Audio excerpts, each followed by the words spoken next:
And we are recording. Vice Chair Yankee, would you like to introduce the meeting or shall I? I can go ahead. So I'll call to order the November 3rd, 2021 regular meeting of the Sunshine Ordinance Task Force. And Cheryl, if you wanted to read our preamble. Yes. The time is 4:04.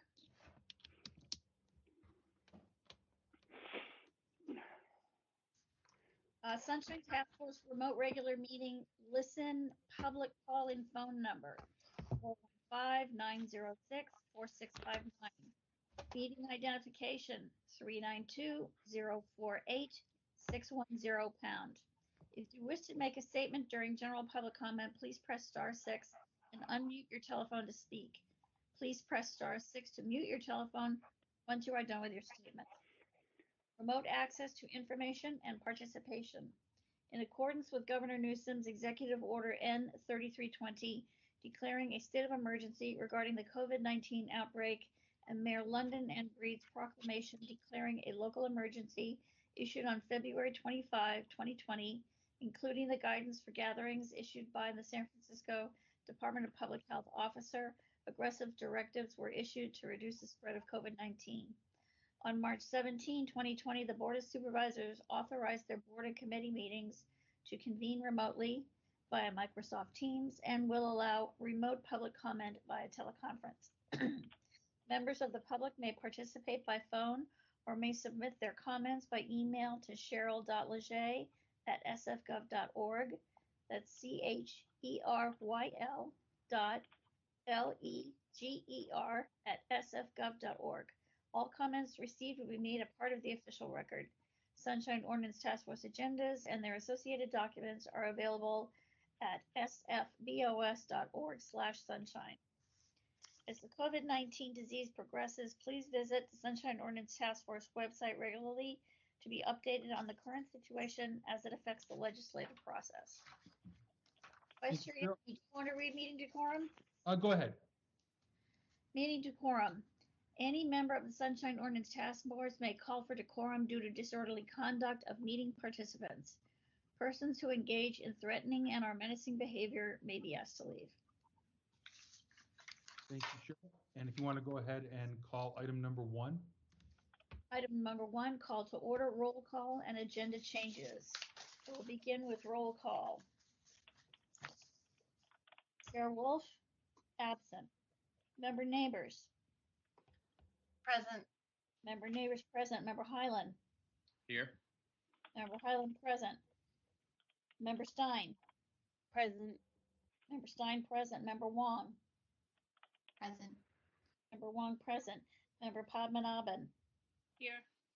Member Padmanabhan present. Member LaHood. Present. Member LaHood present. Member Schmidt. Present. Member Schmidt present. Vice Chair Yankee. Present. Vice Chair Yankee present. We have a quorum. I am not aware of any agenda changes.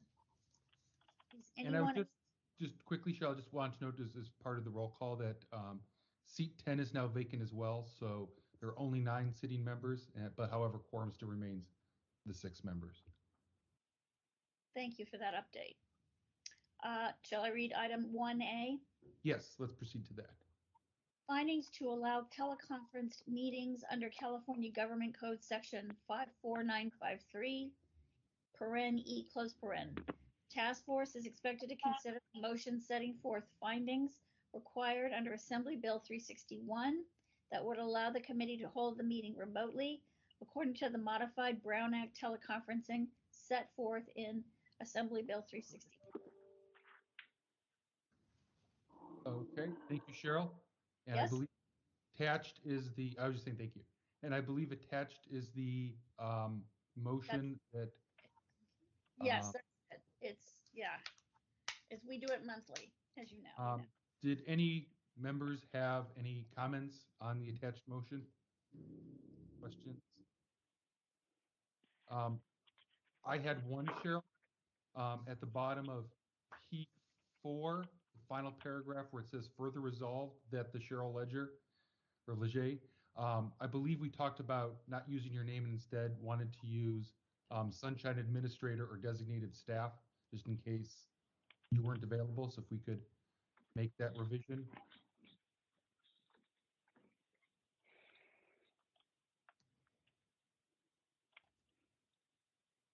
Okay. I'm typing it into, And there's two places in that paragraph where your name appears. So we'll want to replace both of them with Sunshine Task Force Administrator or designated staff.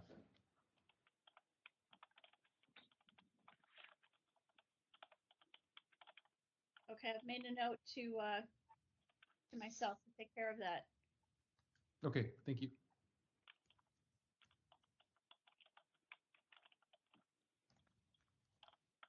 Did anyone else have any comments or any motion to approve? I can make a motion to approve. Laura, is that Member Stein? Yeah, Member Stein.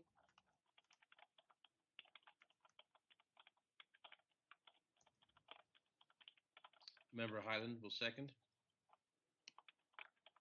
Okay, moved by Member Stein, seconded by Member Highland to approve the attached motion. May as well move to public comment here.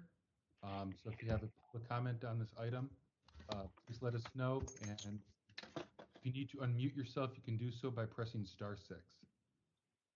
I'm Patrick. I'd like to comment, please. Okay. Cheryl, please note Patrick would like to comment. Any other commenters for this item? Win Shapilia, I'd like to comment. This is on item 2. This is item 1A, the motion to approve the attached agenda to hold remote meetings. Okay. That's fine. I don't want to comment on it. Okay, so I think we just have Patrick then. Yes. Can you hear me? It's Warfield, Peter Warfield. Okay, and we have Peter Warfield as well. All right, I don't hear anyone else, so we'll go ahead and start. Cheryl, please let Patrick know when you're ready.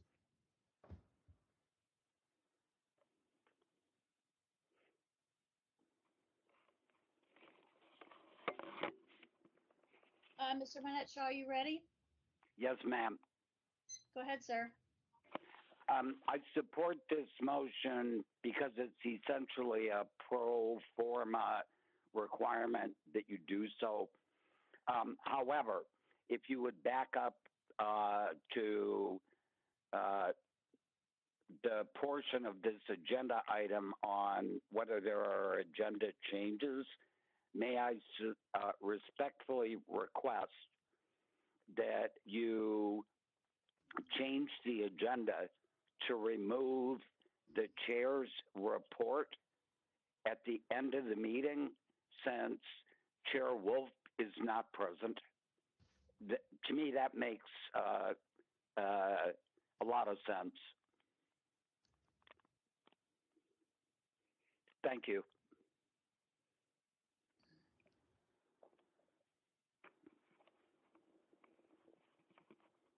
Okay, Cheryl, let the next public commenter know when you're ready. I do, I know. Okay. Mr. Warfield, you ready?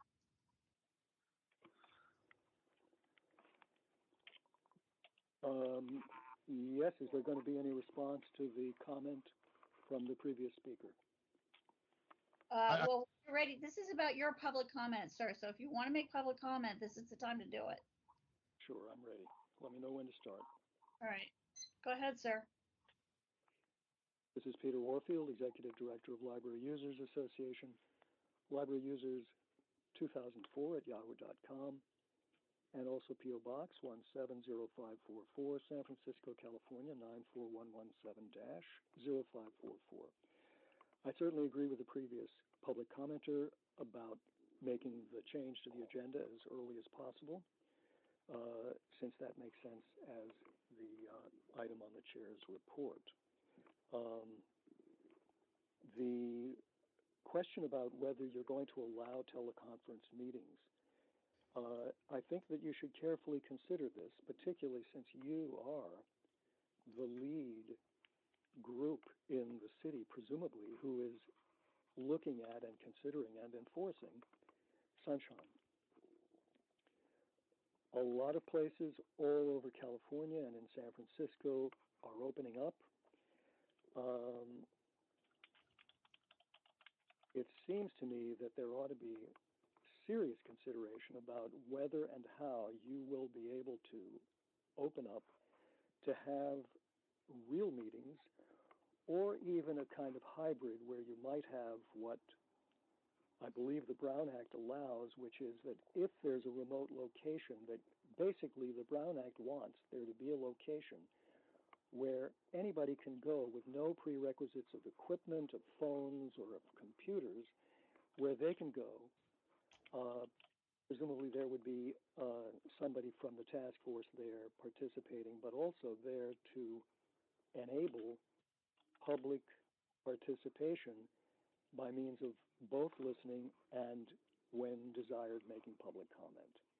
And I think that there's a whole range of ways that that could be at least considered. I think there are places in the city that are open, and that efforts could be made to enable somebody with no equipment, no access to equipment, to come and participate. And I'm thinking, for example, somebody homeless. They may not have a computer, they may not have an internet connection, they may not have a telephone. Poorer people and all those folks that are in the vulnerable categories have less likelihood of having all those things you need to take part in. With respect to 22 the seconds. to order, I only heard 9 names called, and I understand there are 11 seats. I believe one of them was vacant. I thought I heard something about somebody gone, but I do think that there needs to be clarity about why there were only 9 names called, one of whom was absent and the others were all present. But Your time what's is up, going sir. on with roll call? Thanks very much. Do we have any other public commenters?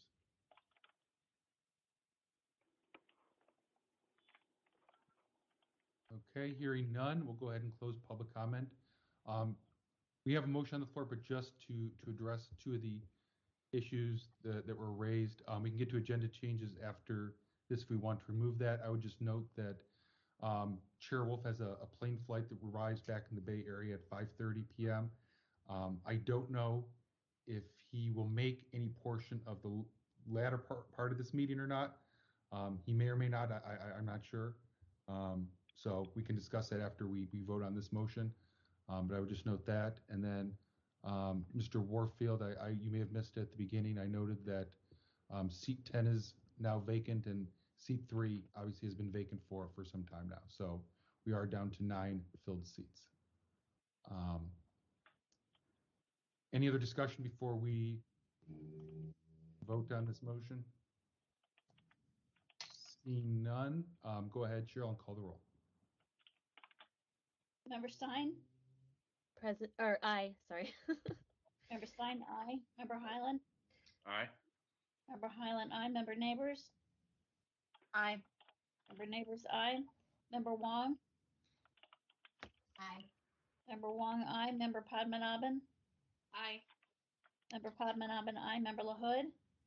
Aye. Member LaHood, aye. Member Schmidt? Aye. Member Schmidt, aye. Vice Chair Yankee? Aye. Vice Chair Yankee, aye. Moved by Member Stein, seconded by Member Highland to approve the attached motion 1A.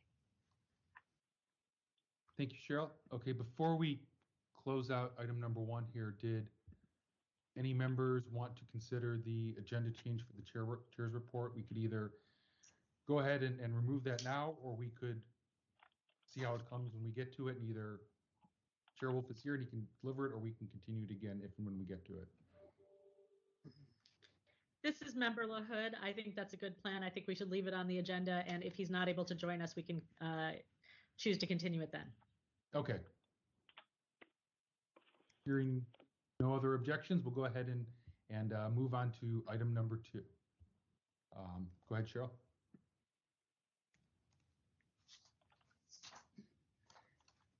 Item number 2, approval of the minutes from the Sunshine Ordinance Task Force, October 6, 2021 meeting. Thank you.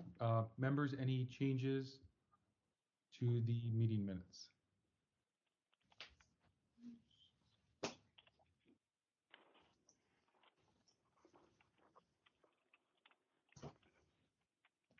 Does not sound like we have any proposed changes. Any motions to approve the meeting minutes then?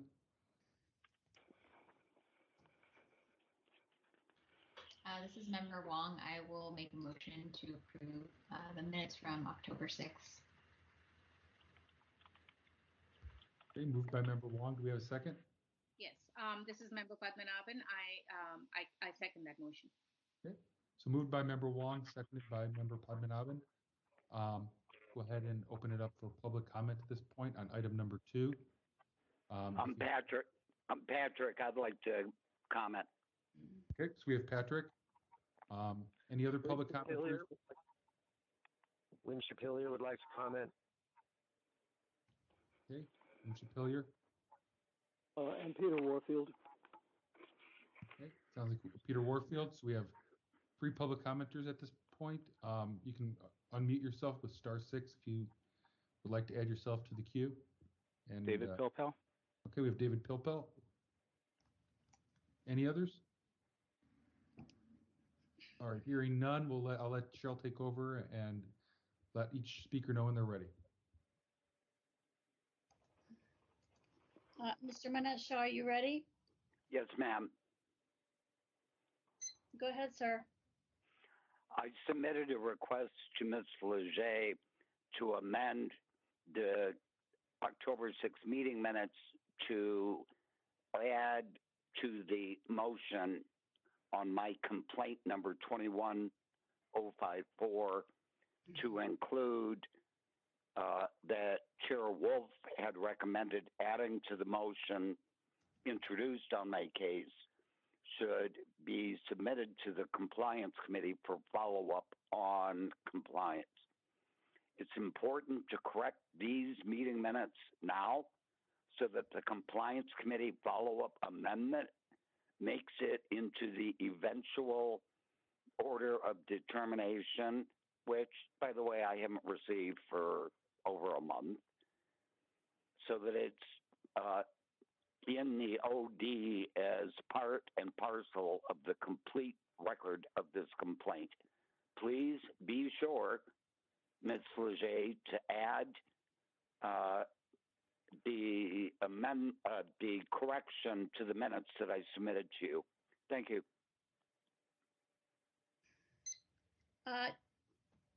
Vice Chair Yankee, just to let you know, I did get that email from Mr. Manette Shaw, and it was too late to add it to the agenda, but I put it online as it is, and it is in my computer as Mr. Manette Shaw suggested. So that changes thank you. what I'm saying. Thank you, Ms. Leger. Okay, thanks. Cheryl, I'll let you continue the queue.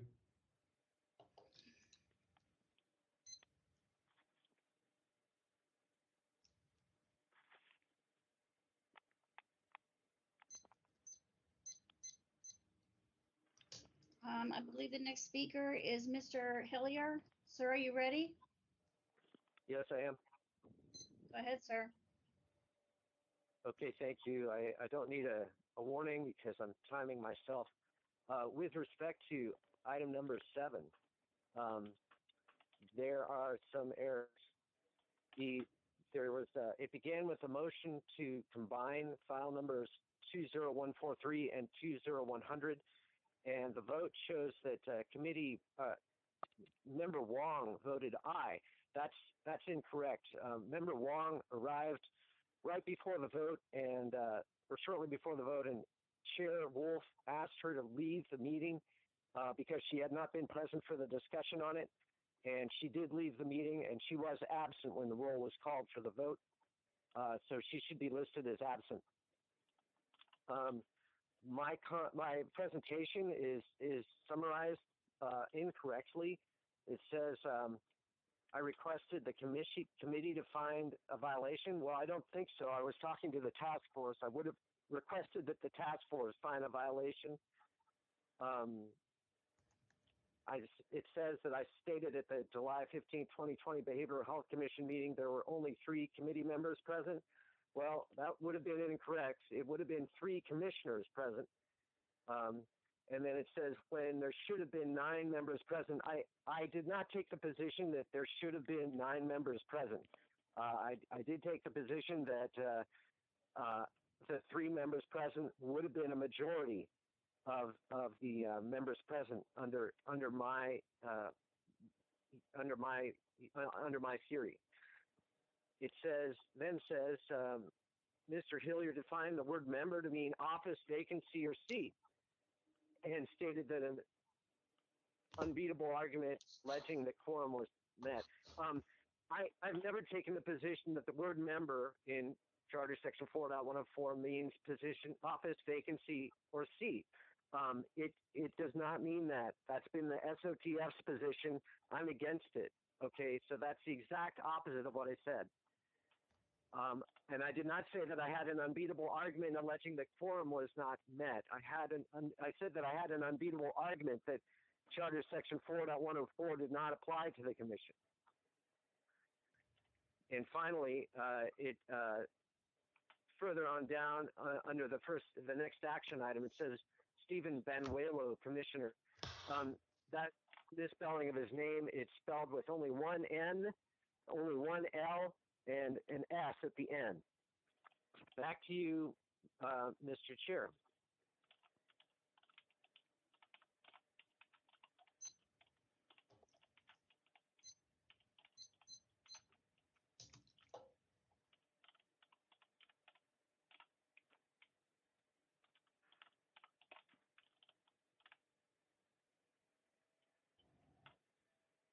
Sure, go ahead and let the next speaker know when you're ready. Yeah, Mr. Warfield, are you ready? Yes, I am. If you can hear me, can you hear me? Yes, we can. Just to the chair, a note to the chair, when you say press *6, I did that the first time and was told by the system that I was now muted. So I wasn't told by the system what to do to unmute, but I pressed *6 and was unmuted. So just so you know, when you're not muting folks, then when you say to press *6, that changes. It's a toggle and it changes the status from whatever it is to the opposite. So if a person is not muted and they press *6, then they become muted. Correct. Okay, It's been that way forever. Okay, sir, was that your public comment? No, I was trying to get the administrivia straight and help out so that others might not be confused, as I was initially when I pressed *6 to unmute and found myself muted. Okay, are you ready? I am ready.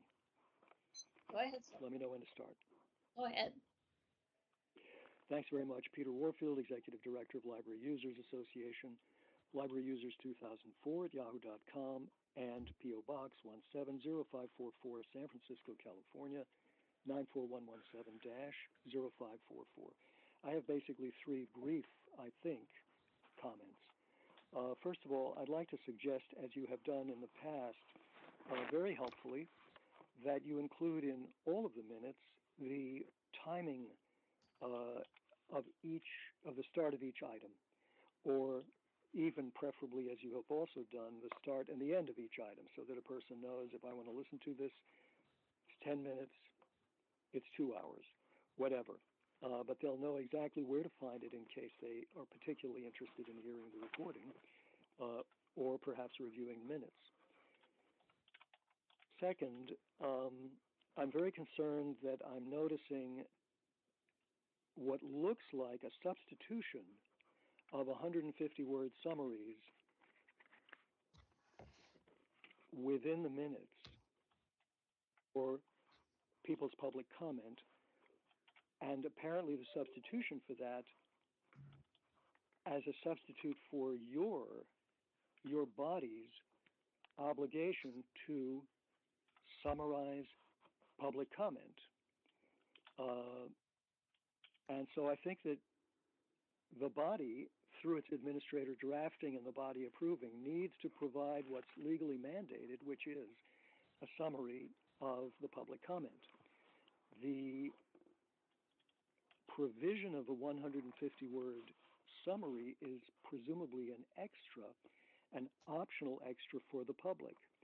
I think among other problems with not providing a summary, that besides not following the law, is that there may come a sort of a pattern where people expect that they can't have a reliable summary of what they said 30 seconds. unless they write it themselves, or they might not have any. And my third thought is that I think it's very important that the minutes do be reliable and accurate, and that there be a full discussion of exactly what the changes are that you're going to make to these minutes and every minutes, and that you approve the exact wording, or certainly the exact sense at the very minimum of what you're going to change. Thank you.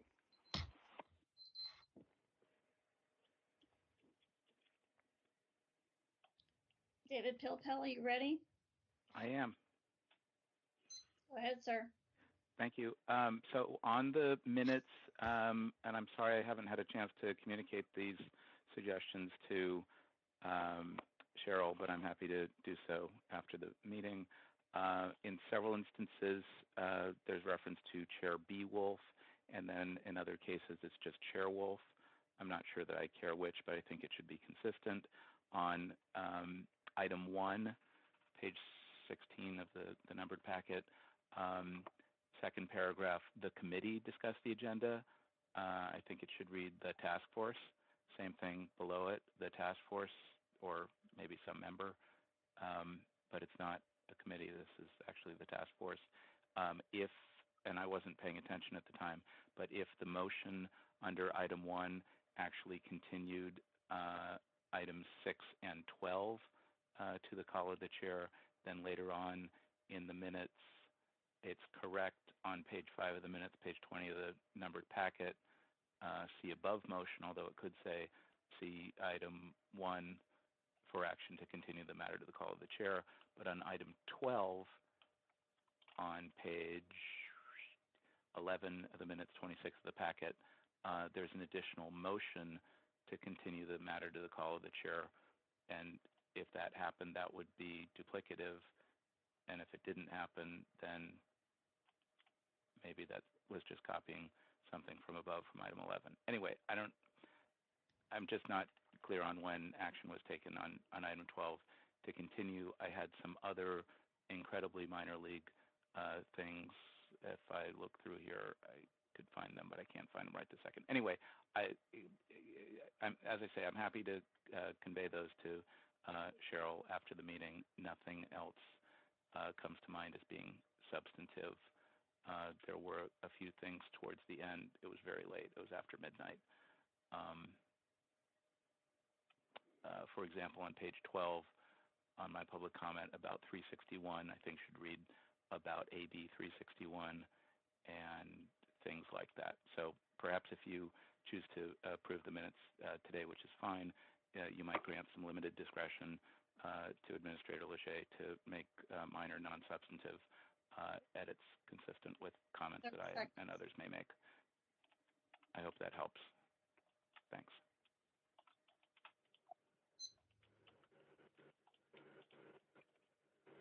Do we have other public commenters? Yes, anonymous number 3.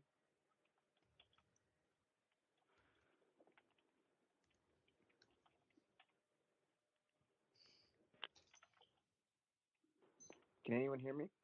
Yes, we can hear you. Just a minute. Oh, okay.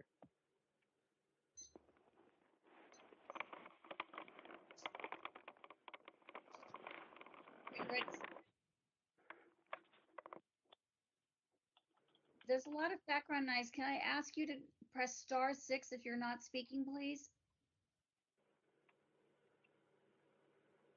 Thank you. Anonymous number 3, are you ready? I am. Go ahead. Thank you very much. I wasn't at this meeting, so I can't, the prior meeting, so I can't say what is correct or not. But while I want to agree with general, grammatical and typological errors discussed by the past multiple speakers, one thing that was really important was something Mr. Hillier, sorry if I'm not pronouncing that correctly, stated about having someone's position about what the law means be the exact opposite of what they've said. I know some of you have raised this in the past. Members of the public and the government have, the city respondents have also raised this. That's really important.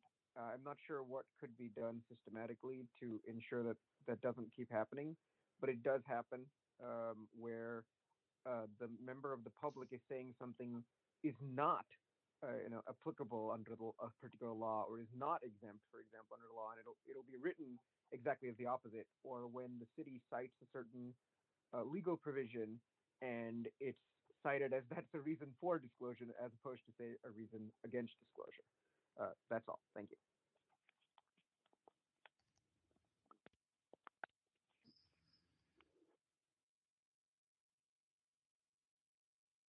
Any other public commenters? This is the last chance for public comment on this item. Hearing none, we'll go ahead and close public comment.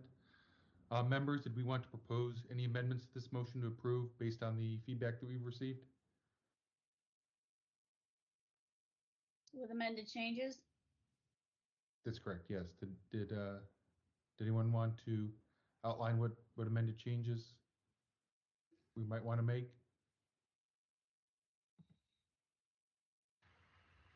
This is Member Wong. I can 100% confirm what Mr. Hillier mentioned regarding my absence and not voting on that particular file. I just had it. I don't know if Cheryl or Ms. Leger, if you were able to catch all of those notes from public comment. I'm going to have to listen to the tape. Hello?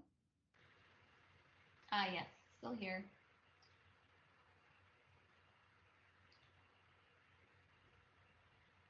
So I'd recommend taking, all of these changes or amendments as a bundle at this point. I don't know if it makes sense to wait until the next meeting to approve. I'm happy to rescind my motion. Looks like Member Neighbors. Thank you. Given the kind of number and substantive nature of the changes, I would be interested in having the administrator make the changes, but continuing the approval until the next meeting and then checking the changes to ensure that we've met everybody's requests for changes in our own memories of those changes. Okay. So Member Wong, were you going to rescind your motion then? Yes. Okay, and that's okay with the seconder? I'm sorry, I forget who that was. That was me, Member Padmanabhan. Yes. Okay, so that motion is rescinded. And then Member Neighbors, did you want to make a new motion now? Sure. I will move that we instruct the administrator to make the changes outlined in this public comment in our discussion, and that we then continue approval of the minutes from October 6, 2021. The chair. Sounds good. Okay, do we have a second for that? This is Member Stein. I'll second it. Okay, so moved by Member Neighbors, seconded by Member Stein. We'll open up public comment now on this revised motion to continue the meeting minutes with the suggested revisions from public comment. Do we have any public comment on this new motion? Yes, Peter Warfield. Okay, we hear Mr. Warfield. Are there any other public commenters? Doesn't sound like we have any right now. So Cheryl, when you're ready, please let Mr. Warfield know. Mr. Warfield, are you ready? Yes, let me know when to start. Go ahead, sir. This is Peter Warfield, Executive Director, Library Users Association. The second comment on the item 2 minutes. I think that the motion is very well thought. What it basically says is give us the changes that people have requested in a second draft that we can review, presumably next month. But it's not clear to me, there were certain changes, including two things that I requested, that it's not clear to me whether those will be included or how those will be done. Will there be a timestamp for each agenda item showing when it starts and ends? Will there be the administrator's draft preparation of public comment summaries that were not provided in some instances where there were 150-word summaries provided by members of the public? So that I think is important. There's another thing that goes along with anonymous number 3 and pretty much most of the other public commenters, and that is, I think it is important to show in the minutes, or show in these minutes, perhaps it'll have to be in next month's minutes, exactly what the changes were that were requested and that were approved. And that's especially important when, as Anonymous said, somebody feels that their summary was strongly wrong or exactly the opposite of what they said. I think it's important for people to understand that if they read draft minutes that are posted for a month at a time and quite often longer, they need to understand that something specifically incorrect that was stated in the draft minutes that were published now for 2 months, presumably, was corrected, and that this was the correction that was made. I think the explicit corrections need to be stated explicitly in the minutes for where they happened as the correction. So there's the 2 items that I asked for, whether those will be included, and whether you will request that specific changes that have been made will be shown. Thank you. I've decided to make public comment. This is Patrick. Okay, thanks, Patrick. Cheryl, when you're ready, please let Patrick know. So are you ready to speak?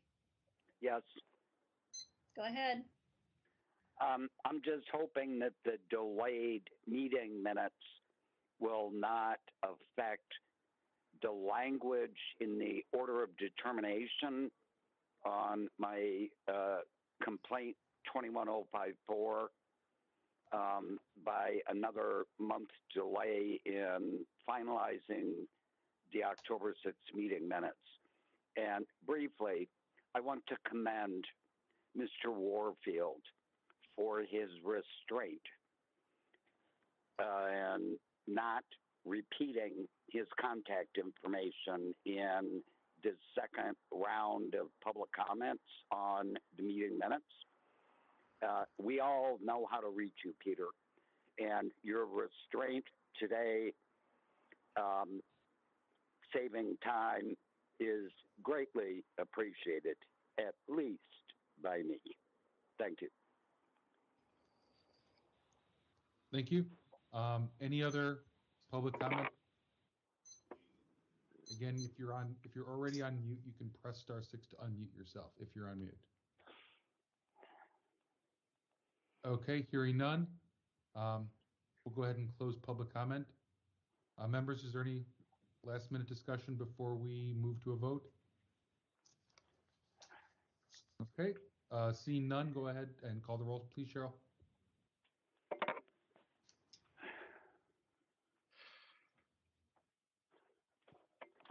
Member Neighbors? Aye. Member Neighbors, aye. Member Stein? Aye. Member Stein, aye. Member Highland? Aye. Member Highland, aye. Member Wong? Aye. Member Wong, aye. Member Padmanabhan? Aye. Member Padmanabhan, aye. Member LaHood? Aye. Member LaHood, aye. Member Schmidt? Aye. Member Schmidt, aye. Vice Chair Yankee? Aye. Vice Chair Yankee, aye. Moved by Member Neighbors, seconded by Member Stein, that the Sunshine Task Force instruct the administrator to make the changes outlined in public comment and continue approval of the October 6, 2021 meeting to the November meeting. And Cheryl, if I may request, we should probably note each member who is absent for the votes when we're doing roll call so that that's reflected in the meeting minutes for each item and motion that we make. So we should add the Chair Wolf was, for instance, absent on this one because sometimes members come in and out of the meeting, and so we need to reflect that. Yes, I will reflect that on my vote sheets. Okay. All right, I think that's everything for this item. We are on item number 3 now. So Cheryl, if you could read that item. Item number 3, Board of Supervisors Ordinance 201132, Campaign and Governmental Conduct Code Behested Payments. Effects on the SOTF members and possible additional proposed amendments to present to the Board of Supervisors based on discussion of this issue. I believe this issue was continued. Yes, I believe this was continued from the last meeting because we didn't have any representatives from the supervisor's office to attend and speak on this item. And there was nobody available for today either. So there's no one yeah, I understand that. Yeah, Chair Wolf did reach out again. I guess we could double check. Is there anyone here from one of the supervisor's offices to speak on this item? It would be Supervisor Haney and Supervisor Peskin. Okay. Anyone here from their offices? Okay, it does not sound like we have anyone present. Member yes, this is Member Lohead. I have a question. Is this just a temporary issue? Is it possible that they would be available to attend in December? I think part of the issue is like Board of Supervisors meetings on Tuesdays, and I think that there are other committee meetings on Wednesday, and that's the reason for nobody being able to participate in today's hearing or even last month's hearing. Well, then, if this is going to be a perpetual problem that we're never going to be able to solve, I would recommend, is it perhaps possible to have this heard? Do we have another committee that doesn't meet on Tuesday or Wednesday, or the full task force meets on Wednesday? I know compliance amendments meets on Tuesday. Do we ever meet does any committee meet on a different day of the week? No. This is a conundrum. Yeah. Well, you know what? I've also emailed both supervisors' aides about this particular issue. Not issue that nobody's present, but issue that we have something we need the Board of Supervisors' presence on. And I've gotten the same feedback that nobody is available to, even if it were Supervisor Haney or Supervisor Peskin, somebody who's taking lead on this particular ordinance in their offices, people haven't been available. Cheryl, do we know if the aides would not be available on all Tuesdays and Wednesdays, or is it just the supervisors themselves who would not be available on those? Supervisors themselves are both not available on Tuesday and Wednesdays. But I think I asked Chair Wolf if there were possible to get one of their aides, somebody who's taking lead on this particular ordinance, would be able to speak about it. But I think he prefers to have an actual supervisor. So I honestly can't speak for Chair Wolf. I don't know what he would suggest we do. Yeah, that's just Chair the email Yankee? I've seen. Sorry, this is Helen Castillo from the City Attorney's Office. I'm not certain what it is that the Supervisor's Office was to speak about, but I can address a particular question that Chair Wolf had asked me to look into as far as whether the current version of the ordinance would apply to the Sunshine Task Force members. So I can speak to that if you want. Sure. Okay. Why don't we let you go ahead and speak with what you know? We can kind of decide how we want to go from there. Oh, Member Sure. Highland, I'm sorry, Okay. just real quickly. Member Highland, did you have a comment before? No, I'll wait. Okay. Okay, PCA, if you wanted to go ahead. Sure. Under the current version of the ordinance, which I think is version 4, the ordinance prohibits any behest payments rather than simply being requiring that you are subject to disclosure. So it outright prohibits any behest payments being made, and yes, the soft members would be subject to the prohibition under the definition of commissioner under the ordinance. So whereas in 2017, the Ethics Commission determined that the ordinance at that time did not apply, the reason that it would apply now is due to the revisions in the language of the ordinance and the fact that it prohibits behest payments for all those who file under Form 700 and under the definition of who qualifies, under commissioner. So I hope that helps. Okay, thanks. Member Highland, do you want to go ahead? And I see Member LaHood as well. We'll start with you, Member Highland. Sure. And I think the person we probably want to talk to is Lee Hepner, who is one of Aaron Peskin's aides. In fact, he was instrumental. He was a former colleague of mine on this task force, and he penned the original version of this. So I would imagine Bruce Wolf has also probably asked him, but that's probably the person we should have before us, I think. And hopefully he would be available on a Tuesday. Just a quick question for the speaker went before me.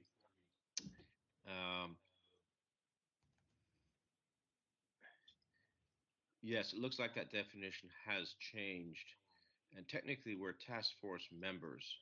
I'm looking at the language. I don't know if that was addressed, and if so, perhaps you can point out which line that's been revised on.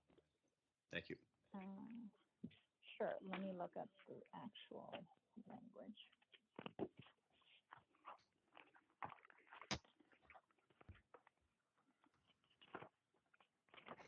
I'm looking at page 30, line 4. City contractors, persons seeking to increase job, etc. Employees, registered contract lobbyists, permit consultants, and to prohibit appointed, which is struck out, elected officials, department heads, commissioners, and designated employees. Not quite sure if we're commissioners or task force members. Exactly. So I'm looking at the version of the ordinance under version 4. So I think the paging is slightly different, but under there it talks about the commissioner shall mean any member of a city board or commission, excluding the board of supervisors, who is required to file a statement of economic interest as set forth in section 3.1-103A1 of this code. And the fact that all of the task force members, one, file an economic interest statement and is covered under the umbrella of the term commissioner is what I understood. Okay, can you see our package and you know what page number that's correlating to? No, let me, I don't have that, so let me pull it up. And Cheryl, I assume what we have is version 4 here. That's what I have. So I wasn't provided with anything different. Okay, thanks. I just pulled the version 4 from the Board of Supervisors website. So let me look. Yeah, so I'm looking at page 33 of your packet. Okay. Under the definition of commissioner.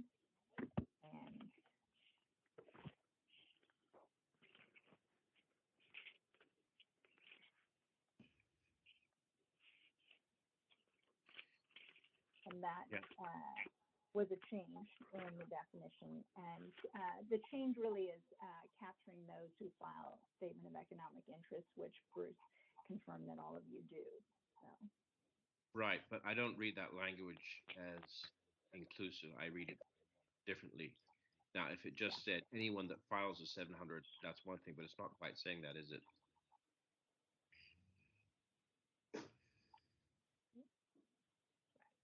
it's saying any city board or commission member who is required to file. So the question is still there. Right. Well, we interpret the definition to include the soft task members who would be subject to the prohibition, but that could change if it's not, if it's clarified, or, you know, that's our reading based on what's presented today. So because this is not a final version of the ordinance, that could change depending on what you know, future versions. you know, we've had this debate over the last 10 years I've been on this body, and I'll leave it at that, as to what we actually are and what applies to us and what doesn't. So it probably would merit some more conversation. Right. And you know, going back to my original statement, I think inviting Lee Hepner to this discussion would probably be, you know, cut to the chase, and help us move forward. Thank you. Member Highland, just so you know, I don't think it made it into the packet, but Mr. Hepner did email Bruce and said, and Cheryl, and said, I'll read it into the record. This is from, let's see, it's like October 28th. And it says, hi, Cheryl, thanks for reaching out. We defer to Supervisor Haney's office as the lead sponsor of this item. So it does not sound like Mr. Hepner is available or is in the position to come and speak on this item. Okay, thank you. Sure. And I see Member LaHood's hand up, so we'll go ahead and let her speak. Hi, DCX2. Thank you for being here. I have a couple of more questions, and I am the publisher of the San Francisco Public Press. We're a nonprofit news organization, and a key part of my role is fundraising. I'm trying to distinguish the differences between existing and what could happen. Is it your understanding that if the current version passes, I mean, let's put it this way. I need to fundraise for my organization. If I am not allowed to do that, or if it becomes overly burdensome, I will have to resign from the task force effective immediately. Can you, would my daily work activities be prohibited by this ordinance? Is this question directed towards me, the city attorney's office? Yes. Okay. I think this is a conversation we probably should have separately, but to the extent that your fundraising falls under the umbrella of what would be considered behest payments, that would be prohibited under the current version. But again, I think that's, you know, it warrants a discussion, a longer discussion, probably outside of this meeting. Okay, that would be very helpful. I wanted to raise this on the record because this is a significant issue for my future involvement with the task force. And it is a change from 2017, the version of the ordinance then. So.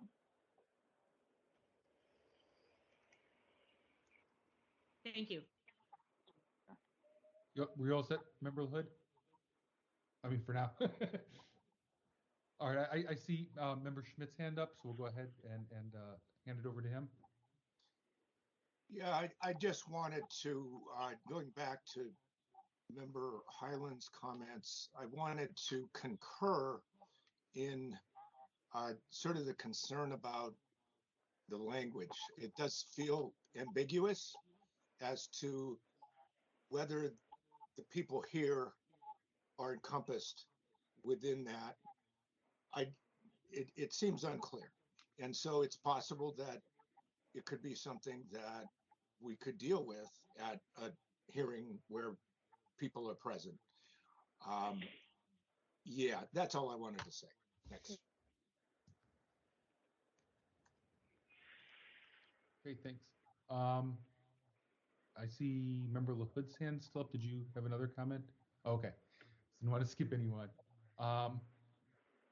Members, I don't know, do we want to move to public comment on this item? Do we want to take some type of action, or? You see nothing. Let's go ahead and just open up to public comment, and we'll see what we want to do after that. I'm Pat. I'm Chair, Patrick. Chair What? Yankee, before you do that, just a quick question. I don't know if you know the answer to this. This is Member Highland again. Who is the lead on this this version 4? Do you happen to have that information? Let me. It's Supervisor Haney's office. I don't have exactly who might that be in Supervisor Haney's office. Wait, let's see here. Does the DCA attorney who's on the line, do you happen to know? I'll read this real quickly before we go to there. There was a email from Monica Barnett. I'm assuming she's from Supervisor Haney's office, and this is what she said. So let's go ahead and read it so everyone knows. It says, "Hi Cheryl, thanks for reaching out. Our office is unfortunately unable to send a representative to this meeting due to a particularly packed schedule next week. As you know, this item was continued to the call of the chair. I just checked next week Rules Committee agenda, and the item doesn't appear, so it will not be heard next week." That was sent on October 28th. It says, "Let any additional questions." So that's the extent of any emails I have on it. Okay, thanks. And looking at the website, it doesn't say who the lead is. It just has the sponsors, the 4 sponsors: Matt Haney, Aaron Peskin, Connie Chan, and Shaman Walton. Okay, thank you. Sure. Member Schmidt? Yes, Chairman, I just wondered if it would be appropriate to make a motion to have this be continued and then have the public comment based on that, because it does sound like we've maybe concluded our discussion of the item and we're not going to make an action. So I would just move that we continue this to the call of the chair.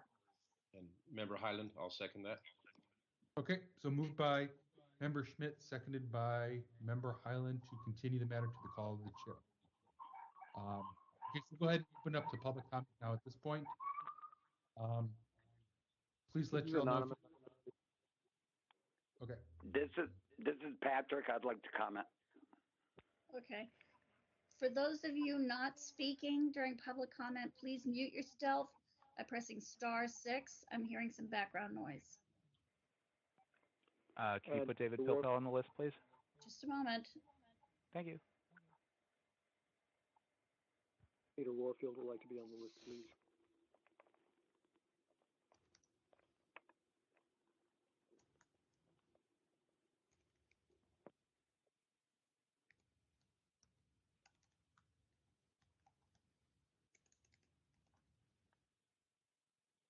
So for public commenters, I have Patrick Manette Shaw, David Pilpel, Peter Warfield. Are there other public commenters? Anonymous number 3.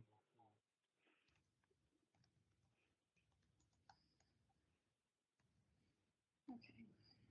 We can begin public comment with Mr. Manette Shaw. Sir, are you ready? Yes, ma'am. Go ahead. I respectfully request that the task force consider on this motion to the call of the chair that you not put it on the agenda again until all of these background questions that are thoughtful get resolved. We have had this agenda item 2 months in a row, delaying the task force from actually getting to hearing sunshine complaints later in the meeting. This is ridiculous. Please do not put it on the agenda again until A, you can ensure either Lee Hepner or Supervisor Haney will send a representative, or B, you get clarification on whether this even applies to task force members. This is a complete waste of crucial time to actually hear valid sunshine complaints. Thank you.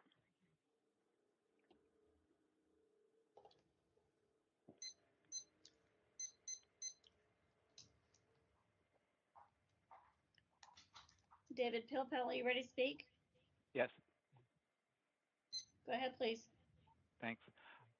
So on this matter, I missed some of your discussion earlier. I had something else I had to finish, but I support continuing to the call of the chair. I think I agree with Patrick's comments that it should not be put back on the agenda until it's ready to go. I would strongly encourage that if the task force wants to weigh in on this, that somebody prepare a proposed resolution, motion, letter, some kind of action encapsulating what the task force would recommend in terms of an amendment to address whatever concerns exist. I have followed this item at the Rules Committee. It has been heard and continued a few times there, and my understanding is that it's not going to be calendared at the Rules Committee until they have completed meet and confer obligations with employees, because the earlier version was subject to and did go through meet and confer, and there were substantive amendments that changed various provisions, so they had to go through the meet and confer process with all the various city unions before it can be considered again by the Rules Committee. So that's my understanding of where it is in the process. And again, if there are specific concerns about how this would impact this task force or others, I would encourage someone on the task force to write that up and recommend a letter or legislative changes or some other solution. Those are my thoughts. Hope that's helpful. Thanks.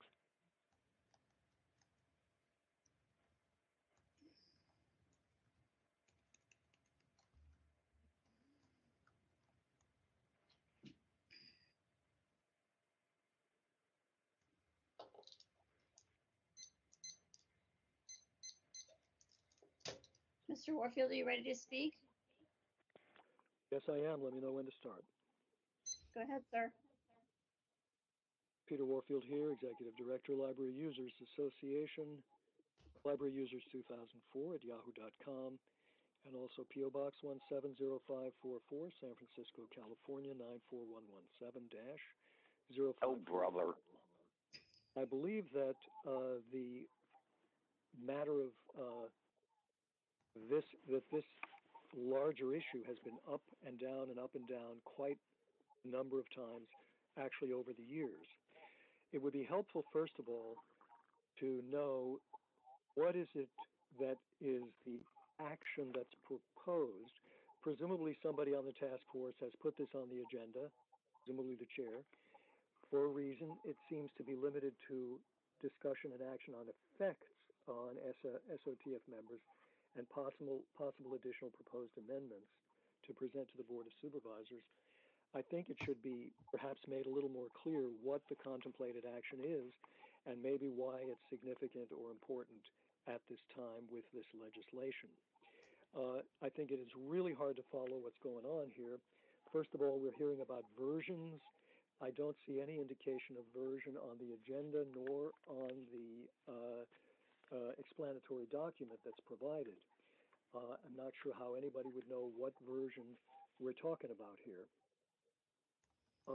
Another problem with following along, I went to the trouble of printing this whole thing out,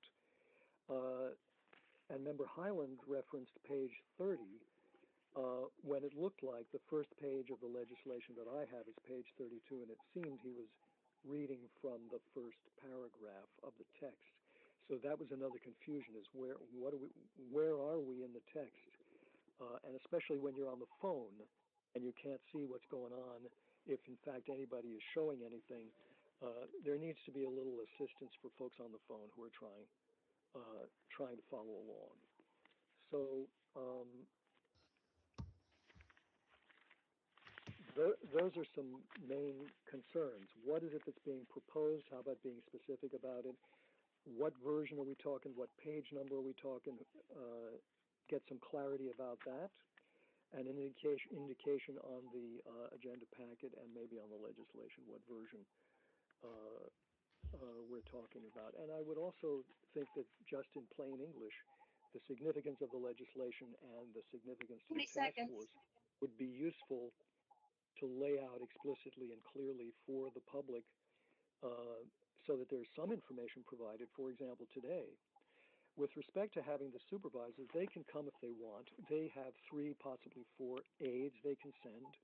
I think that if necessary, the task force should do it yourselves. Make the presentation yourself. Thank you. We have anonymous 3. Yep.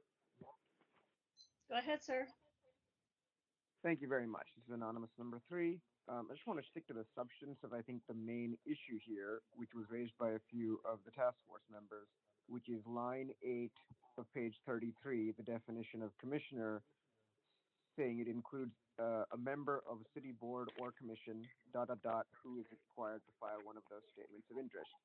And if the city attorney's office is now taking the position that the SOTF is a, quote, board or commission, that seems to contradict the position of the city attorney's office in other instances when it says board or commission. Sometimes it will say or task force. And so that's very interesting why the city attorney's office would take a different position here. And I understand that similar to Member LaHood, an issue like this was brought by a prior member of the task force who was also a member of a nonprofit, member Dave Ma from the Electronic Frontier Foundation, who pointed out, possibly similar to Member LaHood, that you couldn't effectively be a member who basically also does other work promoting, either free speech or free press or public access, et cetera, and be on this task force. And given the fact that that is a core part of some of the appointments made to the task force, I think that's pretty worrisome if that's the position the city attorney's office is taking.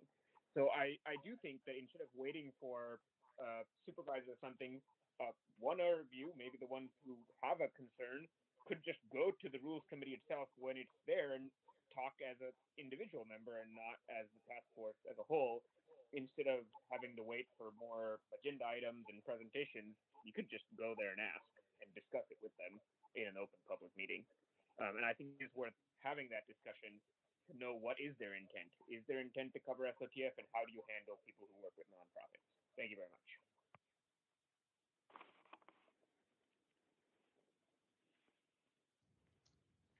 I think that was the last public commenter. Do we have any other public commenters?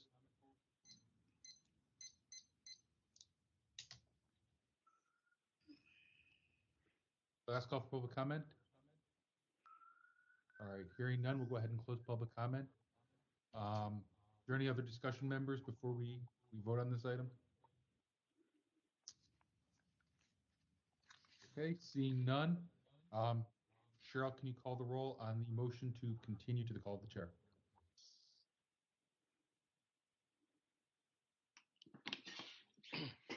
Member Schmidt?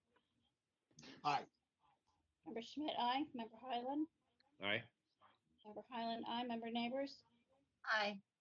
Member Neighbors, aye. Member Stein? Aye. Member Stein, aye. Member Wong? Aye. Member Wong, aye. Member Padmanabhan? Aye. Member Padmanabhan, aye. Member LaHood? Aye. Member LaHood, aye. Vice Chair Yankee? Aye. Vice Chair Yankee, aye. Chair Wolf, absent. Moved by Member Schmidt, seconded by Member Highland to continue the matter to the call of the chair. Okay. And I think that concludes this item, and we can move on to item number 4. So Cheryl, if you could read that item. Yep. Item number 4, public comment. Members of the public may address the Sunshine Ordinance Task Force on matters that are within the task force jurisdiction, but not on today's agenda.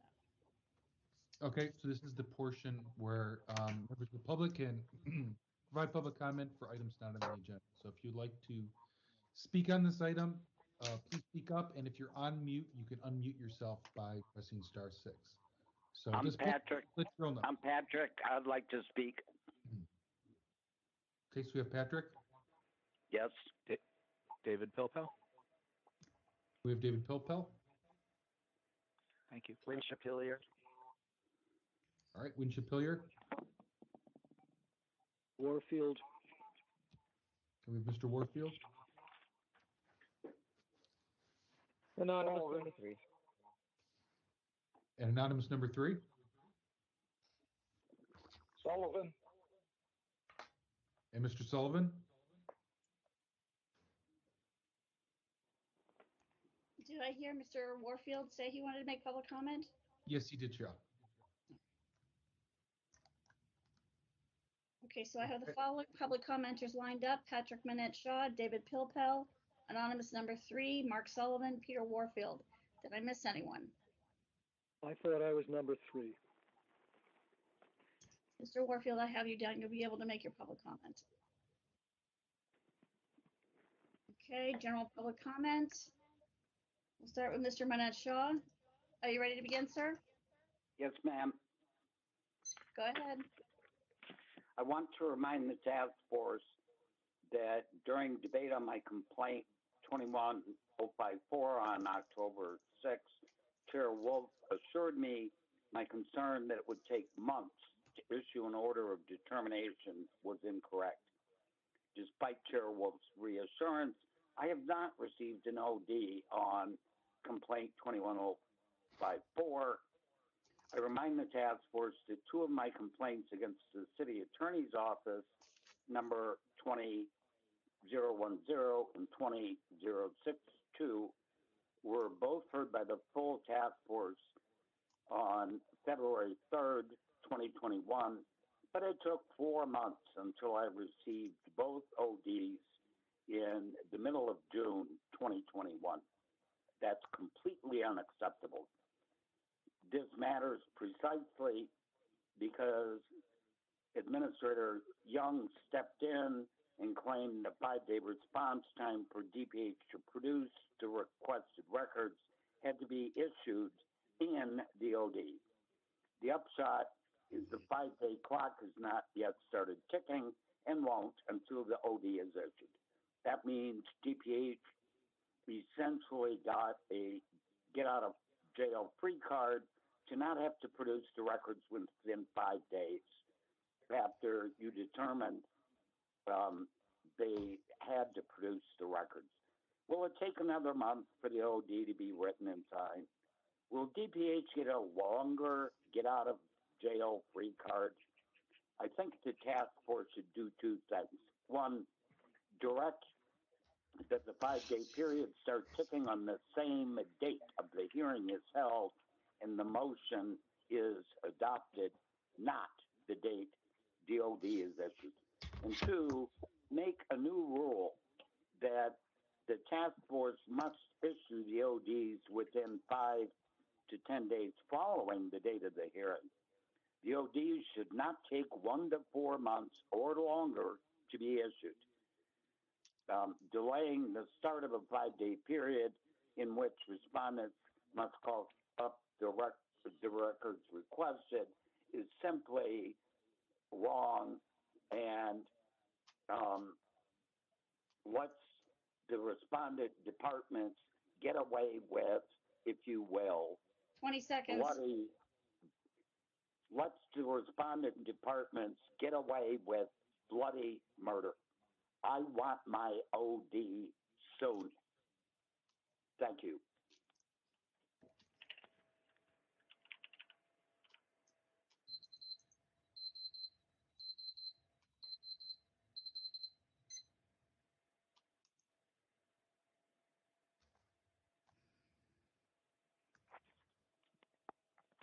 Mr. Pilpel, are you ready? I am. Go ahead, sir. Thank you. So several unrelated items. So on item 14, I was trying to get to that draft form. I tried clicking through the agenda to get there, and that kept giving me an error, and it finally occurred to me that that's maybe because there's a line break, and so I did finally figure out that it's that long string SL dash, and then you have to concatenate that with the second line in order to get the right address to click through. So I finally was able to figure that out, but that is not particularly intuitive, and it might have been helpful to package that some other way. But I now have that and can look at that prior to item 14 coming up. I think I agree that it is useful to keep the chair's report on as item 15, and we'll see where you are at that point. I did want to talk about the memo related to AB 361 that I drafted and shared with Cheryl, which I believe she shared with all of the members of the task force. I had hoped that that would be on the agenda somewhere tonight. I understand it is not, which is unfortunate. I think it is a useful document. I would want the public to see it and the task force to debate whether and discuss whether or not to send that or something like it. I was trying very much to strike a short but constructive tone with other city actors to improve their view of this task force, et cetera, et cetera. We could talk about that, but it's not on the agenda, so we can't really talk about it much. In terms of the rest of this meeting, I am interested in item 13 and thereafter, so I'm assuming that you're going to spend several hours on the cases between now and 13, and I will check in periodically, probably in a few hours, to see where you're at. I guess that exhausts my list, unless you have questions or want to entertain any discussion. But other than that, thank you, and I'll check back in a few hours.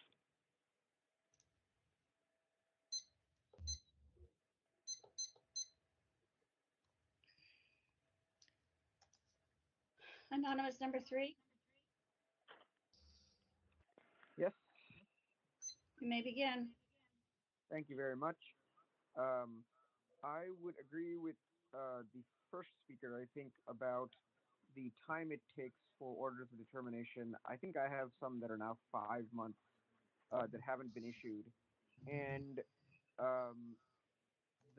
sometimes that's longer than it took for the department to delay, them responding to my request.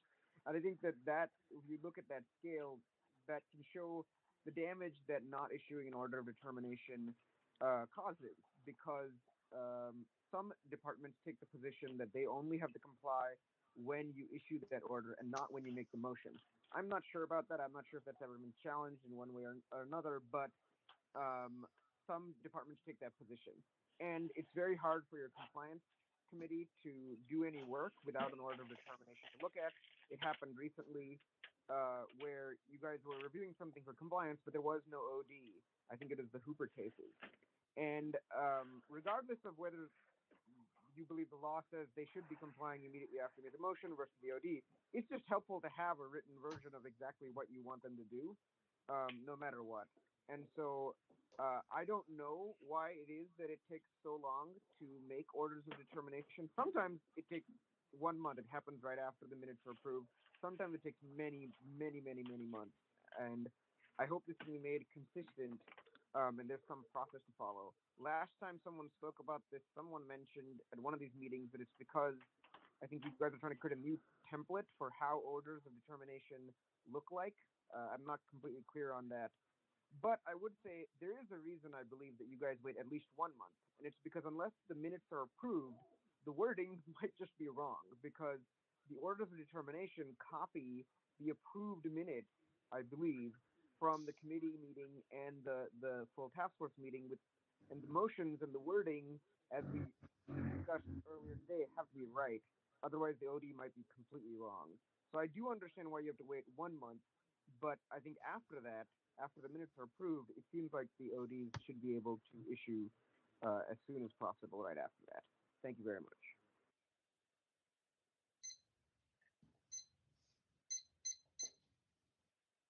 Mr. Sullivan, Yes. you ready? Yes. Go ahead, sir.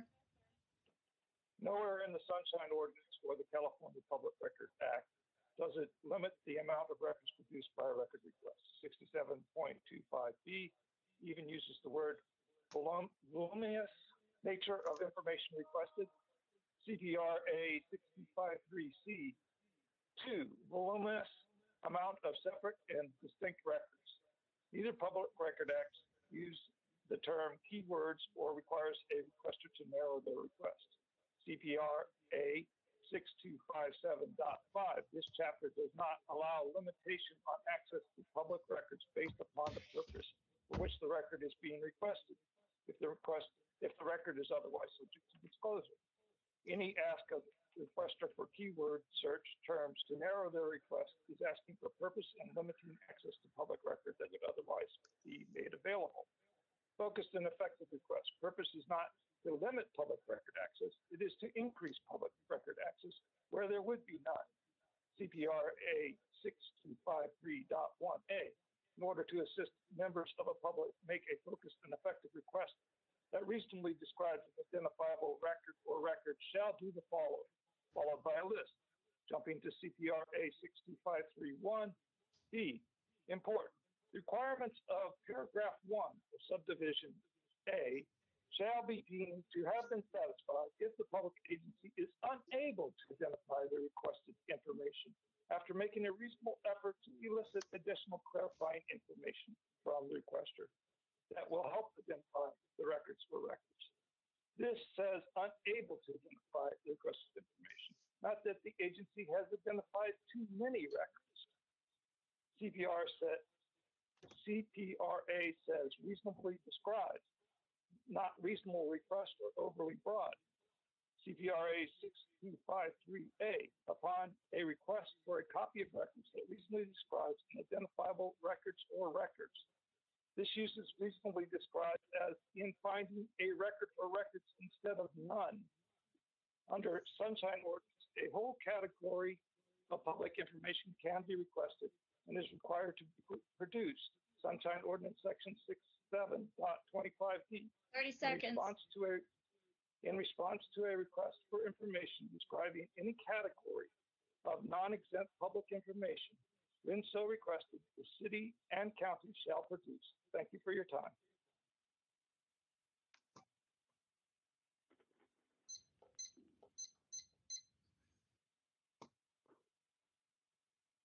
Mr. Warfield, are you ready? Yes, just let me know when to start. Go ahead, sir.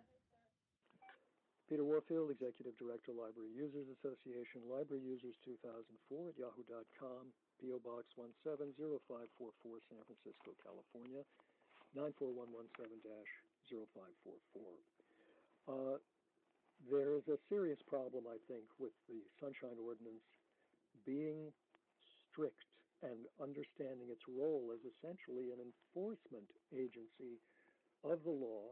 And I think in that regard, it serves the public as an enforcer and not as a negotiator or a nice, nice guys who will let's see if we can negotiate something.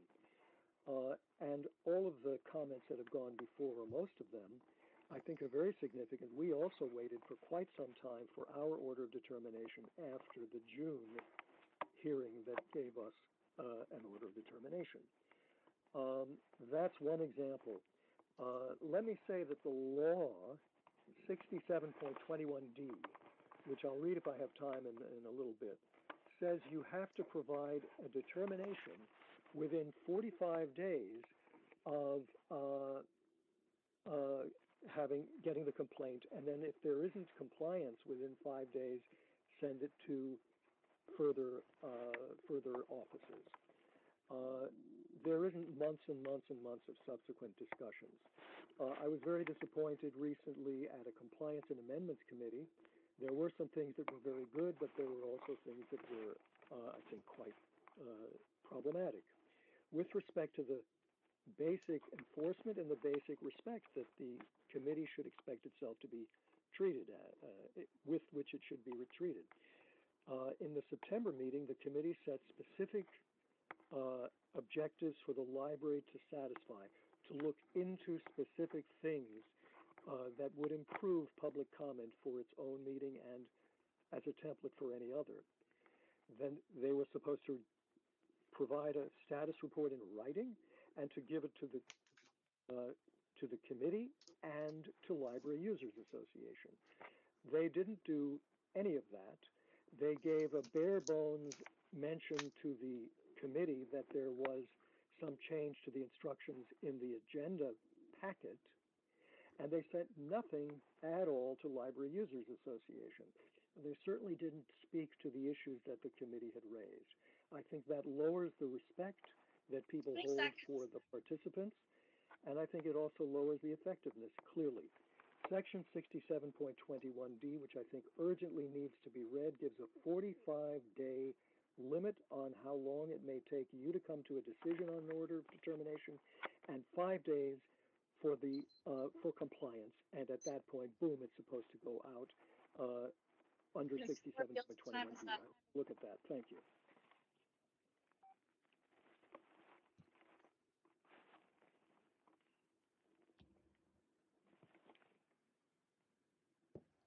Cheryl, was that the end of the list? That's the end of my list. Do we have other public commenters who would like to make public comment? Speak Yes, up Win now. Shapilier, please. Win Shapilier, please. I heard you.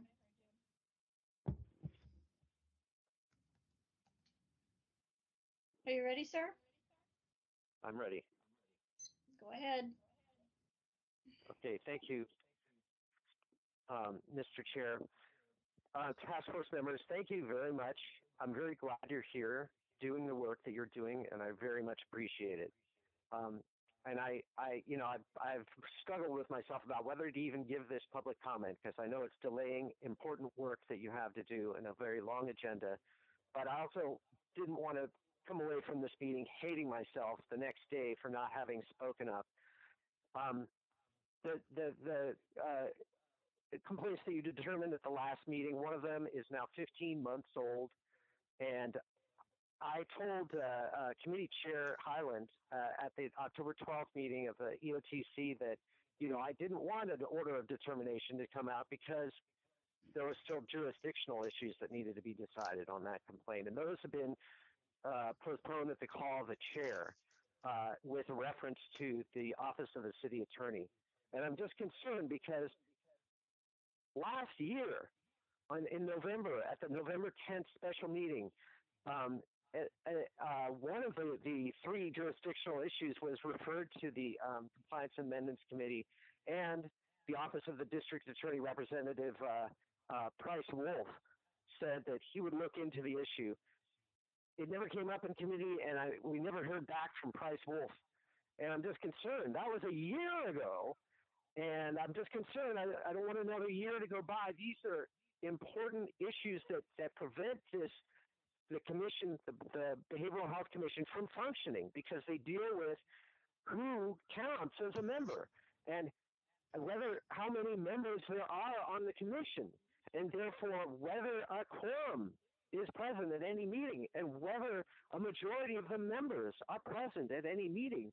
And so any action that they take in this interim is potentially void because there wasn't a quorum at their meetings, and potentially there wasn't a majority of the members for purposes of open records law. So I just want to add a note of urgency. I know you can't do anything to tell the Office of the City Attorney to hurry up, but one thing I think you could do is agendize, this is a request, agendize at the December meeting a motion to add an instruction to the referral to the Office of the District Attorney that they report back by the January meeting. And then if they ignore that, if you pass that and they ignore it, you would be free to act on your own at that point and make the decision without the counsel of the district attorney. I'm concerned that they will take too long. Okay, I'm at the end of my time. Back to you, Mr. Chair. Thank you. Do we have any other public commenters? Again, if you're on mute, you can unmute yourself by pressing *6. This is the last call for public comment. Okay, hearing none, we'll go ahead and close public comment under item number 4 and proceed to item number 5. So Cheryl, when you're ready to read item number 5. Item number 5, file number 20056, complaint filed by Anonymous against City Librarian Michael Lambert for allegedly violating Administrative Code Section 6721B1 by failing to respond to a records request in a complete and timely manner. On June 15, 2021, the Complaint Committee moved to find that the task force has jurisdiction, that the records requested are public, and refer the matter to the task force for hearing. On October 6th, the task force continued the matter to the call of the chair. Thank you, Cheryl. And if I recall, the last meeting we had a request at the last minute from one of the, it was either the petitioner or the respondent to continue this item. So it was the petitioner to continue this item. Okay, so I know we'll want to hear from the complaint committee chair momentarily. Before we do, is the petitioner available for this meeting now? Looks like it's anonymous. I don't know which anonymous that is. But if you're the petitioner for item number 5, can you speak up so we know that you're present? This is a different anonymous than our anonymous number 3. Okay. Yes. Good to know. It is. So, it's file number 20056. If you're on mute, please press *6 to unmute yourself. We can't hear you. Again, I'm calling for the petitioner for item number 5.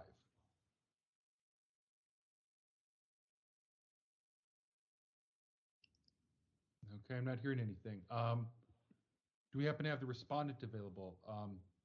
The city librarian? Yep, this is Margot Schaub with the City Library. I'm the Library Commission Affairs Analyst. Okay, great. Thank you for speaking up. Committee Chair Schmidt, did you want to give us a quick summary of this, and then we can decide how we want to proceed on this item? Yeah, I think it's very straightforward. It's a document request dated February 13, 2020, and the response was immediate, and the response was there are no such documents. The terminology in the request is important. This letter says all contracts and communications between the Library Commission and ACE Meeting Corporation. In the library, who the request was sent to, and I'm trying to sort of stress that there's some interrelationship, but separation between the commission and the library. But the library's response was the commission doesn't have contracts. The other thing I just wanted to mention is that there was a almost identical but broader request 3 months earlier, same parties, where it was requested that the commission supply all record of, and that request said contacts. And so contacts to me would be a broader word than contracts. I don't know if there was a typo, but that's the way it was put in. And it also mentioned in the earlier request that the commission was he was asking for the commission and the library itself records. And so that response, which is not the subject of this complaint, but the documents are in the file here, that prompted a large production at that time. And so I think that's all we have, other than, you know, what the committee thought that if there were documents here, they certainly would be public, and there's jurisdiction. Thank you. And did the petitioner appear at the complaint committee meeting that you had? Yes, yes. Okay. But Cheryl, it sounds like we did not hear from the petitioner regarding this meeting. And I haven't heard anything. Okay. So this would be the second committee, or it's the second full task force meeting in a row. This item has been agendized and the petitioner has not shown up for it. So, Excuse No, me, I that's- heard the petitioner say he was different from Anonymous 3 and was present. No, that was Member Schmidt. I was clarifying that this is an anonymous who is a different anonymous from Anonymous 3. Sorry, thank you. okay. So, members, I just wanted to say that for the October 6th meeting, this anonymous petitioner had a very last minute change in his living situation, and he requested at the last minute that his case be postponed. He was in contact with Chair Wolf, and Chair Wolf did bring this issue up to the meeting. It was something that was completely out of this petitioner's control that happened. okay, but is that related He to, would have been present. He would have been present if this hadn't happened. but that was for last month's meeting, correct? That's for last month's meeting. Yeah, I just wanted to let you know that. I just didn't want you to think that he was a no-show for no reason. Gotcha, okay. But we know of no communication for this meeting. I haven't heard anything, and Chair Wolf usually does from this particular petitioner before a hearing. So I don't have anything forwarded, so yeah. to me. So members, I don't know what your thoughts are on how to proceed with this. I'd say that everything's here. I think we could do this here today. That's my thought, unless there's some rule that says that we should allow this thing to be put into the future. I would just note that this is under item 7B of our complaint procedures. It says if the complainant fails to appear at an SOTF or committee hearing regarding their complaint without prior communication, the matter may be filed and dismissed without prejudice. Complaints dismissed without prejudice are considered closed and no further action are to be taken. The complainant shall be notified of the action and may request that their complaint be reopened in writing. If requested in 60 days, the complainant may also refile the complaint on a future date. The SOTF or its chairperson shall determine if the complaint shall be reopened. So that would be the option to proceed with if we wanted to under our complaint procedures for the lack of attendance. Yeah, can I say, this is Member Stein. I actually don't agree with that policy, but I know it's come up earlier this year, and we've refused to hear, incident where the petitioner did not want to be present, and so I'm worried about not being even in how we're treating people. Yeah, I go recall it. forward, and another one we refused to let go forward. I feel like there should at least be consistency, even though I don't. I would have voted that the petitioner doesn't have to be there, but we had decided last time that they did have to be there. But I thought that was part of the rules. Petitioner must appear, and it's certainly in our notice of appearance that the petitioner and the respondent must make an appearance. Yeah, I think we just had a discussion about whether that was a good rule, but we didn't change it, and we went forward with the assumption that that was the approach. Member LaHood? Yeah, I believe Member Stein, I hear what you're saying here. I think the two options before us are whether we want to continue it or whether we want to close it without prejudice, understanding that the petitioner could open it again. If we do that, it limits that this person would have to request that it be reopened within 60 days, where if we just continue it, that clock does not kick in. Is that right, Chair Yankee?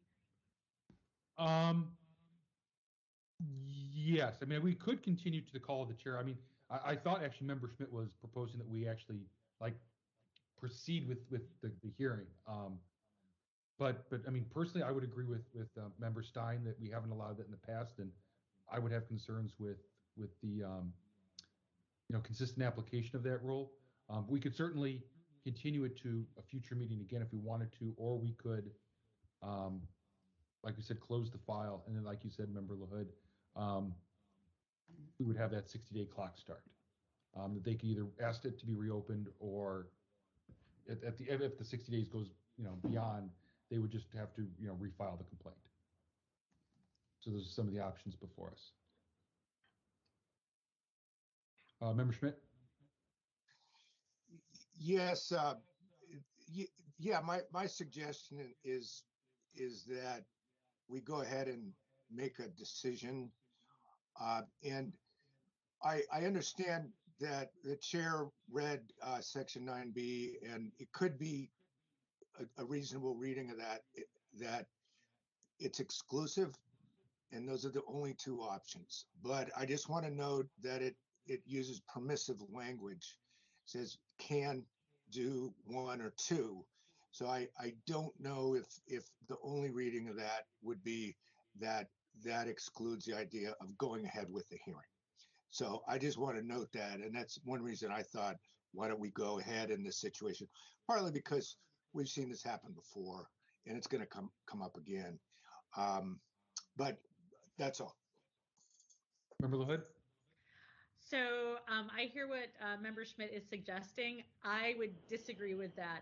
I think in the case where the petitioner said, I'm not going to be there, but please proceed, I think it's worth considering in that case. I don't think it's fair to proceed without them if we haven't even received an indication that they want us to proceed without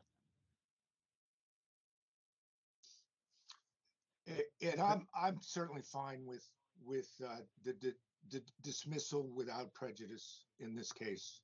I would concur on that. It seems like a good resolution too.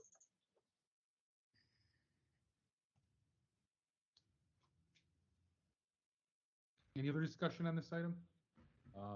We want to go ahead with a motion on it. This is Member Wong. I'd like to make a motion to dismiss this case without prejudice due to lack of attendance by the petitioner. Okay, moved by Member, seconded by Member Schmidt. Any discussion, or should we move to public comment? All right, let's go ahead and move to public comment. If you're interested in speaking on this item, please speak up, and Cheryl will add you to the queue. Excuse me, Vice Chair Yankee, who was the second on this motion? I believe Member Schmidt was. So it was moved by Member Wong, seconded by Member Schmidt. Okay.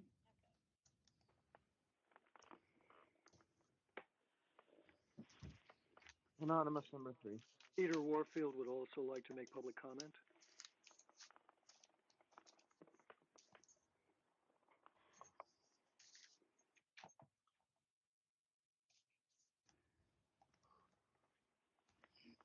Did anybody hear that, Peter Warfield? Yes, we did. Thank you.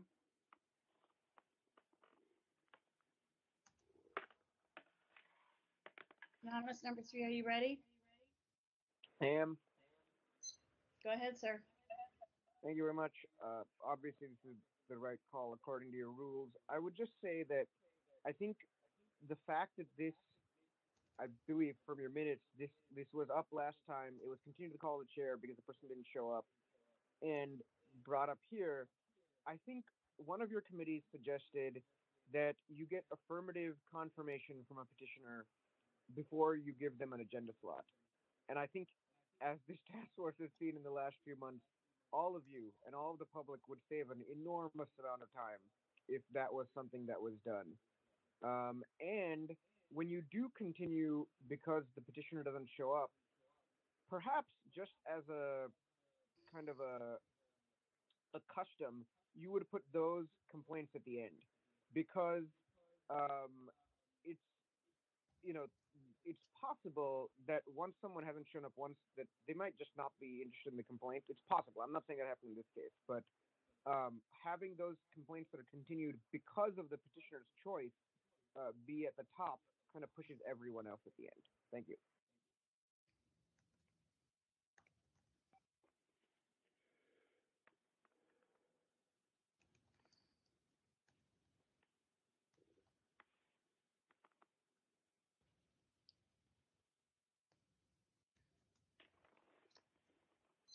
Did anyone hear me? I'm done. Yeah, we heard you. Mr. Warfield, are you ready? Yes, just let me know when to start. Go ahead, sir. Peter Warfield, Executive Director, Library Users Association. libraryusers2004@yahoo.com, and P.O. Box 170544, San Francisco, California 94117-0544. The intricacies of continued or dismissed and so on and so forth, I'm concerned that whatever action you take, it be absolutely clear whether the person will lose their place in line or not. Now, this is, first of all, something that started more than a year and a half ago with a request for information from the library. Number two, you had a very closely divided, as I recall, vote. When Mr. Chafee told you that he did not think he needed to come to a hearing and cited the law. So let me say what the law says. The law explicitly says that the respondent must come, but it does not say that the complainant must come. 67.21 E for Edward says, where requested by the petition, the Sunshine Task Force may conduct a public hearing concerning the records request denial. An authorized representative of the custodian of the public records requested shall attend any hearing and explain the basis for its decision to withhold the records requested. There is nothing said about the requirement for the complainant to come. Now, another point is this. Mr. Chafee made it clear that one of the problems with his attendance was that he got hardly any notice at all for the meeting, as he was on a mailed communication basis with the task force and not on email. And I believe that that's the case with this complainant. This complainant communicates via letters. So I certainly think that this is pretty straightforward. It's pretty well documented. I certainly think you could go ahead if you chose to. I think it would be a big mistake to strictly stick rigidly to your written rules, which simply contradicts the law. With respect to if you wanted to postpone this hearing, 30 seconds. I think that it would be a reasonable thing not to let it drag on into the indefinite future and have this now put at the end of 170 some odd complaints that are still pending, but rather to put it, if you like, to the call of the chair. Yes, as anonymous number 3 says, go ahead and confirm participation in enough time to put it on the agenda where everybody is agreed. That's how I think you should proceed. Make sure that it's okay. Put it on the next available agenda. Thank you. Thank you. Do we have any other public commenters?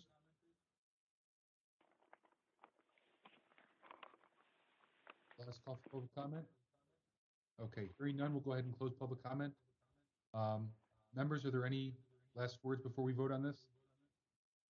Member Schmidt, you have your hands up? Oh, I'm sorry. I didn't lower. I just want to make sure. Earlier. Okay. Seeing no other comments from the members, Cheryl, can you please proceed to the roll call? Member Wong? Aye. Member Wong, aye. Member Schmidt?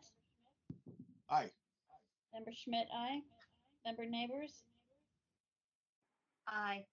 Member Neighbors, aye. Member Highland? Aye. Member Highland, aye. Member Stein?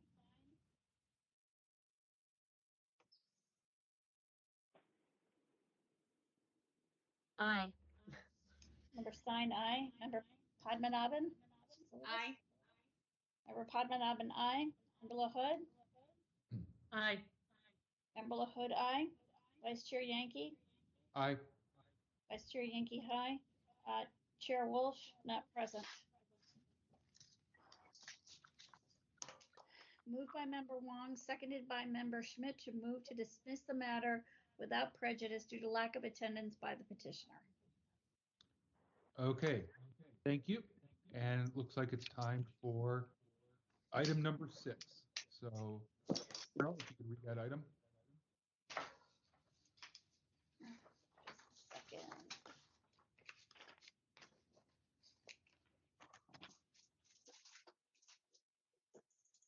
Item number 6, file number 21008, complaint filed by Stillian Bajanski against the Planning Department for allegedly violating Administrative Code Section 6721 by failing to respond to a public records request in a timely and complete manner. On June 15, 2021, the Complaint Committee found that the task force has jurisdiction, that the requested records are public, and referred the matter to the task force for hearing. And then the part after that? I'm sorry.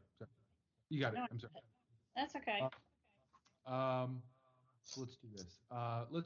Before we have, looks like this went to the complaint committee as well. So before we have the complaint committee chair give us a synopsis, let's just make sure that we have the petitioner and respondent present. So Mr. Bajanski, are you present for this hearing? Laura Lynch from the planning department is here. Yes, I am. I'm not sure whether you hear that. Okay. So it sounds like we do have Mr. Bajanski and I'm sorry, who was that from the planning department? Laura Lynch. Laura Lynch. Okay, great. So we will get started here. Complaint Committee Chair Schmidt, did you want to provide a summary of this for us? Yeah, could I just clarify, did we just hear that the petitioner is present? I wasn't clear if I heard. He's present. Okay. Yes. So, all right, thank you. We have two cases with Mr. Bajanski. The first one, it looks like it is, again, another straightforward case. Request for documents. The response, it seems that the response, the substance of the response was late. It was admittedly late, but I don't think there's much of an issue as to whether there was anything not included in the response. There is a lot of back and forth and correspondence about matters in the file that we have. That matters are just not part of what we do here at the task force. That's all. Okay. Can you tell us what exactly you do at the task force? What is the purpose of the task force?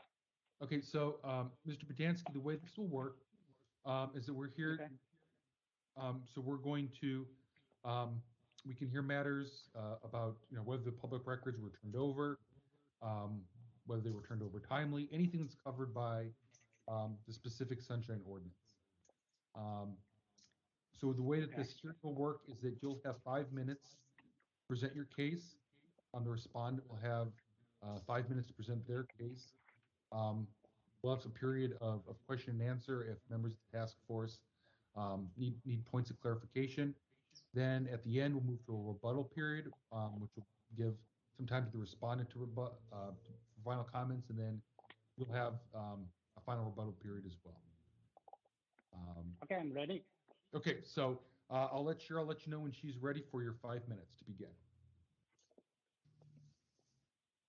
Mr. Bajanski, are you ready to speak? Yes. Go ahead, sir. We can spend the next few meetings discussing this particular request, but there is a bigger problem at stake. I would like to bring to your attention to the Sunshine Ordinance Section 67.1, which states the following. Elected officials, commissioners, boards, councils, and other agencies of the city and county exist to conduct people's business. The people do not see to this agency the right to decide what people should know about the operations of local government. And I have attached image here showing that Kevin Guy, at the time director of one of the departments of the planning department, saying the following. The roofing, I realized that the leaking of the roof can trigger a host of compounding problems. However, we are well removed from the rainy season right now. It would seem that there is plenty of time for the host to resolve these enforcement cases before the rain becomes a practical issue. My question here is what law gives the planning department employee, in this case, Kevin Guy, the right to define the rainy seasons in San Francisco? Also, what is the term of practical issues?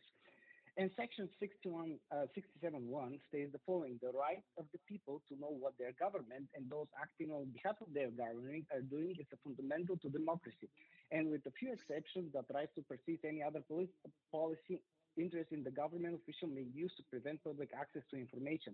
On multiple occasions, I requested information about phone call logs, and I was told that no such are provided or kept.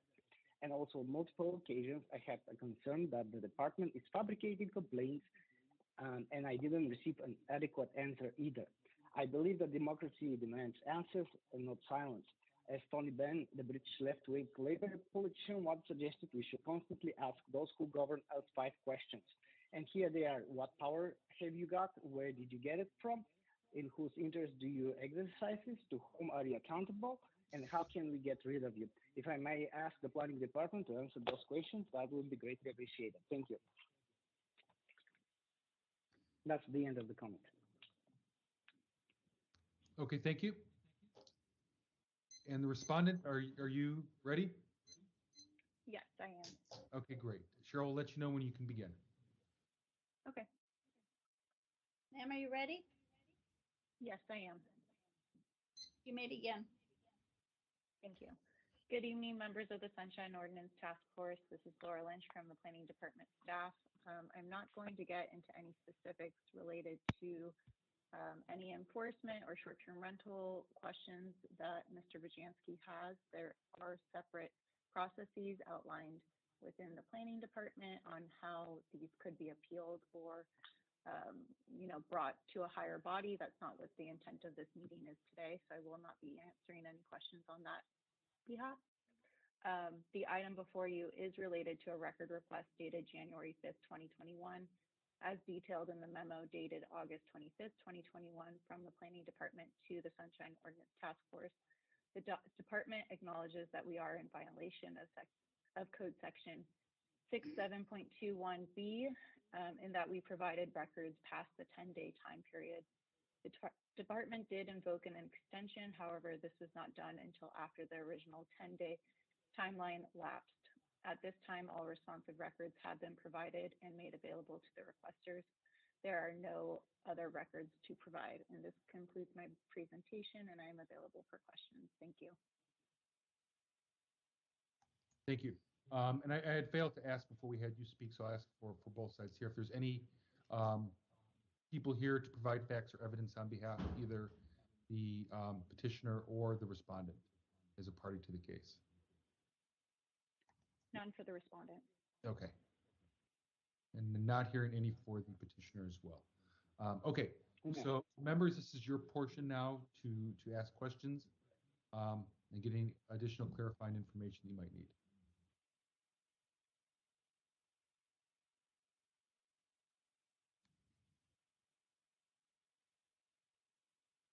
Anyone with a question?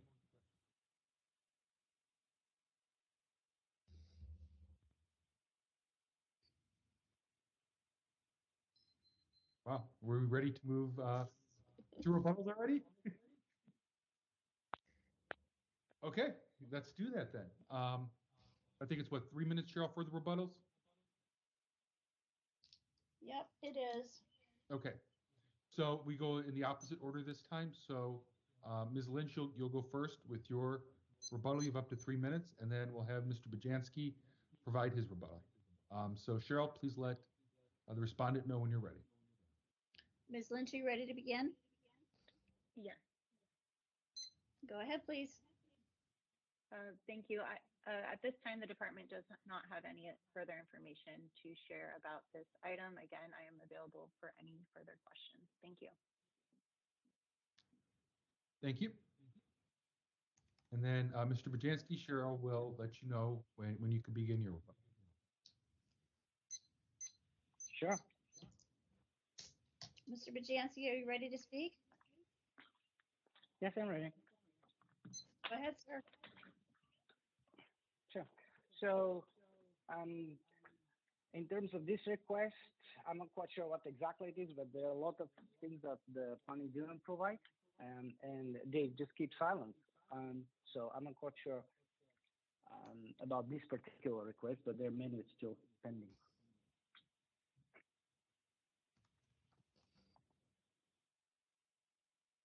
That's And- it. End of it.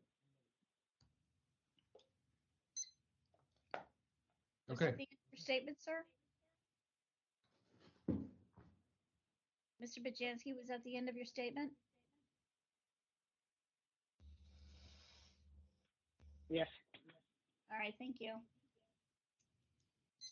Okay, so members, how would you like to proceed with this item? This is Member Stein speaking. I think this is a pretty clear-cut case, and we also have a acceptance of violation from the respondent. So I'm ready to make a motion to find a violation of 67.21, if anyone wants to second that. I have a question, if I may ask. Actually, I guess for the Chair Yang, you may ask a question Sure, of this is Member the Levin, Complaint so- Committee. So yeah, yes, I agree with what Member Stein said regarding timeliness.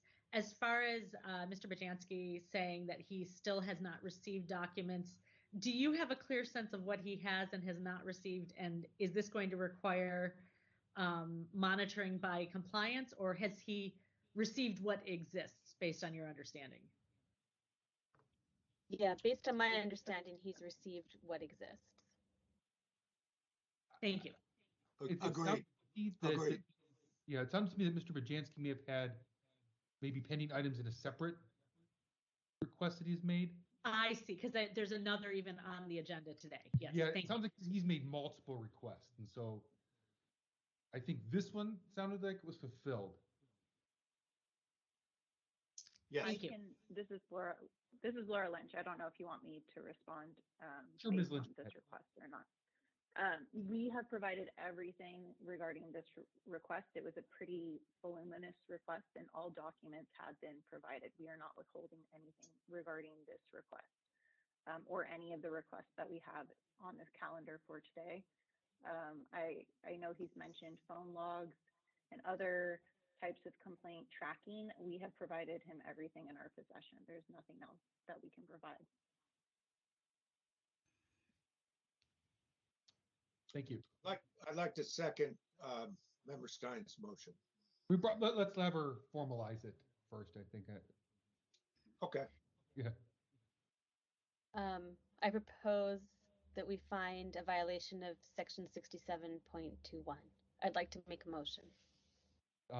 Do we want to be more specific? Perhaps like, B and describe what's the specific violation that we're finding? Untimely. Failure to respond to a public records request in a timely and complete manner. Okay. So moved by Member Stein. Okay. Second. And seconded by Member Schmidt. Any discussion before we move to public comment on this item? Okay, seeing none. Ready for public comment on this motion. If you'd like to be included in the queue, please speak up and let Cheryl know so that she can add you.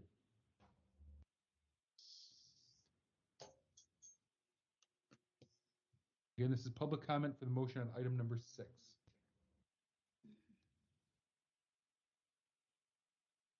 Last call for public comment.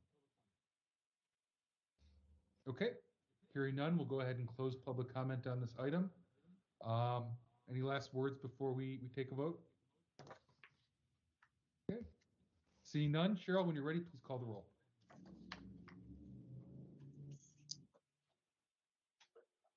Member Stein? Aye. Member Stein, aye. Member Schmidt? Aye. Member Schmidt, aye. Member Neighbors?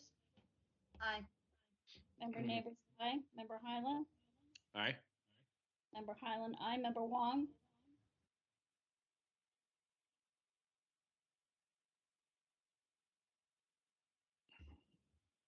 I can come back to her. Yeah, why don't we come back to her? Member Padmanabhan? Aye. Member Padmanabhan, aye. Member LaHood? Aye. Member LaHood, aye. Vice Chair Yankee? Aye. Vice Chair Yankee, aye. Chair Wolf, absent. Member Wong? Aye. Member Wong, aye. Moved by Member Stein, seconded by Member Schmidt to find a violation of 6721 for failure to respond to a public records request in a complete and timely manner. I think that was what 6721B. B? I didn't hear that. Okay. Correct. Is that correct? Just wanted to make sure we have the motion correct. It's actually 6721. Yeah, but, I just 67. Yeah, that's what I thought. but- Yeah. But B is what the respondent claimed they had failed to. Late violation. Yes. Member Stein, do you want to modify your Yes, motion? I'm 6721B. I agree. Okay. Shall I repeat the motion, the Vice Chair Yankee? Yes, why don't we come? Yeah. Okay. Moved by Member Stein, second by Member Schmidt to find a violation of 6721B for failure to respond to a public records request in a complete and timely manner. Okay. And the seconder should probably accept the modification. Accept. Do we need to revote on that, or I think that was just a clarifying item on that. I thought that was what we were voting on. That's what I thought it was too. That was my understanding. Okay. Just want to make sure it was actually included in what Cheryl had. That was my understanding, is that that's what we were voting on. Okay. That I think concludes that item. So we can move on to the next one at this point. Cheryl, I think we're on to item number 7. Item number 7, file number 20117, complaint filed by Stilian Bajanski against Jonas Ionin and the Planning Department for allegedly violating Administrative Code sections 6724 by failing to provide public records, 6725 by failing to respond to an immediate disclosure request in a timely and or complete manner, 6726 by failing to keep withholding to a minimum, 6727 by failing to justify withholding, and 6729 failing to provide an index of records. On June 5th, 2021, the complaint committee found, excuse me, that the task force has jurisdiction, the requested records are public, and referred the matter to the task force for hearing. Okay, great. Thank you. We know Mr. Bajanski's here, so Ms. Lynch, will you be providing the response, or is Yes, I will. you will? Okay, on behalf of Mr. Jonas Ionin. Yes, that's my Okay. Okay, got it. All right. So committee complaint chair Schmidt, would you like to provide a summary on this case? Yeah, again, I think it's as simple as it looks. The request itself, it's for a recording. If you look at the text, it's the request itself of a hearing that Mr. Bajanski had before the planning department. So he made the request October 13, 2020. Apparently, the recording was given to him within a week. As I understand it, he was not happy with how, like, he didn't like the quality of the tape, that the recording process, or whatever the recording was that he got. He does talk in his documentation a lot about a lot of other matters, and he's got different issues going on, but I think that's right there the crux of what would come within the scope of what we're doing here. So we did, again, what we found was that the tape itself would be within the category of a public record. So we passed the case on to the task force. That's all. Okay, great. Mr. Bajanski, are you ready to go? We'll just like we did with the last case. All right. So Cheryl, please let them know when you're ready to begin the timer. Mr. Bajanski, are you ready to speak? Yeah, I'm ready. Go ahead, sir. Again, I don't want to repeat myself, but my main case is that the planning department of San Francisco is not promoting democracy, but rather authoritarianism authoritarianism. My main argument is that the production of records process is in multiple stages. First, you cannot request any information from the department. For example, I was not able to receive any data on telephone records that the department later received. Another example, within the domain of the refined data that the department claims release, that the data is pulled individually from each individual employee. For example, if I request information about email correspondence with terms ABC, that means later the records will go and say that, and go and ask each individual employee to search for those specific words, or and I don't think so that it's in any way democratic. That's the end of my argument. Okay, thank you. And Ms. Lynch, are you ready? Yeah. Okay, great. Cheryl, please let Ms. Lynch know when you're ready. She can begin her speaking. Ms. Lynch, are you ready? Yes, I am. Go ahead, please. Thank you. Good evening again, members of the Sunshine Ordinance Task Force, Laura Lynch, Planning Department staff. This is the first time hearing anything about the quality of the recording provided. So if that is an issue, please reach out to me and I will take a look at it, but I have not received that concern yet. As detailed in the August 25th memo, the item before you is related to a record request dated October 1st, 2020 for 7 audio files, as detailed in the memo submitted by the Planning Department. We had 4 separate requests within a 3-week time period from Mr. Bajanski, and a lot of these requests had overlapping information being requested about the same topic. So that's not an excuse, but it is just an explanation that we were working to provide responses to all 4 requests. The department admits that we were late in providing the entirety of the request. 4 recordings were provided on October 5th within the 10-day timeline, while the remaining 3 were not located and provided until October 16th, after the 10-day requirement had passed. All files have been provided to the complainant. No files were withheld.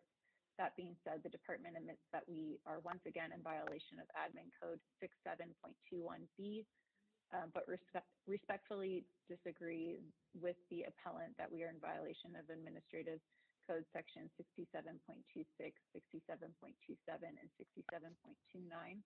This concludes my presentation, and I am still available for any further questions that you may have. Thank you for your time. Thank you.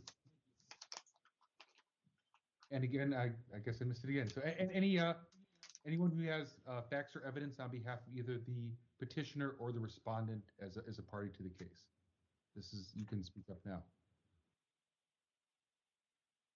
Okay, hearing none, members, this is your question portion.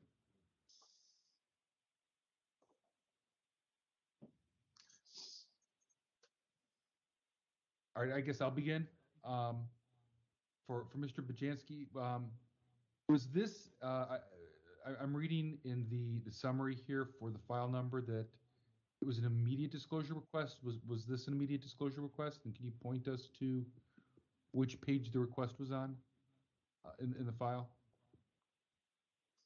I don't remember. I cannot locate it. I don't remember what it was.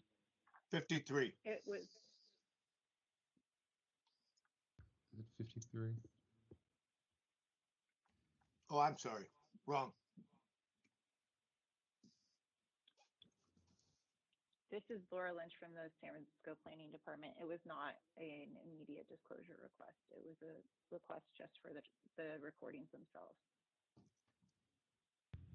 Okay, thank you. So my question for you, Mr. Bajanski, is your intake form alleged a violation of 67.25 for an immediate disclosure request? So what evidence do you have to substantiate that violation or alleged violation? I'm not sure. Maybe it's because multiple times I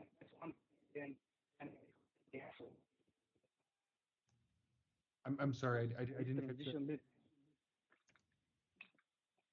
I'm saying that sometimes what happens is I put one request to the Board of Supervisor, and then on the agenda, it comes with a different item. In different legal sections. I'm not quite sure the person who does the transition from the actual form to the actual item on the agenda makes any changes to that item. I'm not sure about that portion, but because I think there is a change, because this is not the same way I submitted it, at least what I recall. Okay, so I'm looking at page P299, which is the third PDF page on the attachment, and this is the complaint form that you submitted, and it says Sunshine Ordinance violation sections, and then you listed 67, 24, 25, 25 again, 27, 29, and then you said I requested multiple times to Adrian Putra. The request above was for recording of hearing from 30 Allen Street through 28 Allen Street, administrative appeal hearing. Talks about the time and date. It says this request was submitted October 1st via email to Adrian Putra. Today I have not received any recording. So for instance, if we're looking at this under 6725, that would be an immediate disclosure request. And so that's a different time frame than the time frame that's prescribed by 6721B. So I'm just trying to ascertain which lens we should be looking at this under. Well, I haven't done the preparation to align requests with the agenda meeting, so I cannot speak about. I'm not prepared to speak about that. But as I said, I think sometimes when meeting, it usually changes. It's not exactly the way I submitted it online initially. Okay. So it sounds like this may actually not be an immediate disclosure request without seeing any particular reference to that. So those are all the questions I have. Members, did you have any?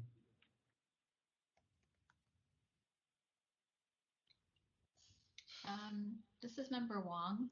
I have a question for the petitioner. I'm wondering if there's specific locations in the packet that you can point us to for the withholding related to 67.27 by failing to justify withholding.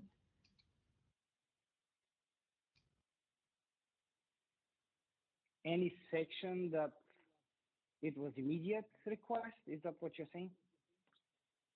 Did the whole immediate request? I'm not understanding the question. I'm sorry.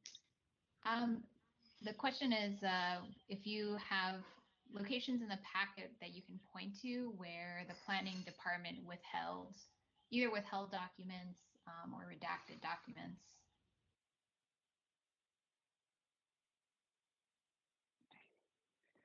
I'm not quite. So, which one is which one? So 60 immediate request or in general? I'm sorry, you broke up for a second. Can you repeat the question? I'm not quite sure. Documents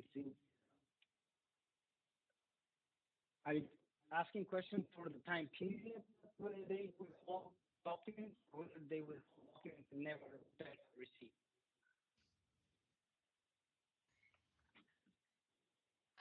Mr. Bajansi, I think your connection is not great. I think what you're asking is whether you got partial records or just records that were just not received. And I guess my question is for both.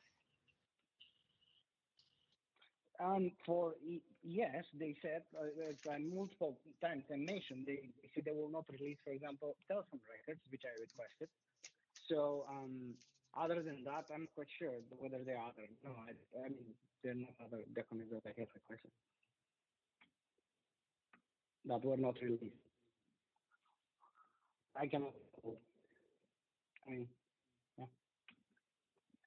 Okay, thank you. And then I guess on the flip side, then I have a question for the respondent on whether or not those phone records exist and if they can be released to Mr. Bajanski. And if not, what the reason for withholding was. We don't have any phone records to release or in our possession related to this matter. All documents have been provided. We're not withholding anything.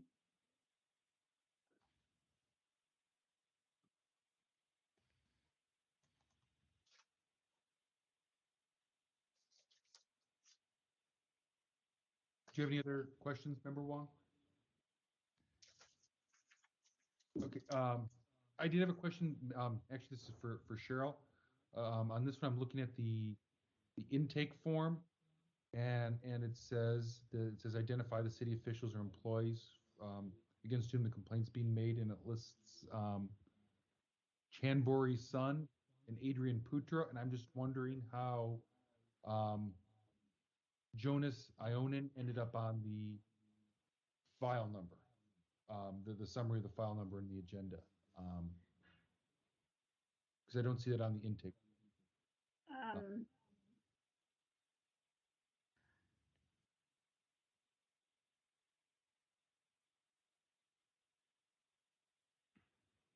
Jonas Ionin is the custodian of records for the planning department. Okay, so that was a name that we added, but that's not necessarily an individual name of the complaint. That's the name that I used to focus the summary on the custodian of record. Okay. Okay. Members, any other questions on this one? Okay. Seeing none, we'll go ahead and move to the rebuttals. Just like the last time, we'll start with the respondent, and then we'll let the petitioner have the final word on this. So, Cheryl, please let the respondent know when you're ready. Okay. Ms. Lynch, are you ready to speak? Yes. Go ahead, ma'am. Thank you.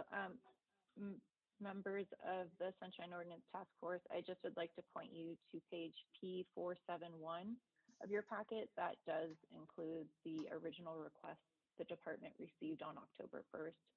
And just want to clarify that it was not an immediate disclosure request. So that terminology was not referenced at all in the request.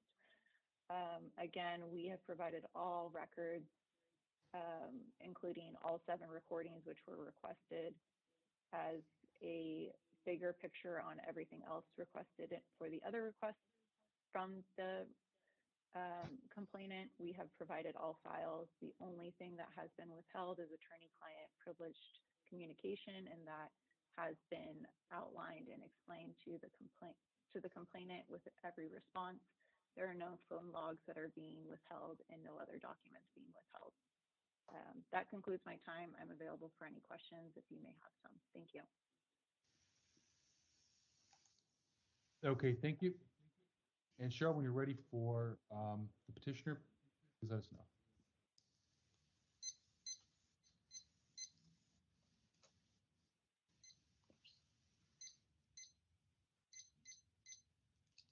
Mr. Bajanski, are you ready? I'm ready. Go ahead, sir. Okay, my only comment is that I don't see any reason why phone records should not be released. I'm not asking for a specific phone record. I'm just asking for the department's phone records without, I mean, they can mask. I just want to know the total numbers of calls that were made.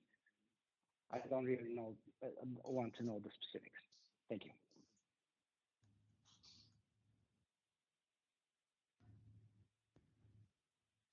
Okay, thank you. So members, this is now ours for deliberation and a motion.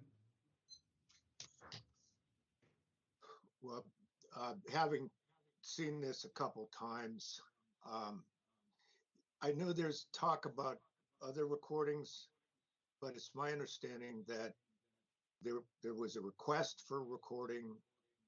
You got the recording. You didn't like the quality of it. I'm not sure if that's something that we can really address.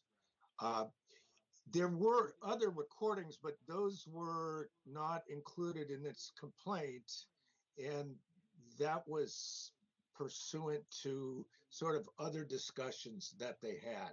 So if we just look at the complaint we have in front of us, I'm not seeing violation, and I'm not even seeing delay.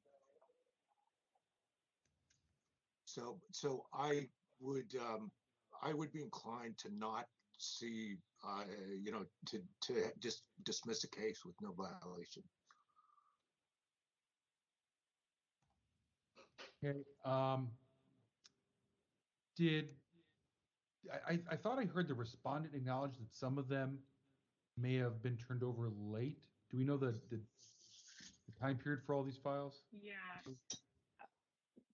There were, yes, there were about 7 tapes, but the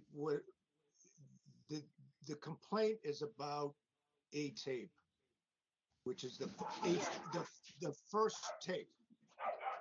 Sorry, the first tape, and that was supplied quickly, and then they had these discussions about other tapes that he might have an interest in seeing, and you'll see that in the file.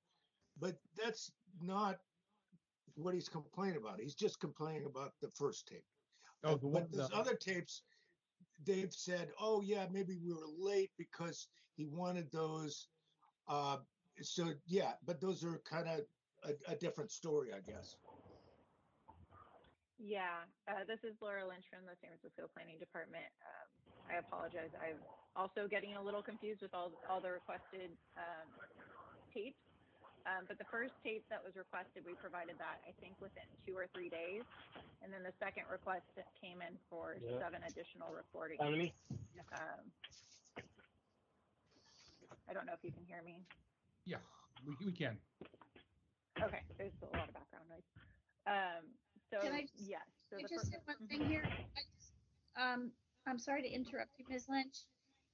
If you're not speaking, please put your phone on mute. Press *6. We have a lot of background noise. Thank you. I'm sorry, Ms. Lynch, to interrupt you. Go ahead. No worries. I was just saying I also was getting a little confused on which tapes we were referring to. The first request that came in, we provided that, I believe, within 2 or 3 days. The second request that came in were for 7 audio files. We provided 4 of them within 4 days. And then the remaining 2 were provided within, I think they came in on October 16th. So that's 16 days after the request instead of 10. But everything was provided. Okay, this is Vice Chair Yankee. I'm looking at the actual complaint form, and it looks like it was narrowed down to one specific one, and it says, the request above was for recording of hearing for 30 Allen Street through 28 Allen Street, administrative appeal hearing. And it says, the request was submitted on October 1st, and it says, to date, I haven't received anything, and that's dated October 13th. So, Ms. Lynch, do you know when the recording for the 30 Allen Street through 28 Allen Street administrative appeal hearing was provided? I think those were actually provided on October 16th. So those were provided 6 days late. Okay, so those would be then late. That's at least what I'm seeing now, and I apologize if I'm confusing matters. Okay, so Member Schmidt, is that? I just want to make sure that we're all on the same page on this. I think I may have been wrong on that. I was thinking that they were supplied after the request, but I guess that the request was made and then the complaint followed that by 12 days. And it was 3 days after that. So that would mean that there was delay. Yes. And so I amend what I said earlier. I was wrong about no violation, not seeing a violation here. Okay. Yeah. Good call, Chair Yankee. Okay, yeah. So yeah, that's what I was seeing too. I'm reading this as it looks like a violation of 6721B again, because it was beyond the 10 days. That's kind of where I'm at on this. Members, any other thoughts on this?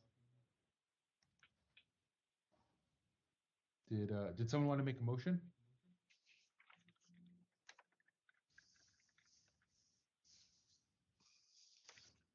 Okay, I'll make a motion on this one.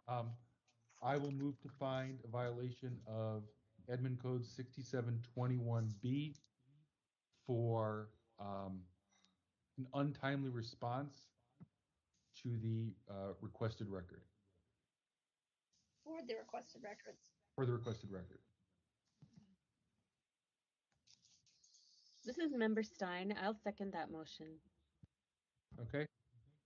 So that's moved by Vice Chair Yankee, seconded by Member Stein. Any discussion on this, members? Okay, we'll go ahead and move to public comment on this. If you'd like to offer public comment on this item, please speak up, and if you're on mute, you can press *6 to unmute yourself. Anonymous number 3. Okay, anonymous number 3. Anyone else? Okay, sounds like that's it. So Cheryl, when you're ready, please let anonymous number 3 know. So are you ready to begin? Wait. Yes. Okay, I'm just going to make another request to people listening in on this meeting to please press *6 if you are not speaking. Thank you. Sir, are you ready? I am, and I still do hear a very low level echo of both you and myself, so someone is still.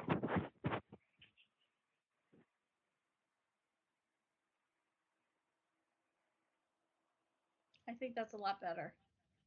All right. Okay, anonymous number 3, are you ready to begin? I am. Go ahead, sir. Thank you very much, and I apologize. I'm popping in between your guys' meeting and the police commission. But first of all, I'd say that I think the motion should be certain to strike the unlisted person from the caption of the case. As SOTF has discussed before, and I believe Mr. Young has told me, it is the complainant's choice, sole choice of who to name as a respondent, and the staff should not be changing who is named as a respondent. And so I would urge that your motion removes, I don't remember the name, the name of the person who's on the agenda who should not be on the agenda. Second, depending on this task force's position on the mayor's orders, the violation should be of the CPRA Government Code 6253C 10-day deadline and not the 6721B 10-day deadline if you believe the mayor's emergency orders remain valid as of the date this complaint was filed. And that requirement is that in 10 days, they had to tell, in no more than 10 days, they had to tell him whether or not the records existed, what were the reasons, etc., the justifications and whatnot. The 6721B requirement still applies to the extent that you believe that it was unreasonable how long they took. But if you're just going by the 10-day deadline, it should be CPRA Government Code 6253C. Thank you very much. Thank you. Any other public commenters? Yeah, David Steinberg. Okay. Cheryl, please let Mr. Steinberg know when you're ready.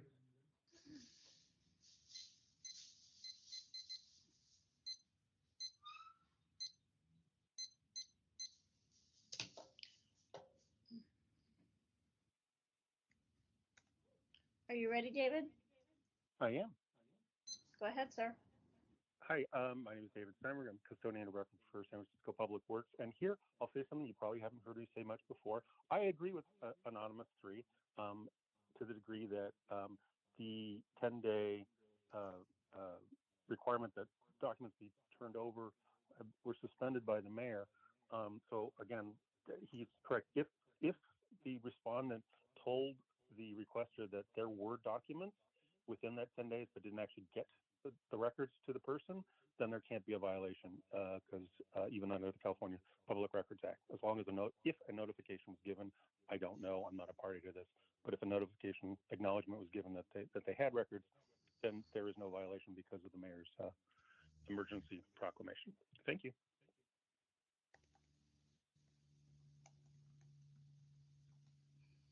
Thank you. Any other public commenters?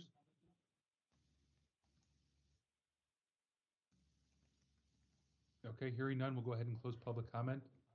I think those are actually some excellent points got brought up in public comment.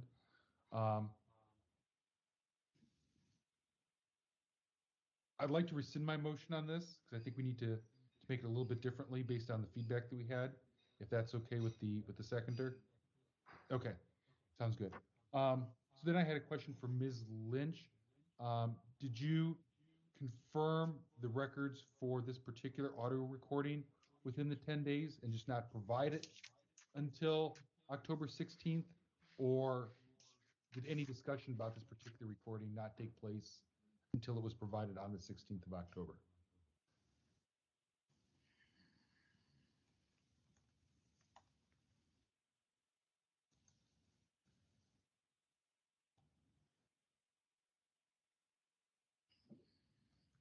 And I'm sorry, Ms. Lynch, you might be on mute. You might need to star 6 yourself to respond to that. Was. Hello? Sorry. Yes, Okay. on October 1st, we did respond to the requester, letting them know that we received the request and we were looking for the files. And then on October 5th, when we provided the 4 files, we said we were trying to physically locate the remaining 3 because we had moved offices during that time period. So we did say that we were providing records. We just needed more time. And that was which date, I'm sorry? That was on October 5th when we provided the partial response with the 4 records. Okay.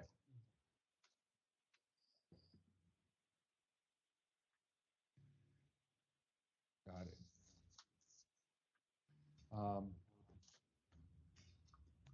Members, based on that feedback, have any additional thoughts on this? I agree that it does look like there was a response, and maybe there's no, in this situation with the COVID rules, maybe there's not a violation.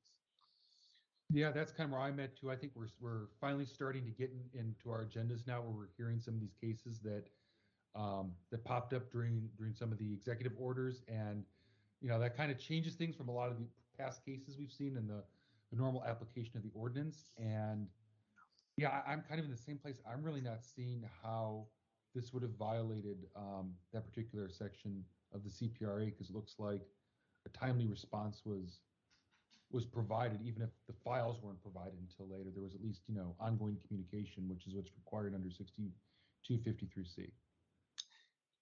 And also, I think Anonymous 3 had a good point about let's not, and Mr. Steinberg, about let's not be putting people into these complaints who don't belong in them. And I think that's really important, that we be careful about, who's tagged on to captions in these cases. So since the case, if we were to find a violation here, I think we should make it clear that Mr. Ionin shouldn't be listed. If we find no violation, then he's obviously not, he's also included in the no violation. Mm-hmm. Yeah, I think that's an excellent point as well. Do we want to formulate a motion on this one, members?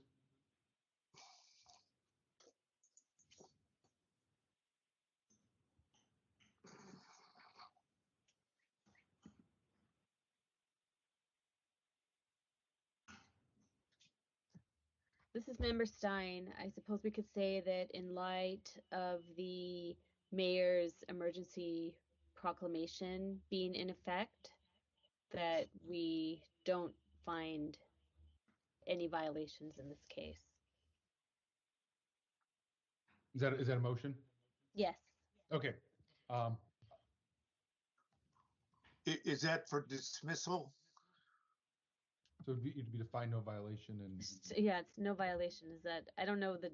Yeah, that would then effectively end the case unless someone makes a subsequent motion to find a violation.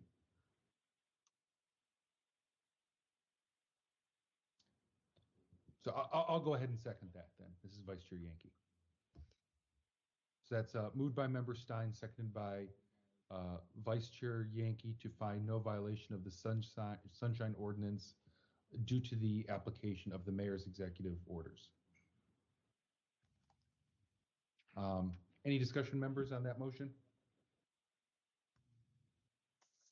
Okay, I'll go ahead and open this back up for public comment. Members of the public, if you'd like to speak, please let Cheryl know, and she'll add you to the queue. Anonymous number 3. Okay, we hear anonymous number 3.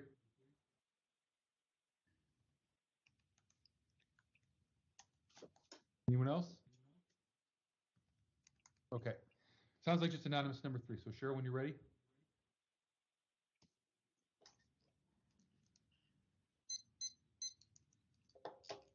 Anonymous number 3, are you ready?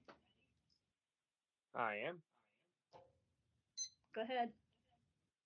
Thank you. I don't disagree with this conclusion, but I do disagree with some of the interpretation that was stated there. The law is not that they have to respond or that they have to have some communication. It's a very specific requirement in the CPRA that there is a notice of determination of disclosable public records and reasons therefore. So in this case, on October, I don't know, on one of these days, it does look like they said, here are some, which obviously tells you that they do exist. But it's not just some communication. You have to actually tell them whether they exist, whether they're disclosable, and the reasons. And that's pretty important because many times agencies will respond saying, we're just going to take N more days. And they haven't told you whether they exist, whether they're disclosable, and the reasons. In this case, that may be different. I'd also urge you to make your no violation motion more specific as you usually do and say it's no violation of CPRA Government Code 6253C because the argument you guys have made in the past is that there could be some other violations that you haven't considered in this case, and the person may bring some other complaint about them.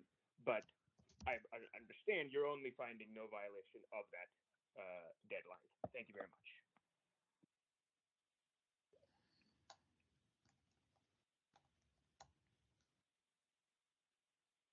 Any other public commenters?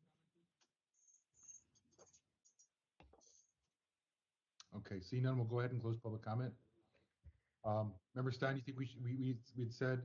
Yeah, I can amend my motion to say no violation of 6253C in the CPRA. Okay. Including the Sunshine Ordinance, is that substituting, or should we say the Sunshine Ordinance under the mayor's executive orders and 6253C, or what do you think? Well, I was saying a move to find no violation in light of the mayor's suspension of the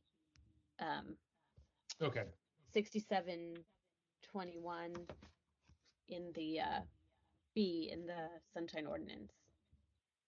Okay, so just want to make sure that Cheryl has it accurate here. So are we saying no, in light of the mayor's executive orders, we find no violation of 6721B or Government Code CPRA 6253C. That sound correct? Correct. Okay. Do you have that, Cheryl? Trying. Okay. 6721B, you said? Yes. That's the timeliness portion.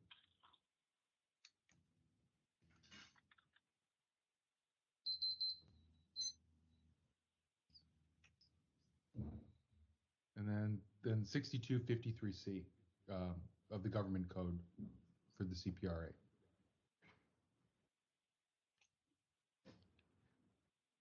Okay, moved by Member Stein. And who was the second? Was that Dean? That was me, Vice Chair Yankee.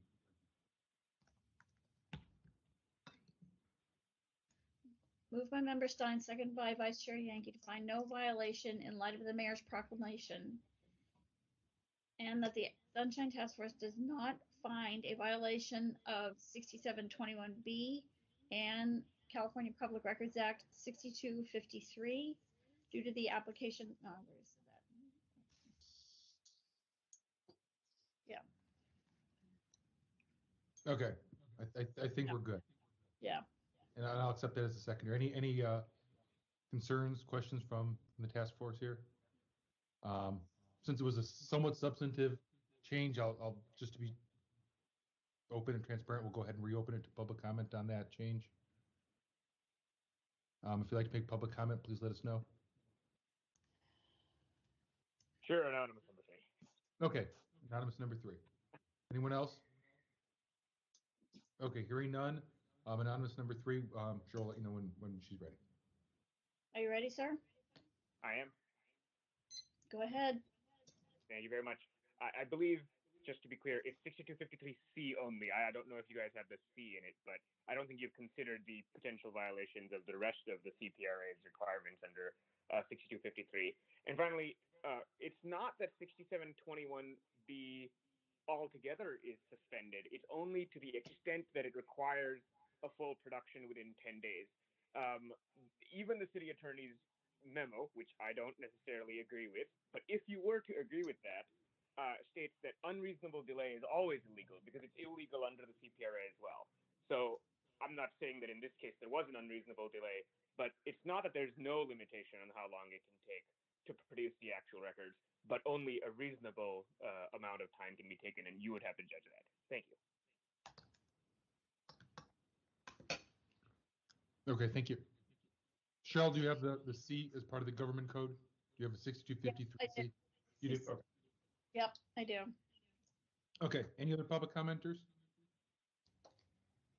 Okay, we'll go ahead and close public comment on this. Members, are we ready for a vote? All right, hearing no objection, go ahead and Cheryl call the roll. Member Stein? Aye. Member Stein, aye. Vice Chair Yankee? Aye. Vice Chair Yankee, aye. Member Neighbors?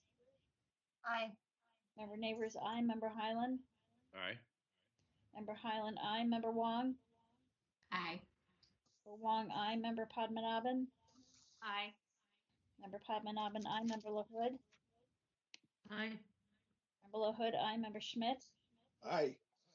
Member Schmidt, aye. Chair Wolf, absent. Moved by Member Stein, seconded by Vice Chair Yankee to find no violation in light of the mayor's proclamation. The Sunshine Task Force does not find a violation of 6721B or the California Public Records Act 6253C. Okay, thank you, Cheryl. Before we move on to the next item, I think it's important to consider that we did vote on a prior item to find a violation of 6721B. I don't think we may have fully considered the application of the executive orders that may have been in place at the time that was brought up in this case. I don't know if there's any thought that we should go back. This is the prior item from Mr. Bajanski. I would say that part of the basis for my vote in that case was that the delay was unreasonable. Okay. Okay, I don't hear any. It was a lengthy delay. It was, yeah. Okay, I just wanted to make sure that we didn't skip anything we shouldn't have. Okay. Okay, so I think we're ready for item number 8. So Cheryl, when you're ready. Item number 8, file number 21007, complaint filed by Yarmi Sue against Kimberly Ackerman and the Municipal Transportation Agency for allegedly violating Administrative Code Section 6721 by failing to respond to a public record request in a timely and or complete manner. On June 8, 2021, the Education Outreach and Training Committee moved to find jurisdiction that the records are public and to forward the matter to the task force with no recommendation for the hearing. Okay, thank you. And do we have both the petitioner and the respondent present? If you are, can you please speak up? You might be on mute, so you might need to press *6 first so we can hear you. This is Johnny too. I'm sorry? Hi. Hi, members.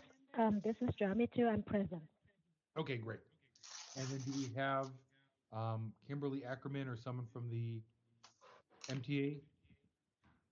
Hi. This is Annie Knight, the Public Records Liaison for the Human Resources Division. at SFMTA. Okay, excellent. And it looks like this was heard by EOTC. So EOTC Chair Highland, did you want to give us a summary on this? And excuse me if you're we hear some talking in the background. Maybe a child who's Vice Chair Yankee, I'm going to go ahead and mute everybody. Okay. And the people who are speaking, they can press *6 to unmute their mic. Okay, great. Thank you, Victor.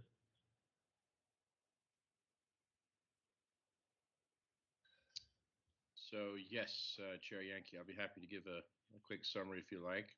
Great, thank you. Okay, so as you can see towards the bottom of our packet, there's been a lot of correspondence. This case has been in and out of EOTC several times. In a nutshell, I'm still hearing some background, like a radio. Anybody else hearing that? Okay, it's very low, but anyway. So basically, Ms. Theo has been asking for documentation regarding her her dismissal, and I believe she's getting ready for litigation. This is something that happened to her back in 2018. I think she submitted the records request in September of 2020, I believe. In a nutshell, I'll just go right to the heart of this case. I think if you go down to the bottom of page 713, 713 in our package, and I will read this into the record. This is communication between myself. This is after one of the many EOT meetings where we asked them to go back and do another search for these documents. And basically, she's asking for, documentation of her dismissal so she can prepare her court case. And bear with me one second while I find that. All right, here we go.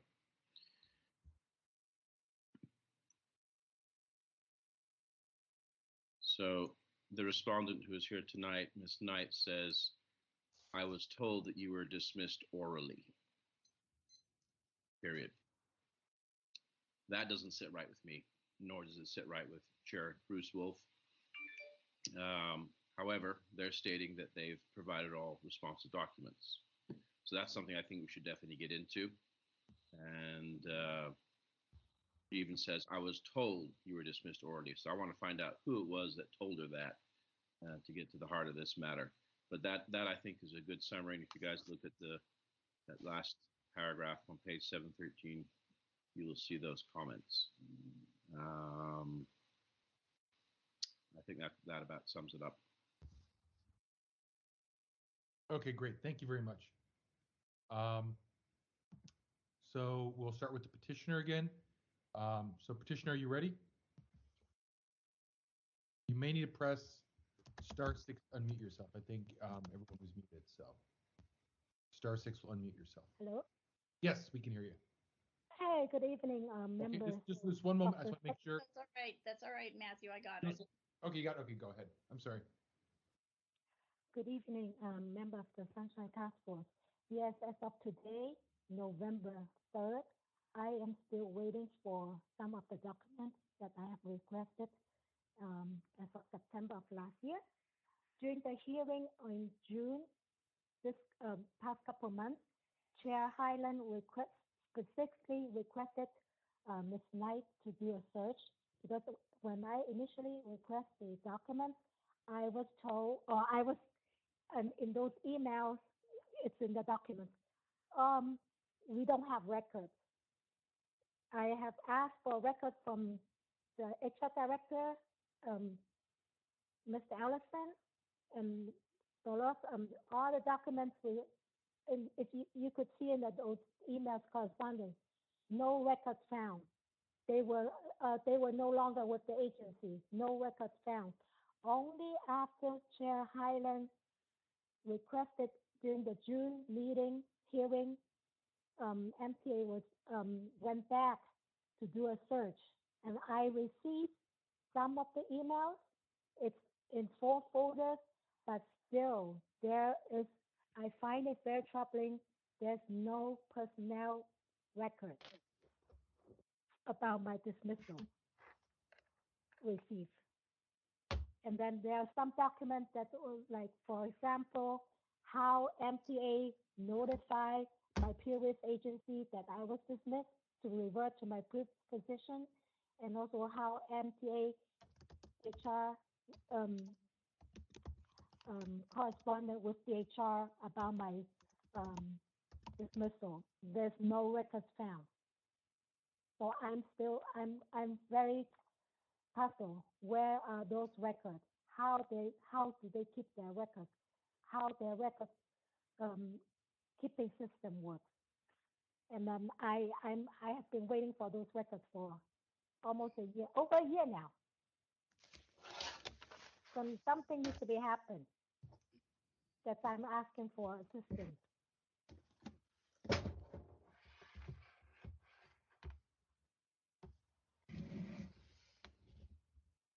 Yeah, I'm afraid this is just refusal to provide withholding information and refuse to release information to me. That's all.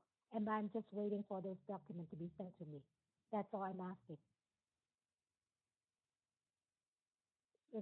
Yeah, thank you for your attention to this matter. Okay. Was that all the testimony you had? Yes. Okay, great. Okay. So Cheryl, when you're ready for the respondent, please let her know. Point of order. Anybody in yes. support of the right? Yep. Is there anyone in support? Anyone to speak and provide facts or evidence in support of the petitioner? Okay, hearing none. Let's go ahead and move to the respondent. Cheryl, when you're ready.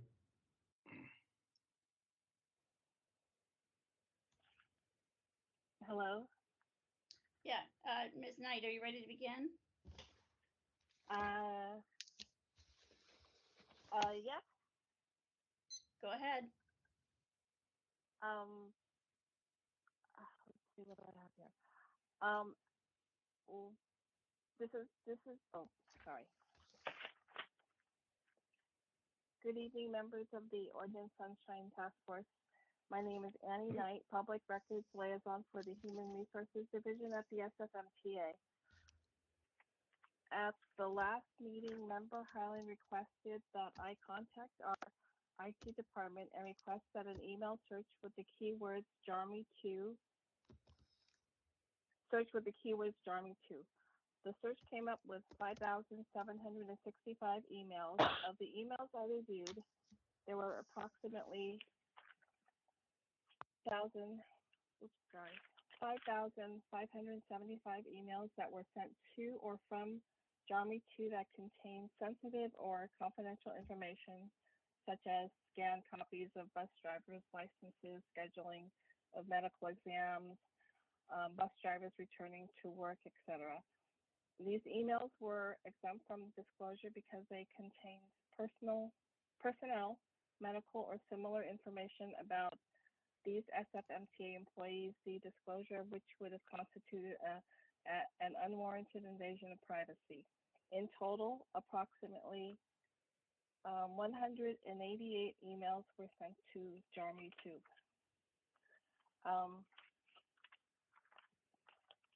On July 26, JARMY2 replied, "Thank you for providing me the emails. I went through the emails," and she was requesting documents regarding her release and emails between the SFMTA staff, Donna B, Mary D, Lawrence Lindich, and emails regarding the DHREO staff name, which is Estefan Lario, are still missing.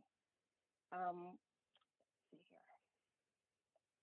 On August 16th, I replied to JARMY2's request.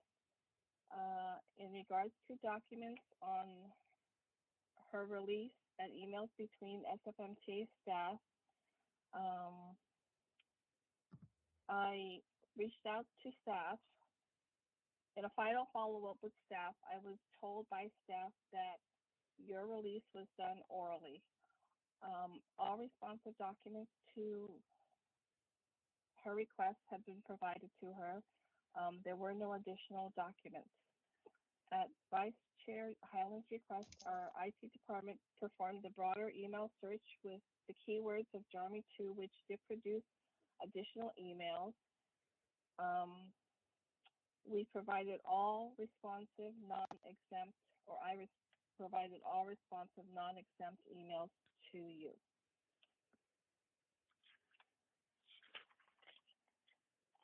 In regards to the emails for staff with DHR EEO Estefan Valario, I referred her to the DHR EEO department for that staff's emails, documents, and records.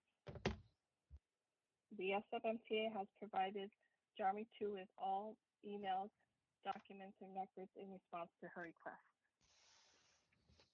Thank you. That's the end of my presentation. Okay, thank you.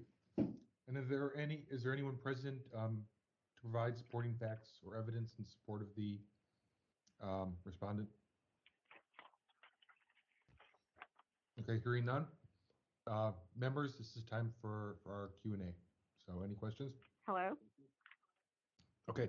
I see Member LaHood and Member Padmanabhan. So Member LaHood, we'll start with you. I heard someone say hello. Is there someone who is trying to provide facts on behalf of the respondent or petitioner? Hi, No. yes, this is Carol. Hello? Can you hear me? Yes. Okay, this is Caroline Salaya calling from the SFMTA. I am the custodian of records for the SFMTA in support of Annie Knight. From what I understand, I don't know if she ran out of time or if she just forgot to mention, it was my understanding that the complainant did receive a packet of it was called a separation packet, separation from the agency, which includes a termination letter. So technically, she did receive a termination letter. With what I believe Mrs. Knight is referring to when she says that it was a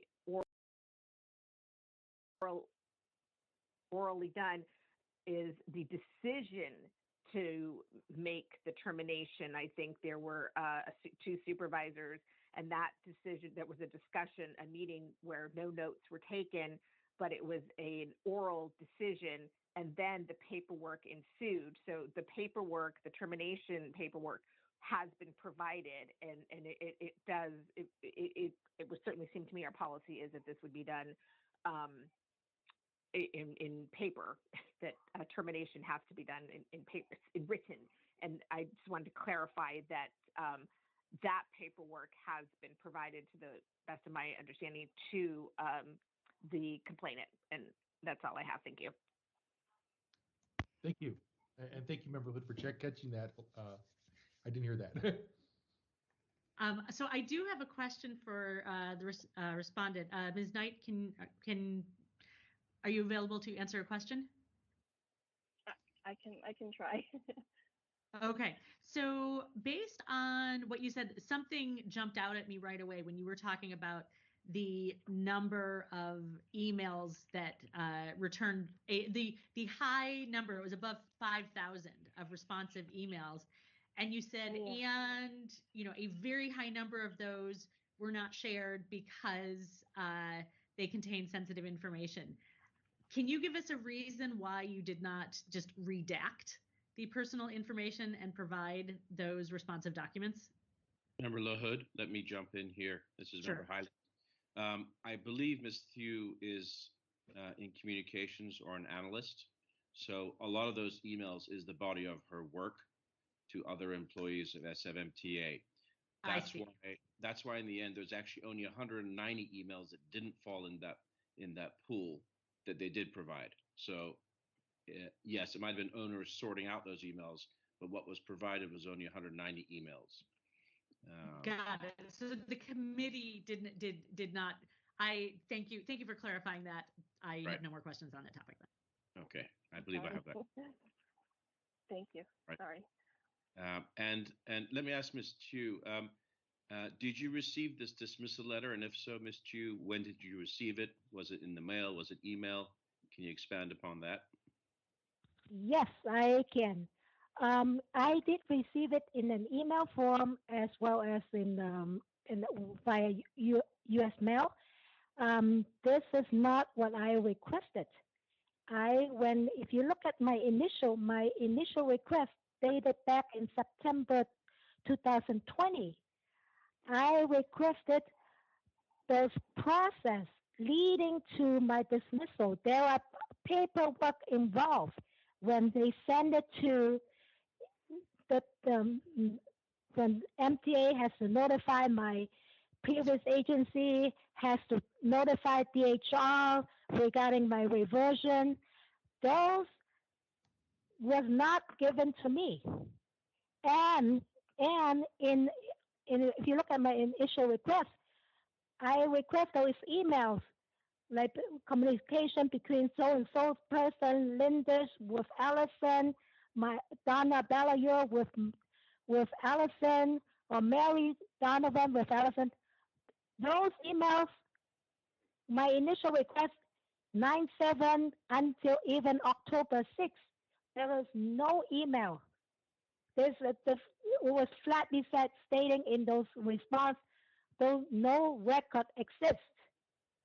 Until the hearing on this past June, Chair Highland, you instructed Ms. Knight how to search. Those emails, I should have been given long time ago. 9/7, 9/25, 10/6.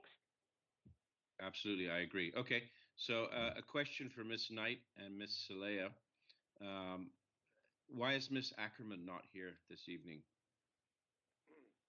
She is named in the complaint, Kimberly Ackerman, because I'm getting the sense that neither of you can answer the questions as to how HR does a paper trail of your actions.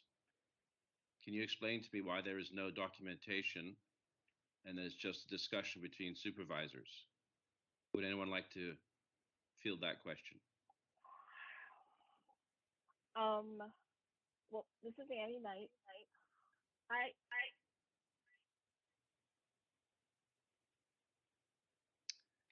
And please consider your answers carefully, because I might throw a violation at you for not having an informed person here.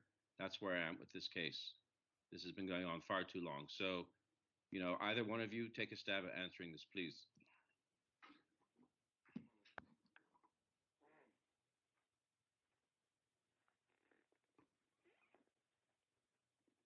Ms. Salaya, would you like to answer this?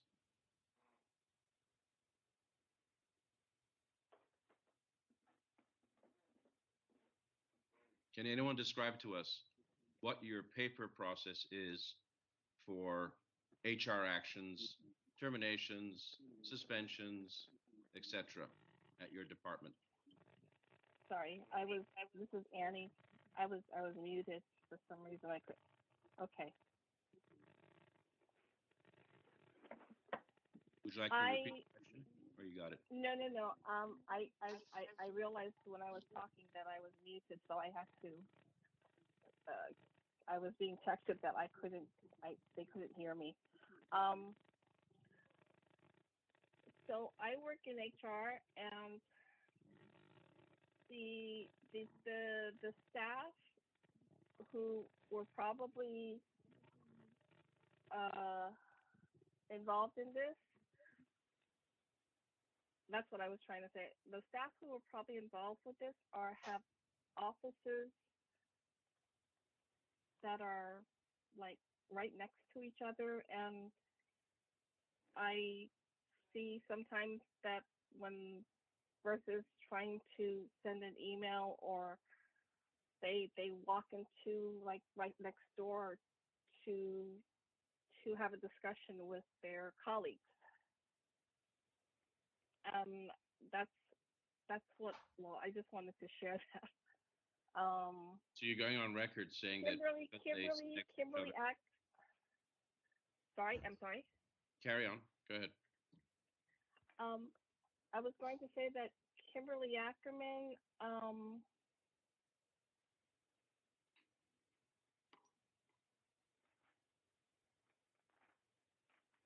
Never mind. We'll get to her later. I think. But let me ask my question again, Annie. What is your process? I mean, you're a member of the HR staff, but I don't know what your function is.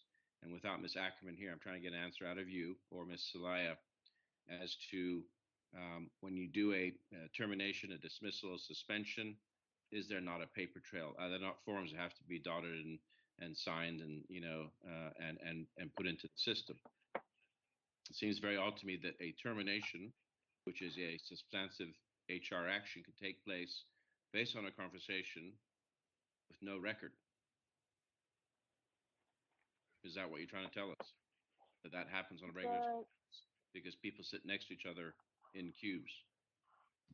Well, what I believe has happened that they had a conversation because they are, they walk into the other person's office and have a discussion. But I believe there was a full packet that was sent to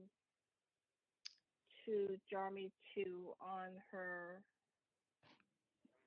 separation. It sounds like there was a after the fact packet sent to her, but paperwork where I mean, in every organization I've worked, first warning, second warning, third warning, it's all documented, right, before an action like a termination takes place. Okay. Are you telling me you guys don't do that? Then I don't have the answer to that question. I'm going to ask the same question. Ms. Celaya, do you have that answer? Hi, this is Caroline Celaya. Annie may need to check on this, but I think that this employee may have been serving a probationary period and was released prior to that. And I think at that point, when it's a probationary employee, I don't think that what you just mentioned about warnings and things like that, I don't think that those need to be in place when you're in a probationary period. So Andy, if you can just let me know whether or not that is the case with this situation. And as to why another HR person isn't here, unfortunately, I can't speak to that. I only told Andy that I would assist as the custodian of records as best I could. But you are correct in that I don't have the HR knowledge. Annie does serve as the assistant to Ms. Kimberly Ackerman, but I'm unsure of the reason why Ms. Ackerman or no other staff persons are in attendance. I do know that a couple of the persons that were named are no longer with the agency, but I believe there may be at least one that is still with the agency. So that's what I've got at this point. Sorry. Okay. Thank you for jumping in. Ms. Knight, back to you. One more question, Chair Yankee, then I'll let someone else have a crack. Ms. Knight, did you provide Ms. Tew all her pre-probationary paperwork? In other words, everything that led up to her being on probation as part of this dismissal process? I don't believe that.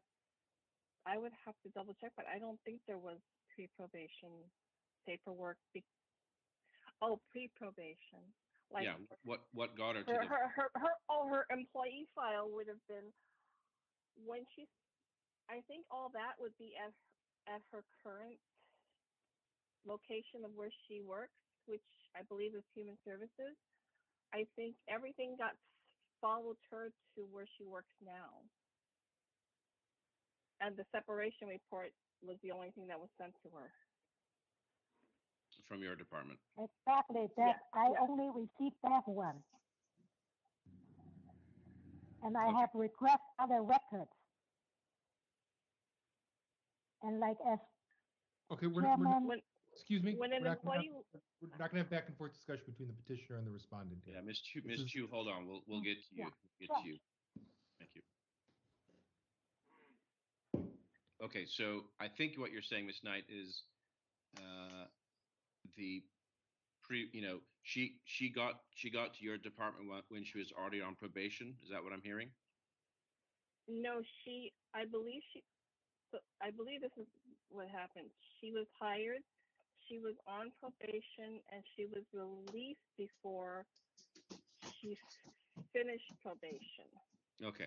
All right. And when she was released, they sent her the separation packet, and the file went to the department that she previously came from. Got it. Okay. Thank you. Ms. Chu, would you like to just answer that one statement, and then I'll throw it back to the floor, Chair Yankee? Sure.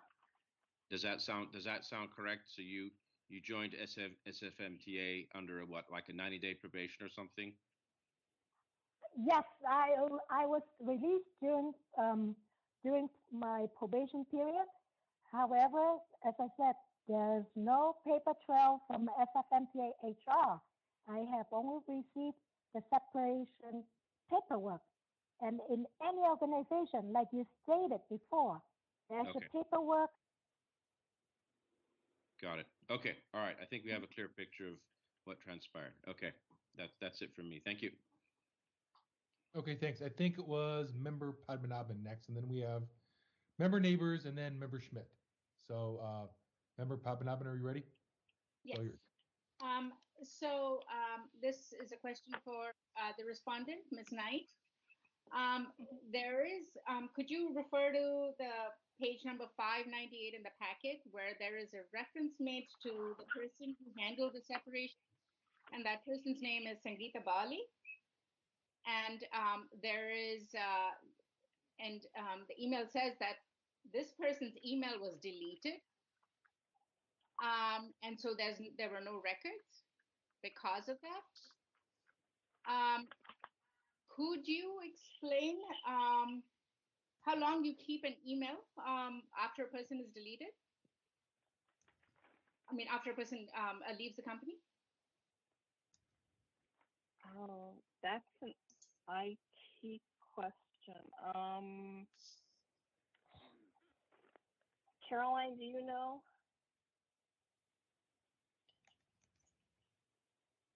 Hi, yes, I believe that it's a 2-year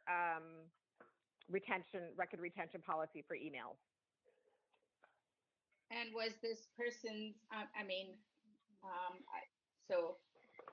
was this person's email retained for 2 years? That part I don't know. I don't know when Sangeeta left SFMTA. I was only told by IT that that her email box no longer existed. But she is the one who handled the separation. Yes, that's I believe that's what. Yeah. All right, thank you.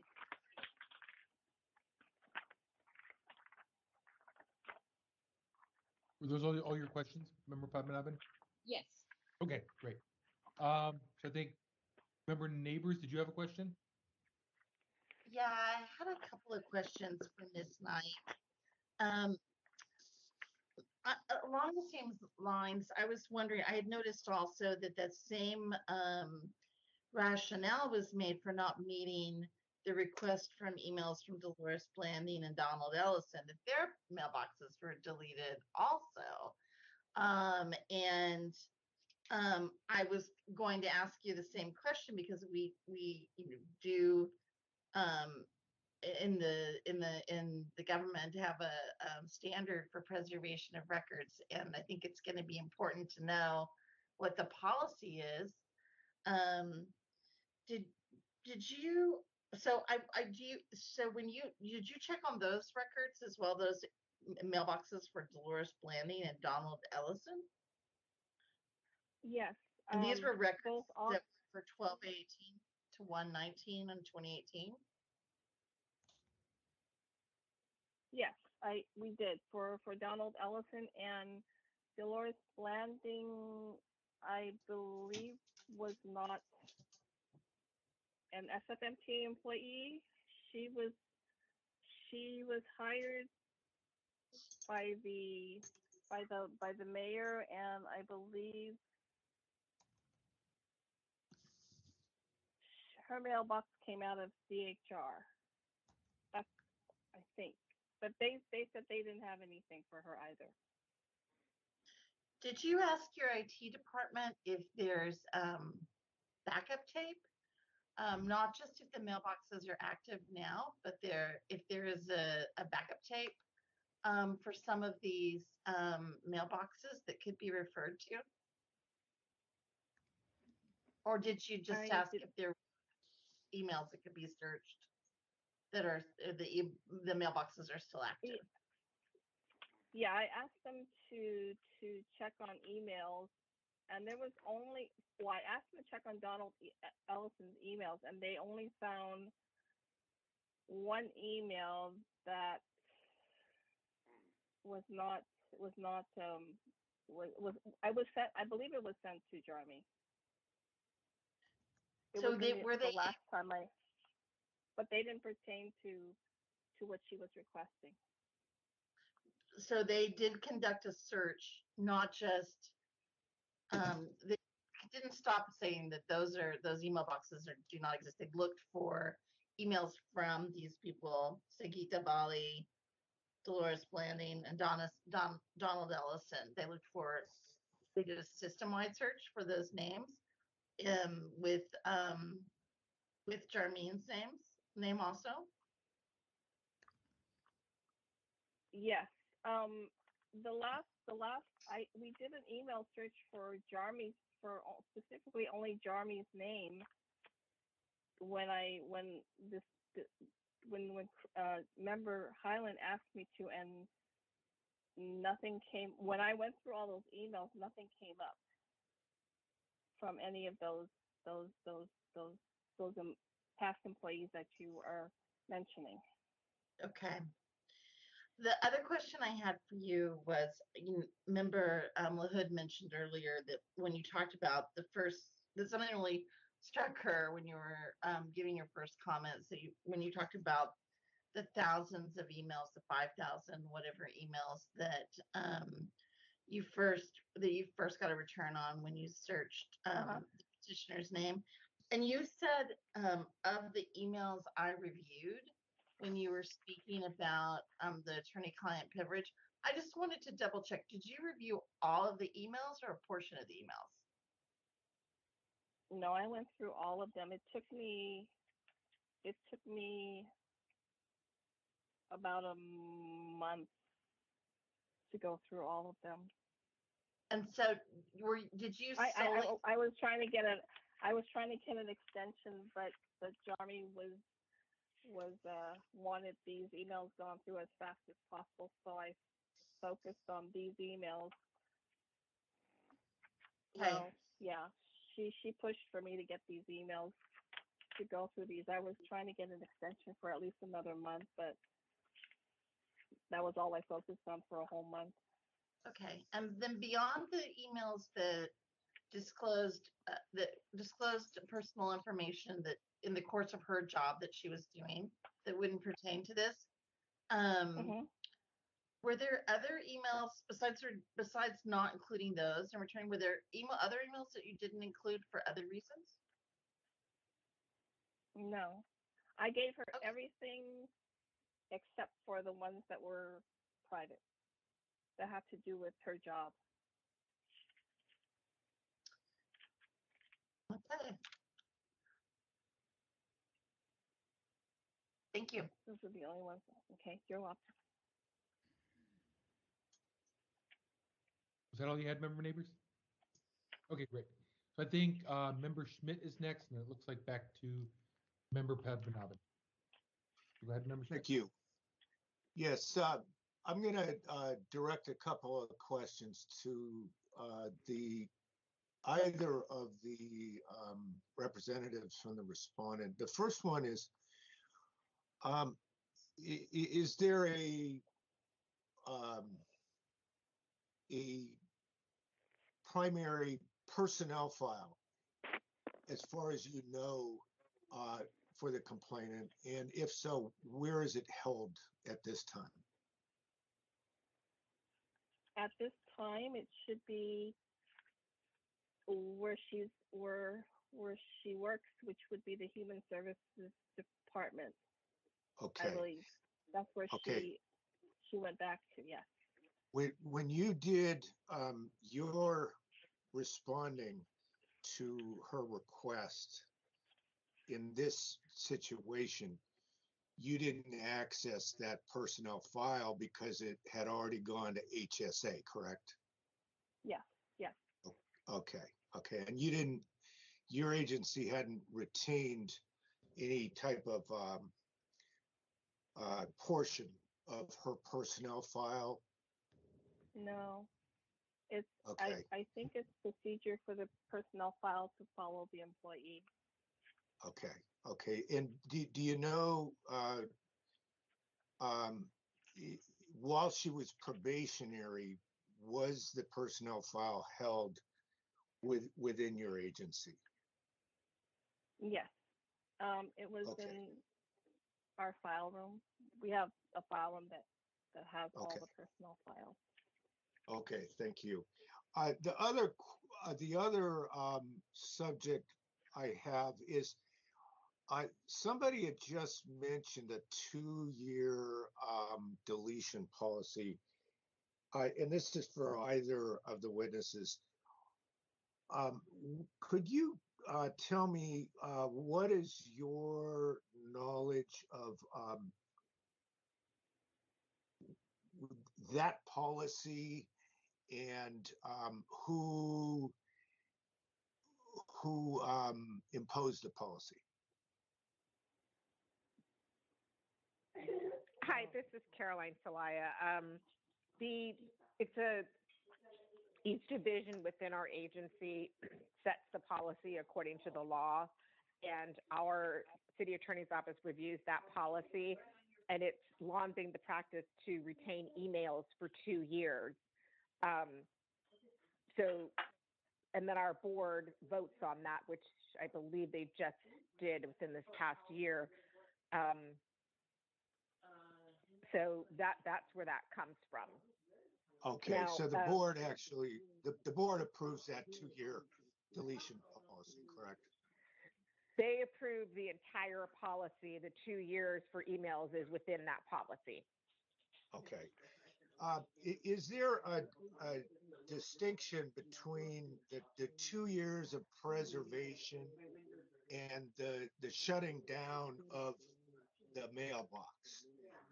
Is it, in other words, do you keep the box open for 2 years, or do you somehow retain the emails even though the box gets closed? The second one is the case. The IT department does have the ability to go through a person who's since separated with the agency. They do have the ability to go in and pull emails from that box, even though the person is no longer with the agency. If it's within 2 years, they can do so. Now, with regards to Dolores Blanding's, I don't recall, and I don't know for certain if hers had an SMTA email box or if she utilized another email box from another city agency, because I don't know that she was technically staffed. She was appointed by the mayor to serve as the ombudsman for a time, and she created a report. But I don't know that she used at sfmta.com email address. So I don't know that our IT would be able to pull that or not. Sure, we'd have to go sure. back and check. Yeah, got it. In the course of investigating with regards to this case, I know I heard a couple people say that you inquired about some of the names and you found out that they no longer had a box. Did you ever ask beyond that? For those who didn't have a mailbox, did you ever then go to see if those emails that would have been in the box had been retained somehow, including by the Department of Technology people? No. Okay, so when you found out the box had been closed, that was kind of where you stopped, correct? Yeah. Okay, Yes. okay. And is back to Ms. Salaya, your agency's policy to have the Department of Technology come in and do the retrieval for every employee whose box is being closed before they leave, so that the 2 years of emails can be preserved? It's my understanding that our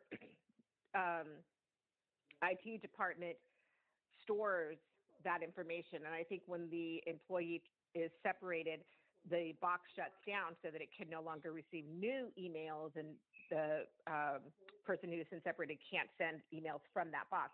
But the IT server should still hold onto emails for the previous 2 years within that box, and IT should be able to search. Okay. So I'm not sure about, again, for Dolores Blandings, but I believe that for the other employees, I believe a search was conducted. I thought Annie had indicated that they did do a search, but okay, now I'm unsure. So it was so did she search the database that would have had the emails that were retained despite the fact that the boxes were closed for certain employees? Right. So Annie, I believe you said you went through close to 5,000 emails, or actually, since the majority of those were work-related, other employees' personal information that can't be released. But those were all pulled from IT. Is that correct? Yes, they pulled all emails that had Jarmy 2's name. No matter who it would have been from or to, it just had. Yeah. So yeah. What I'm getting at is I think it should have captured even those employees that were no longer with the agency.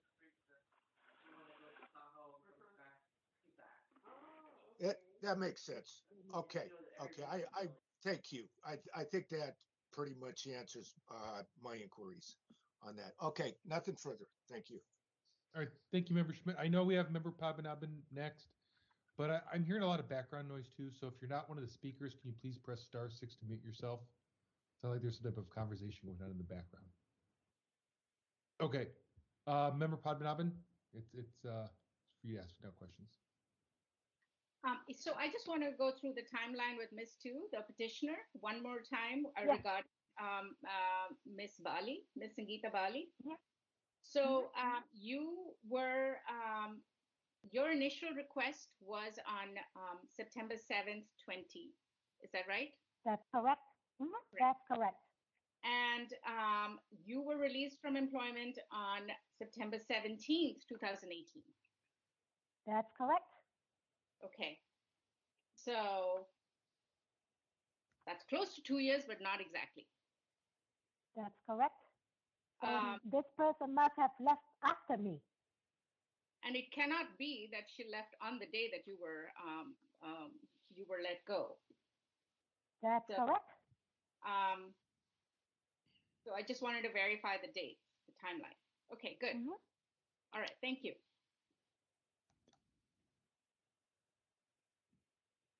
Member Schmidt, did you still have questions?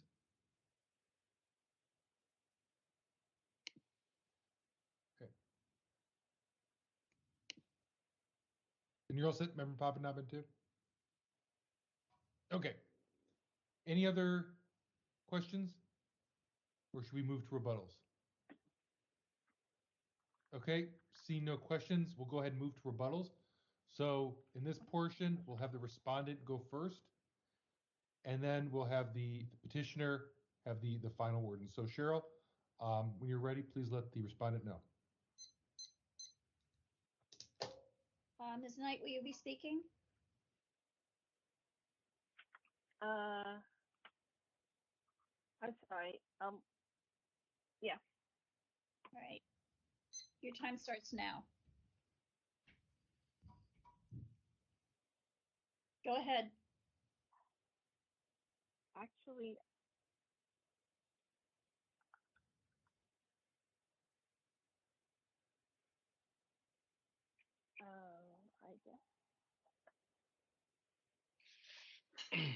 I'm sorry, I haven't done this before.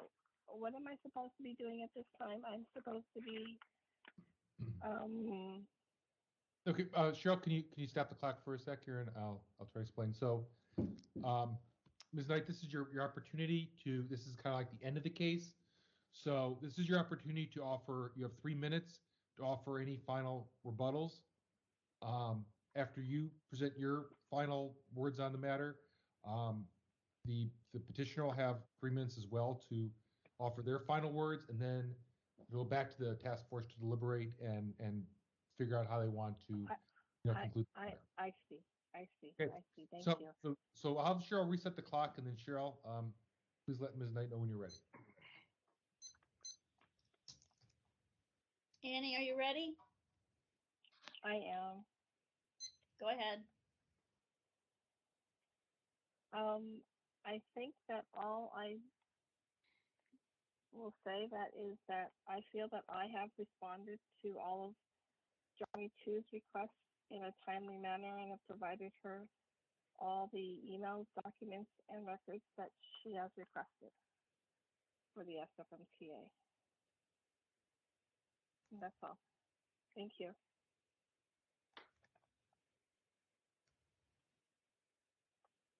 Okay, thank you. And Jeremy 2, it's going to be your time for rebuttals, and Cheryl will let you know when she's ready. Go ahead, Ms. Chu. Good evening again. So as of today, after hearing from what Ms. Knight stated, so when she did an email search, there was just a search, and she didn't look for record paper trail from HR.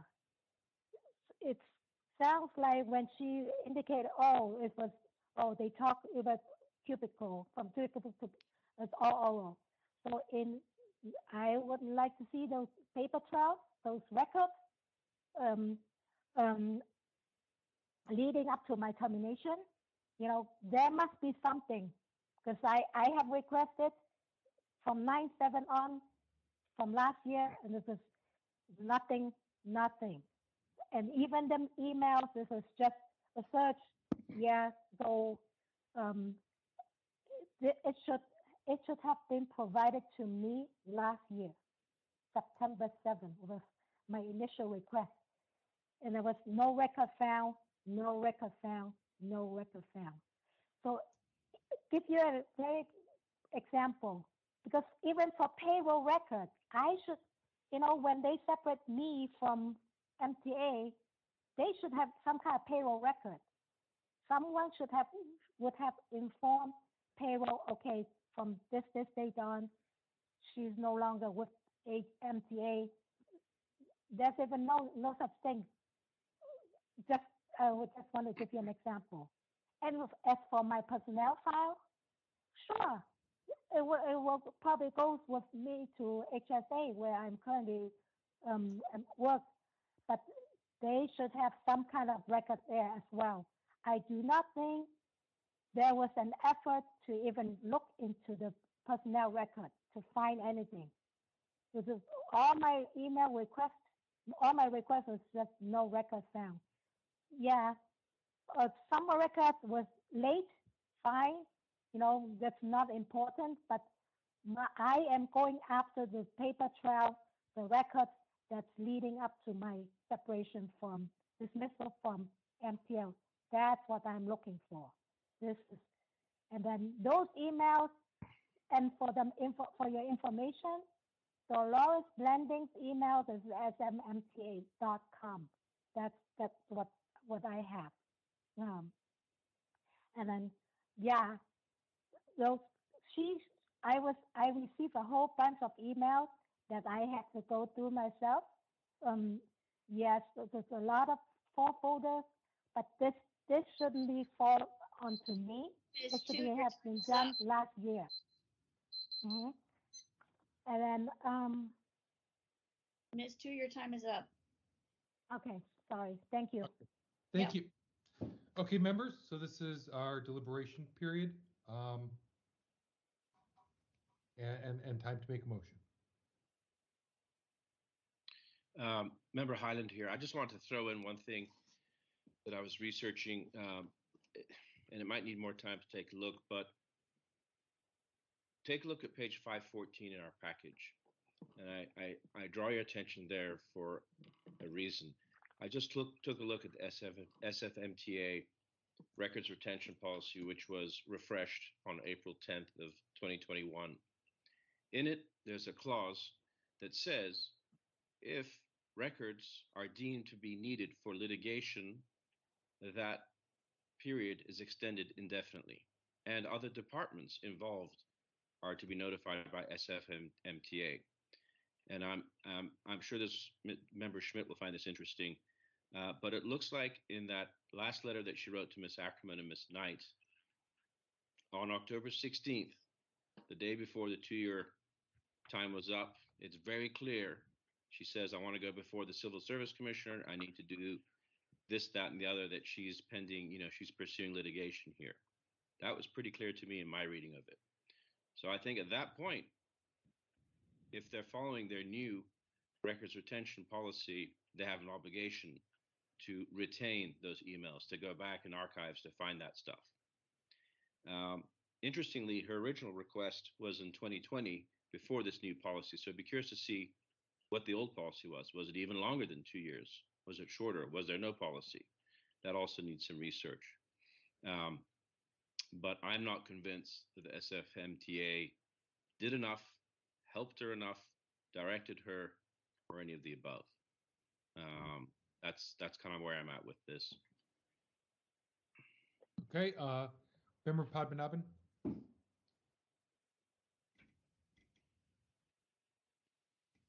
I can go ahead and make a motion. So I move to find SFMTA violated Sunshine Ordinance Administrative Code sections 67.22A for not designating a person or persons knowledgeable about the affairs of the department to provide information during this hearing. 67.21B for failing to provide the requested records in a complete or timely manner. 67.21C for failing to assist in identifying the existence, form, and nature of the records requested. And also, I think for, with withholding, what is that? 67.26, I believe. Yeah, keeping withholding to a minimum. Member Padmanabhan, can you repeat the first one you said? 67.22A. 722. Did you say 22A? Yes. Okay. And that's for. So A says every department head shall designate a person or persons knowledgeable about the affairs of the department to provide information, including oral information, to the public about the department's operations. Well,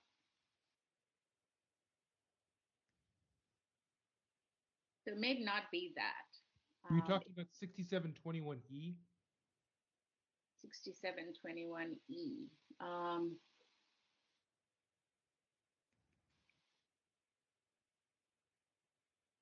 Where it says an authorized representative of the custodian of public records requested to attend any hearing? Yeah, that's the one, 6721E. Thank you for pointing that out. Okay. So I had what, 6721E, 6721B, 6721C, and 6726. 26. This is Member Neighbors. I'll second. Okay, I want to make sure I got this right. 6722A, we're keeping that? No. No, we're not keeping that. We're moving that to 6721E.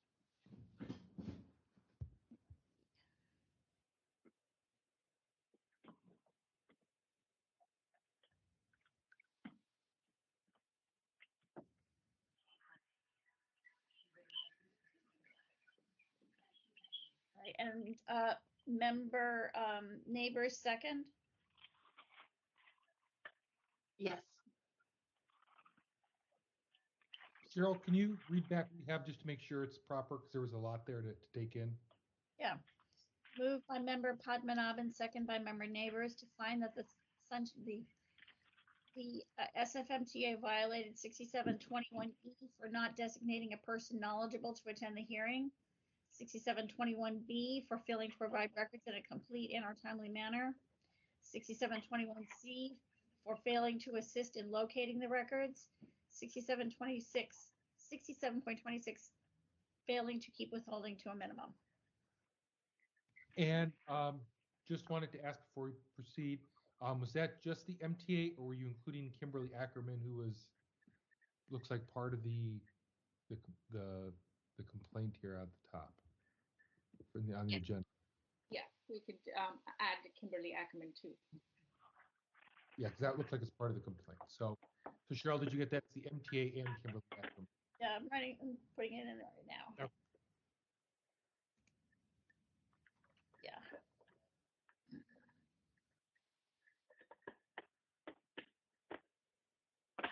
Okay, do we want to do public comment from this motion? Yeah, unless any task force members, did you have any discussion about this motion before we proceed to public comment? I don't see any. So yes, let's go ahead and do public comment on this. So if you're a member of the public and would like to provide public comment, this is the opportunity to do so on this item. If you're currently muted, you can press *6 to unmute yourself. So please state your name, and Carol and Cheryl will let you know when. Anonymous number 3. So we have anonymous number 3.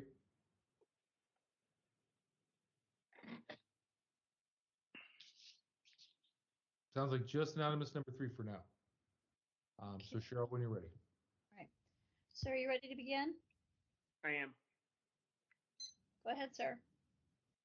So I would again suggest that depending on the delay it took, or if it is incomplete, if you believe the delay was unreasonable, that's what you cite. Because if there's a separate issue of whether or not they gave a notice of determination of disclosable public records and reasons for that determination within 10 days, you want to make sure that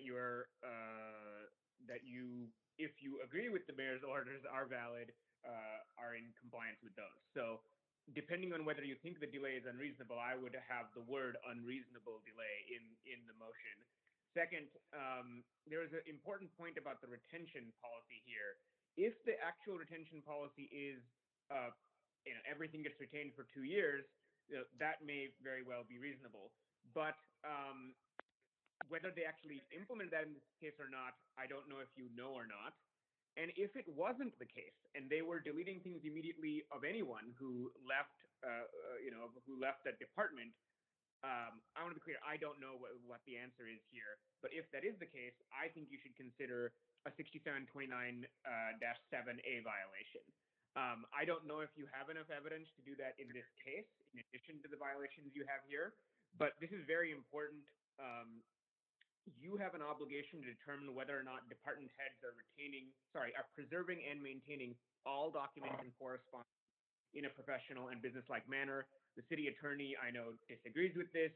They claim that as long as you have a retention policy, even if you destroy certain records, you don't retain it all. It doesn't matter. I don't agree with that. I don't think this task force should agree with that. But whether or not that violation occurred here, I'm not certain. But yeah, I do think that's something you should consider regarding the retention as well. So yeah, I think you should consider whether the delay was unreasonable. If so, use that in your motion and see if you want to do anything with retention policies as well. Thank you very much. Thank you. Any other public commenters on this item? Sullivan. Okay, we have Sullivan. Cheryl, when you're ready, please let Mr. Sullivan know. Mr. Sullivan, are you ready? Yes. Go ahead, sir. So I would say if there is a problem with retention and documents were destroyed, then that would be an ethics commission problem, and then it should be sent to them. All right. Thank you for your time. Okay, thank you. And any other public commenters? Okay, seeing none, we'll go ahead and close public comment. Do we want to consider any of the feedback we received or proceed to a vote at this point? Member Padmanabhan? Yes, I do want to consider the feedback. I'm not sure if it was unreasonable, but I do want to add 67.29(1).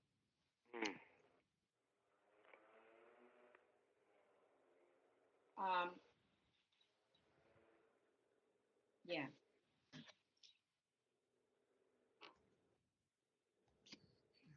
Okay. The seconder, would you accept that as a second? Yes. Okay. So you're not adding the word Well, reasonable. And the reason I ask is because this is another one of those situations that occurred under the mayor's proclamation. So if we're just saying that there wasn't a response within 10 days, I'm not sure 6721B would apply unless it was an unreasonable delay. okay, let's add unreasonable too. Okay. Yeah, Member Highland here. We gave them 30 days to produce it after 6 months, another 30-day extension. You know, there were several efforts to produce this information. And then one thing, if you'd be open to it, to add, according to the SFMTA 10.10.21 Records Retention Policy, page 9, section E, pending litigation, you might want to reference that paragraph in there for that 6729A violation. An A violation or a 1 violation? The 1 violation. Okay. And Member Padmanabhan, do you want to consider that as part of your motion? Yes, please. Okay. Member Highland, can you restate what your violation is? Sure. This is with reference to SFMTA's current records retention policy established 10.10.21, page 9, section E, pending litigation.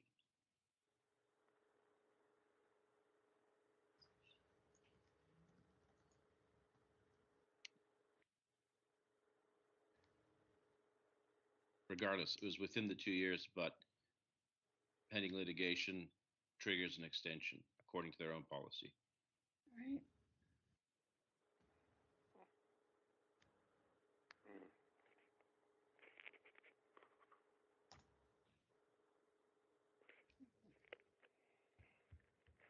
Point of order. File number 20056. I'm the complainant. I was never notified of this hearing. And Cheryl is here with facts requesting a continuance on October 1st. I had a phone call also on that same call. Excuse me. An emergency. I could not appear at the hearing. I requested a continuance. I've never received a notice of this hearing. File number 20056. I'm the complainant. Sir, this is we're in the middle of a different file right now. This is not the appropriate time to handle this. Sorry. So where were we on this item here?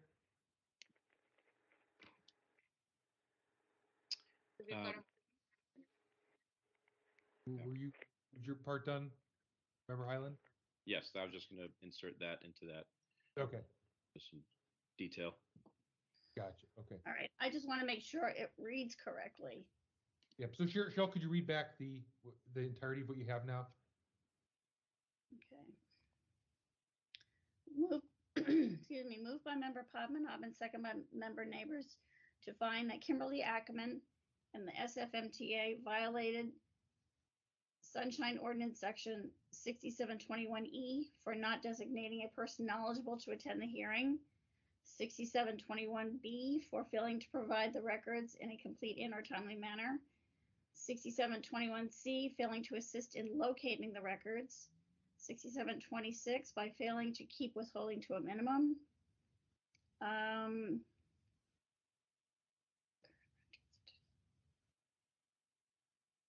Chris, what I'm not sure of is what violation you're actually, I mean, you said records retention policy established September 10, 2021. Is that it? Actually, hold on, Cheryl, 1 second. Jaya, I was actually considering that as a separate motion. I think it might be cleaner. We got a lot going on with the initial motion, which I like. Yeah. Why don't you stick with your original motion, and I'll propose this as a separate motion, just in case people are divided on this. I don't want to conflate the original motion. I think that'd be a smoother way to go. So if you want to think about that. That works. But Cheryl, when you read out the list, did you add unreasonable to 67.21 B? Did you add the word unreasonable delay? No, I said for failing to provide the records in a complete and or timely manner. I think we need to add the unreasonable delay. For failing to.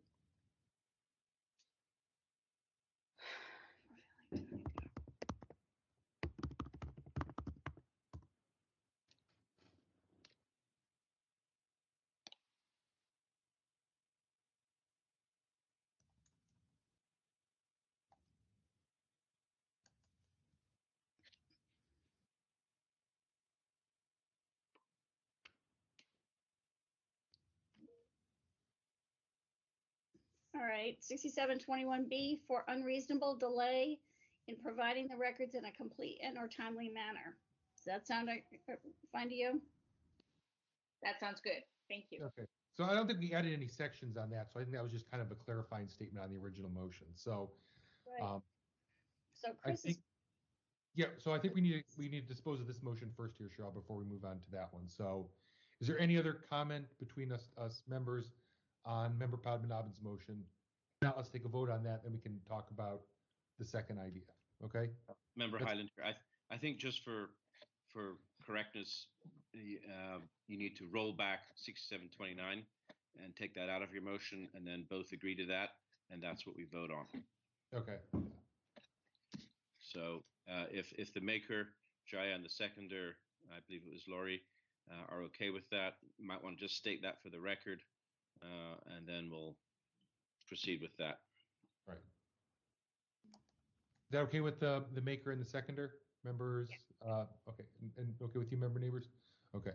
So this is the motion on 6721E, 6721B, 6721C, and 6726, not including 6729.1. Okay? Yeah. So I think we're all set. Ready for a vote? Okay, hang on. All right. Okay. Cheryl, when you're ready? Yep, Member Padmanabhan. Aye. Member Padmanabhan, aye. Member Neighbors. Aye. Member Neighbors, aye. Member Highland. Aye. Member Highland, aye. Member Stein. Aye. Member Stein, aye. Member Wong. Aye. Member Wong, aye. Member LaHood. Aye. Member LaHood, aye. Member Schmidt. Aye. Member Schmidt, aye. Vice Chair Yankee. Aye. Vice Chair Yankee, aye. Chair Wolf, absent.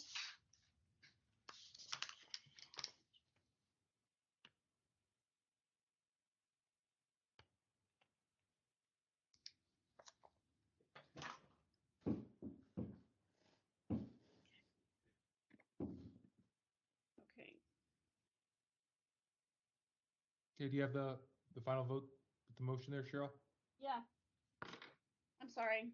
Moved by Member Padmanabhan, second by Member Neighbors to find that Kimberly Ackerman and the San Francisco Municipal Transportation Agency violated Administrative Code Section 6721E for not designating a person knowledgeable to attend the hearing, 6721B for unreasonable delay in providing the records in a complete and timely manner, 6721C for failing to assist in locating records, and 6726 for failing to keep withholding to a minimum. Okay, great. I think we're good. So any other motions before we move on from this file? Sure. I'd like to make a motion. Find a violation of 6729.1. Record surviving transition of officials, and with particular reference to SFMTA's own records retention policy, page 9, section E, pending litigation as a second piece of that. But 6729.1 is what's relevant for us.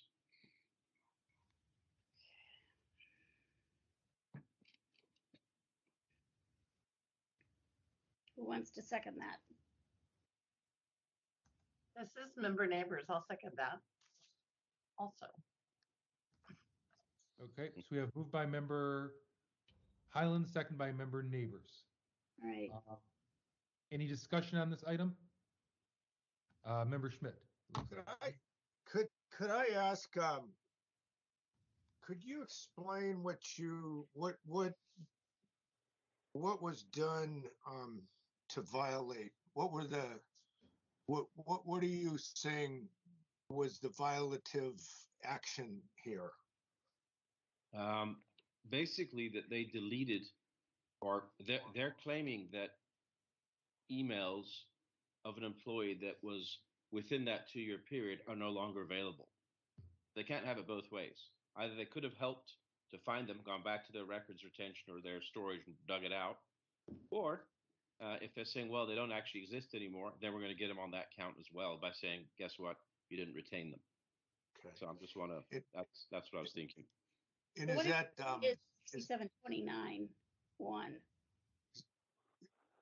Is it Blandings or one of the other employees or several? I think it's which of the employees? I think several. It's several. Okay. I think Jaya had a good finger on both of them, but yeah, several that were there at the time and that fall within her 2-year period. And as Jaya, member Padmanabhan, said, it's not possible she was fired in the same day, or therefore, she's within the 2-year clock. Yeah. Okay. I'll buy that. Good. Thanks. Okay. I have a comment here. I'm not sure, does the 6720, and this is Vice Chair Yankee, I'm not sure if 6729-1 applies to all records retention because it says officials. I want to read it. It says, right. All documents prepared, received, or maintained by the office of the mayor or any elected city and county official and by the head of any city or county department are the property of the city and county of San Francisco. The originals of these documents shall be maintained consistent with the records retention policies of the city and county of San Francisco. So my understanding of the reading of this applies to the office of the mayor, but this is not the office of the mayor, this is the MTA. Any elected city and county official, but this is not Kimberly Ackerman, I don't believe is an elected city or county official, and the head of any city or county department. And we've just talked about these are employees of MTA, not department heads. So I'm not seeing how perhaps it's too narrow. 729-1 can apply. Yeah, maybe it's just 6729. Let's see, indexed records. Retention of records. Is there a better piece of the code for that? Yeah, I agree with you, Chair Yankee. It is a bit narrow. And let's see. 6729-7, correspondence and records shall be maintained.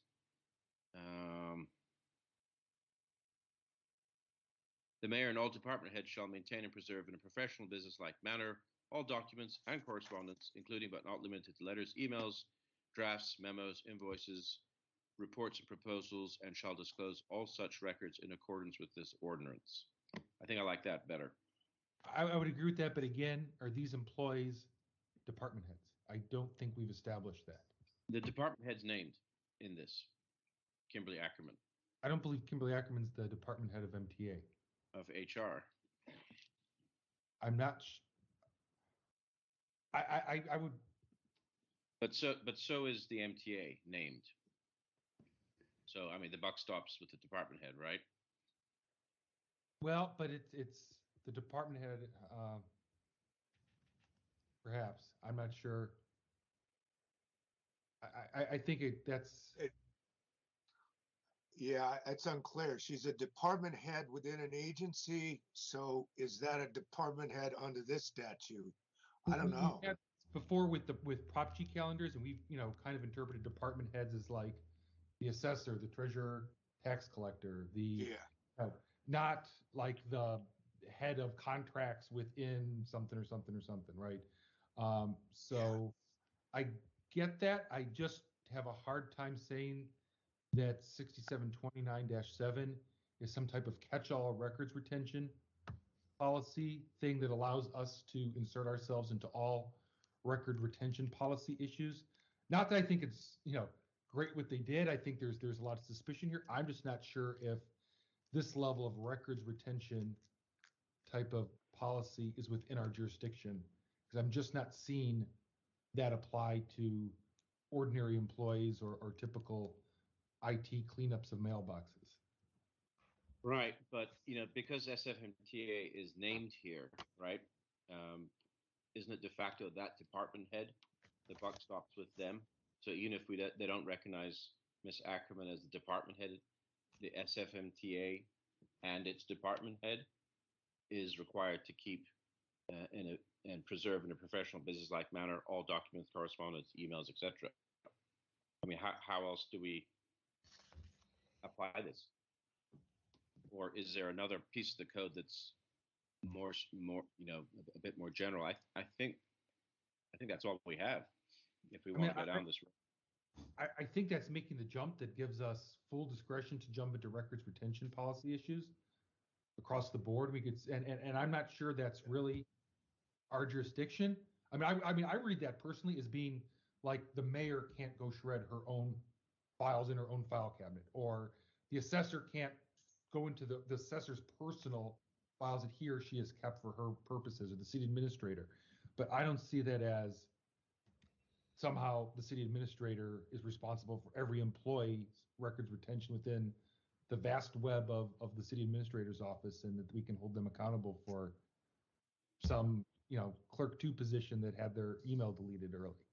I'm just not thinking that provision extends that far into records retention. I would have a hard time supporting that.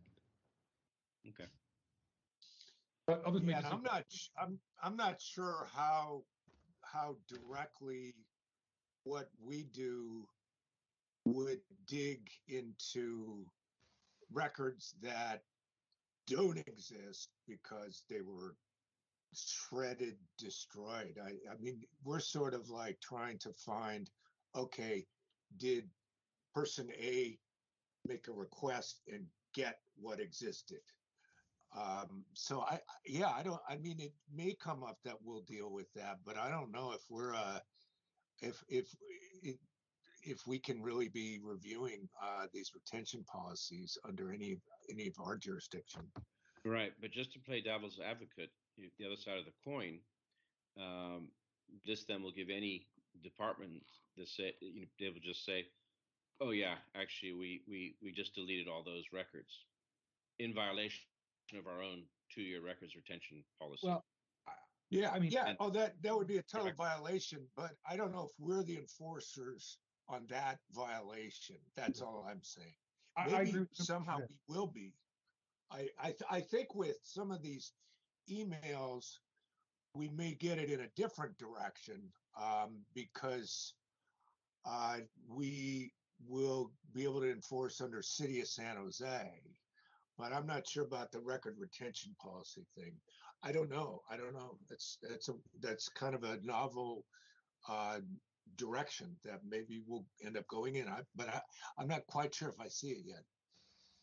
Yeah, I agree with Member Schmidt. I think there could be issues. I mean, some of these record retention policies may be, grounds potentially for a lawsuit or some other, maybe the Ethics Commission. I'm not an expert on that by any means, but I'm just not sure that we're the appropriate body for deciding if someone's, let's say prematurely shredding emails or destroying evidence or what have you.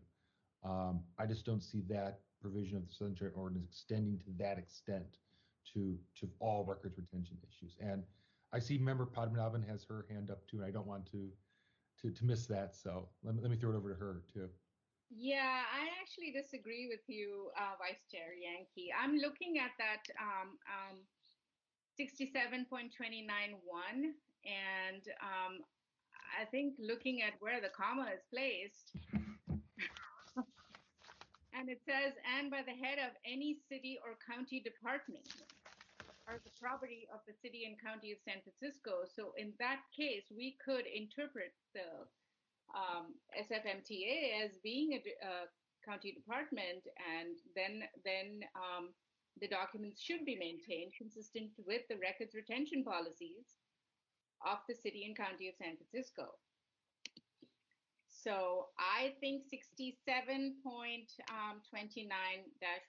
is applicable here.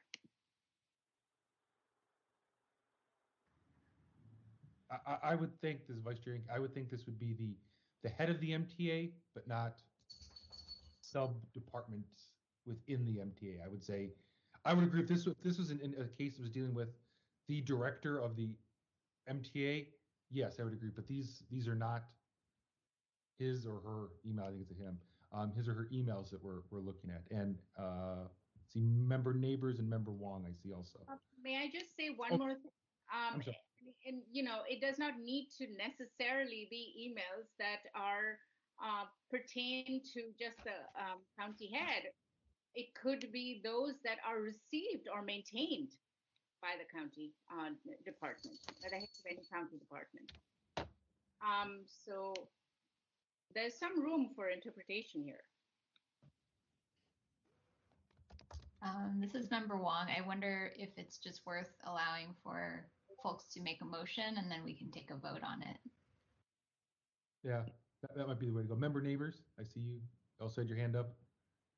Thanks. I wanted to voice support for that reading of 6729-1. I think for me, the pivotal word, the comma, I appreciate the focus on the comma, but the pivotal word for me is also maintained, in the sense that all documents maintained by the head of any city or county department, which would be all the records in that department, and that those are the property of the city and county of San Francisco, and that they have to be maintained with the same retention policies as the city and county of San Francisco. It's in my mind, I think we've got policy here that backs this member Highland's motion up.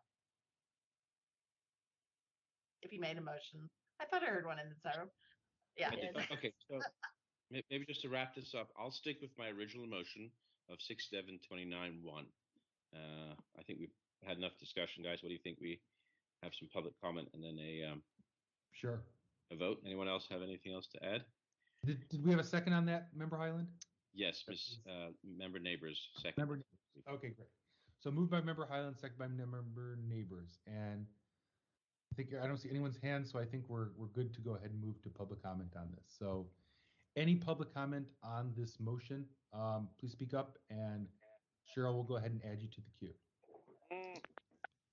Anonymous number 3. Sullivan.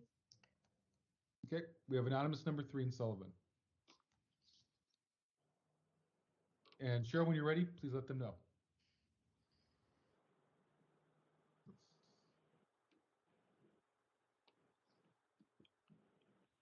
Anonymous, are you ready?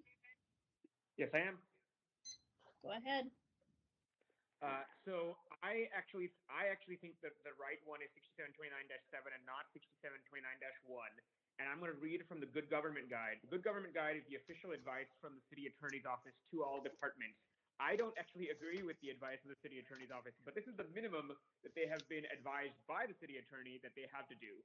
And these are Sunshine Ordinance provisions. They're entirely within your jurisdiction. The question of whether it's the department head is maintaining all the department's records or just their own records is exactly what's reflected here.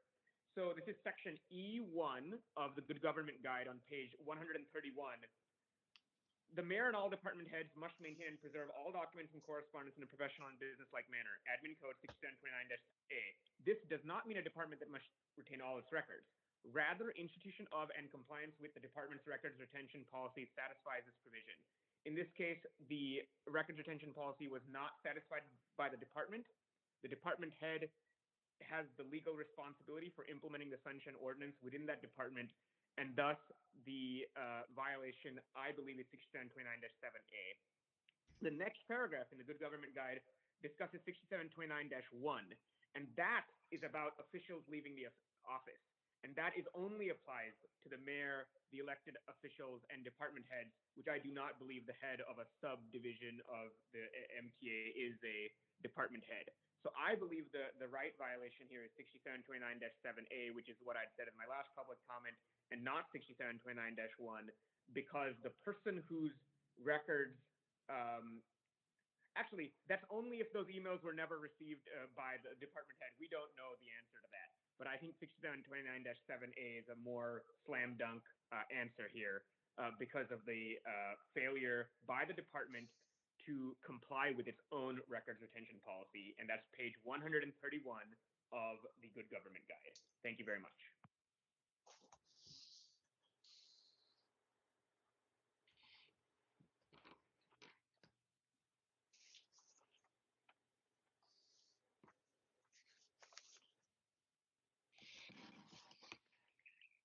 Cheryl, are you ready for the next? I'm here. Yep. Are you ready for the next speaker? Yeah, just a second. Okay.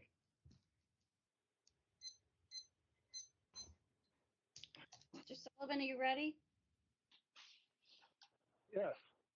Sullivan. Go ahead.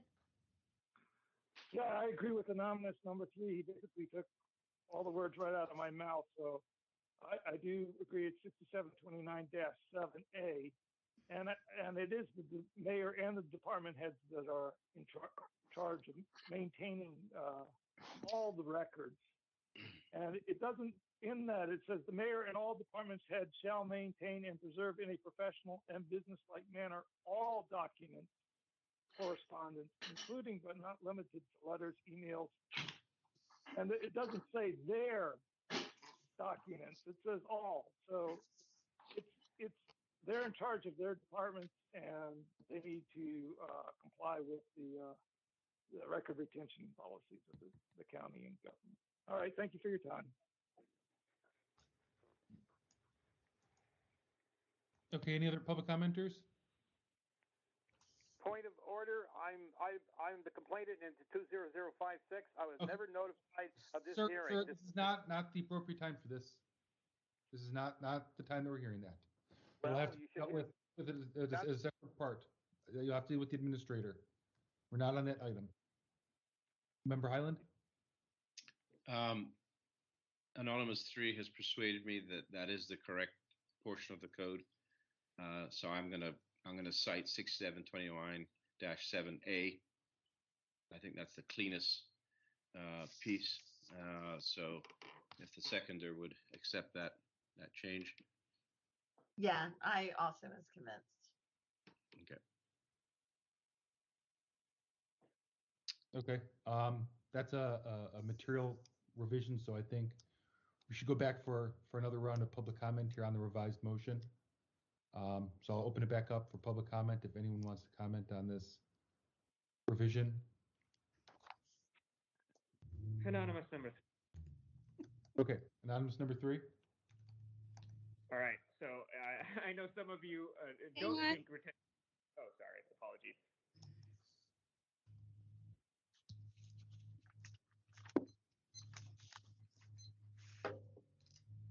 Go ahead. All right. So since I know some of you doubt your ability to enforce retention requirements, again, you have the authority to determine whether any person has violated the Sunshine Ordinance, CPRA, or Brown Act. Your obligation, if you believe they have, is to refer that person to an enforcement authority like the Ethics Commission. That's a separate and distinct authority than your right to order records to be disclosed. And that's always what it is, right? Once you find a violation of something that's other than 6721 or CPRA, Government Code 6253, you find the violation, and as some of you said, oh, well, someone else should look at it. Yeah, they have to look at it. But it's your job under 67.30 to determine whether they violated those rules and then send them over there if they're not willing to do what you say. So again, if you doubt me, the city attorney's office is not exactly, let's say, very liberal with their interpretation of the Sunshine Ordinance, and even they claim that there is a, quote, general duty to maintain and preserve records. That's a part of the Sunshine Ordinance, and I'm just going to read it again. Quote, the mayor and all department heads must maintain and preserve all documents and correspondence in a professional and business-like manner, Admin Code 6729-7A. This does not mean that a department must maintain all its records. Rather, institution of and compliance with the department's records retention policy satisfy this provision. It appears they did not meet their own retention policy in this case and thus violated 6729-7A. Thank you very much. Any other public comment? All right, seeing none, we'll go ahead and close public comment. Members, any other discussion before we vote on this item? Okay, seeing none, Cheryl, can you call the roll?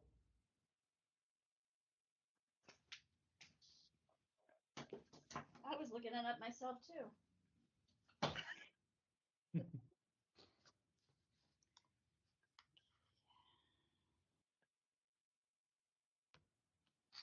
Member Highland? Aye. Member Highland, aye. Member Neighbors? Aye. Member Neighbors, aye. Member Stein? Aye. Member Stein, aye. Member Wong? Aye. Member Wong, aye. Member Padmanabhan? Aye. Member Padmanabhan, aye. Member LaHood? Aye. Member LaHood, aye. Member Schmidt? Aye. Aye. Aye. Vice Chair Yankee? Aye. Vice Chair Yankee, aye. Chair Wolf, absent. So, Chris is amending his motion. All right, 6729. Moved by Member Highland, seconded by Member Neighbors to find a violation of 6729-7A for failing to provide records that survive transition of officials. No. You want me to read it out to you? 6729-7A. Okay. For failing to maintain and preserve in a professional, business-like manner all documents, correspondence, etc., etc.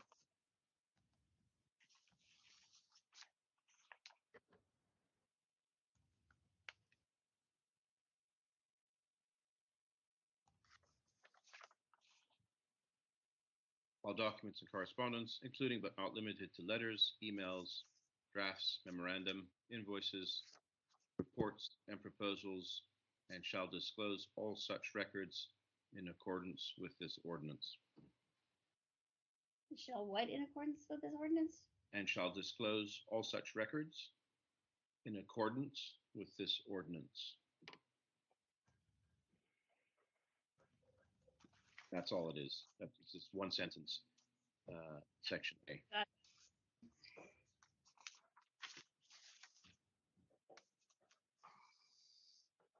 Okay, got it. Okay, any other motions on this item? Or are we ready to move on to the next one? Before we move on to the next one, we're going to take a break. So, Member LaHood? Hi. I just did something to Google Meet or whatever we're using. Chair Yankee, just because I think this person might still be on the call, would it be appropriate to give an update for the late arrival on that previous item, just to maybe smooth what happened? Let's do that. So I know it's a little out of order, but this was the individual who was speaking about some type of item, and I asked you to hold that thought. If you could very briefly express what you were trying to express earlier, so we could try to help you. Can you hear me? Yes.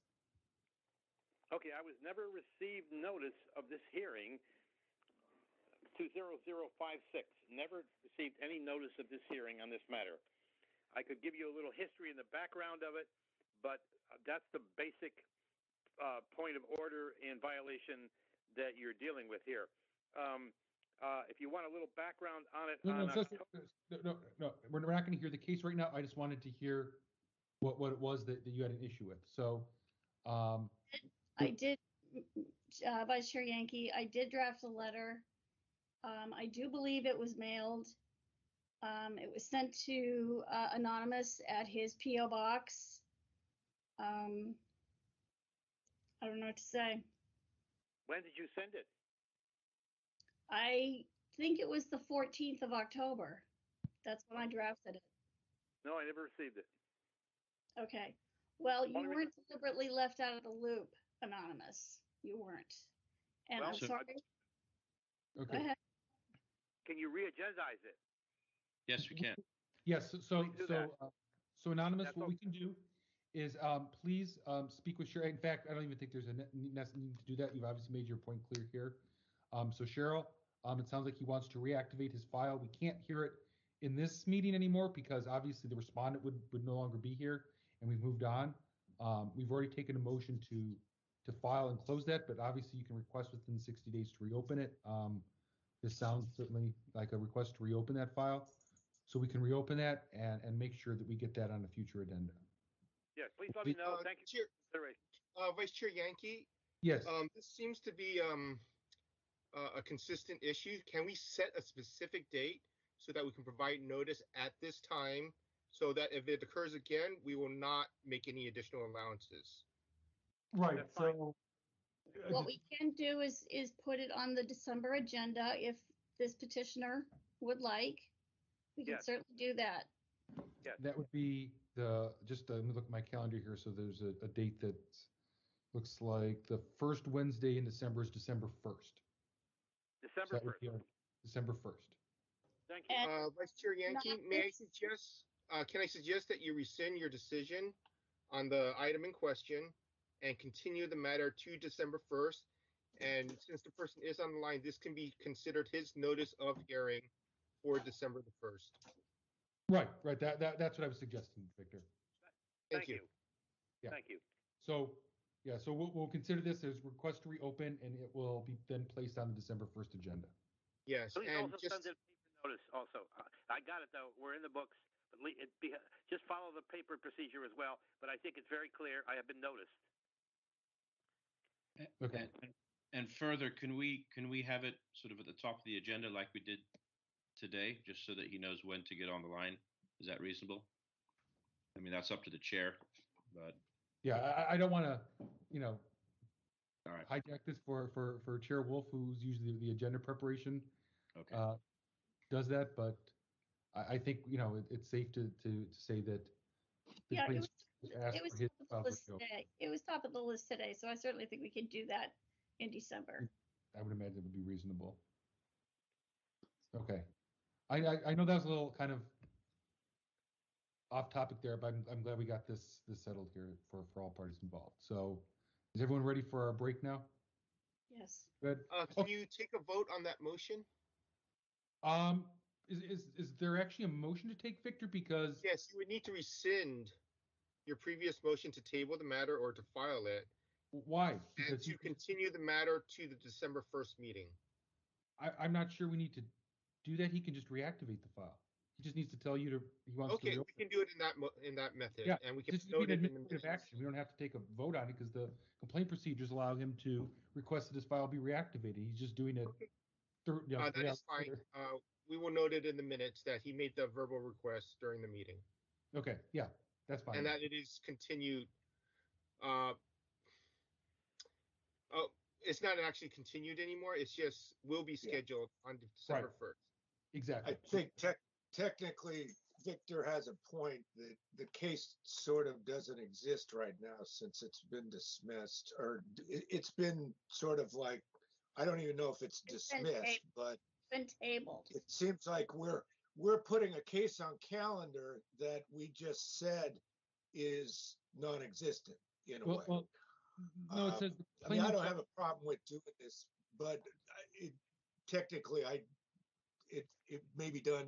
Maybe to rescind the prior order might be the cleaner way of doing it, as Victor had suggested. Well, it says that they may request that their complaint be reopened. It says in writing. So I guess since this isn't in writing, we could go back, but I'm not sure. Can we go back on a prior agenda item this far later? I mean, yes, you are allowed to make changes if needed. The meeting has not been adjourned. You can go back to a previous item and rescind the vote. And we will notify we will notify the respondent of the action as soon as we can. Okay. Yeah, and we've also given sort of a certain type of notice to him that we're all witnesses to, and that's significant. We can remember that. That's fine. If we want to do it by a quick motion here, we can do that. Do we have to, Victor, take one motion to rescind and a separate motion to continue, or can that be done? I think we can combine it into one, a motion to rescind the previous vote and to continue the matter to the December 1st meeting. Okay, so I guess I'll make that as an official motion. Member Highland will second.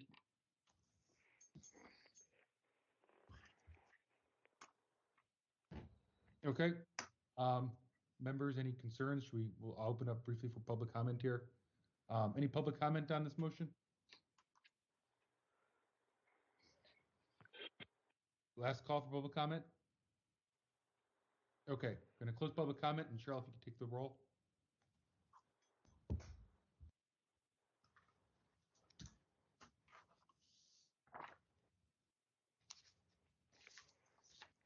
Hello, Oh, wait.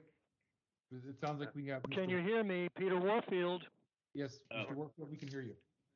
Public comment's been closed. I wasn't able to make public comment because I was somehow muted. I finally figured it out that I have to press *6 that I have been muted this time. Mr. Warfield, public comment is closed. I'd like to make public comment and have a reasonable chance to make it. All right, I've Mr. been Warfield, I'll saying allow it. public comment. Okay, Mr. Warfield, I'll allow the public comment. Wait a minute, we're taking the vote first or the public comment? No. I beg your pardon? We will be taking public comment at this time. Can you get the timer ready?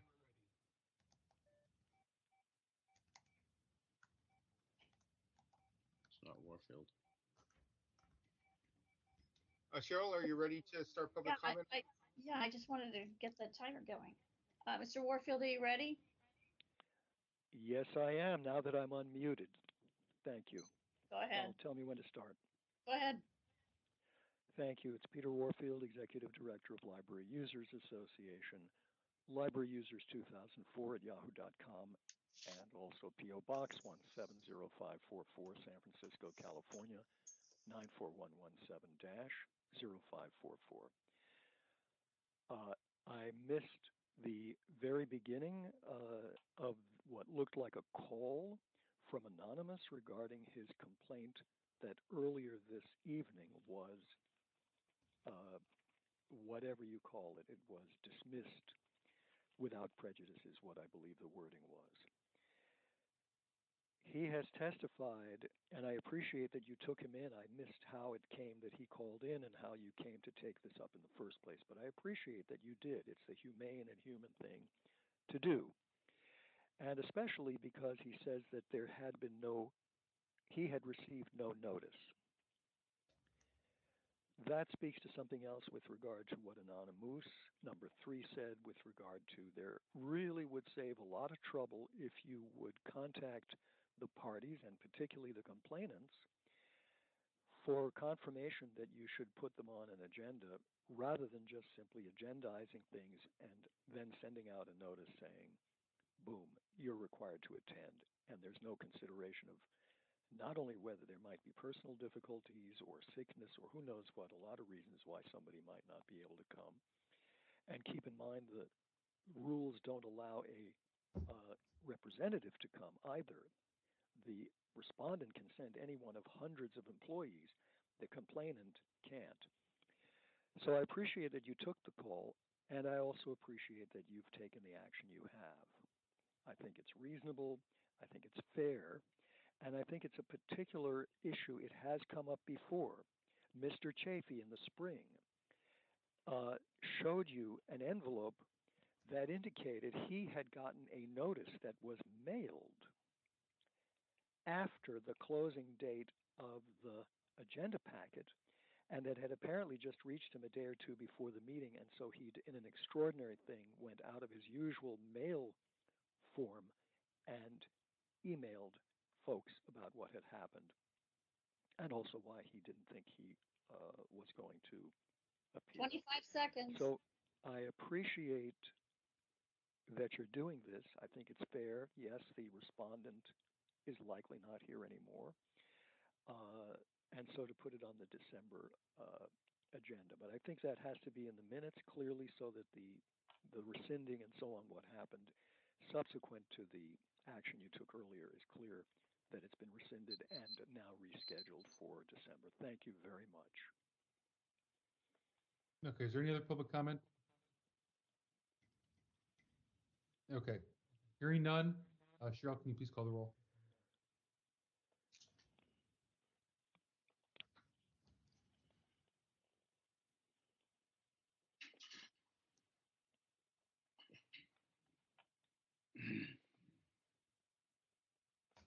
Maybe she's muted. Cheryl? I'm here. I just.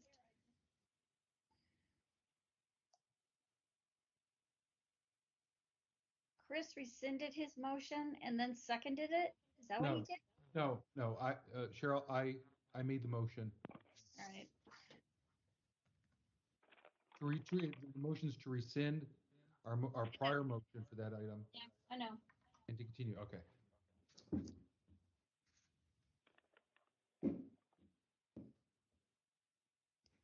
Vice Chair Yankee?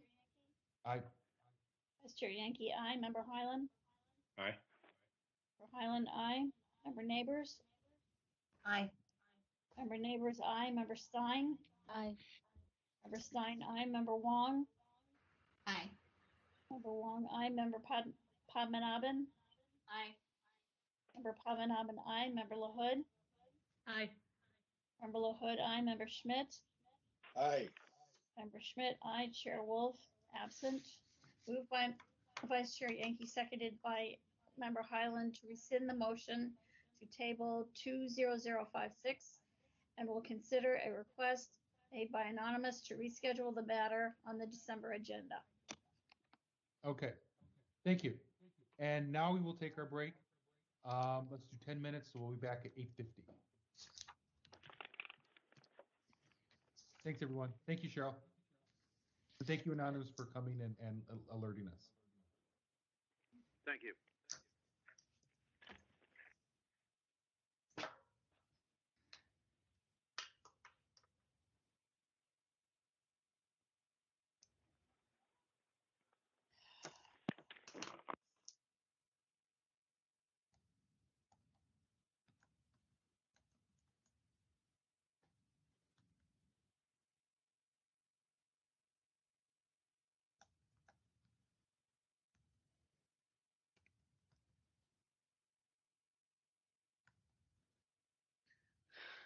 Hey, Victor? Yes. Did he take the recess at 8:40? Because I have 8:41 on my clock. Well, my watch is reading 8:40, but a minute or two is not going to make a big difference. I wouldn't worry about it. All right. Can you hear me? We're officially on break right now, so we shouldn't be discussing anything at this time. Yeah, I'm with the Department of Homelessness and Supportive Housing. I'm just wondering, is the consent calendar still yet to come, or was that moved to the front of the meeting?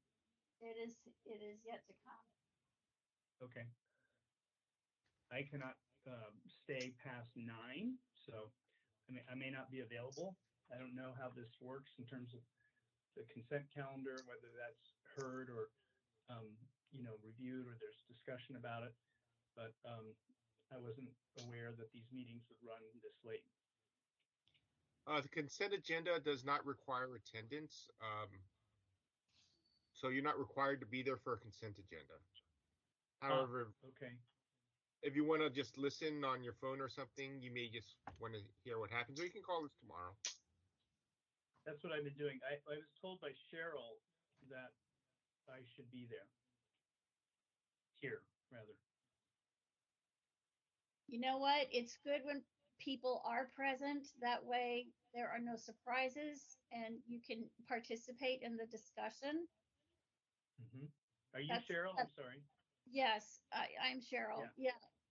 It benefits everyone if you can.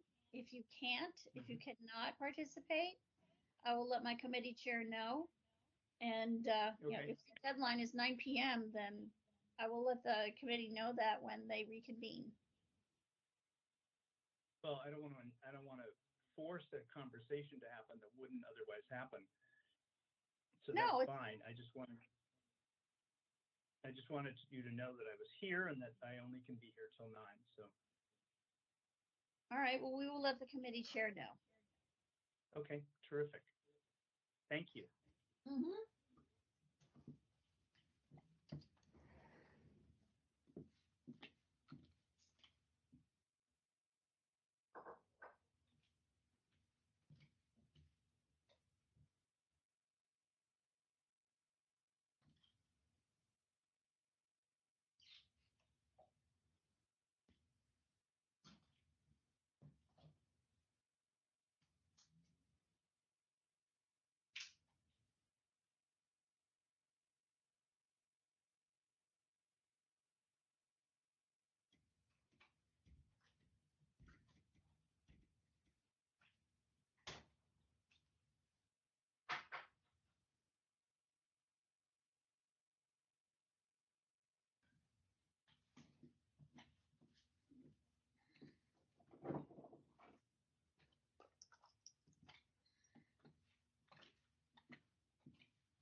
Okay, it's 8:50. Cheryl, are you back?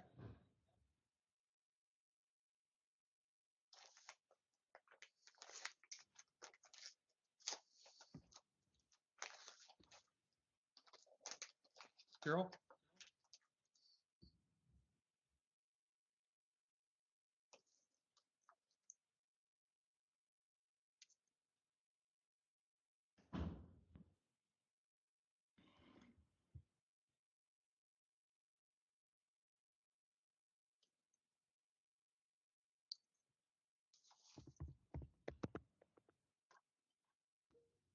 Cheryl, are you there?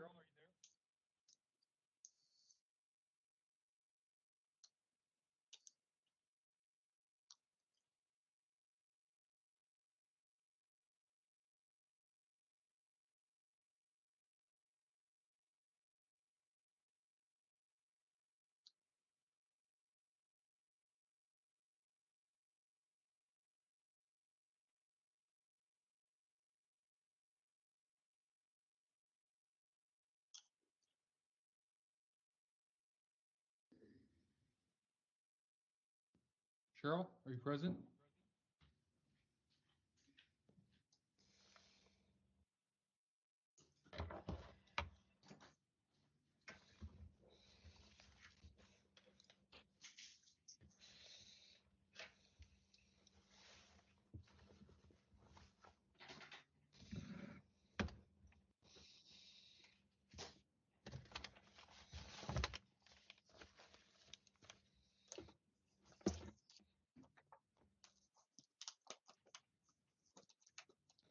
Cheryl?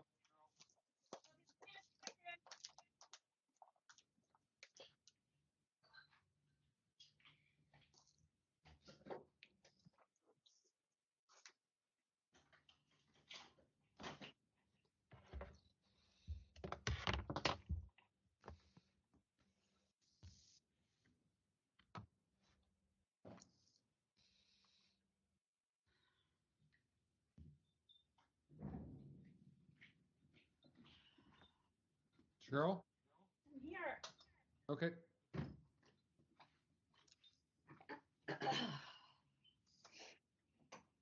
Let us know when you're ready. Just want to make sure we didn't lose you. Too many things to do in 10 minutes.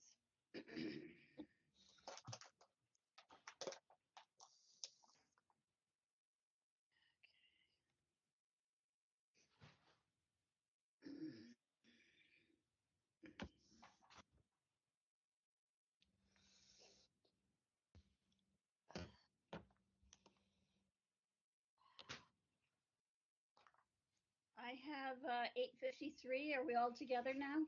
Yeah, why don't you call roll just to make sure, because I know some folks may have had to leave for various issues, and I want to make sure we have quorum here. So Wolf is absent. Member Neighbors? Present. Member Neighbors present. Member Highland? Present. Member Highland present. Member Stein? Present. Member Stein present. Member Wong? Present. Member Wong present. Member Padmanabhan? She had to leave for a family celebration. I believe so. Yeah.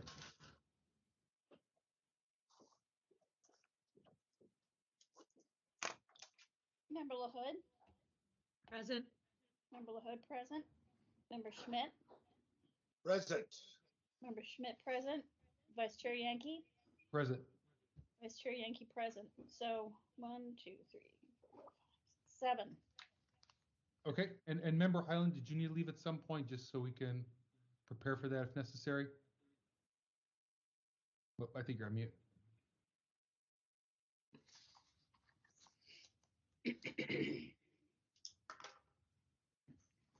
Yes, I emailed you. 9:30, I can stay until extended. 9:30. Okay, great. Thank you. Okay. Okay, so I think we're all set to get started again here, Cheryl, and I think we're on Item number 9. item number 9. Yep, so go ahead and read that. Item number 9, file number 21039, complaint filed by Carl Kramer against the Department of Public Health for allegedly violating Administrative Code Section 6721 by failing to respond to a request for public records in a timely and or complete manner. On July 20, 2021, the complaint committee found that the task force has jurisdiction, that the requested records are public, and referred the matter to the task force for hearing. Okay, great. Do we have the petitioner Carl Kramer available?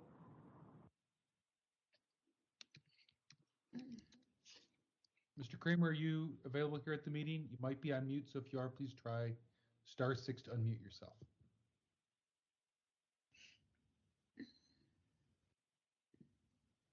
It's a call for Carl Kramer for item number 9.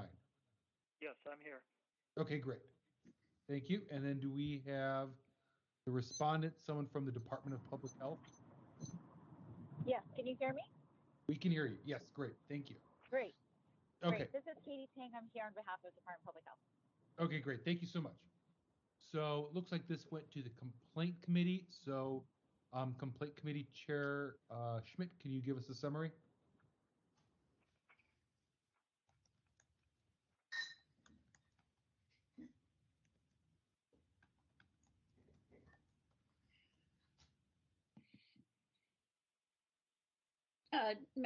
Member Schmidt, I think you're on mute. Sorry. Yeah, this and the next case are brought by Mr. Kramer. There have been other cases brought by him and his organization that have pretty much the same type of claim. He sent out requests to various departments asking for a certain document which appears to be legally required that they prepare, which would set forth certain certain calculations, certain methods by which they calculate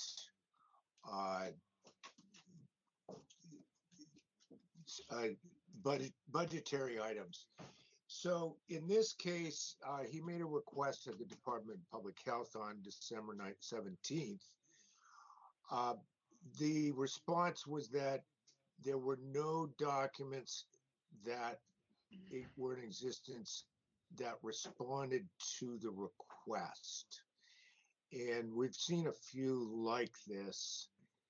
And so I guess the question comes down to,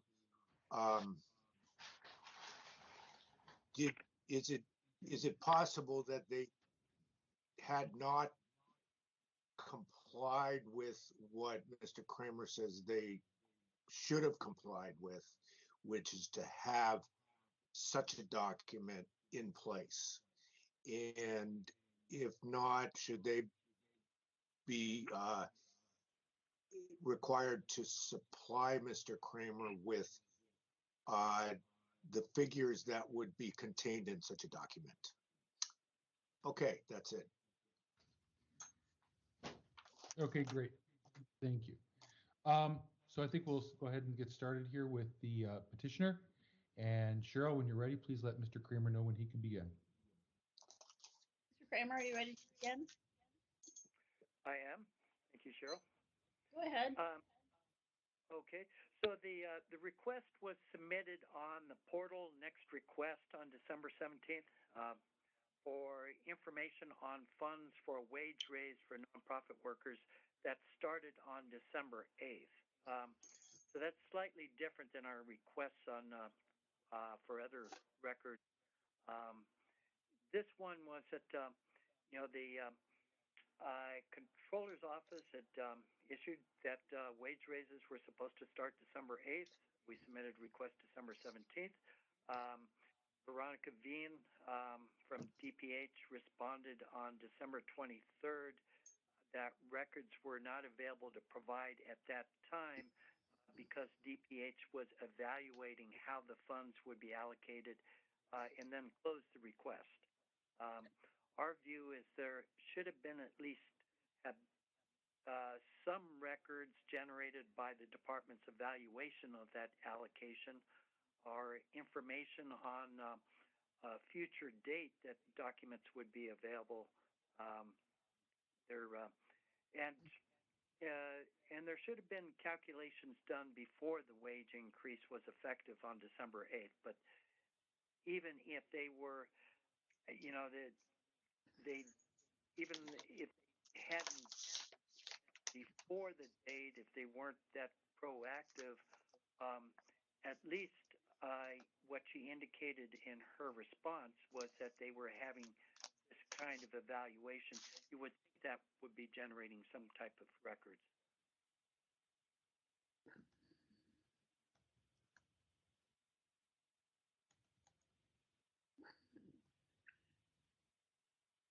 Is that the end of your testimony, Mr. Kramer? Yes, I'm finished. Okay, great. Thank you. And then are there anyone here to give facts or evidence in support of the petitioner? Okay, hearing none, we'll go ahead and move on to the respondent. And then Cheryl, when you're ready, please let him know.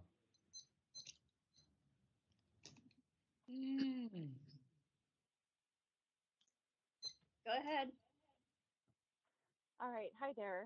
Katie Tang on behalf of Department of Public Health, given that our former custodian of records is no longer with the department.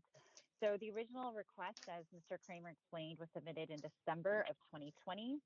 At that time, there were no records of what was being requested of the department, which was the calculation of the effects of the wage increase. And as you know, if we don't have the records, we're not going to create a new record. Then there was a subsequent request submitted in March of 2021.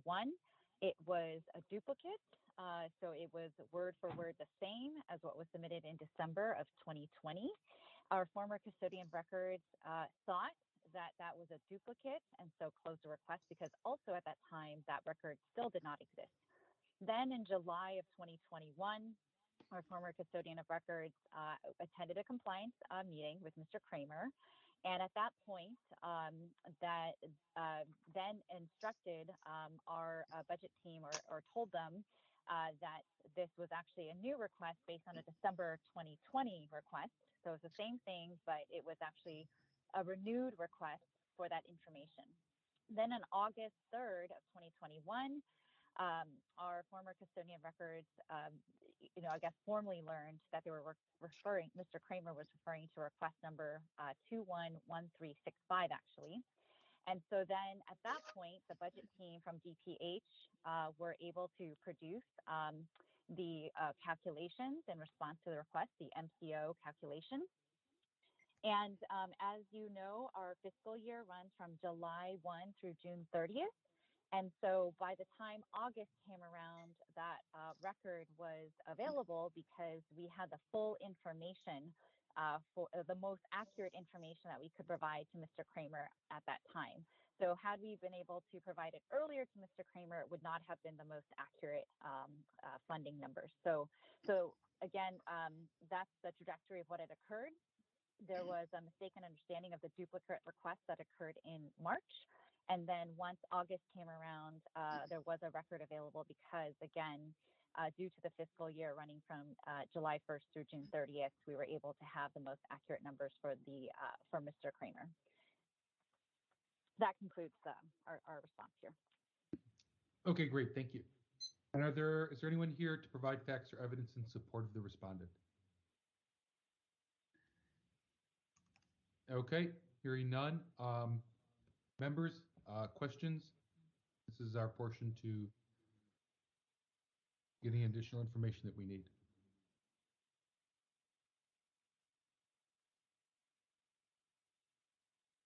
Okay, so I guess I'll start. I had a question for the respondent. So I think you mentioned in what you said that there was a time where there were some numbers, but they may not have been the most accurate numbers. When were those, that's what's called the preliminary or draft numbers, developed versus when the finalized numbers were available? No, I would like to correct that. I did not state that there were preliminary numbers. What I stated was that if numbers had been provided earlier, when Mr. Kramer had made the request, they would not have been the most accurate numbers if we had tried to produce them in response to this request. So those numbers were not available at that time when our former custodian of record checked with our budget team.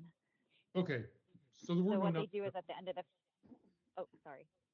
I'm sorry, just to clarify, so there were no numbers available before? Not No. even like in a draft or preliminary form? No. Okay, I understand.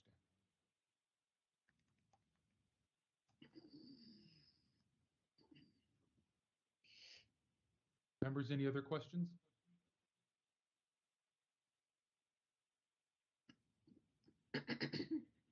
Not seeing any. Okay, I guess we can move quickly on to onto the rebuttals here. So we'll start with the respondent, 3 minutes, and Cheryl will let you know when she's ready.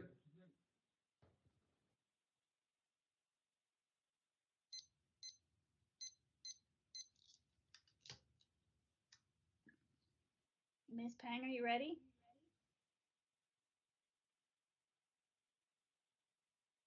Oh. Is the respondent ready? Can you hear me? Yes, go ahead. Sure, yeah. Yeah, so I think that what I said probably concludes my remarks, but I'll just reemphasize that once we were able to have the accurate information that Mr. Kramer sought, we provided that. So that was uploaded into Next Request, and we do consider that the request was fulfilled and closed.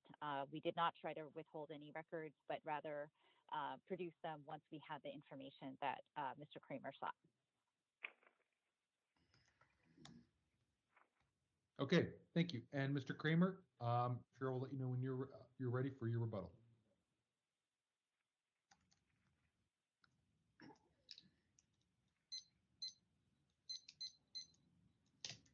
Mr. Kramer, you ready?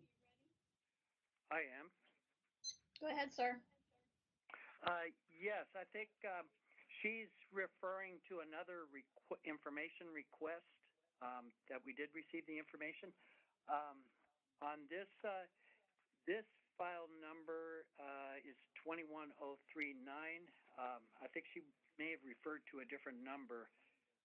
We never did receive the information on this request, and you could see in the packet that there is no information included.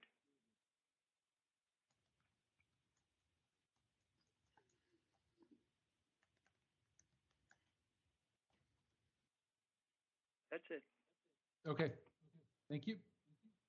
Okay, so members, it's with us now. Decide how we want to proceed on this item.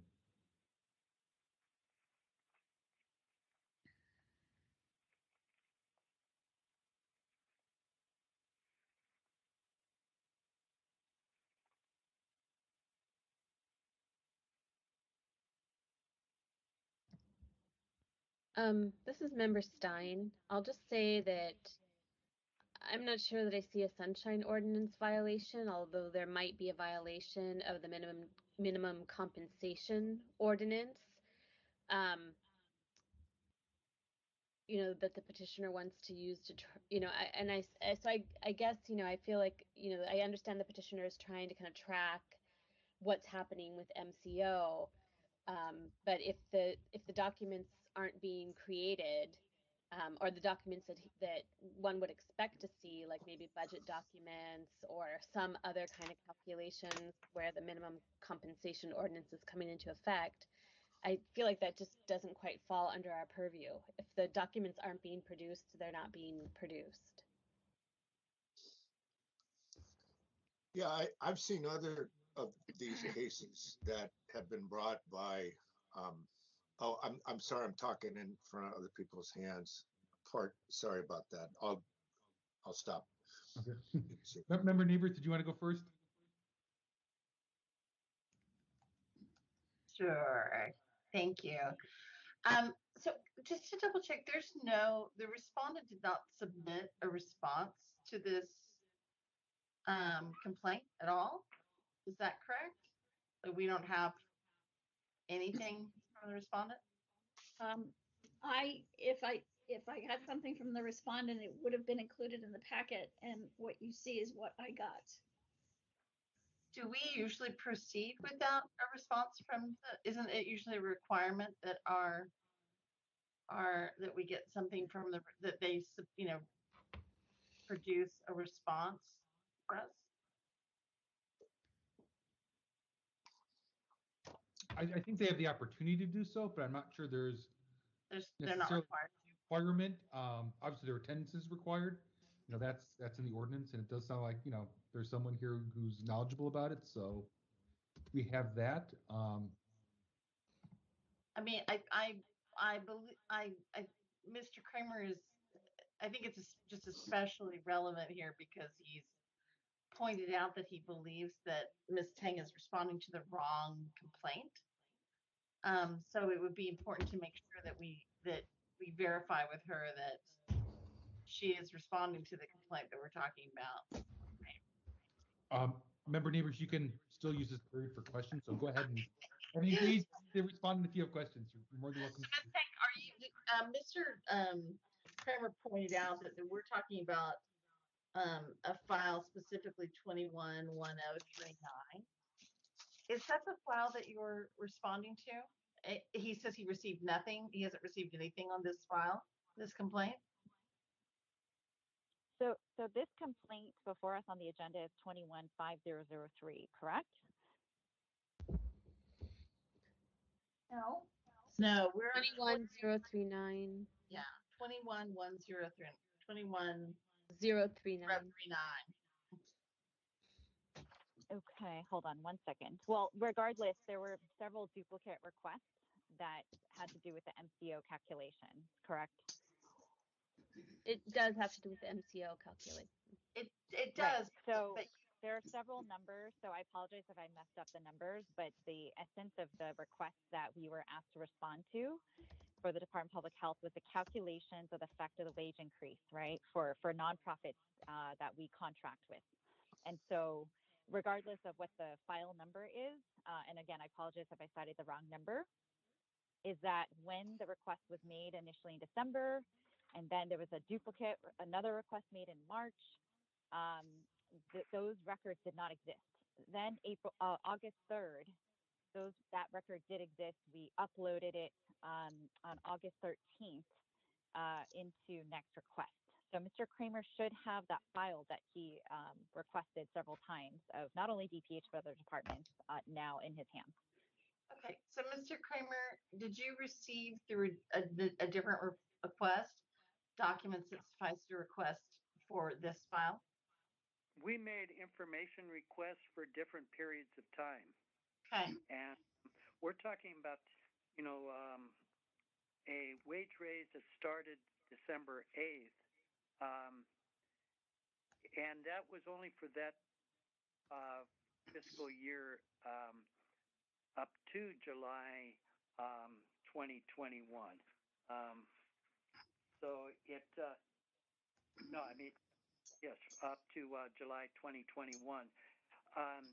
So the department should have had some figures on what money was being allocated before the end of the fiscal year.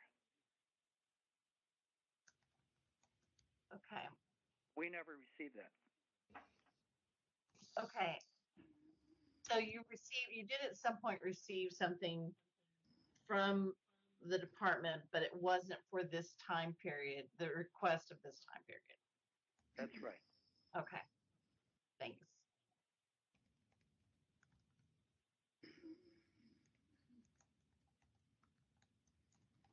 You're all set, member neighbors? Okay, great. So I think it's member Schmidt, and then we'll go to member LaHood. Yeah, let me just stay with Mr. Kramer for a moment. You made the request, as I understand it, on December 17th, and you got it. Is it true that you got a response back around the 23rd saying, basically, we have nothing to give you? Is that your understanding of what happened in this situation? Not entirely. No. It was kind of nuanced that the records were not available to provide at that time because DPH was evaluating how the funds would be allocated.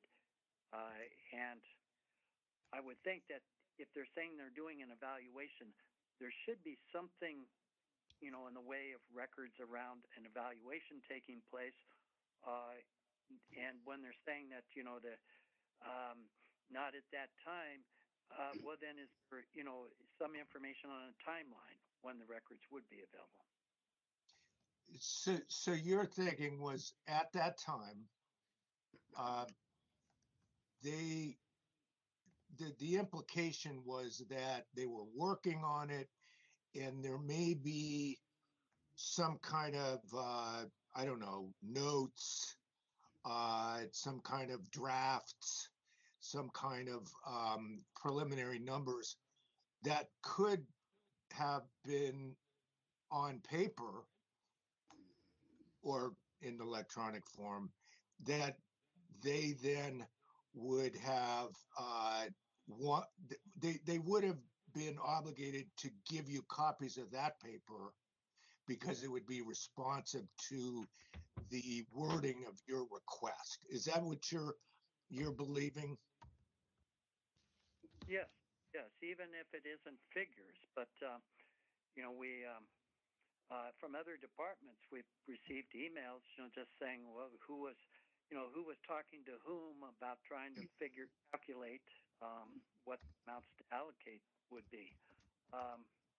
So some indication, that there's a process taking place, because the wording of it indicated was something in process. Okay, and so if they tell you, we don't have anything, isn't it possible that they just hadn't really put anything in the written form by then? Maybe they were just really behind on this whole thing and they weren't up to schedule like some other agencies. I don't believe it, though. You don't think that's plausible? No. Is that what you're saying? Okay. No, we've okay. We've got enough information from other departments that were more forthcoming with the emails that they were receiving, and there really was a kind of email exchange that was going on with the mayor's office.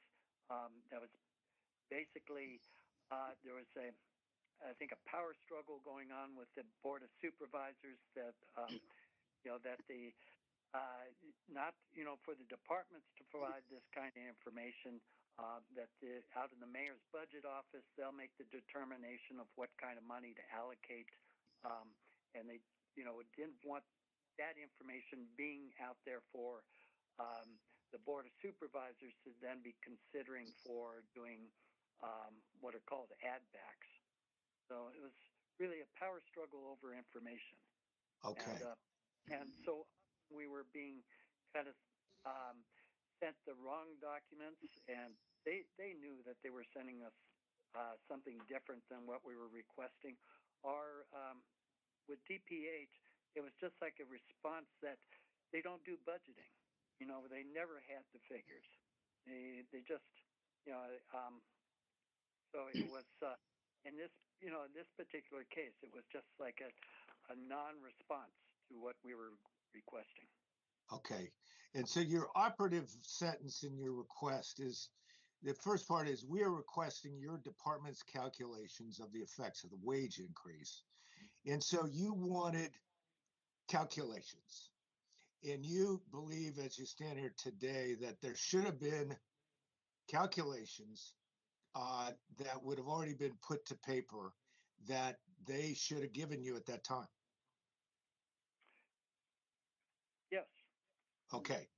And then the second part is, you say, in addition to calculations of the effects, you say, and the process for adjusting the budgets, and then of well, there's the document I have has something cut off, but essentially, and the process for adjusting the budgets. Is that another item where you think that? I think that refers to the process of allocating those funds. Okay. And you think that Hello? they should have had. Anybody there? Hello? Can you hear me? Hello? At this point, I'm not hearing anything. Oh, sorry. There's another voice. I can hear you. I thought I heard another voice. Okay, let me get back to Mr. Kramer. Okay, so the process for adjusting the budgets, you think that they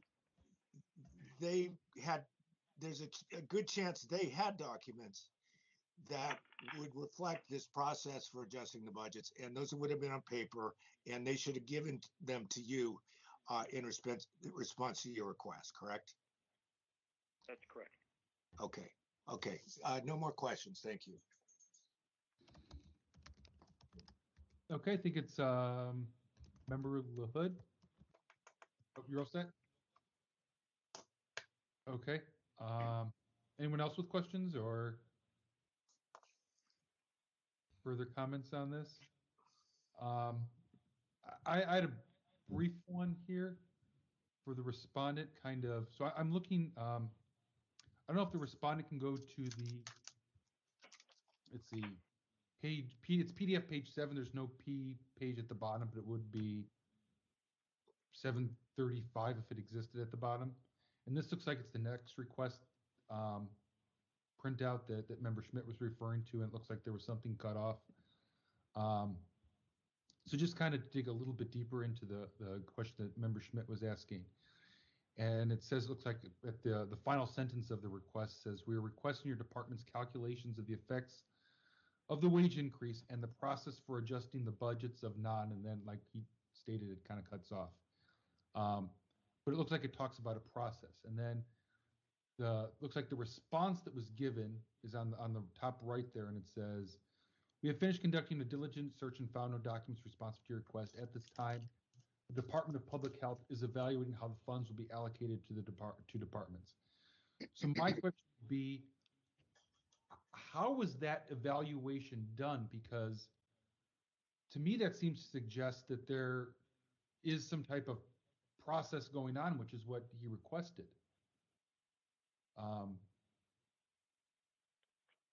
So, I mean, can you maybe talk a little bit more about when it is that the department actually began addressing this issue in general, if it wasn't at all in December? Sure. So I'm not the budget team, but at that time, our custodian of records consulted with the budget team that was responsible for producing this information if they had it. And so evaluating, I know you can assume different things, Mr. Kramer, and to the commission or task force, but it could also mean that you're preparing to look into this particular request. Does not necessarily mean that you actually have the records or the calculations. And again, because the way that the fiscal year runs, my understanding is that the budget team wanted to provide and put together the information when it would be most accurate. And that was by August 3rd, or sorry, August 11th, around that time that the budget team was able to put that together. And just as a reminder, this department has been on the front lines fighting this pandemic. So yes, we may have been behind some other departments, but we certainly had our hands full during this time. I got it. Okay. So essentially, just to make sure I'm understanding your response here, is that even if there were preliminary discussions going on in December, there were not in any type of written form that could have been, turned over, even drafts or Correct. preliminary numbers or anything like that. Correct. Okay. So although, again, the respondent wants to believe that there is and that there should be, at that time, our budget team did not have those records, unfortunately. And again, we may have been more behind than other departments, but there was a lot going on, and there still is. Yep, I understand. Okay. So, members, how did we want to proceed on this? Member Schmidt, did you have your hand up? Oh, okay.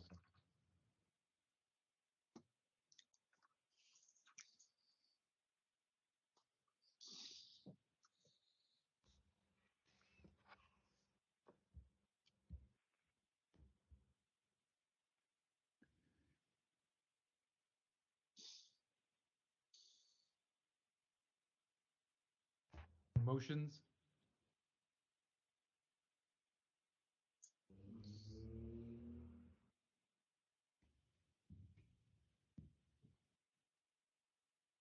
Any preliminary thoughts, even though it's not quite a motion yet?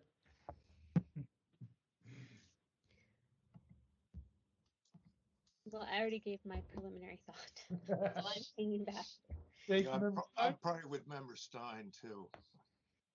I'm kind of there as well. I mean, I think it's potentially reasonable to assume there would be something, but it doesn't make it so. And if the testimony is that there weren't any written documents, then I'm not sure there's much more we can do, because we can't subpoena records or anything along those lines, right? So, we have this is a fairly small packet, a 22-page packet, and there's nothing in that packet that would suggest that there's some type of written document that did exist that didn't get turned over. And a reply was issued in less than 10 days. So there's not. Yeah, during the pandemic, no less, from public health. So, I mean, they did respond promptly. So there's certainly no violation that I can see in that regard.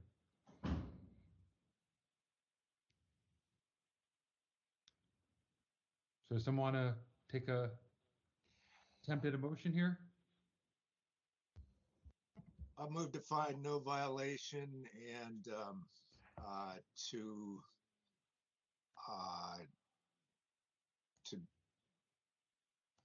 did we dismiss in this court? No, this isn't the court. No. Sorry. If we find no violation, it just administratively it gets closed if there's not a violation. So all you'd have to do is find no violation and close the case. Do we want to cite a specific section that we're finding no violation of? I think it was alleged a violation of 6721 in the intake. I have no problem with that. I don't necessarily buy into the fact that we have to say what we didn't find, because we just haven't found any violations of anything. We haven't found that they didn't violate anything in the world. But yeah, we'll just cite whatever the claim. What was it? That was on the agenda, was I think 6721. Yeah, find no violation of 6721 and close the case. That's my motion. Okay. Any second to that? I can second that. This is Member Stein. Okay, moved by Member Schmidt, seconded by Member Stein to find no violation of 6721. Any discussion on that before we move to public comment? Okay, none, we'll go ahead and open it up to public comment. If you'd like to make a public comment, please speak up and I'll add you to the queue. And if you happen to be muted, you can unmute yourself by pressing *6. Yes, please. Anonymous number 3. You have anonymous number 3. Anyone else? Okay, I don't hear anyone. So Cheryl, please let anonymous 3 know when he can begin. Please, I just pressed *3 and got muted. Okay, we also have, I believe that's Mr. Warfield. Yes, I followed your instruction this time and once again got muted.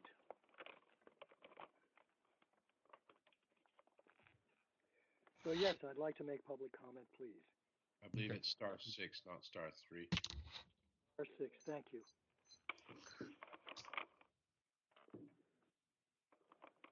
Anonymous 3, are you ready? I am. Go ahead, sir. Thank you very much.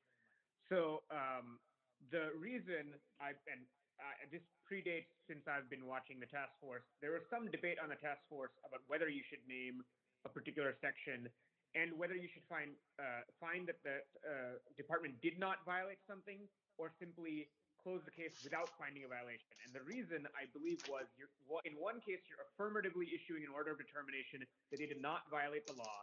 And in the other case, you're saying, well, we don't have an evidence of a violation, and you're just closing the case.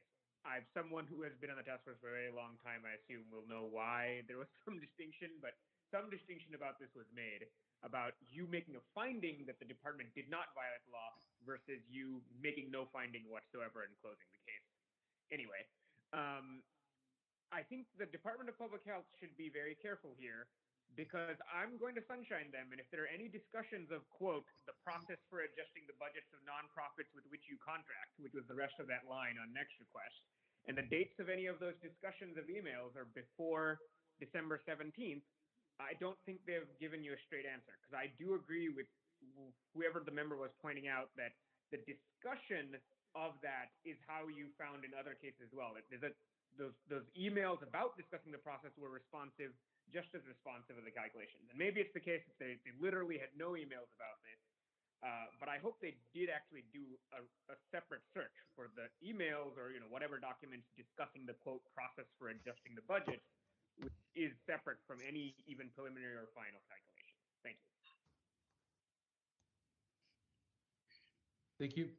And then Cheryl, when you're ready for the next speaker, go ahead and let them know.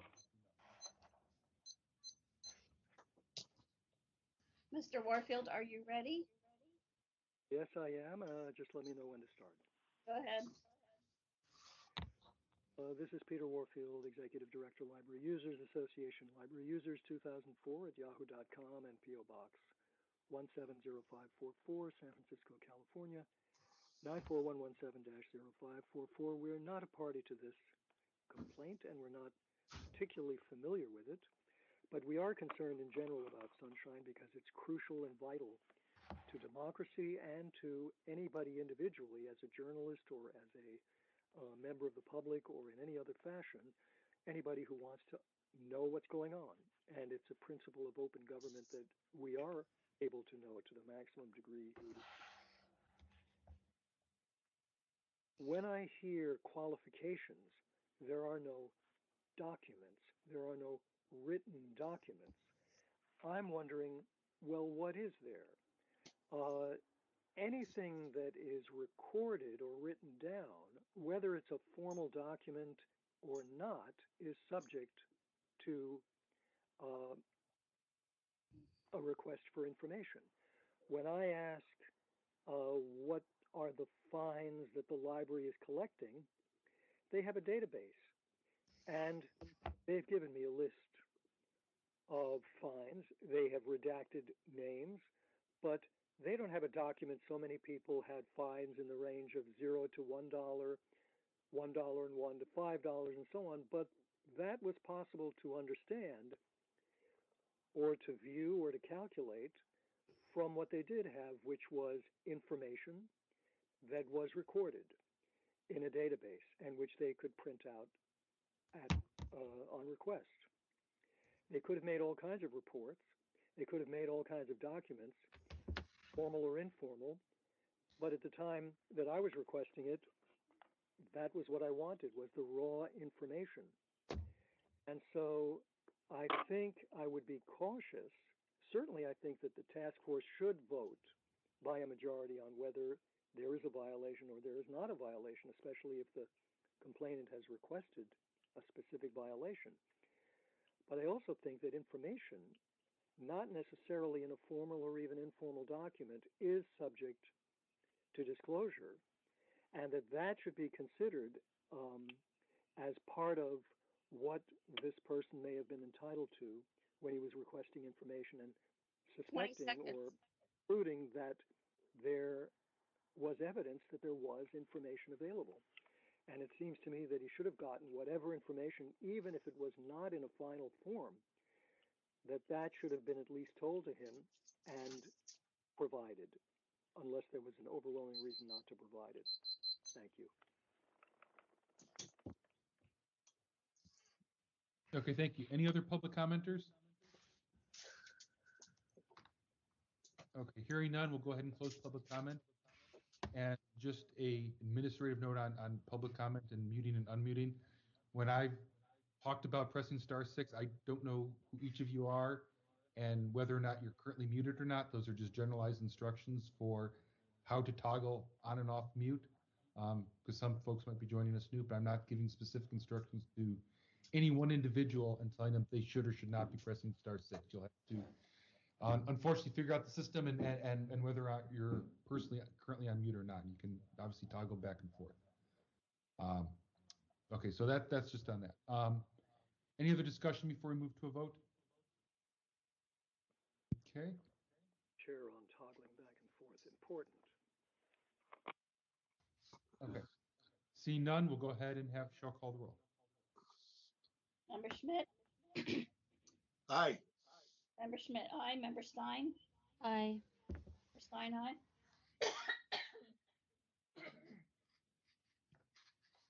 Member Neighbors? Aye.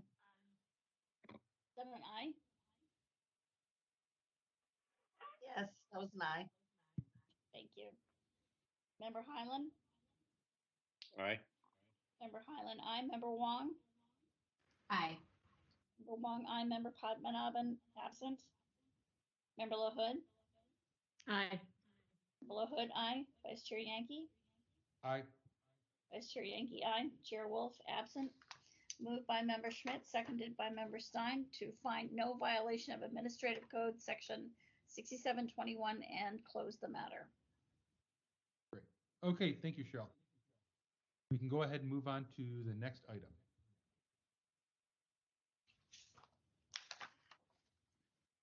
Item number 10, file number 21066, complaint filed by Carl Kramer against Carmen Shu in the Office of City Administrator for allegedly violating Administrative Code Section 6721 by failing to respond to a worker's request in a timely and or complete manner.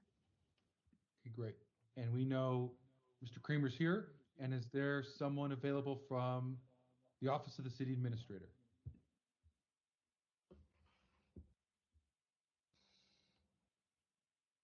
This request for someone from the Office of the City Administrator or someone representing Carmen Chu. You may need Sorry, I was on mute. It's Bill Barnes from the Office of the City Administrator, trying to figure out the star 6 situation. Okay. And then just one question. Wanted to make sure that you received our additional documents on this matter that I sent to Ms. Leger.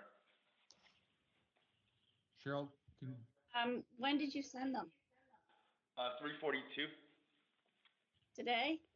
today. Yeah, I had to pull emails from former staff to document our response. I'll go through it in my response, but when we received the notice of the hearing on Thursday, we didn't have time to put it in the packet for Friday, and I actually had to pull emails to document the response. So there is a document I'll go through, but and I sent it to the task force earlier this afternoon, so that it's in the file. We received notice on this very late, or I would have had them earlier. Okay, this looks like it went to compliance and amendments first, I think. So I think Chair LaHood's up to give us a summary. Yes, so we just had a preliminary hearing. We did find jurisdiction. As Member Schmidt said with the previous one, there are some similarities. I think in this case, clearly we found jurisdiction, and there were some questions about the respondent's department's understanding of their obligation to comply with the Sunshine Ordinance. So I will open that up for us. Sounds good. Okay, so we'll start with the opening remarks here. And Cheryl, when you're ready, please let Mr. Kramer know when he can begin.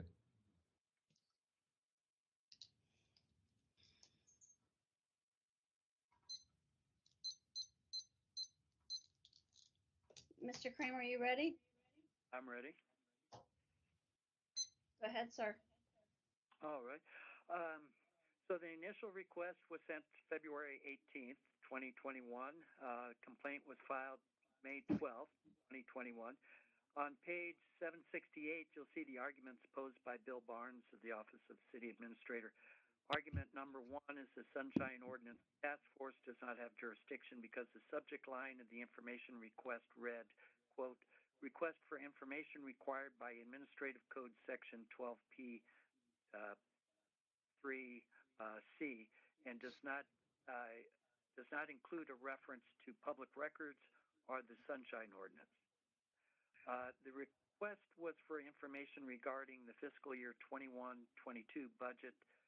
The request identified a document that's required by the MCO ordinance, that the Sunshine Ordinance requires to be public, and the Administrator's Office needs to state why it feels it's exempted. Argument number 2 is that the timeliness violation had not occurred because the mayor's emergency orders suspended the statutory deadlines for response. Our understanding of the modifying of the Sunshine Ordinance under the emergency order is that departments are given 10 days to ask for an additional 14 days. The request for information was made on February 18th, 2021, and the complaint was made on May 12th. That's 84 days after the initial request. Argument number 3 is that there are no responsive records. The mayor's budget office required a budget cover sheet with the submission checklist that includes a statement on the MCO requirement that was to be included in the department's budget proposal submitted February 2021. So we believe that there should be information responsive to our request. Bill Barnes submitted additional documents today just before this meeting. There's an email sent on February 23rd from the Office of City Administrator with a couple attachments, and then the response from us on February 23rd that the documents that were attached were for previous years and not for the year that we were requesting, so we did not find the document responsive. There's another email from the City Administrator on March 9th in which they resend the same documents. On April 29th, there's an email reminder about the records request from February 23rd. On May 5th, there is a response from the City Administrator that they don't have any responsive documents. The other documents that Bill Barnes had sent just before this meeting are emails from Kylie Ha that are irrelevant because they're requests for different financial records.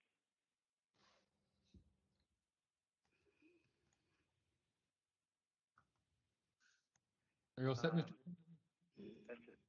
Okay, sounds good. And is there anyone here to provide facts or evidence in support of the petitioner? Okay, hearing none, we'll go ahead and move to the respondent. Mr. Barnes, Cheryl, let me know when you're ready. Begin. Mr. Barnes, you ready? Sure. Yeah. Go ahead, sir. Okay, I'm not sure if members have the documents that Mr. Kramer is referring to, but let me just back up. When I came to the committee, the information I had was incomplete. Both staff members who responded to the Living Wage Coalition are no longer with the City Administrator's office. Mr. Quitone left and Ms. Liu retired. So it required me to actually go pull their emails, which are attached, that demonstrate that there was a response within the 10-day period to Mr. Kramer's or organization's request, notwithstanding the individuals who made the request. They all came from the San Francisco Living Wage Coalition. So on February 18th, the Living Wage Coalition sent a request. We deemed it received on the 19th. On the 23rd, we acknowledged that request within 4 days with the document that we believed was responsive. And this is a memo from the Controller's Office. It is attached as Attachment G that describes the process for which the MCO would be increased. This is the policy issue that we were discussing and the timing of when documents are available and the guidance that you get and this sort of thing. The Living Wage Coalition responded that they did not believe that document was responsive. So Mr. Quitone checked in with our budget director, Adam Nguyen, who then provided an additional email, which is attached as Attachment F, that shows correspondence between our office and the mayor's office on the amount of funds, in our case, $15,000, that were available for this purpose. There were no other documents at that time dealing with the budget issues in future years. These were all of the documents that we had about the MCO, and they were provided. I'll skip the second request from Ms. Ha for a moment, but Mr. Dominguez sent a follow-up on April 29th saying we sent a request on the 18th of February, but it had already been responded to twice, and the person, Mr. Quitone, who was here, had indicated this was the totality of the records that we had. When he left, Ms. Liu proceeded to investigate Mr. Dominguez's follow-up request, contacted the Controller's Office, contacted other offices, and could find no additional records. And so she responded that there were no additional records. But Mr. Dominguez's April 29th follow-up, if you will, was basically restating the February 18th request, which is in attachment A. So earlier, I didn't have records of our responses because these employees are no longer with the organization, and so I only had records of the policy-related conversations. But I would argue that with the new information we have, that we did timely respond to the requester. Similar to other departments, if we don't have records, we don't have to produce them. And the amount of money that is allocated to ADM for nonprofits is under $20,000 in this case. And my understanding is that we don't generate tremendous amount of internal budget material, and that we don't have responsive records on our nonprofit MCO contracting, but rather we rely on the controller and the mayor's office for their guidance on what the percentages are based on what the board and the mayor appropriate in the budget. So having said that, just to close, wanted to supplement our previous correspondence with the actual emails and records, which were not provided by the complainant. They just provided their request. They didn't provide any of the back and forth with our office. And because I was on leave, I didn't have access to it. So apologize for the lateness of it, but it does demonstrate that we responded in a timely way, and that there was a disagreement with the complainant about the quality of that response. Having said that, further investigation demonstrates the response was complete, and that there are no additional records in our possession. There may be additional records on these topics in the mayor's office or the controller's office or other places, but not in the city administrator's office or her budget office. And with that, I will be available for any questions anyone might have. Okay, thank you. And is there anyone here to provide facts or evidence in support of the respondent?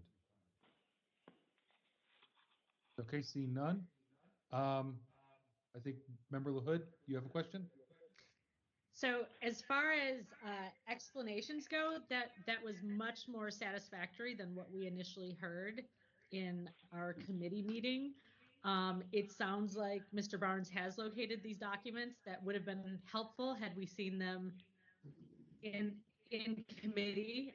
It also would have been helpful had they been in the packet today. Based on his explanation, I think this case, again, starts to align much more closely with the one we just heard, in that there was a timely response, which Mr. Barnes previously had not been able to locate. I wish this had all happened sooner, because I feel like there is an issue now with responsiveness in this process by the department, but it does sound as though the initial request was responded to effectively. I guess I just spoke and I wasn't asking a question. Mr. Barnes, is there a reason why you waited until today to do that search, since we had our hearing with you on August 24th? As you know, the city administrator's office has undergone some reorganization. As part of that reorganization, I will be managing the custodian of records process that had been shifted among many employees. I had begun the search before, but I didn't know that the hearing date was going to be today until late Thursday. And so I wasn't able to pull these records and review them until this morning, because they're for employees who are both retired and gone from the city. So I apologize both for the lack of substance at the earlier committee, and the delay here. If there was slightly more notice, I would have been able to get these in the packet in a timely way. The clerk indicated that the chair had added it late, so we want to be respectful of the process, but that's the reason why, is I had to pull emails from previous employees who are no longer with the city. Thank you.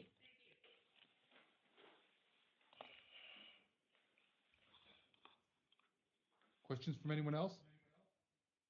That was a great job, Member LaHood, of turning that into a question.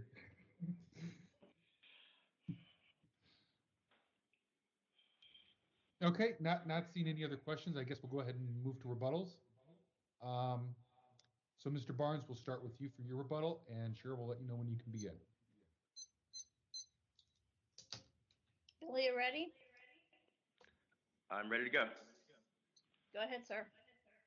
So let me just restate that the quality of the work product in committee could have been better, and in the future will improve our quality of our work product. I think Mr. Kramer raises important issues about the minimum compensation ordinance and how departments operate, but I don't think there's uniformity across departments based on how many nonprofit contracts they have, based on whether they have commissions. I mean, there's all sorts of shapes and sizes of government. So all we can provide is the information we have at the time that it's requested, and we were able to document that that was in fact provided. I would note that the Living Wage Coalition made subsequent follow-ups, and so having some guidance on whether each of those are unique requests, if it's exactly the same content, would be useful, because it became a bit confusing, I think, to the people who were working on the requests. But with that, we would just ask the task force to dismiss this particular complaint. Thank you. And Mr. Kramer, are you ready? Sure. Okay, great. Cheryl will let you know when you can begin.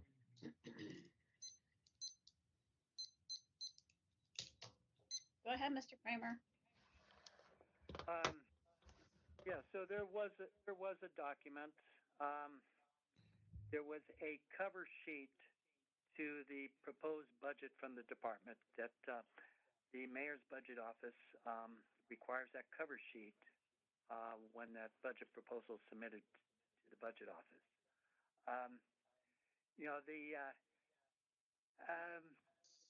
This has been really an ongoing power struggle with the mayor's budget office on trying to get this information from departments.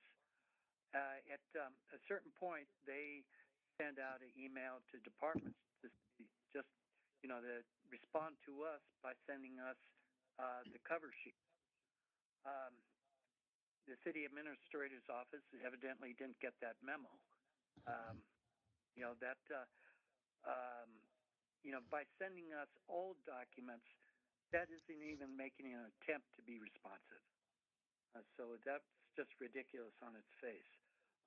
In regard to the reminder being sent out,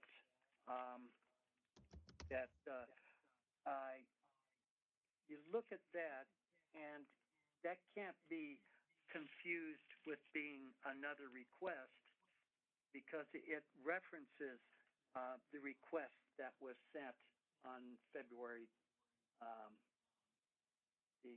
It references the initial request that was sent February 18th. So in just the reading of it, it's apparent it's not a new request.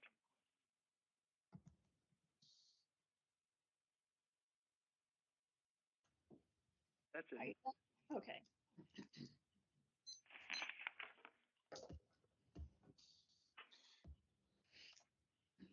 Okay, so members, it's up for us to deliberate and decide how we want to handle this. Member Schmidt, and then Member Wong. I'm going to just ask the same question of both parties.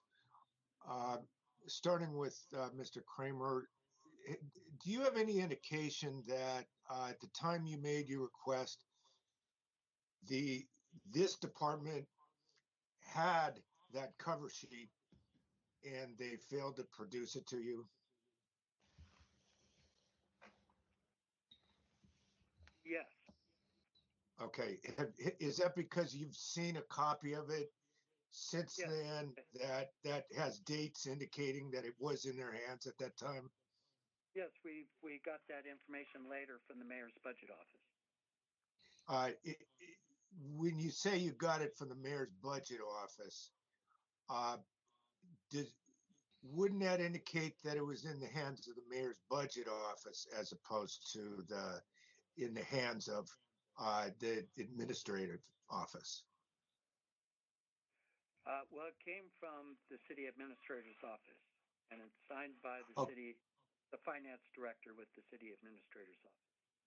Okay, so when you got records from the mayor's budget office, that included a document that was the cover sheet, and by looking at what you got from them, it indicates to you that it was already in the files of the administrator's office at the time you made your request, right?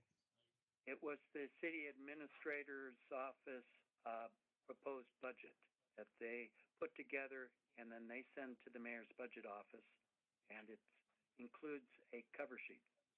Okay. Do you have any recall as to how, any dates on that cover sheet that like what period of time that you think that cover sheet was maybe written up or dated? As I recall, it'd be prior to February 18th because the information request was for after the budget proposal had been sent to the mayor's office. Okay, thank you. And I want to ask pretty much on the same line of questions, Mr. Barnes. The sheet that was just being described by Mr. Kramer, is that a document you've seen? That's not a document I've seen. I have seen emails from our finance and planning director who saw a copy of the request indicating that at the time the request came in that he did not have responsive records. I don't know the document Mr. Kramer is referring to or the date that it was submitted, but internally, Mr. Quitone, who put our request together, did ask our budget team and they affirmatively responded that they did not have responsive documents. Okay. And back to Mr. Kramer, the cover sheet that you got, not from the administrator's office, but from the mayor's budget office, did you include that for us in the packet that you submitted for this hearing? No, I didn't. Okay. So I just want to make sure it's not something I didn't see. No further questions. I that's all I wanted to do is do the follow-ups to the rebuttals.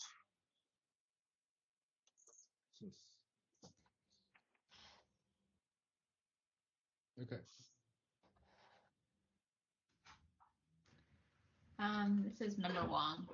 I don't have any questions for the petitioner or the respondent, more just thoughts around what to do, considering that we are missing, I think, a whole lot of context in the form of documents for this particular file. Like, I understand that oftentimes we do take folks at their word on either the petitioner or the respondent side, but I think not having the timeline in front of us, I think, makes this very difficult. One other thing I had in like the notes from our compliance and amendments meeting was I think there was some confusion around whether the requests made on February 18th, 2021 was covered by a previous file made in 2020. It was July 2020. And during that hearing, I mean, we said, no, it does not. This is a new file. And so I feel weird, I guess, about finding no violation. And I feel like it's possible that, you know, the respondents, and I know it's not Mr. Barnes's fault because this was other folks were responding to these emails at the time. But I feel strange, like almost like the due diligence wasn't made because there was some assumption there that there was coverage from a prior file. So just some thoughts.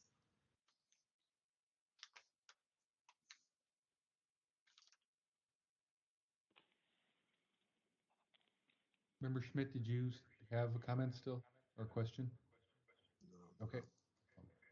Member LaHood? Yeah, this is for my fellow task force members. I'm trying to find, so I do understand that Mr. Barnes inherited this, but it seems to me that he was not prepared at our last hearing. It does sound like there are additional documents that we need to look at. I'm viewing this two different ways. We could either, and I'm looking for the provision, and maybe someone here can help me or knows the number off the top of their head for representatives being prepared for the meetings, which is one way we could go in terms of violation. Or we could say, let's send this back to committee to review the rest of the documents and then come back to the task force. I don't know if people have strong feelings one way or the other, but I agree with Member Wong that we or some subset of us should have a chance to look at those documents, and they should be made publicly available, to other members of the public, also to know that they are associated with this case. If that were to happen, I would suggest getting that one page that Mr. Kramer was describing, that this document he got from the mayor's budget office.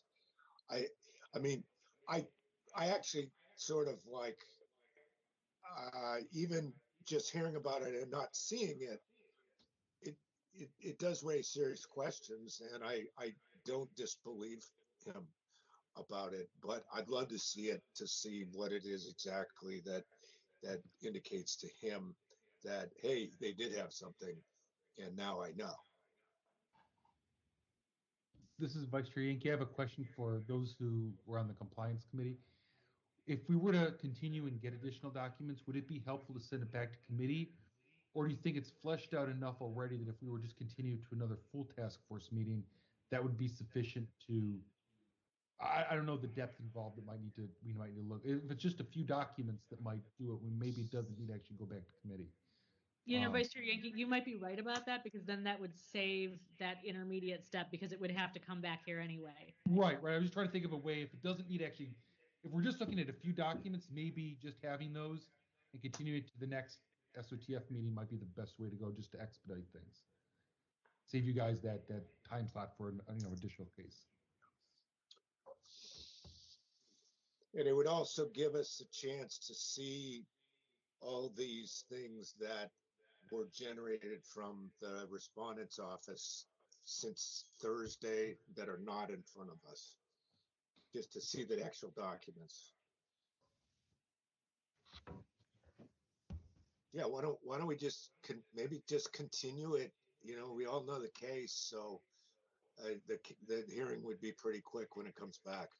That's why I think we could just pick up where we left off and just finish it up. It should go pretty quickly. And maybe we even just we actually specify the December date, so there's no confusion on either party's part. We don't run into those, no one knew exactly when it was types of situations. So we can, we did that with our prior case. Someone want to make a motion to that effect, perhaps? I'll make a motion. This is Member LaHood. I'll make a motion that we continue this case to the December hearing, that we include the additional documents Mr. Barnes provided in the agenda packet, and that we ask, is it appropriate to ask Mr. Kramer for these examples of these cover sheets that he's talking about to be included in the packet? That is my motion. Yeah, Mr. Kramer, can you get us that document that indicates that they did have documents that would have been responsive? Sure. Thank you. This is Member Wong, and I'll second the motion. Okay, great. So we have a motion by Member LaHood, seconded by Member Wong, to continue this to the December meeting and to include the documents from both Mr. Barnes and Mr. Kramer. Okay, any other discussion on that before we move to public comment? Okay, not seeing any. Time for public comment.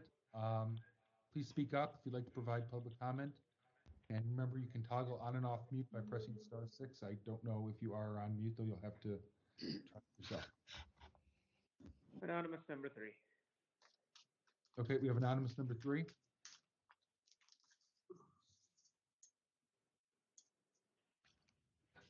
Okay, just hear anonymous number 3. So Cheryl, when you're ready, please let anonymous number 3 know when he can begin. Are you ready, sir? Yep. Go ahead. Thank you. For future reference, the rule I think someone was asking that can be cited for a failure to provide documents by the time you need them is either, I guess, C3 or C6 or both, and it does allow you to have a continuance specifically because documents were submitted by the respondent but not by the time they were required. Thanks.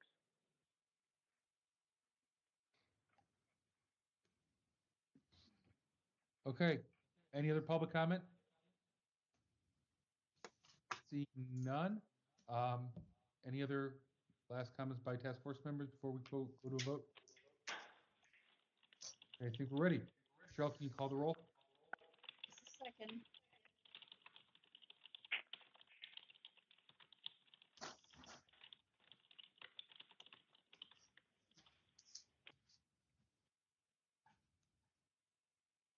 Member LaHood? Aye. Member LaHood, aye. Member Wong? Aye. Member Wong, aye. Member Neighbors? Aye. Member Neighbors, aye. Member Highland? Aye. Member Highland, aye. Member Stein? Aye.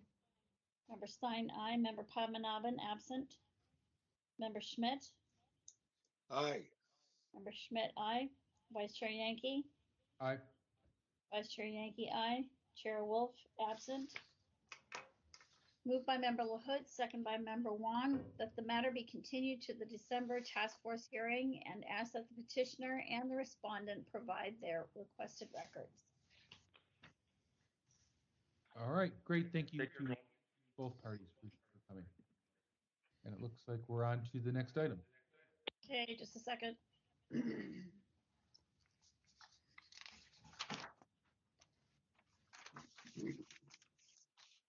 Item number 11, file number 21069, complaint filed by Mark Sullivan against David Steinberg in the Department of Public Works for allegedly violating Administrative Code Section 6721BC by failing to respond to a record request in a timely and or complete manner, and by failing to assist the requester. 6725A by failing to respond to an immediate disclosure request in a timely and or complete manner. California Public Records Act, Section 6253C, by failing to notify the requester of the possession of records of the agency, and by failing to notify the person making the request forward the determination and the reasons for withholding. California Public Records Act 6253.1A1, by failing to identify records and information that are responsive to the request or to the purpose of the request. On September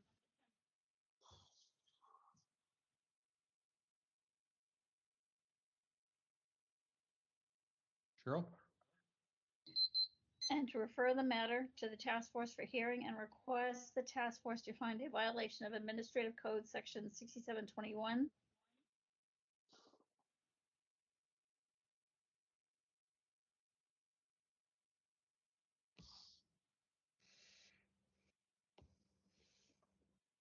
Is it just me at my end, or is Cheryl going in and out with volume? I can't hear her at all. Okay, I couldn't either. Can you hear me now? We can hear you now. Can you hear me now? Yes, I Yep. think, Cheryl, we lost you kind of at the part in parentheses, the on September 21 portion. That's where you cut out, at least on my end. All right. Yeah, my computer that I'm working with right now kind of went out for a bit too. Okay. On September 21, 2021, the complaint committee found that the task force has jurisdiction. The requested records are public and referred the matter to the task force for hearing and request the SOTF to find a violation of Administrative Code Section 6721 and to amend the complaint and remove claim regarding 67.3. Okay. Great. And before we get to the summary here, I just want to make sure that the parties are still here. So, Mr. Sullivan, are you still available? Yes. Okay, great. And Mr. Steinberg or someone from Public Works, are you available? I am still here. Okay, excellent. Thank you. So it looks like this one went to the complaint committee, so I'll turn it over to Member Schmidt. Yeah, and I'm sorry, Member Stein, I usually try to ask you to do this.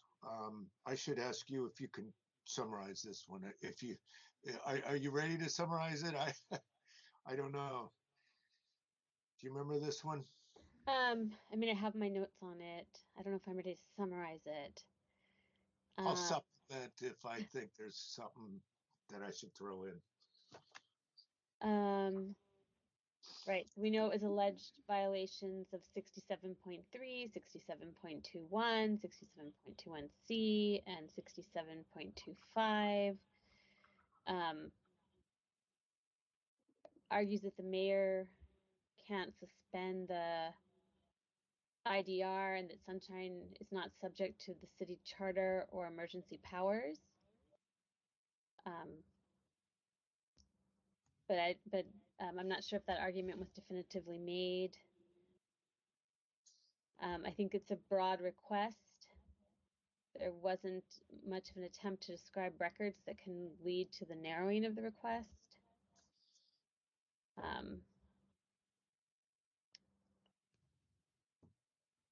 Respondent, I guess, has submitted some additional documents, but not a lot. I don't know. I'm not going to be good at summarizing this.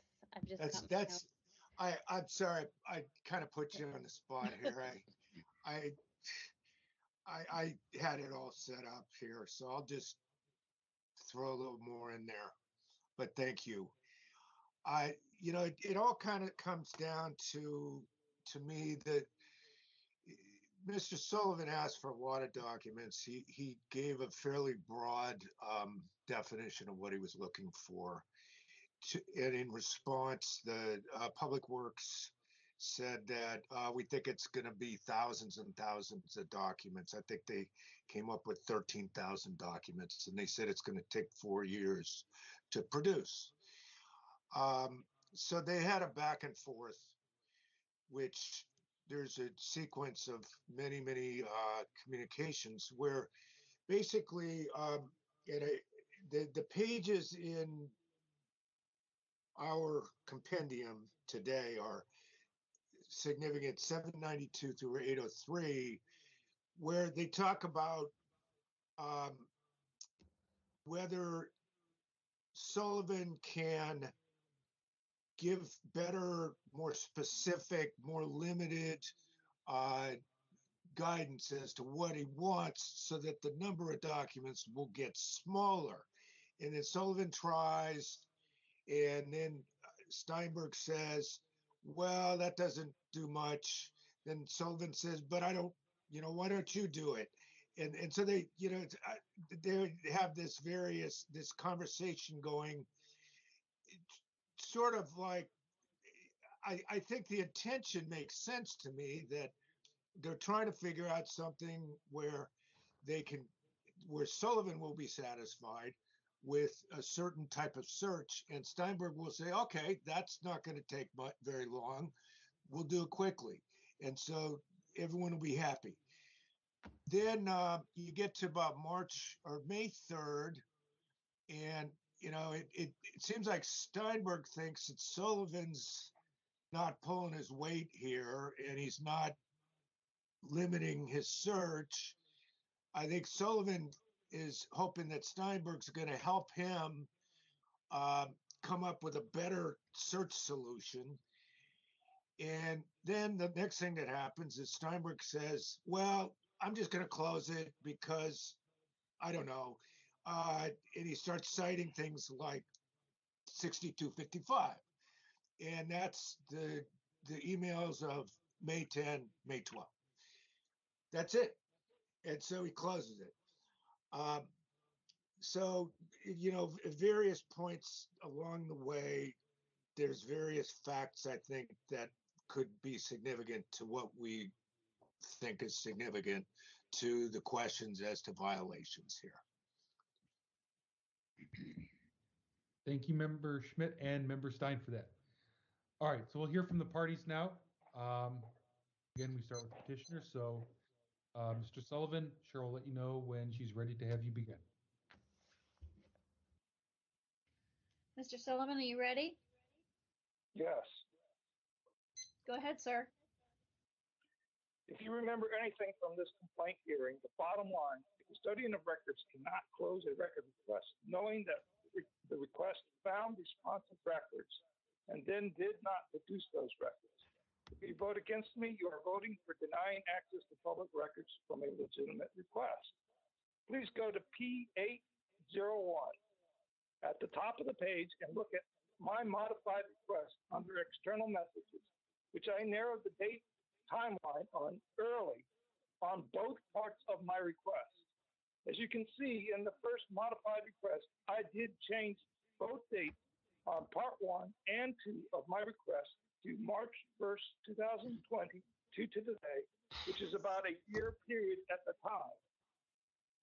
And I note this again, that I attempted to change both dates at the very top of this request message log after he suddenly closed the request.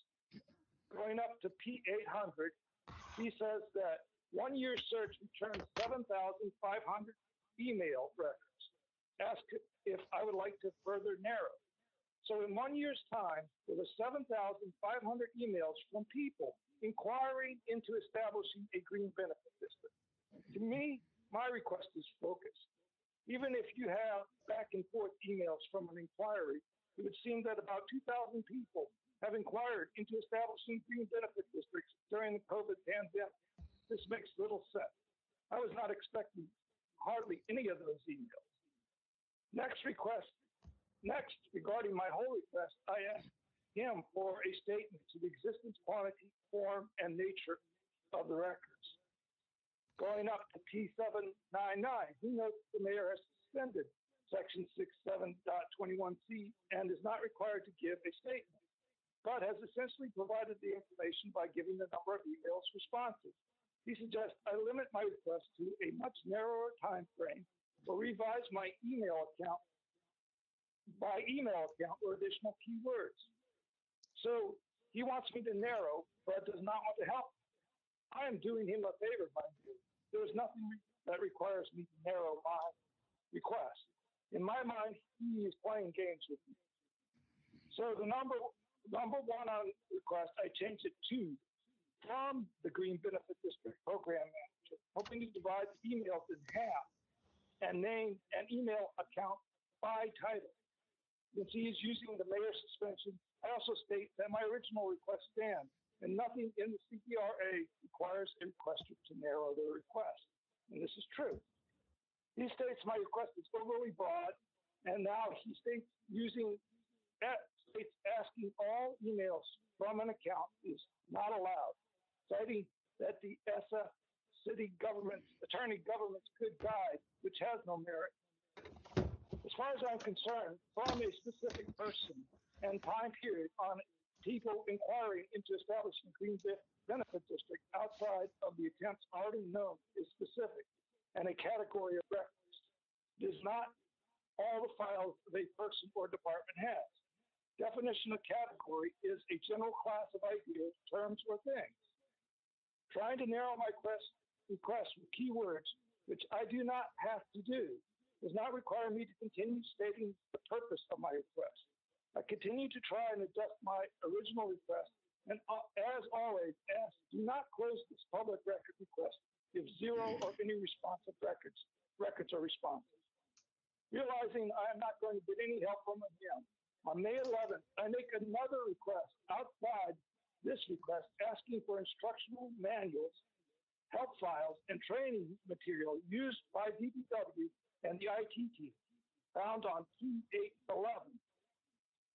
As I am getting this information, come up with keywords, he closes my request pertaining to this complaint on May 12th, and my search request on May 13th.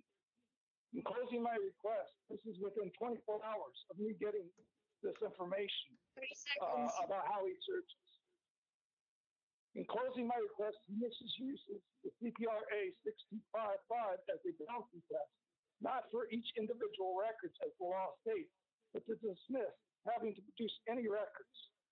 He releases 3 records on my request pertaining to this complaint, 2 of which are dated in August 2018, outside of my original request time period.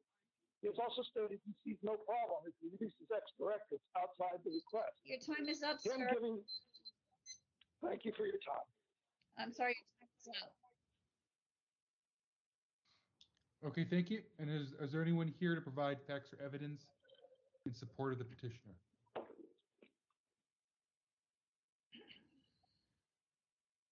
Okay, hearing none, we'll go ahead and move over to the respondent. And Mr. Steinberg, sure, we'll let you know when she's ready to have you begin. David, are you ready? I am ready. Go ahead, sir. Thank you, Vice Chair Yankee and members of the task force. My name is David Steinberger. I'm custodian of record for San Francisco Public Works. First of all, a clarification. The minutes of the complaint committee for September 21st and today's agenda state that the complaints committee requests that the task force find a violation, but that actually isn't correct. Chair Schmidt's motion was to refer to SOTF, but not to recommend a violation.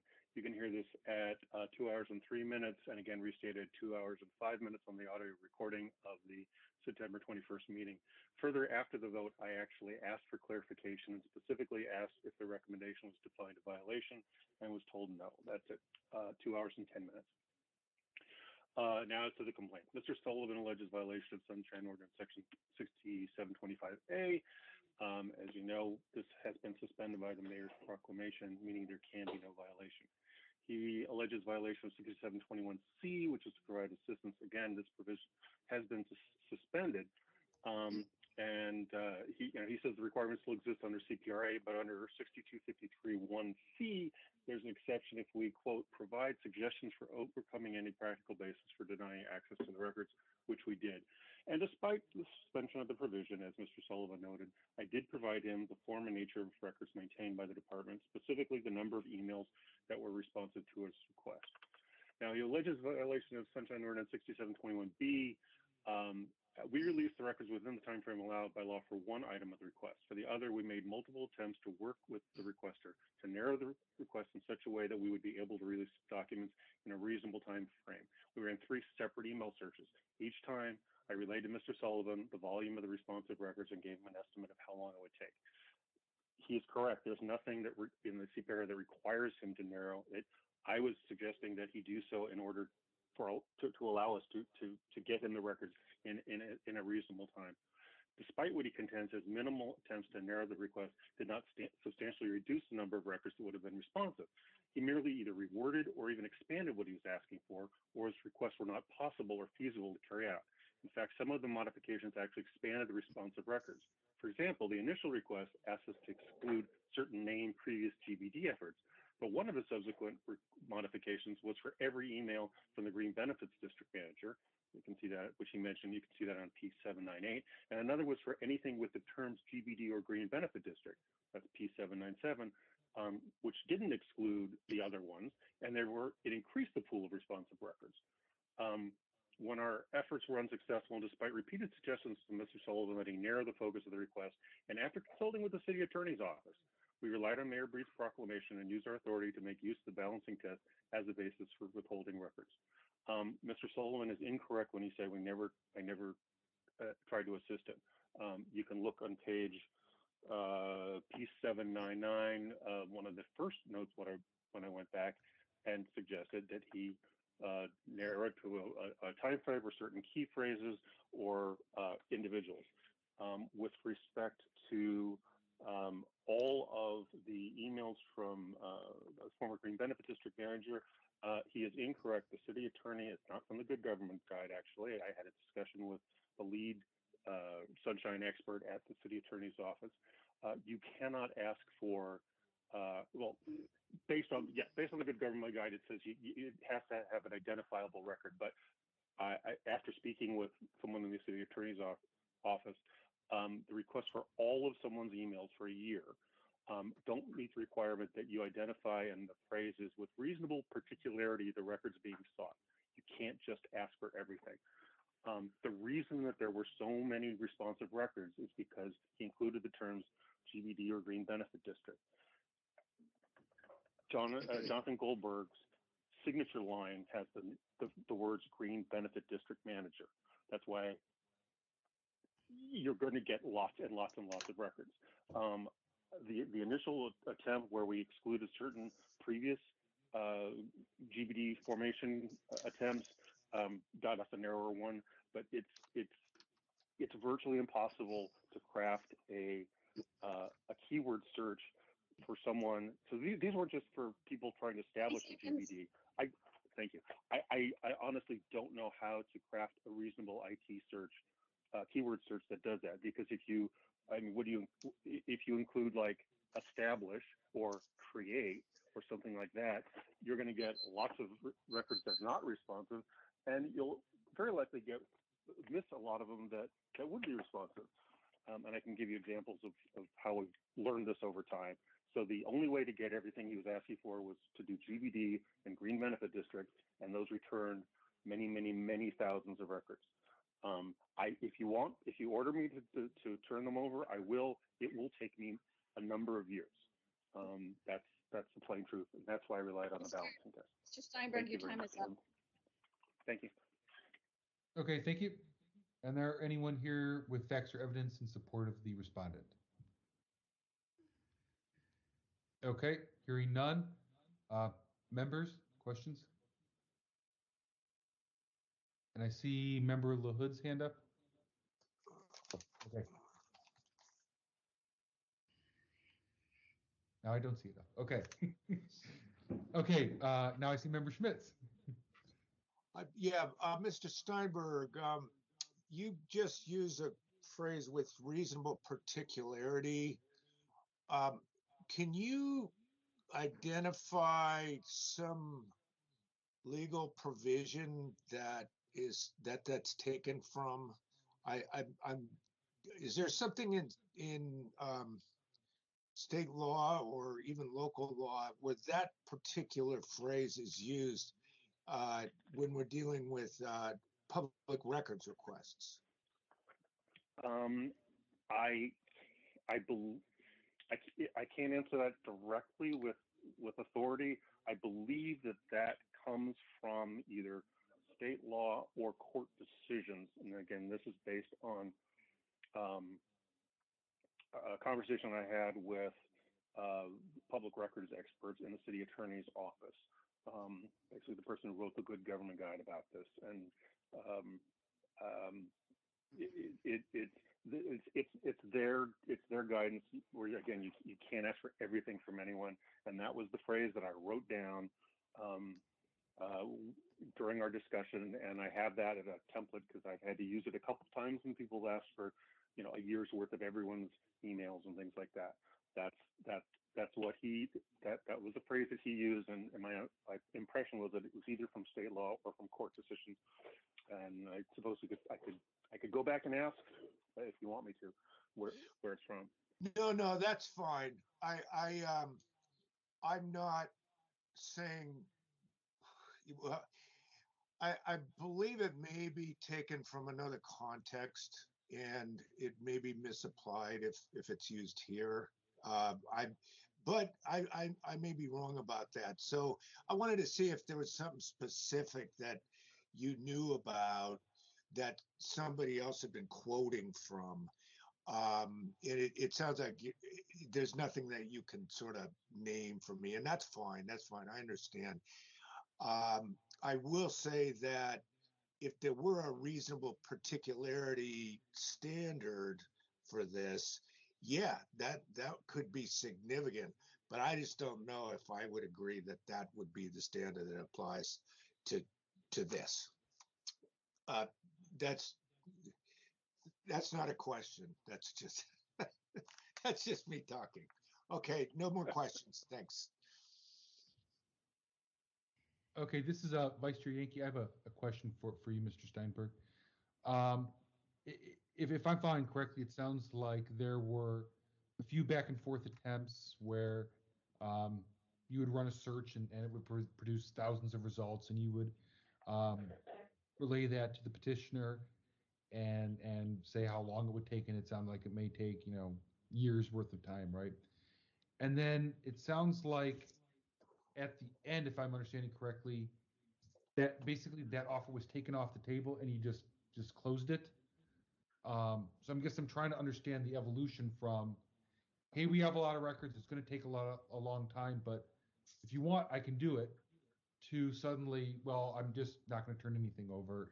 It's the offer's off the table. So can you kind of maybe talk a little bit more about that and how that progressed? Because I'm just not understanding why, if you offered 13,000 records, even if it were to take 4 years, how that went to 0 records. You just can't have any of them. I'm just going to shut this case. Oh, sure. Like I said, I think it got to a point where if you look at our back and forth, it basically didn't seem like he either didn't understand what I was saying, or he wasn't making a good faith effort to try to help him get the records. Because as I said, like, he actually went backwards in some cases where he's asking for more. So essentially it seemed like a real waste of time to keep going back and forth, when every time I came back and said, okay, well, that'll be 70, that's 7,500 records, and that'll take, whatever, or, in a couple places, I didn't put this in my response, but I wasn't taking anything off the table. Actually, in fact, in a couple of cases, he seemed to be getting frustrated with me, and he said, basically, nothing requires me to narrow it. And in fact, I'm going back to my original, what was the phrase he used? He said, oh yeah, my original request stands. And I can find the pages where he said that, and which again expanded my reading of that was it then expanded again what he was asking for the full time frame, because he said he narrowed it to 1 year, and then he didn't like the responses I gave him, and so he said, my original request stands, and I just didn't seem like we were getting anywhere. Again, I can spend 4 years doing all this, although it's actually going to be longer now because I just lost the only person who's helping me do requests. So I guess, okay, I kind of understand. So I guess my question is, if he went back to his original, he's basically said, I'm tired of this back and forth. I'm going back to what I originally asked for. Why didn't you just go back to your original response of, okay, it's this amount, it's going to take this amount of time, I'm just going to get started. I don't understand why you didn't revert to your original response and you went to, well, I'm just going to say no and cite 6255 and just say you get nothing. Well, as I said, I mean, it as I wrote to him in my response, and again, after consulting with the city attorney, it seemed that the balancing test was an appropriate thing to do, given the fact that the availability of staff during COVID, and actually even more so now because I don't have the assistance I used to have, but based on the voluminous nature of the request, his seeming unwillingness to work with us to create a reasonable search term, the fact that we'd spent hundreds of hours responding to his previous requests and similar GBD requests from people who he has testified with and for, Mr. Tomasovich and Mr. Hooper. We've already released thousands and thousands of records related to GBDs. So the amount of time we would have had to spend versus what we would potentially be able to give him, given the fact, again, we've released thousands and thousands of records already. In all likelihood, anything new that he was looking for, or anything from this new request, a lot of it probably has already been released to him. And he's already seen that. I mean, I was still, at the time he submitted this one, I was still working on a request from last year that he submitted, which was thousands of records, and I can tell you how long it took me to finish it. But it was less than a year, but it was more than 8 or 9 months, I think. It seemed, again, after consulting with the city attorney's office, it seemed that on balance, it didn't make sense to waste our resources or expend our resources on this one request, given the number of other requests we have and the likelihood that the documents we were giving him had already either been released to him or I was in the process of releasing to him in another one of his requests. Okay, I think I got it.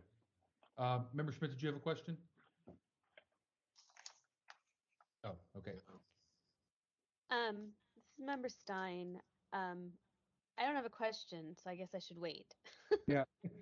We'll wait for deliberations. Okay, we'll do that. I have some thoughts. I guess I had this one question, but I think I had asked it in the complaints committee. But I mean, I'll just ask this one question. So, for the respondent and the petitioner, aside from all of this back and forth by email that we've been able to see, was there any attempt to have a kind of in-person conversation about how to best narrow this records request? And I asked the question because I feel like, the request was broad. There was. Can I explain a few things? Yeah. Okay. First of all, I was never rewriting my request. When he was asking me for keywords and stuff, I was trying to narrow it when I said from this person, trying to cut the emails in half. I never changed the purpose of my request. When I was frustrated. I couldn't figure out because he's not helping me. All he's doing is giving me numbers.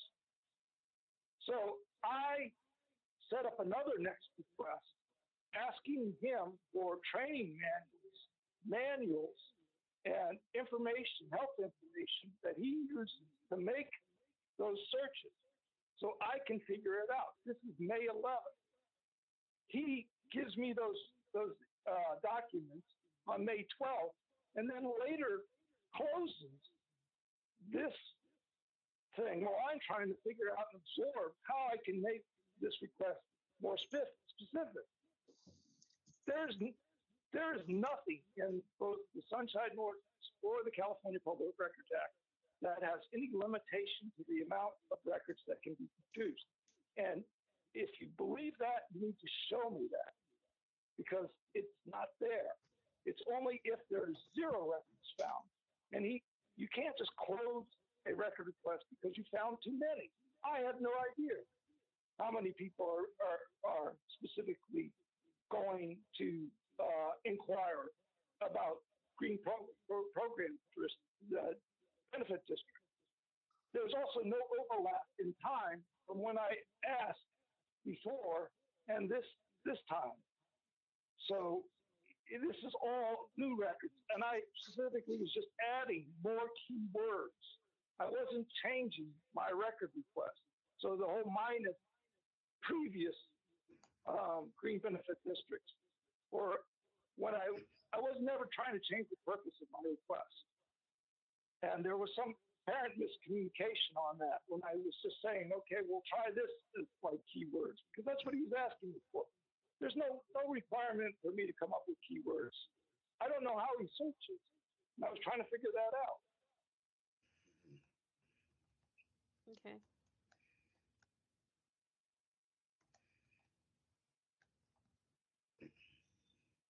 Did you have a further question, Simon? Okay. I'm sorry. She asked that actually, both of us, and the answer is the same as it was in the committee. Although I was much more long-winded in the committee, which is the communication. You see the extent of the communication in the next request file. Okay. Any other questions before we move to rebuttals? Okay. Not seeing any. We'll go ahead and get through rebuttals here. So, Mr. Steinberg, you're going to be first, and Cheryl will let you know when you can begin. David, are you ready? Sure.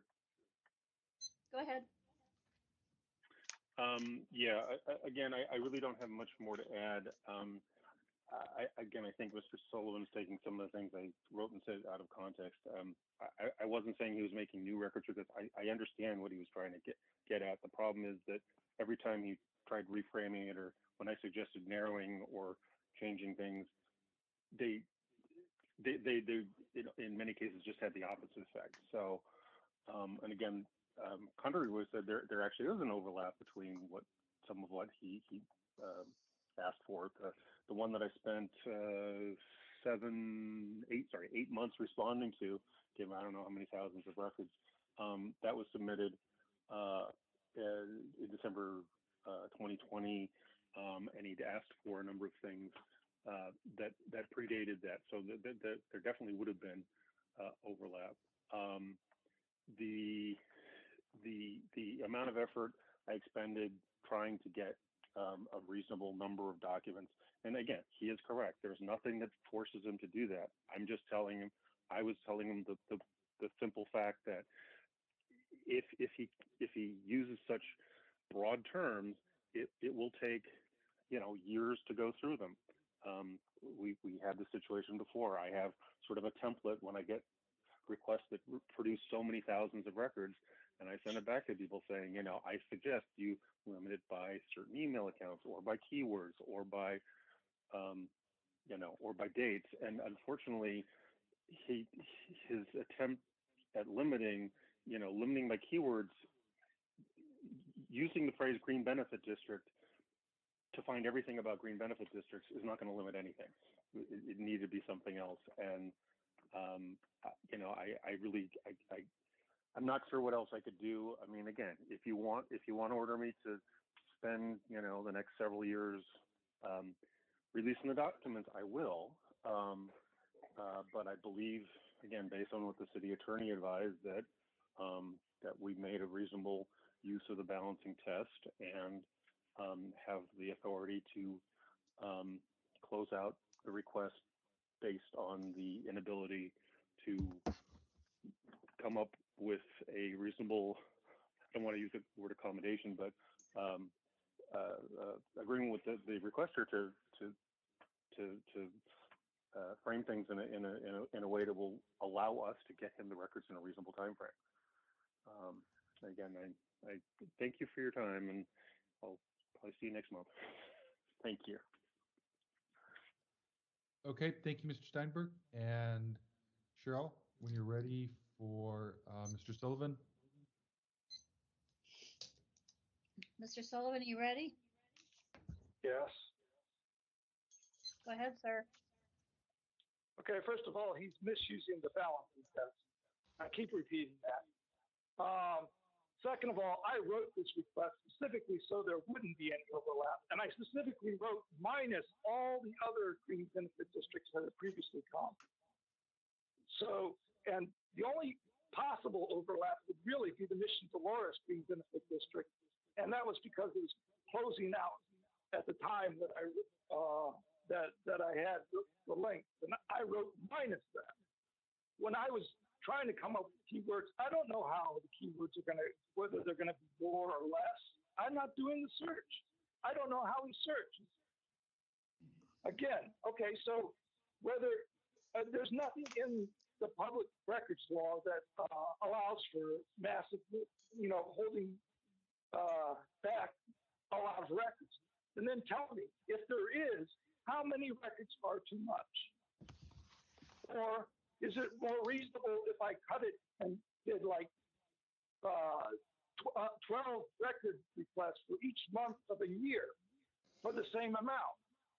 I mean, the whole part of reasonable is it depends on what you consider narrow or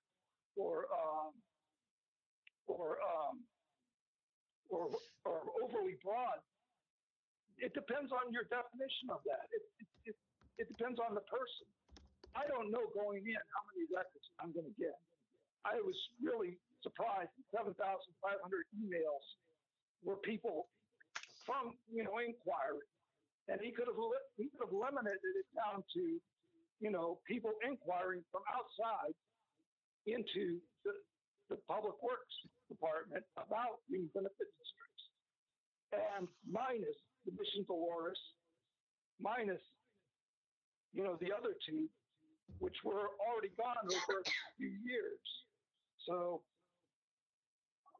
there's just, you tell me how many records are too much, and where in public records laws that it says that there are too many records and that this is the amount that makes it thing, or that some record request is too overly broad. It doesn't exist.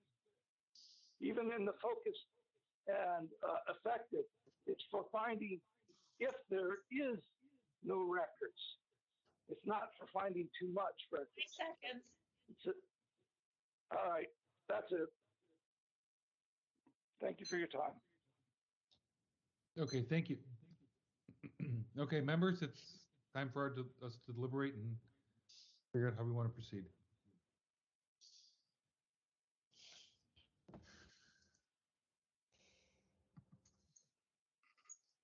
Let me just a legal point. I believe if anyone picked up on Mr. Steinberg talks about this with reasonable particularity standard, that's a civil discovery standard, which is it's in certain in document requests, deposition document requests, you need to ask things with reasonable particularity. I just looked up in our context, Government Code 6253B says that when you make a request, you need to reasonably describe identifiable records. Reasonably describe identifiable. So I don't, to me, reasonable particularity sounds like you really have to be finite in a civil discovery, in a litigation. But just, I think you don't have to be that tight with your words in this context. I don't think at all.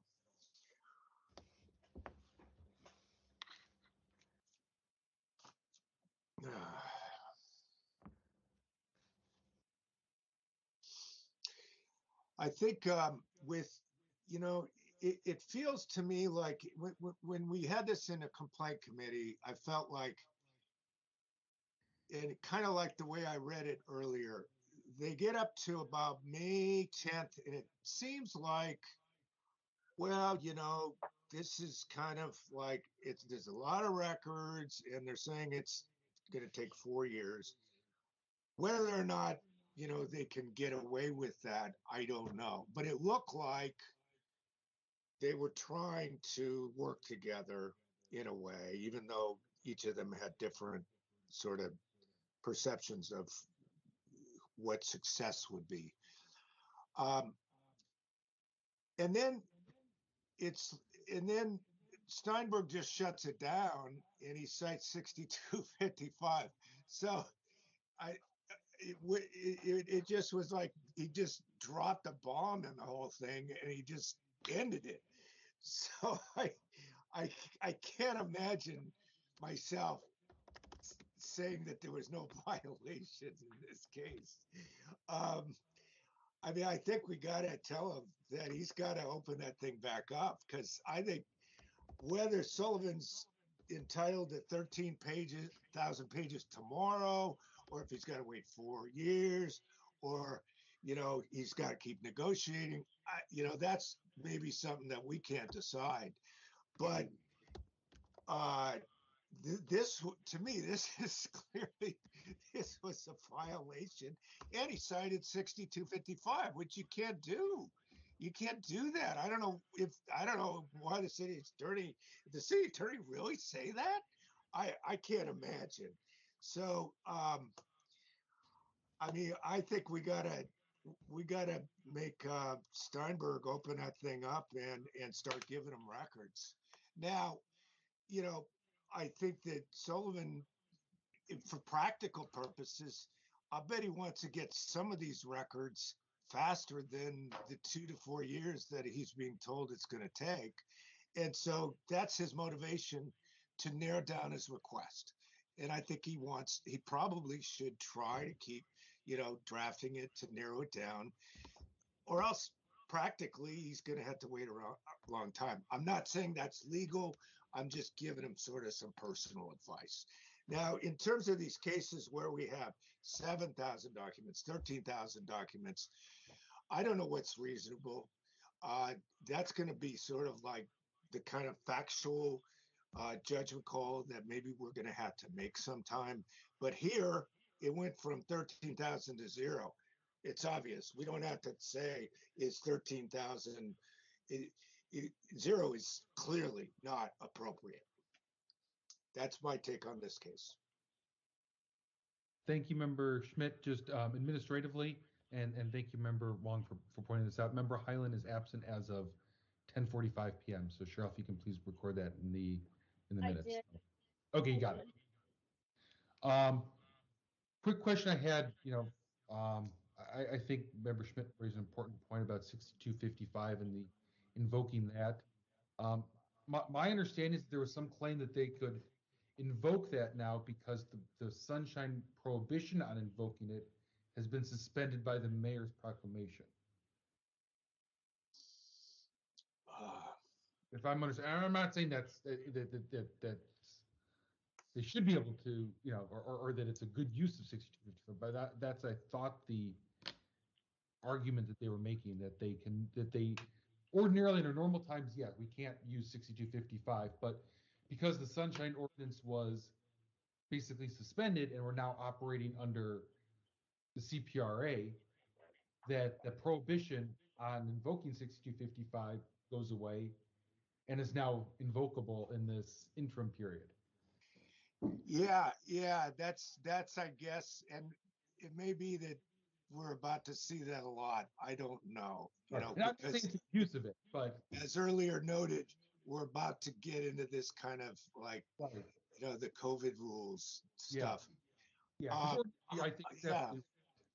I don't think I've seen anything yet, although I haven't exhaustively gone through to like think about all the ramifications of the COVID rules, but I haven't seen anything that would indicate that to me.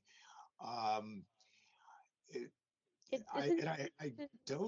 just don't know where that comes from, but I think 6250, I mean, I'm pretty sure that I think that there are some times where we're going to run into cases where I'm going to think that one of these sunshine limitations may contradict state law. I don't think this is one of them. I think the sunshine 6255 eradication, in terms of this use of 6255, I don't think they can use 6255 here, and I don't know of anything in the COVID rules that changes that. So I would think that this is a violation of that provision of the sunshine that says you can't cite that. That's certainly something, as far as I know, and I'm pretty confident. Yeah, that's one of our violations here. Legal counsel, are you still available? Or DCA?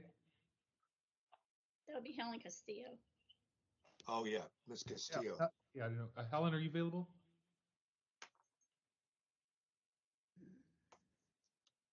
Not hearing. I am still online.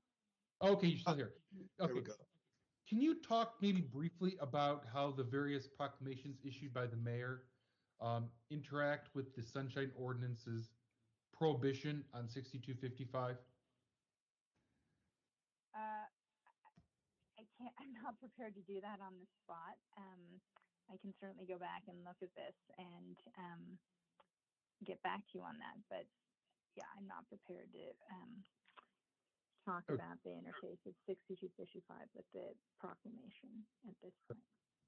And it's not even important. I mean, my personal opinion is I think if you were to consider 6255, it's still unreasonable, because it seems like the initial response said, hey, yeah, we can produce these records, and it might take a lot of time, but here they are. And then it seems like, so then later on down the road, like you mentioned, Member Schmidt, suddenly we come up with 6255 as some sort of like, I don't know, like punishment or something for, breakdown in communication. So my thought is, if we could give the records, 2 weeks ago, why after 2 weeks negotiations can you suddenly invoke 6255? So, I mean, I would argue, and I was just asking for in case this comes up again, whether or not, but I would even argue under 6255, even if you were to invoke it, I don't think it's a proper invoking of it, because 2 weeks ago you said you could produce them. So why suddenly can't you? Yeah. And 6255 to me is not, you can't use it to say, well, this is too many. You can't, it's not about numbers. 6255 is about, qualitative factors. So I don't see it, you just kind of throwing it out there.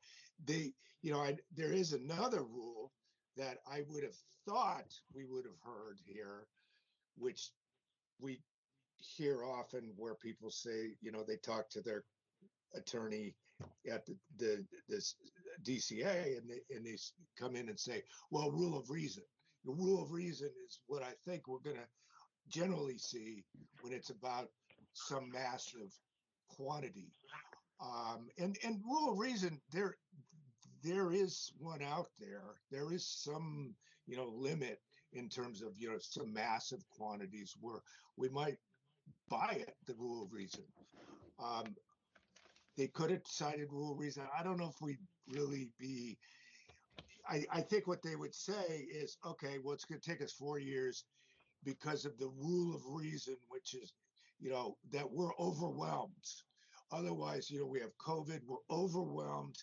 And so you can't make us ignore the core functions of our office to do this. And so that would be how you use the rule of reason. But that's not even what we're talking about here. He's not citing rule of reason here. He's talking 6255 for some reason. Well, I mean, this is Member Stein. I mean, it is in the Mayor's Fifth Proclamation, Section 7D, basically revokes,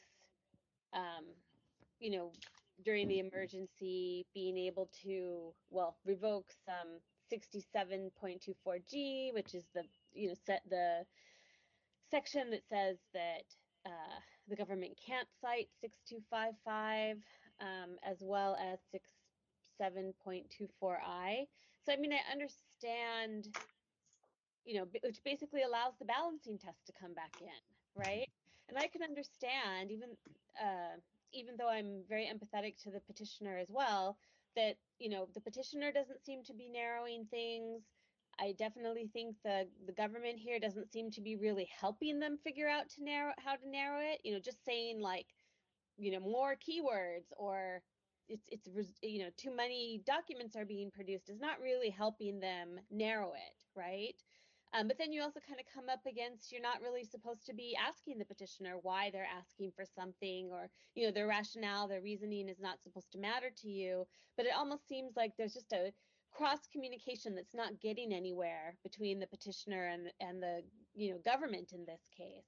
But I understand why, and I understand in that context, in a way, why the government, would then say, well, because of balancing, because this is too many documents, we're not going to do it. But I feel like there really is a failure to help the petitioner here in any really substantive way figure out how to narrow this request. It's like done at a very superficial level, but it doesn't seem like, there's any attempt to be effective there.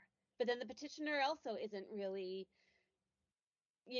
taking those steps either to help figure out, I mean, other than looking at how the searches are done, but that doesn't seem like it gets to the heart of the problem.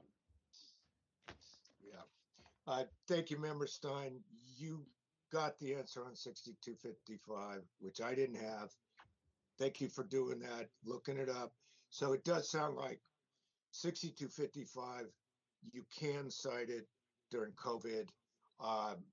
Not that it necessarily is, not that I buy it in this case.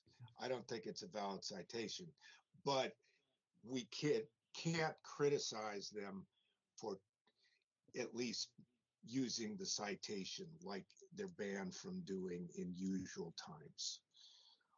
But I still don't think 6255, I would say that it's an invalid attempt to use that exemption in this case. Yeah, I don't know. I mean, I do appreciate this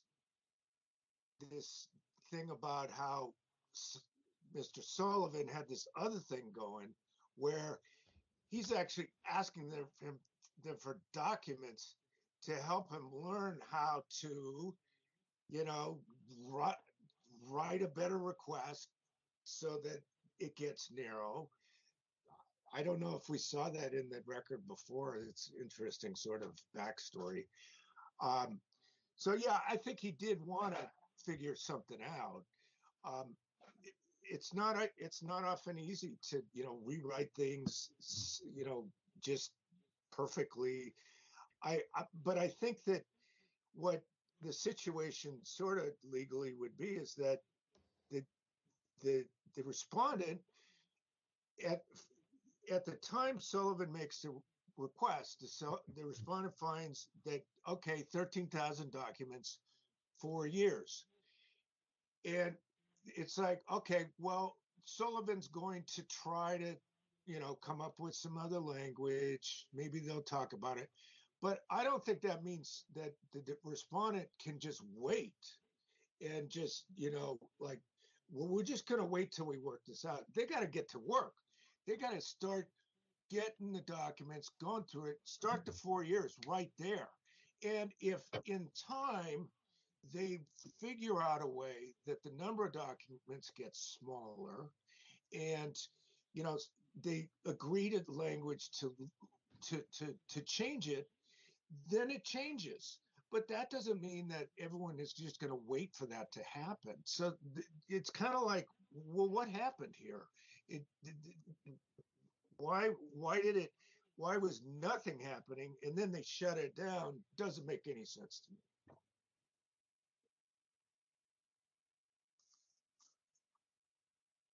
Yeah, this is Vice Chair Yankee. I don't think they can just shut it down. And I think, to your point, Member Schmidt, if they had started turning some records over, that may have given Mr. Sullivan an ability to see, okay, you know what, I'm getting a bunch of records that I don't really need.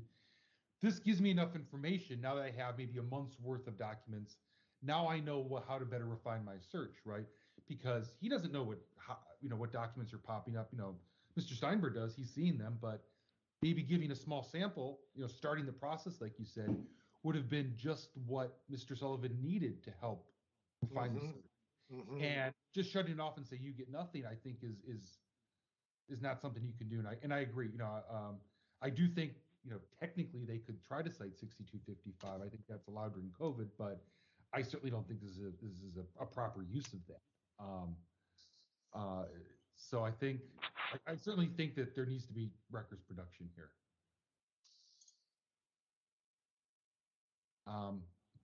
Now the question becomes how do we tie this to the Sunshine Ordinance, since there's kind of this odd mix of CPRA and Sunshine Ordinance in this COVID time, and these motions are going to get a little bit more complex. So I'm not necessarily making this motion, just throwing it out there as a talking point to try to get us to a resolution. I'm kind of looking at 6726, withholding kept to a minimum. And it says no record shall be withheld from disclosure in its entirety unless all information contained in it is exempt from disclosure under express provisions of the California Public Records Act. And I would say he shut it down to 0, which means that he withheld the entire thing in its entirety. So I'm thinking maybe we cite 6726 and say, no, you can't withhold all this.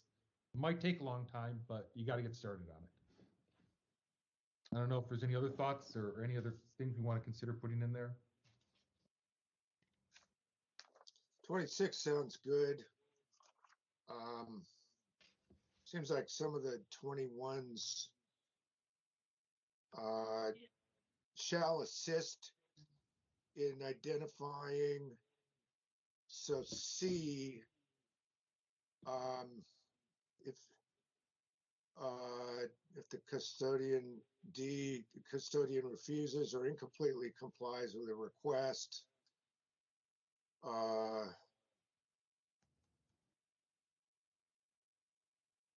It seems like some of the provisions of 6721, you could say, if it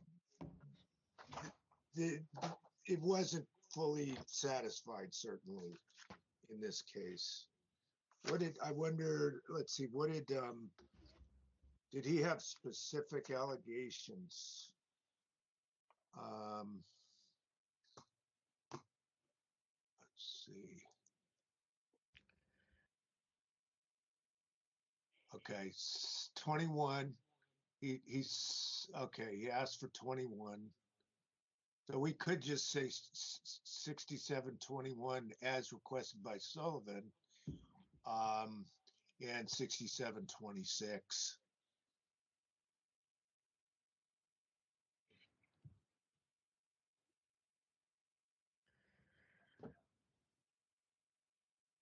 Do you want to make that motion?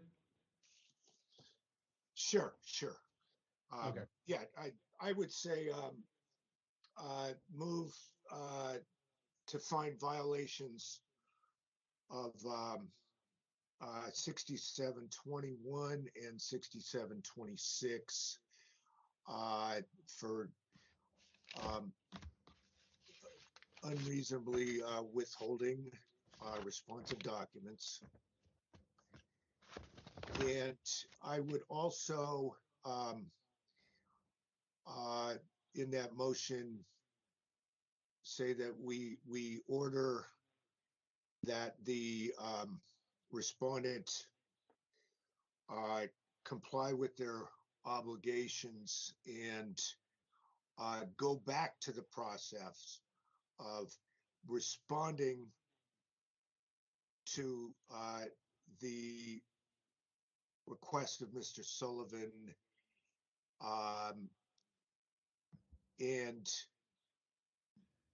that might include continuing to work with Mr. Sullivan to potentially narrow the scope of his request while they continue to work to compile their responses. Wait a minute. The only violations I heard are 67, 21, and 26. That was pretty long. That's your Yeah. motion? Well, I guess it is too long, but I do want to, I'm trying to make an order, which, I mean, I'm open to all kinds of editing on what I just said, but I'm trying to make an order to put them back into the process. Maybe, Member Schmidt, we say 6721B and 6726 for failure to or withholding all records in their entirety, and order the respondent to resume or to begin the process of supplying records as initially described in their response. Can I just say, though, that we've been avoiding, for cases that have come up after the mayor's proclamation, we've sort of been avoiding 6721 because technically it's suspended, but 6253C from the CPRA with a little bit longer of a time frame covers that same section. Did we quote it? Is it? But can we quote 6121 if they unreasonably delay? I'm asking you, Member Stein, because you have the proclamation up there. I don't have it open in front of me right now. I'm sorry. I just know that that we've been avoiding 6721 because technically it's been suspended. Right. I don't know about the subsections. I have to go back and look at the proclamation. I have to reopen it. Member Stein, are you saying we should maybe just take out 6721, but then put in 6253? Yes, that's what I'm saying. In its place, and that's fine with me. What do you think of what do you think of that? I would feel more comfortable with that, frankly. But maybe we do 6253C, and should we continue with 6726? That's the withholding in its entirety. Yeah. And Chair Yankee, I think your language, your changes were exactly what we should do. I just would call it resume as opposed to begin, because I think that they should. It is kind of a resuming. They had already spent a month, so they're sort of right. The offer was on the table. You just need to go back to it now. Yeah. Yeah. Okay. So what do you think of this? What if we say we find a violation of 6726 and Government Code 6253C for withholding all records in their entirety, and that we order the respondent to resume the production of records to the petitioner? That's what I was supposed to have said, and that's my motion. Yes. Okay. All right. I will go ahead and second that. Vice Chair Yankee, can I also suggest a referral to Compliance and Amendments Committee for monitoring? Sure. We could put I think that's a good idea. I mean, we could do it without it being explicitly in the motion, but I think it's worth doing it since this is one that's gonna, I think, be with us for a while. Yes. I think it's if a good you do idea want the to include committee it to in the motion. monitor, we do need to state it specifically. Okay. Otherwise, us as the staff wouldn't know where to send it afterwards. Okay. So if that's yes. Okay. Good.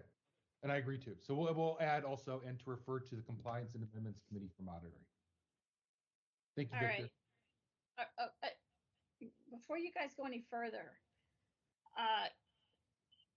Member Schmidt is moving to find a violation of 6253 CPRA. Is that 6253C of the CPRA and 6726. all right? Is 6253? I ask for your forgiveness in not knowing exactly what that government code is. What exactly is it withholding all records in their entirety? Well, 6253C talks about how they have to start turning records over in so many days, and obviously, Yeah. they've turned 0 over. They haven't done that, right? So it's kind of a redundancy, but I think it's worth citing both. All right, but you'll be saying the same thing. 6726 for holding all records in their entirety and failing to assist in identifying if the custodian refuses or does not comply with requests, and to forward the matter to the Compliance and Amendments Committee for monitoring. Does that make sense to you? No. I'm exhausted. I'm No. trying to think. No, I think we kind of got correct there, Cheryl. I think it was 6726 and 6253C of the CPRA for holding the records in their entirety. Order, then separate, period. Order the respondent to resume the production of the record to the petitioner and refer to the Compliance and Amendments Committee for monitoring. That sound right? What? Member Schmidt? Yeah, that's what I said. Okay. Matthew, you said withholding all records in their entirety and order the respondent to resume production of records to the petitioner and refer the matter to the Compliance and Amendments Committee for monitoring.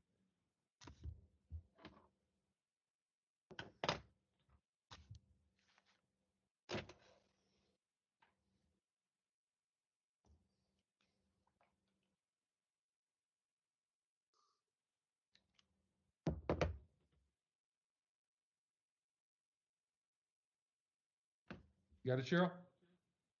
that I'm trying to do. You can always listen to the audio too. Yeah, I know. I know we're getting late But here. So I also have to read it back when I say the motion. Okay.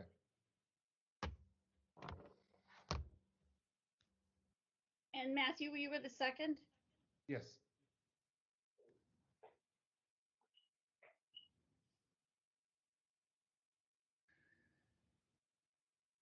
All right, do we want to take public comment on this?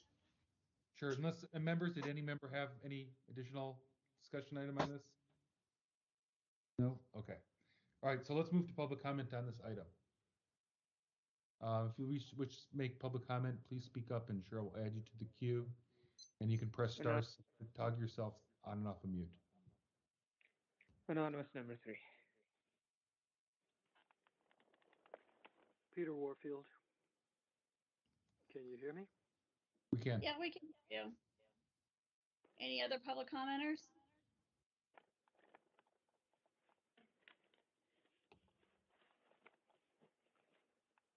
Anonymous 3, are you ready? I am.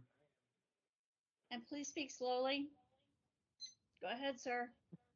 Thank you very much. This is Anonymous number 3. I agree with the gist of the motion, though I think it should be corrected in a few technical manners. I'm going to tell you what the city attorney is saying in their memorandum. I do not concede that the city attorney is correct, but at the very minimum, what the city attorney is saying, I do believe applies, although I, and often the task force I know, believe a more liberal interpretation applies. Under the memorandum issued on March 30th, 2020 by the city attorney called Temporary Modifications to Public Records Laws during COVID-19 Local Emergency, page 3, the obligation under the CPRA is, quote, to make the records, quote, promptly available. And that's a violation of 6253B. 6253C is the obligation of 10 days or 24 days to give the determination of disclosable public records. So if you believe they did not make them, quote, promptly available, the violation is of 6253B. And given how many months it has been, I think that would be an appropriate violation. I think the 6726 violation is absolutely correct because it's really the problem of the really dangerous thing that the city attorney is recommending DPW do, which is that without reviewing the records, claiming that that record is exempt. 6726 was never suspended. It makes it a legal obligation to review each record, and that is considered a part of the job. Because they never reviewed the record, they violated 6726 because they cannot prove with specificity that every single record is exempt under the balancing test. They have made no argument to you about what the public interest in non-disclosure of each of those records is because they've never reviewed them. And that's why I'd suggest adding to the 6726 violation the failure to review each record before determining that it was exempt under 6255. And then also to change the CPRA violation to a failure to make the records promptly available as a violation of 6253B. And the part about 6253B is section 2A, page 3 of the city attorney's memorandum of March 30th, 2020. Thank you.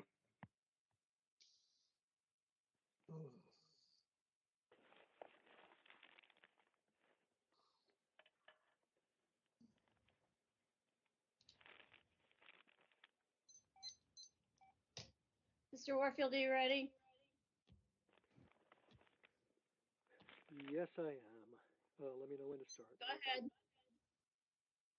Peter Warfield, Executive Director, Library Users Association, Library Users 2004 at yahoo.com, and P.O. Box 170-0544, San Francisco, California, 94117-0544. I was going to say, and I would still say that in general, I think you're on the right track, and you've certainly picked up on some issues that have been raised. One of the things I would say is that 13,000 records over 4 years, by my calculation, comes to 3,333 a year, which is a little less than 10 per calendar day. And even if we doubled it for work days in the year, 20 records a day doesn't really sound like very much. Also considering, and I think this is important, nobody says that the work of a department has to stop because of production of records, but I believe, and I can't cite you chapter and verse, but I think it's quite clear that the provision of records when requested is an integral part of, and not an extra job or a secondary job, but is an integral part of the duties of everybody who is a public employee. When the respondent talked about talking to the attorney, who's the best one or whoever it was, what is the name of the attorney? Can we find out the name? And can we find out why there was no written opinion given? This is an important matter. Surely they've had this come up before in all of the decades of the Sunshine Ordinance's existence. And if they haven't done it before, they're surely going to get it again in the future.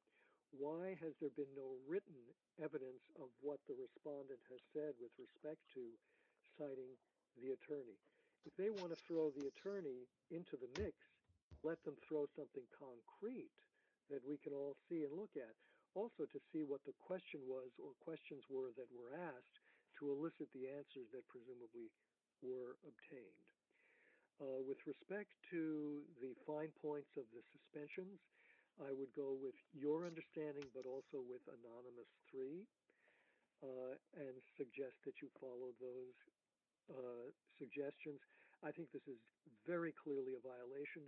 They have turned a request for information that is, I think, quite explicit and quite specific into a game of, gee, that seems like too many. Why don't you try and lower it? And then not being specific, as some of you have pointed out. And the game is to now critique the requester. This is really a pretty blatant violation, and I think you should go ahead and find it as you have done, including considering public comment. Thank you.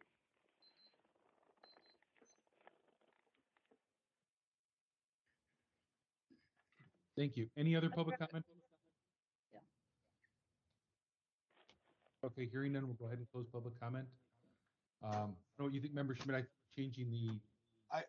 We may want to, if anyone wants to make a technical change just on the numbering, what do you guys think on the suggestion of which part of 6253 to cite. Any ideas? I think changing it to B is fine. I mean, I think that's maybe a little bit more straightforward in this. Yeah, possibly. Member Stein, you were in on this too. Do you have any thoughts on that?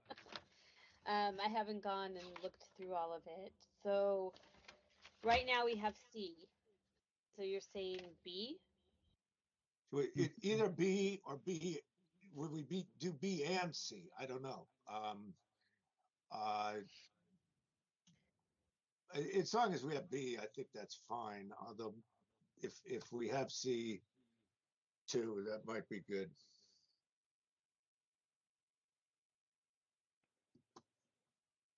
Yeah, I mean, I would be on board for B as B. well. Yeah. Okay, let's go with 60. That's the only change I'm making. It's just the letter. Yeah. But the motion's the same. So you got that, Cheryl? So you're going with 6253B, not C? Yes. Yeah, that's fine. I guess it's a material change. If anyone wants to make public comment specifically, not a rehashing of this entire case, specifically on the change from C to B, you can make public comment. Yes, please. Anonymous number 3. Okay. Anonymous number 3. Thank you. Oh, well, I gotta wait.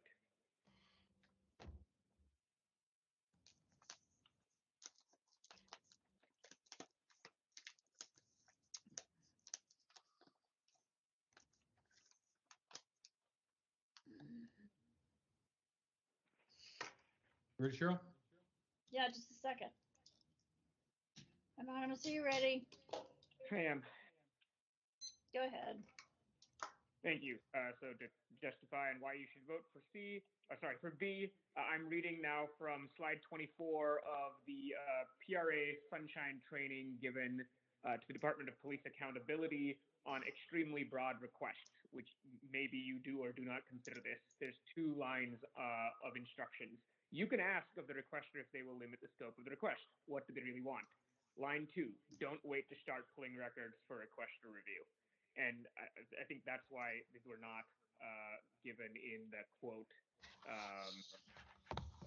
Where did I go? Where did I put that? These are not promptly available because they did not, which is the 6253B, because they did not start producing them and instead just halted it.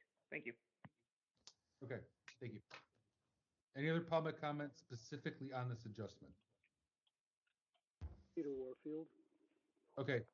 Mr. Warfield, again, this is specifically on the change from C to B, not full public comment on the matter. And Cheryl, Yes. Yeah, Are you ready, Mr. Warfield? I am. Go ahead. Peter Warfield, Library Users Association. I certainly think B, as in Bravo, applies here. It says here upon the relevant part, upon a request for a copy of records that reasonably describes an identifiable record or records shall make, that is the agency, shall make the records, and I would emphasize shall, make the records promptly available to any person upon payment of fees and so on, which refers to making copies and so on. What I'm not clear is why you're dropping C instead of B and substituting B. B certainly, I think, applies. I'm not sure why you're dropping C. So I would recommend keeping C unless you have a very specific reason for dropping it. Thank you. okay, any other public comment? All right, seeing none, members, are you ready to vote on this? Seeing no objection, Cheryl, can you call the roll? Member Schmidt? Aye. Schmidt, aye. Vice Chair Yankee? Aye. Vice Chair Yankee, aye. Member Neighbors? Aye. Member Neighbors, aye. Member Highland? Absent. Member Stein? Aye. Member Stein, aye. Member Wong? Aye. Member Wong, aye. Member Padmanabhan, absent. Member LaHood? Aye. Member LaHood, aye. Chair Wolf, absent. 1, 2, 3, 4, 5, 6. Moved by Member Schmidt, second by Vice Chair Yankee, to find a violation of CPRA 6253B, withholding all records in their entirety, and order the respondent to resume production of records to the petitioner, and violation of 6726 for withholding all records in their entirety, and forward the matter to the Compliance and Amendments Committee for monitoring. Great. Thank you, Cheryl. And thank you, everyone, for working your way through this one. I know it's late, and we're going to try to take on a few more things here. I'll try to move as quickly as possible. The next item, Cheryl, can you read that?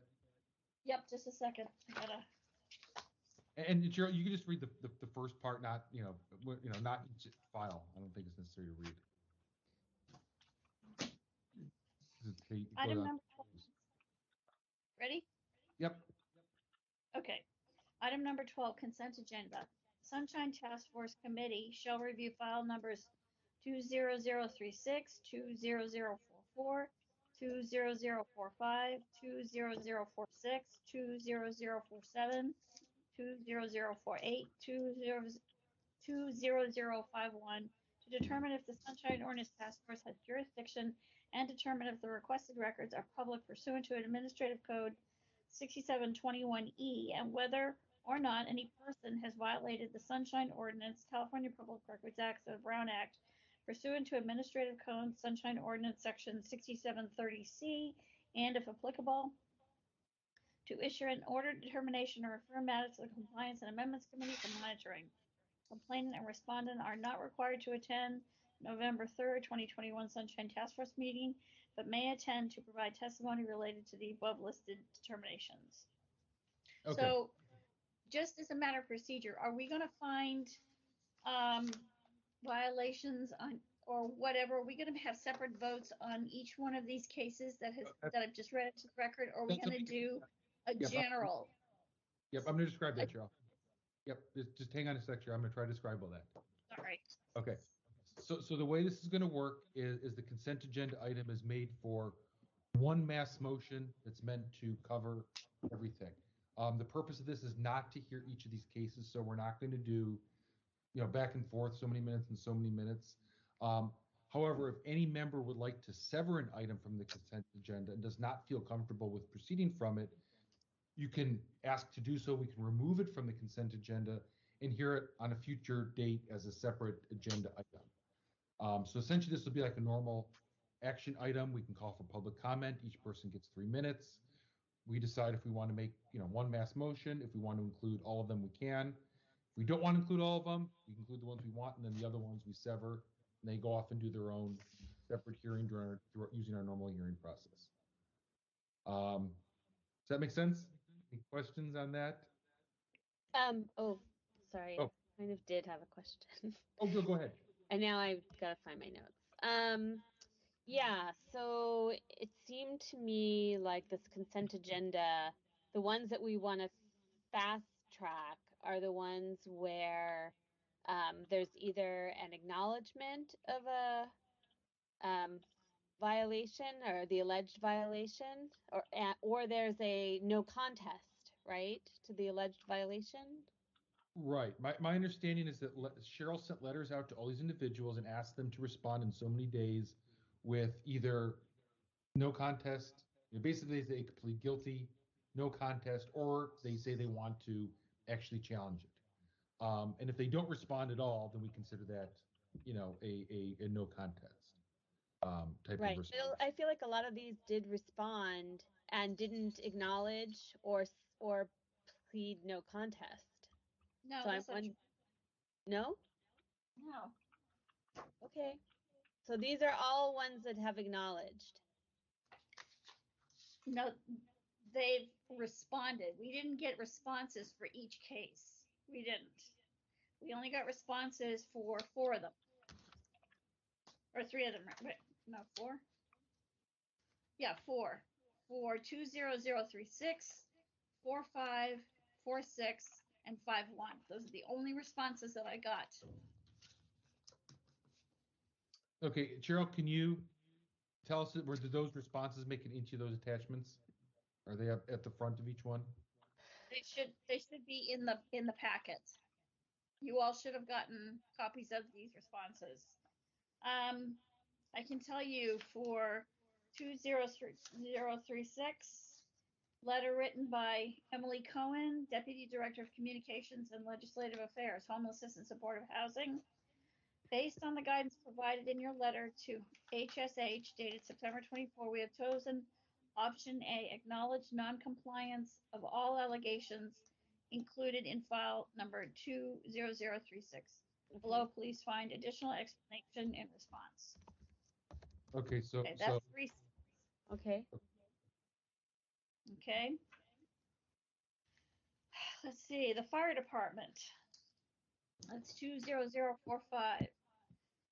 Fire department submits this letter in response to complaint number 20045 alleging failure to record general statements of issues discussed in the identity of attendees for meetings and property calendar for November 10 to 17, 2019. The letter is to clarify that the department will declare no contest to the complaint by anonymous filed on February 12, 2020, and the steps the department has taken to remedy the issue and ensure compliance moving forward. Okay. Let's see. 20046 from Joaquin Torres' office, and that is the Assessor Recorder's office. In response to file number 20046, the daily calendar was kept in good faith, and our department is committed to keeping and maintaining a Prop G calendar. Our department shares your interest in ensuring transparency in government. We're reviewing the subject calendar entries and will continue to work to meet the letter and spirit of the Sunshine Ordinance. Let's see, 20051. Sorry, can we stop for a second? So do you read that as an acknowledgement of, you know, that they hadn't complied? Is that an acknowledgement of non-compliance? Like, it wasn't clear to me. Yeah, I don't think. I don't think anyone read it that way. I doubt if Cheryl, did you didn't read it that way, did you? No. That's Okay. really. Yeah, that letter is not. That does not consent to anything, certainly. It's just that they're gonna keep the calendar in good faith, and they will always do that, and they want to work with Sunshine. That was how I took it. We'll have to decide. I think that's on us, which of the three options they chose, or did they just write a letter and didn't actually choose any option? They just wrote. They just wrote this letter, no option. I mean, more like a public statement rather than selecting one of the three options they gave them, which is fine if they want to make a public statement, but I don't think that, I think by default that's a non-response to what we asked them to respond with. So that would, to me, default to a plea of no contest. Okay. I'm not saying that has to be. That's just my interpretation of that. All right, 20051, the very last one. Good morning, Cheryl. HSA. What is HSA? Human Services Agency would like to declare no contest to the allegations claimed in 20051. If you have any questions, please let me know. That was signed by Patrice Brown, Investigations, HSA, Sunshine and Privacy. Okay, so Cheryl, we do not have a response then for 44, 47, or 48. Is that correct? That's correct. We only got 4 responses out of it. We have 7.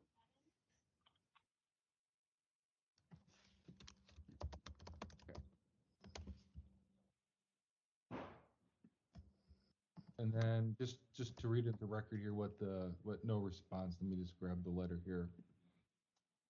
It's the closing paragraph of it says, please respond within the next 5 business days of the date of this notice with your acknowledgement. If it is not received within 5 business days, we will assume that you have acknowledged no contest. So that was what the letter that went out to all these individuals stated. So there's that. Member Schmidt, you have your hand up. Yeah, and this is in very, very much sort of a continuation of what Member Stein was going where she was going. But let me back up a little bit. Okay, so this is called a consent agenda, and there's 7 files. First, when I read that consent agenda, 7 files, I had certain expectations. Who picked these 7 files to send these letters out on? So this was how that happened.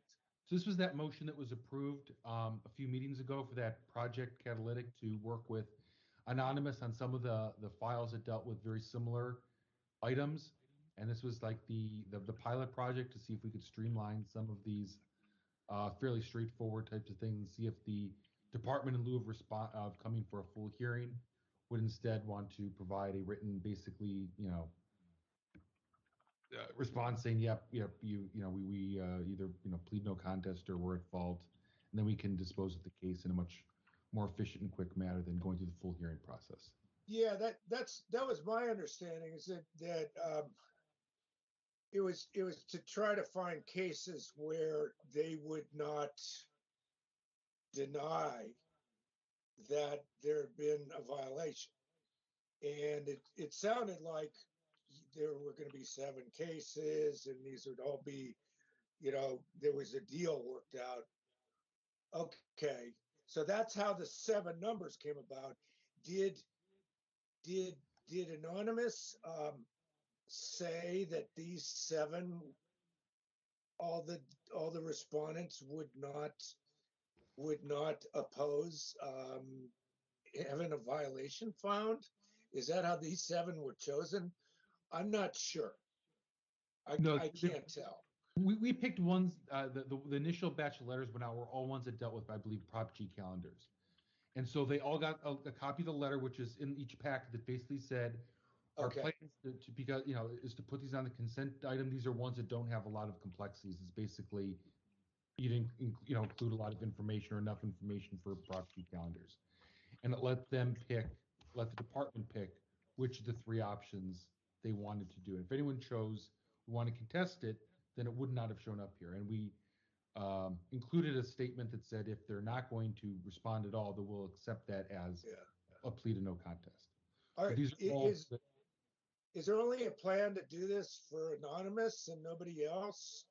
This was the pilot. That's why I said it was a pilot project, to see how it would work. So, this is part of the see what kind of bumps in the road we run into. Maybe it'll work and it'll be great, or maybe we'll find this too difficult and it's not something we want to continue with. Got it. Okay. All right. So it sounds to me like we have 3 clear responses that either pled no contest or pled non-compliance. One of them that issued a kind of public statement that maybe we could read that as a no contest, but it's kind of ambiguous. And then 3 that did not respond at all. So we can dispose of this however we want. We could go for all of them and say none of them actually said they want to contest it. We could say, we only feel comfortable with the 3 that actually explicitly stated either no contest or non-compliance. That's kind of what we're here to decide and figure out. I don't know if anyone has thoughts on any of those potential. Yeah, and I'm sorry I feel like I'm hogging too much time here. I apologize. But for me, the 3 that sent letters back saying no contest, they're with the program. They're clean. I'm ready to vote that we find violations, done. Those 3, great. The others is a different story, but I'm good with the 3, and I would like to treat them differently. Yeah. Yeah. So that's A, C, and G. Yeah.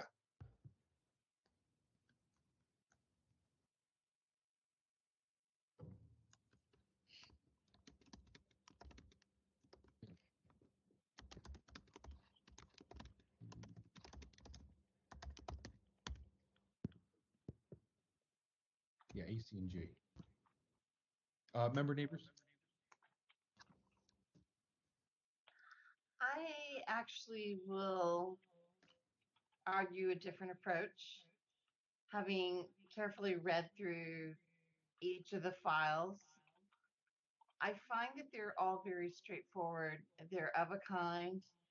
The evidence is similar and sufficient for each of them.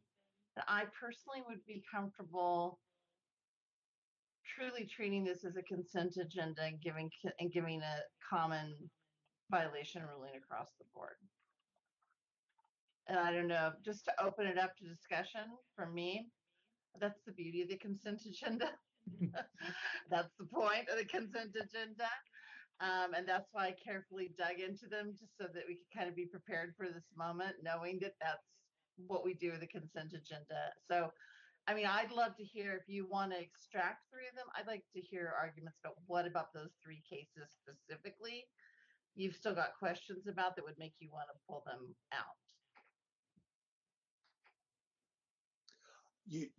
Well, three of them, I think they would belong on a consent agenda, because to me, there's three where there is consent. There's four that I think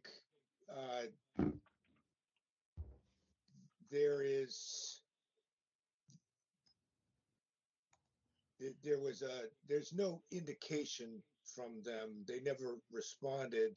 I don't know if I would place onto a consent agenda a case where a letter was written telling them, oh, well, we're going to treat this case differently for some reason.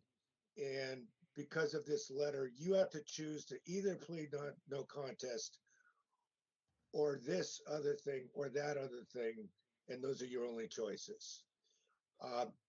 I don't know if there's an intention to do that in every single case that comes before this task force, but I just don't see it. Or we're looking at the merits here. But if it's a consent agenda, then we're not looking at the merits of the case. We're just accepting that the two parties agree. That's what I thought was happening here. That's not my understanding of a consent agenda. I'm sorry. Go ahead. Yeah, I was going to say, Member Schmidt, consent agenda is actually a term used across the board. It doesn't mean that they're consenting. It actually means that we're consenting to waive the normal rules. It's something you'll ordinarily see on a lot of boards will pass things on a consent agenda. It's not implying that each respondent consented to put it on there. We're giving the consent to pass it in one mass motion. So it's not, I don't know if that was maybe creating some confusion on the issue. Sorry, It did confuse me a little bit because the way this was presented originally, I thought this was when there's, when the respondents have no, when they're admitting to, or when they're not, they're not denying or they're not contesting that they did this thing, then we could skip the whole hearing process. But I think we can. It is up to us whether it goes to a hearing, right? And whether we think it needs to go to a hearing. So I suppose you're just saying maybe these are cases that are so clear cut they really don't need to go through the hearing process. Yeah, I would say there's two things that we can, worth considering, and I'm kind of thinking of the same along the same lines as Member Neighbors here. I think number one, anyone who responded and said they did want a hearing, we would not have put them on this, right? So these are either people who either said, yep, we acknowledge that we made a mistake, or they just flat out ignored us anyways. But Mr. Yankee, I have to stop you for a second because it looks like we lost Lila. Oh. She's back. There she is. Oh. I'm here. I had to stand up for a minute. I've been sitting too long. Yeah. Oh, good. Okay. And then the second part is there is no requirement in the Sunshine Ordinance that every complainant gets a hearing. It says they may have a hearing. We get to come up with the rules for hearings, right? So this was why we decided to pilot test. Either these are respondents who either A, responded and say, we're fine not coming, or they flat out ignored us. So for both those reasons, I'm fine with moving all of these on there, because none of these people indicated that, hey, actually, I did want to raise an issue with it. If anyone did say that, they would not have gone on the consent agenda. Okay.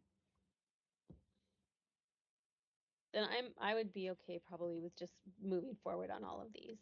Because I thought every case was very clear cut and they were issues we've dealt with before in other Prop G cases.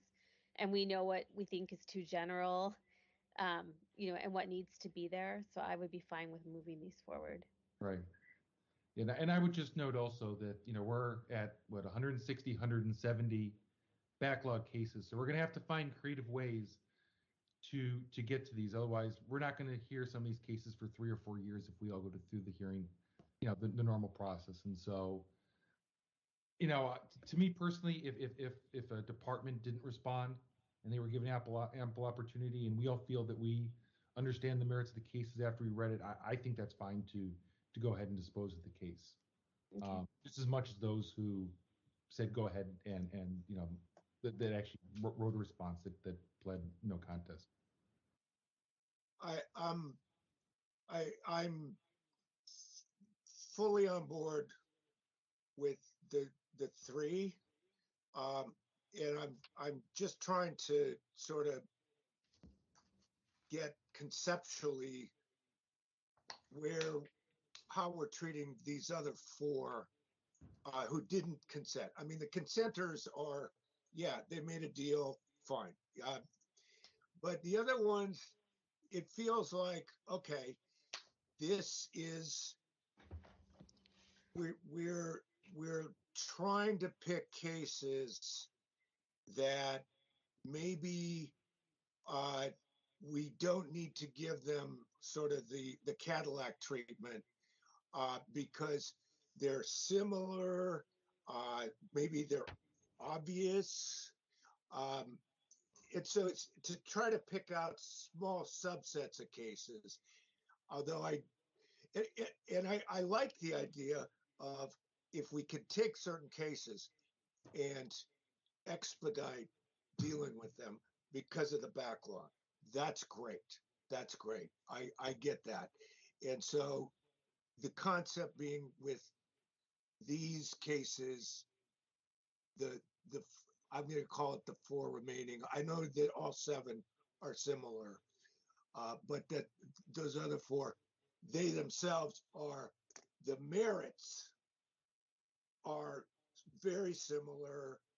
And we think that the merits are so clear that we're not going to give them the same treatment as like this other 7 cases we heard tonight. I'm just trying to sort of explicate it because I'm not sure if it was quite laid out like that when we heard the proposal to start with. But I do like the idea of, yeah, let's pick out some cases. I think especially maybe some cases in the public forum area, because there's no legal requirement that we have hearings on those cases. And we say, okay, maybe to expedite things, let's streamline a little bit. So, but if that's what we're doing here, good. Now I get it. Yeah, this is, and the idea was to put like topic ones together so that if we do want to have a discussion about the merits, that we're not going in all different directions, right? We don't want to be talking Prop G in one and a public meeting in another. These were all supposed to be ones that were fairly straightforward. And if we only consider the 3 and not the other 4, the 4 that were non-responsive, we're basically going to add to the backlog, put those 4 back in the calendar, and do so because the departments ignored our letter. So I think it needs to be very clear that every single department on this consent agenda, received a letter, asked for a response. They only ended up on this consent agenda if they either A, responded with no contest or non-compliance, or they just flat out ignored us. Anyone who said, hey, wait a second, we got a letter, we don't want to be on the consent agenda, we have points we want to raise, they would not be on this. They may have gotten a letter, but they wouldn't be on this consent agenda. See, For us that's, to- I think one those thing? people should be on here too. The ones who said, well, even though our case is as simple as these other cases that we deem to be all similar, that I don't get. Why do they get taken off this plan? And maybe none If of them their did. cases are this simple too. Cheryl, did anyone respond with that? No. Okay, so Nobody. No. Okay, so What I that's read- not an what issue. I- we didn't have to have that discussion. Okay. Hang on, Dean. What I read is what I got. What I read to you is the response that I got to our question. I also want to note that we have, for Dean, we have other subject matters that we have discussed with Anonymous. We did this back a year ago when we were actually beginning to talk about this whole process. Yeah. And one of them is corruption. There's a couple of others, and there are several cases that are clumped together. So I have a list of all that stuff, and very likely we'll be doing another consent agenda with Chair Wolf's good graces. There will be another, but it'll be a different subject matter. It won't be Okay. prep calendars. Okay. Okay. Can we have public comment on the process, which seems to be the whole thing that's the main discussion right now, not the content? I'm sorry, this is, no, this is not, we already had that discussion in a prior meeting. This is now the actual consent agenda. So at this point, it's what, 11:50? So we wanted, I don't want to belabor the point too much. We have to figure out if we're comfortable moving forward with some or all of these. And if not, we should, sever the ones we don't feel comfortable with, so we can move on. I don't want to have the consent agenda take up longer than an agenda item itself. Otherwise, we're not really helping ourselves too much. So I guess I would first ask, does anyone want to sever any of these items from the consent agenda? Any of our members? Okay. So I think we can go ahead and consider a motion to approve the consent agenda. I think that's probably the best way to do it. I don't know if we want to read an individual, just approve the consent agenda, how I've often seen these done, or if we want to potentially read each file number as part of the mass motion. I don't know if anyone has any opinions on that.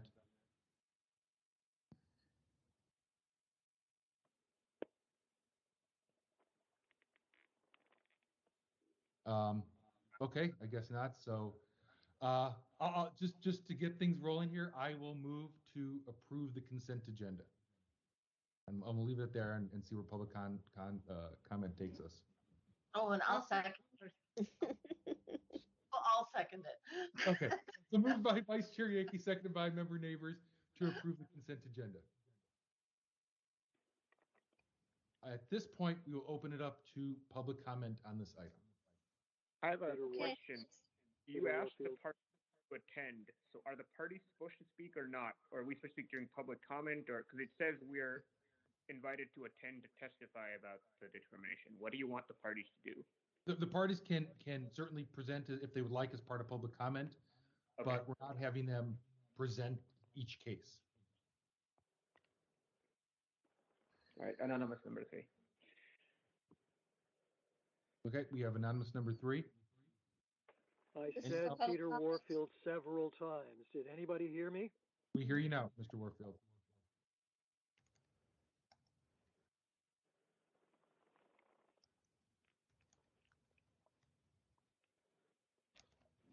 Okay, anyone else?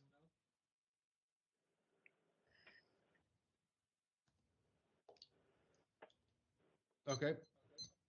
I think we're good for public comment. So, Cheryl, when you're ready. Anonymous, you ready? Yeah. Go ahead. Thank you very much. So I want to clarify because I think some mistakes have been made about what has been said here. Because what I was asked to do versus what I assume the respondents were asked to do. I was asked to do pursuant to some motion you guys approved a while back, where you got my consent to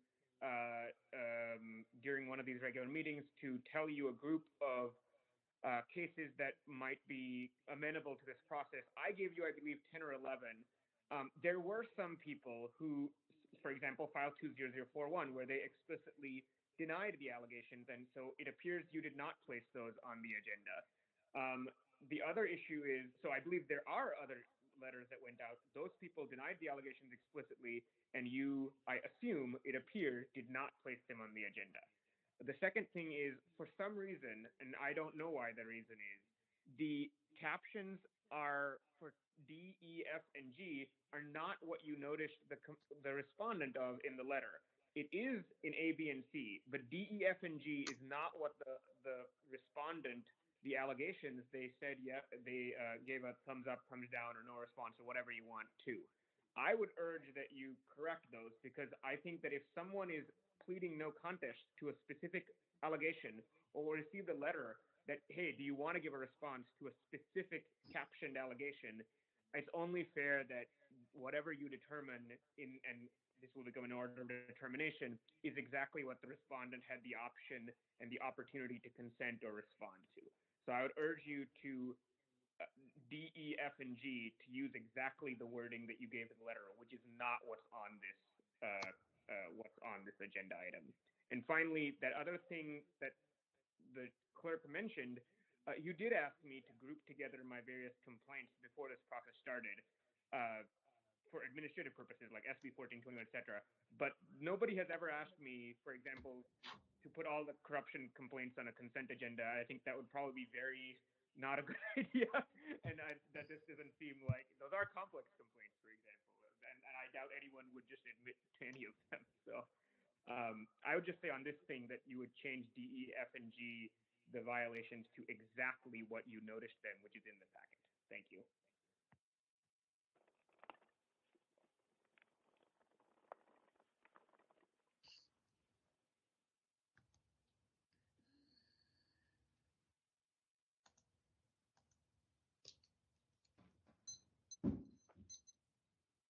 Mr. Warfield, are you ready?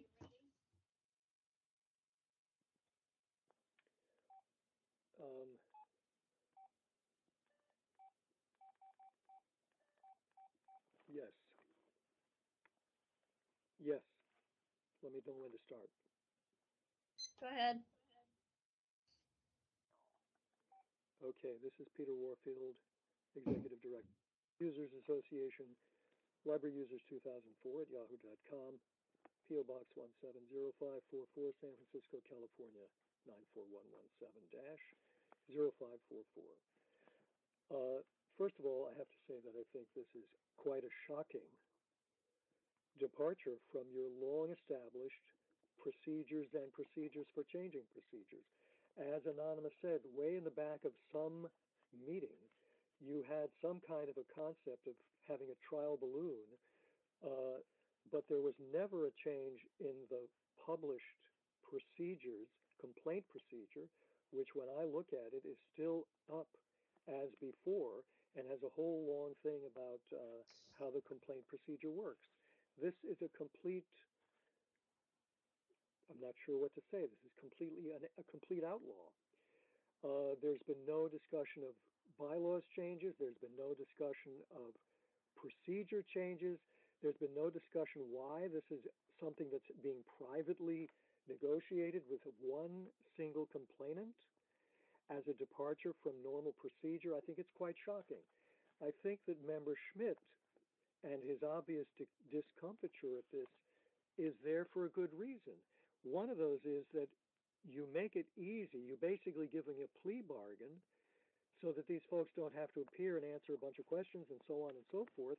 There has to be some kind of a reason and exchange, something that is gotten by you for the presumably public good. And there isn't. It's another example of what I've been calling cheaper by the dozen. Nobody has to do anything, and they don't have to show up in return. I think that's extremely wrong, especially from a public policy perspective. Part of your job is to understand what's going on with Sunshine. And one of the things I'd like to know is, why is there such extraordinary widespread defiance of it and violation?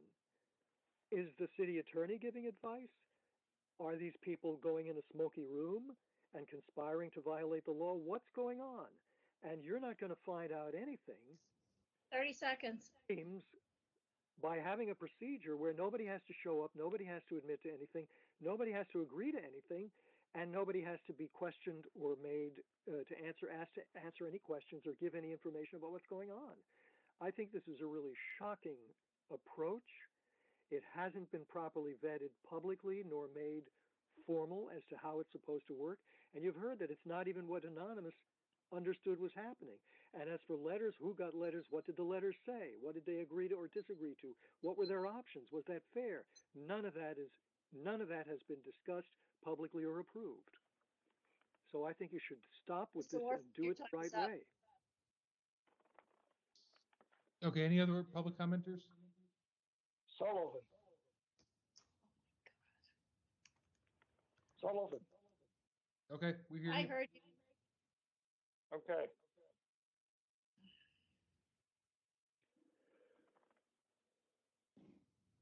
Are you ready, Mr. Sullivan?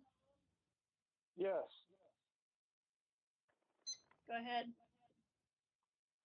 So I do actually like Mr. Warfield's comments. I just wanted to add, I understand that this will reduce the task force load, but will it reduce the amount of complaints that keep being generated because the city is violating all these codes? And as Mr. Warfield says, maybe this is letting them off too easy. So I think the big problem is that the city is violating the Sunshine Ordinance and these public access laws, and that's what's generating the complaints. So you really need to get to the root. It's kind of more of a bandit. Okay, thank you for your time. Okay, any other public commenters? Okay, Cheryl, I think Anonymous brings up an excellent point that if the agenda does not match what the notification was, certainly we want to have, the final ODs reflect what was actually in the letter that went out to all these individuals, not what may have deviated from that's on the agenda. Okay? Yeah, I understand that, but all right, I'm going to check the letters because I'm pretty sure I was pretty clear.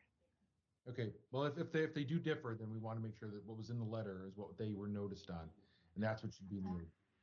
This is Member Wong, and I can confirm. I looked at the letters in the packet, and they are different.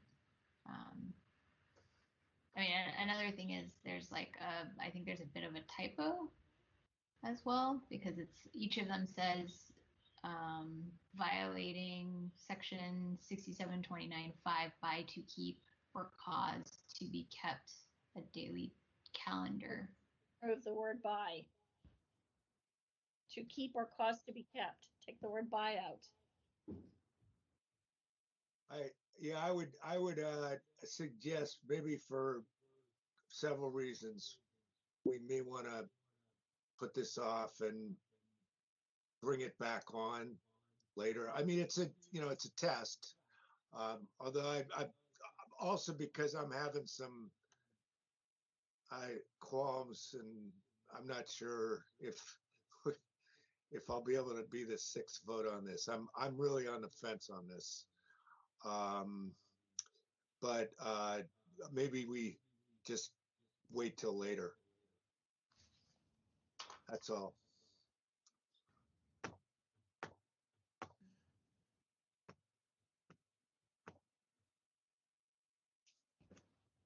Are we going to go for vote? Unless there's more discussion that anyone wants to have. I mean, I would just note that we're at about 170 backlog cases. Even if we are ambitious and get through 6 of them per meeting, which is, a pretty good clip, assuming everyone shows up, that's something close to 30 months worth of cases if we don't hear anyone. And I understand that there's, the benefits of bringing each party in and going through this, but not hearing a case for 30 months is also a problem. I think the Sunshine Ordinance gives us discretion. It says that we may hear a case. It doesn't say we must hear every complaint as a hearing. I think there was due diligence done on each of these to select ones that had very straightforward issues. I think every member had the opportunity to review these cases.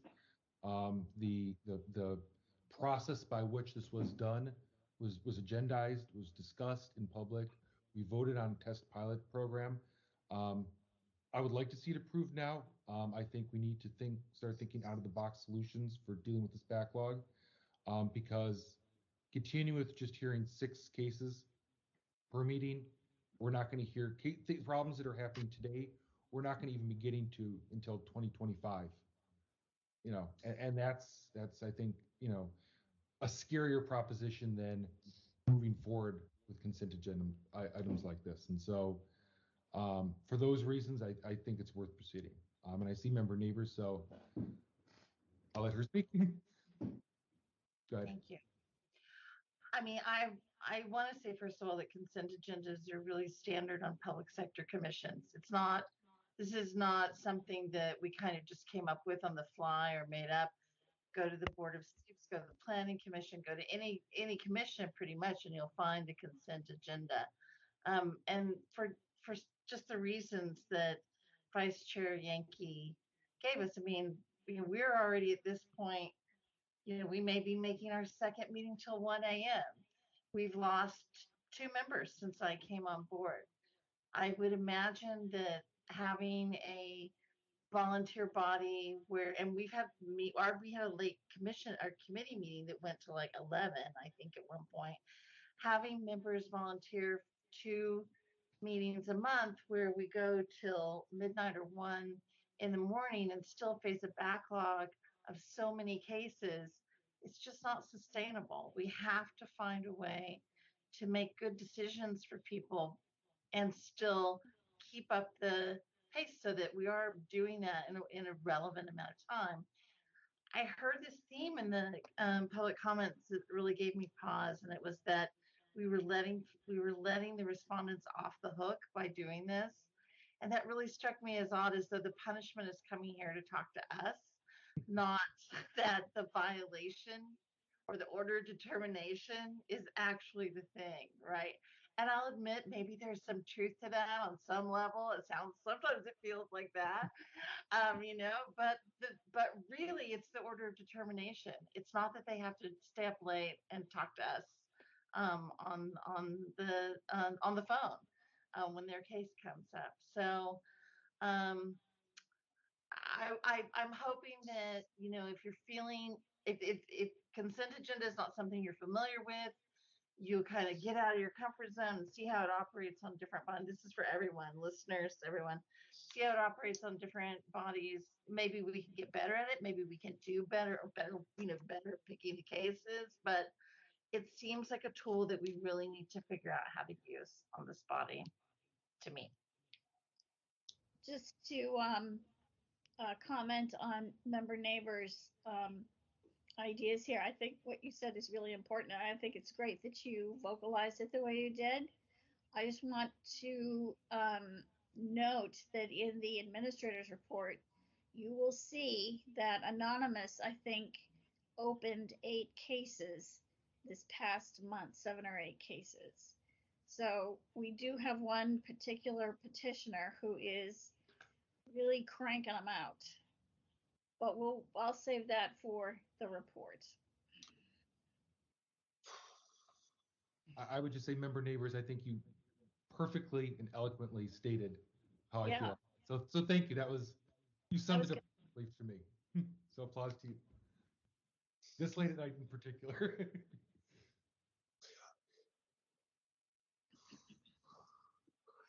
Any other? I see member LaHood has got her hand up, but I was unclear. I thought that there was talk about the agenda or something not being written correctly in D, E, F, and G. Weren't you talking about how that's going to affect what we do here today?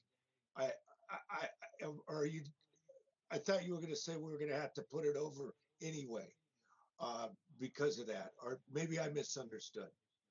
No, if we approve the orders of determination, what goes into them should be the specific writing that was on the letter that each of them got, which is part of the packet. If you click on it, you'll see the letter, not what Cheryl happened to put on the agenda. There's a slight different wording about it. Oh, okay. So you're going to match up the wording in the order to the letter as opposed to the wording in here. Yes. Okay. And Member LaHood? Yeah, I think doing things like this in a reasonable fashion is a good idea, but I don't think we're ever going to catch up if we only meet once a month. I think we need more meetings. We need to meet. And also, I would rather meet 2 or 3 times a month for 3, maybe even 4 hours than to do this, because I got to tell, this late, I know I do not have the mental power to really understand everything that's going on. I'm awake, I'm here, but I am much better at 4, 5, 6, 7 o'clock than I am right now. Okay. That's not a decision the task force can make. That's probably going to come from Angela Cavijo. Victor, am I correct about that? That more task force meetings would be a decision by Angela? Am I correct? Victor? We may have lost Victor. It's getting late. We lost Victor. All right, so are we going to take a vote? Any other comments before we vote? Okay, let's vote. All right. Vice Chair Yankee. Aye. Vice Chair Yankee, aye. Member Neighbors? Aye. Member Neighbors, aye. Member Highland, absent. Member Stein? Aye. Member Stein, aye. Member Wong? Aye. Member Wong, aye. Member Padmanabhan, absent. Member LaHood? Aye. Member LaHood, aye. Member Schmidt?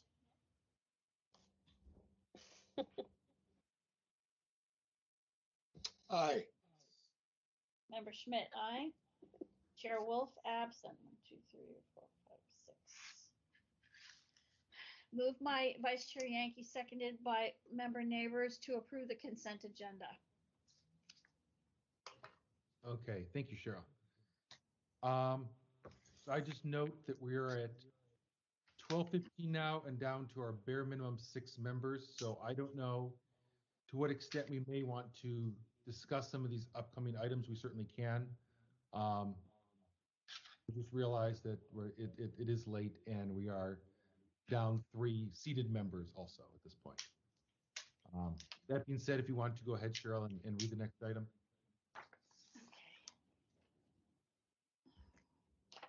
Wait, that's not some place where we can make a motion to adjourn, is it? Well, after Cheryl, what we could do is if Cheryl reads this, we could make a motion to continue the remaining items, and then that would be that. We could do that.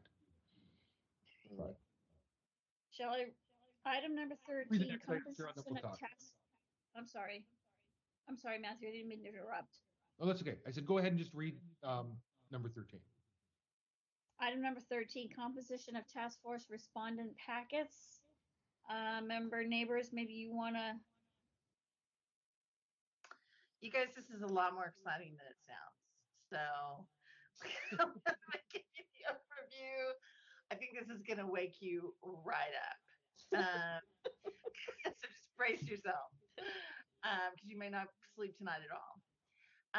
So a few months ago, you may remember that Anonymous 3 sent us an email with some suggestions for creating a more structured set of instructions for respondents, not complainants. With the argument, which really landed with me, is that our respondents have more capacity to put more structure into their written responses for the packets to us. They have staff, they have vernacular, they have paid time, they have more resources and more capital than our complainants do. And so maybe putting a little bit more of the burden on prepping for them could be useful for us in terms of helping us align our decisions using this more structured packet. So Well, I took what Cheryl usually does in her packets, and this is where my confusion was earlier today. She says you must submit your response within 5 working days of receiving the complaint notice. I always took that to mean that you had to submit a written response, not that you had to do it in 5 days, but I put it in here as though it were mandatory and would argue that having a mandatory written response from the respondents could be very useful to us in terms of making decisions. And then if you'll notice as you click through, I made very clear failure to respond in a complete and timely manner to a complaint or to appear at a SOTF hearing may result in a determination that you were in violation of the Sunshine Ordinance. So giving it some strong language in there. Notice the second person also. And then also what to do in case if they affirm or do not contest the allegations, what happens if they deny, they need to explain that. And then they've got some very specific tips for their response, and then an actual outline of how to write a cover memo that will walk us through the pieces that we keep asking for over and over again. So I just took everything that Anonymous said, everything that Cheryl said, I took it to Member Stein. I had her she did an incredible edit, probably touched every letter in it, very hands-on. Then went through it again, and then Anonymous a few more things, and then I came up with one more thing. So even this copy's not perfect. There's like 3 more things I'd like to change. But the idea would be then that we would get a very, very structured response from our respondents. And it would include those questions that we always ask, like what search terms did you use? And if you directed a search to someone else in your agency, do you have evidence of that? We're often asking for that. Give us the memo where you task the person to do the search. And then very explicitly, if you get down there to justifications, all those pieces we asked for redactions, but very, very specifically, oh, and the piece around, did you request relevant records from contractors? We asked that a lot, that piece is in there. And all of those pieces, then the second set related to a meeting.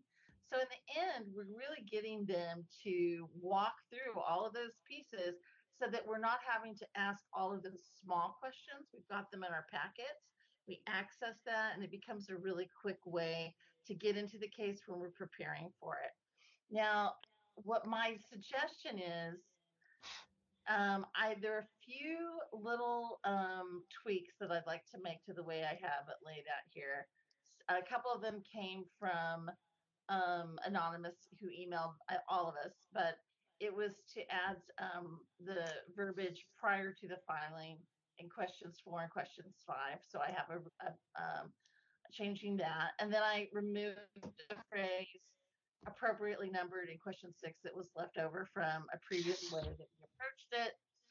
I removed the phrase public records in question 9, and then revised according to Anonymous suggestion of, if yes, which of the following types of bodies defined in the Brown Act or Sunshine Ordinance is your body? Choose one or more of these: policy body, passive meeting body, legislative body, or none of the above. Explain why, include evidence. I really got in touch with my college teacher self in this. There was a lot of improvised evidence. And a lot of improvised evidence directly from the Sunshine Ordinance. It appears in there many times as well. My suggestion for this, I think we'll probably hear during public comment that there may be some arguments to just vote it in and run with it now and make it mandatory. But what I'd like to try is perhaps thinking about piloting it. And I would like to discuss the possibility of maybe even making a motion tonight that we begin piloting this document with those few changes in it no later than Monday, November 15th for about no more than 8 weeks. But then and we make it mandatory for our respondents during that time. And then we can invite feedback from those who have used it and from the public as well.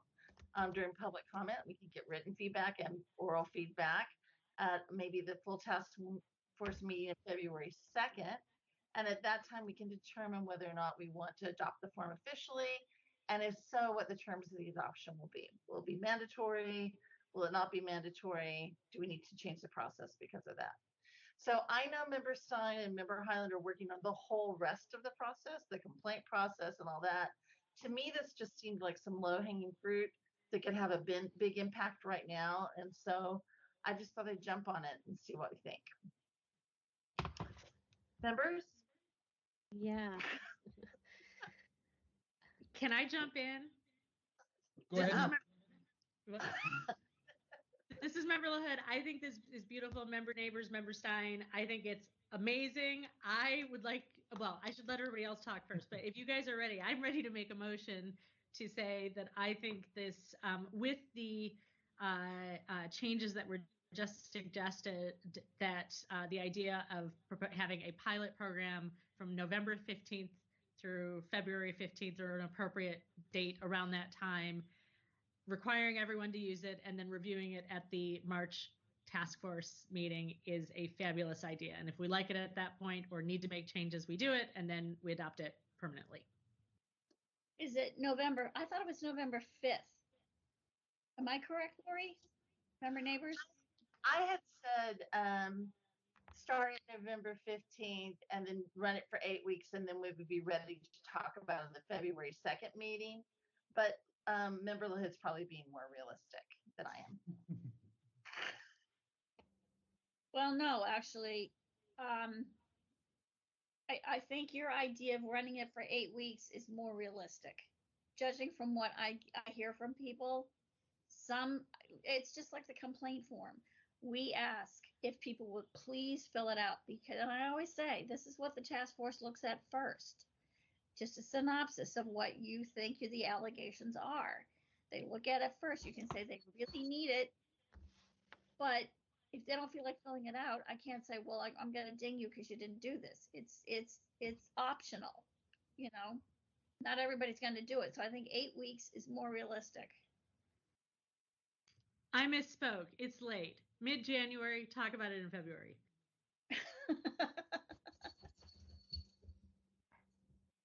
And Member Stein, did you have a comment?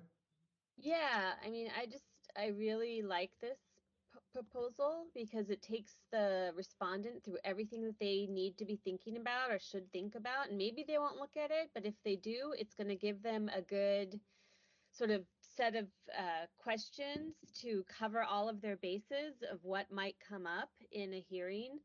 I'm a little bit brain dead at this time, so I don't know if you already mentioned this, but the one thing I would change is that number 9 at the very, are there more than one numbers? No, yeah, number 9 at the very end there. Did you already say this? Like take it out, just put it after 8 because it can relate. Yeah, okay. Then I'm good with everything. I put number for question 9. I removed the phrase public records and then revised the question to be about the types of body. Is that what you mean? Oh, no, well, I was just thinking this idea that, you know, whether we have jurisdiction or whether they're exempt is a question that applies, whether we're asking for public records or whether a petitioner is asking for public records or whether they're asking for access to a meeting. So I think it's a good question to be geared towards, just to be a general question for any respondent to address, right? Yeah. Did I say that right? I'm so tired. I think so, but I'll make the change and I'll show it to you and you can see. Yeah. I mean, because I could think you could just take it out, put it after number 8, and then it applies to everybody, whether it's a record or a meeting that they're complaint that they're responding to.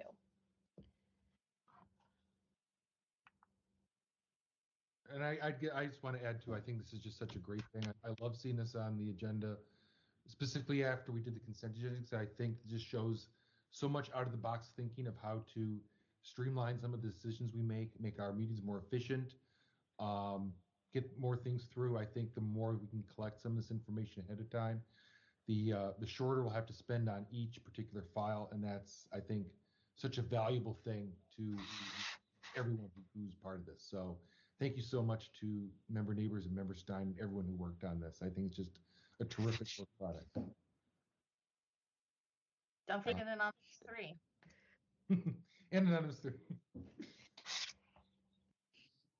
Now make a motion. I think that would be a great time for a motion if someone wants one. I'd like to make a motion to adjourn. Oh, do we want to?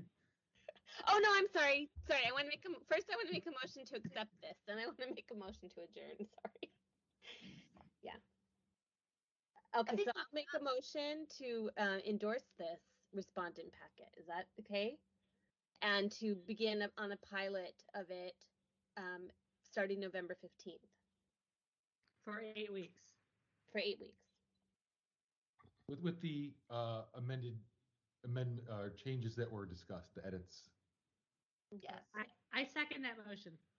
Okay, so moved by Member Stein, seconded by Member LaHood, to approve the pilot program for 8 weeks with the suggested edits and then discuss in February, sounds like. Okay, any public comment on this motion? Yes. Yes, Peter Warfield. Okay, I heard a yes, but I didn't know who that was, and I also heard Peter Warfield. David Pilpel, back to life. Okay, so Mr. Pilpel and Mr. Warfield. And anonymous number 3. And anonymous number 3. And Pilpel is willing to go last because he just came back to the party. Okay.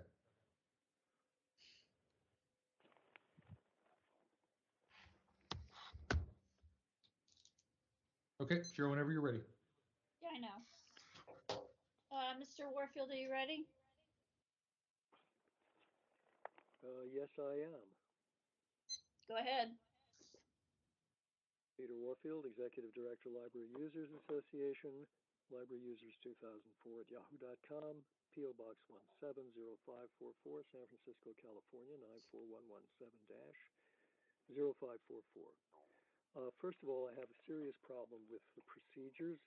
Well, let me start out overall. I think overall the purpose is good, is actually very good, and I think that many of the parts of this are very good. I think there are some problematic parts that I think need some consideration and thought. And it concerns me that there's been so much process apparently under the radar, as it were, not in public. I've gone to a lot of meetings, and I can't say that I've been to all, but this is not just a statement about preparing respondent packets, but it's also how you're going to do your job. And it's kind of the tail wagging the dog, the procedure wagging how you're going to handle complaints. So, for example, where you have in the first bullet item on the first page that you might not have a hearing, that's new. That doesn't exist in your complaint procedure right now. So that also, I think, is problematic. I did not follow the exact wording and the exact changes that were proposed. I don't think it's fair to have those sight unseen on a lengthy document like this and then to go approving it without having folks to see it. Like I said, there are many good things. I'll give some specifics. Right at the first paragraph, it sounds like your big concern is without having to appear before the SOTF multiple times. I think what you should be interested in is increasing your chances of resolving the complaint promptly and fairly. With respect to without conducting a hearing, I think a lot more needs to be said about that. And in particular, it has to be approved and as part of the procedures. Much of this, again, is very useful. And actually, some of this stuff ought to be known to the complainants because they thereby also might know what their rights are and what they can expect from the respondent. Number 2, what records have you found in response to the request 25 and seconds. what they provide them? There's a problem with communications such as emails, I would say, to and from staff. One of the big things, as you've said, is they're publicly available online audio. I think that's too restrictive. There are other forms of recording that ought to be included. And in number 7, I think you're excluding donors and other entities with which agencies deal. And those also should be included as to whether they're getting information from them. Those are just a few of the things. Okay, Mr. Warfield, your time's up. Thank you. Next speaker, please.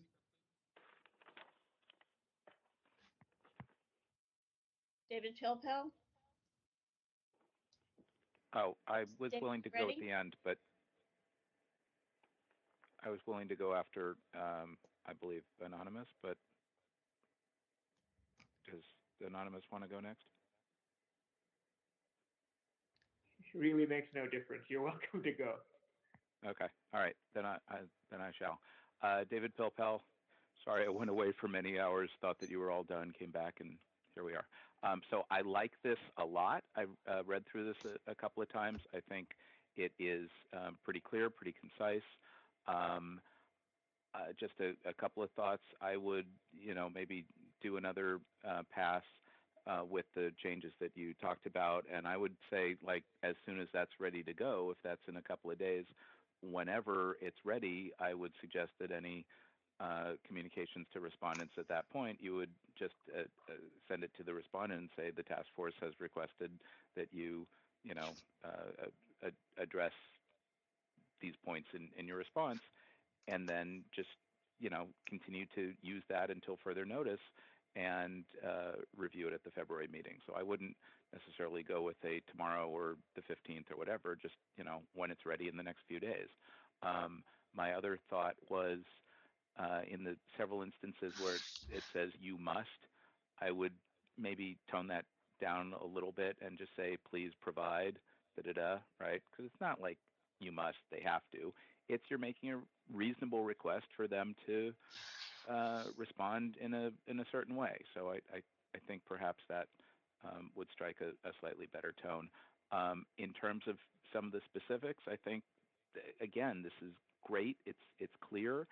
And I think if you try it for a couple of months and see where things are at the February meeting, if it needs to be tweaked, then tweak it. And I actually like the approach here a lot better than I like the complaint form and the complaint stuff with all of those questions and did you do this and da-da-da. This is a lot simpler. If you could adapt this format for complainants somehow so that it's, a little more balanced with what you're asking complainants to do and provide with what you're asking respondents to do and provide, that seems a little more fair and balanced to me. Both sides have burdens and obligations, and I think this is a good and fair approach. And so I like it. I appreciate Member Neighbors, Member Stein, the rest of you. I hope that's helpful. Thanks for listening.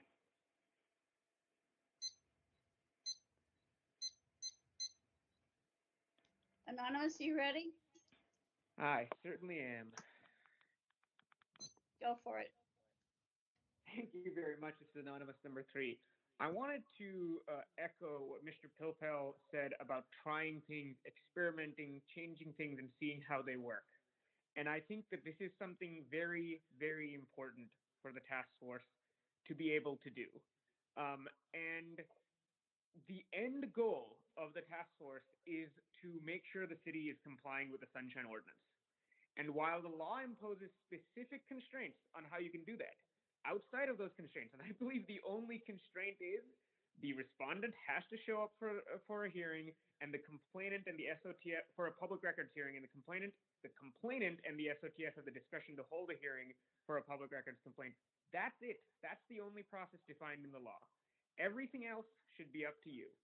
And I strongly endorse that you guys come up with a process that will make it more efficient to handle complaints.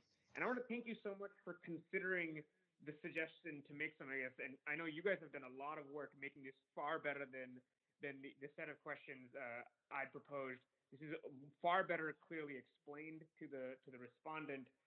The only thing I would disagree with Mr. Pilpel is on this balancing of burdens or how the burdens compare. The law makes it clear they're not fair and balanced burdens between the complainant and the city. It is the city that bears burdens for proving why it's doing what is okay.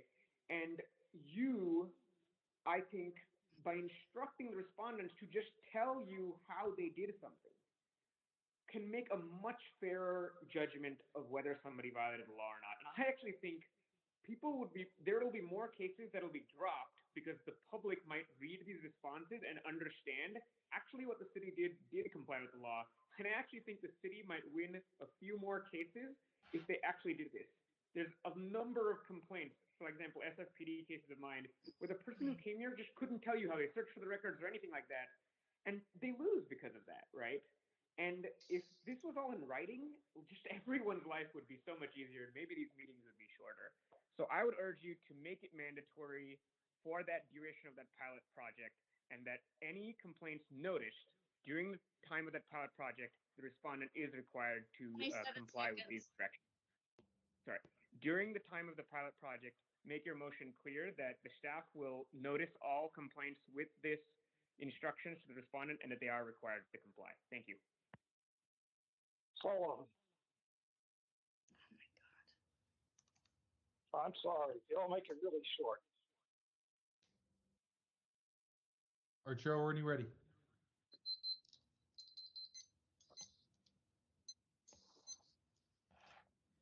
Mr. Sullivan, you ready? Yes. Go. I would move instructions for preparing your responsive materials up above. Reminder, if the complaint makes a specific allegation to their complaint, you must affirm and deny. Make that part of the instruction. And I would put some bold things on that. Remember, if the complaint makes specific allegations in their complaint, you must affirm, deny, or declare no contest with respect to each allegation. Let's put that in bold. All right, that's it. Thank you for your time. Okay, last call for public comment. Hearing none, I'll close public comment. We ready on a vote on this motion? Everyone set? Okay. Cheryl, can you call the roll? Yep.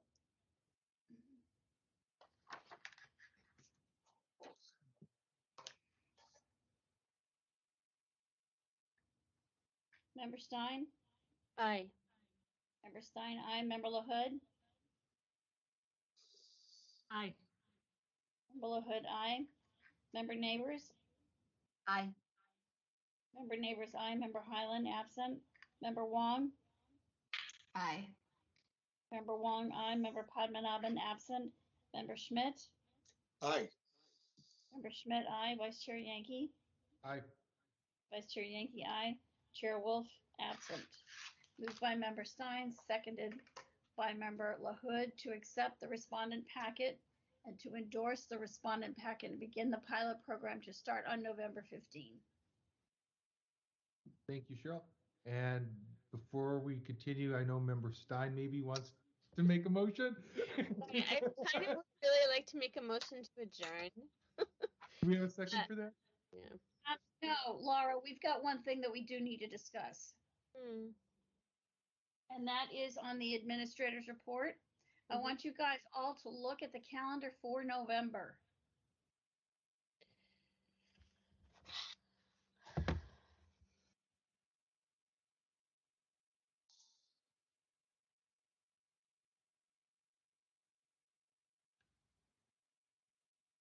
And I say that because the Thanksgiving holiday is up. And I wanted to point out to all of you that November 23rd is the Tuesday before the Thanksgiving holiday.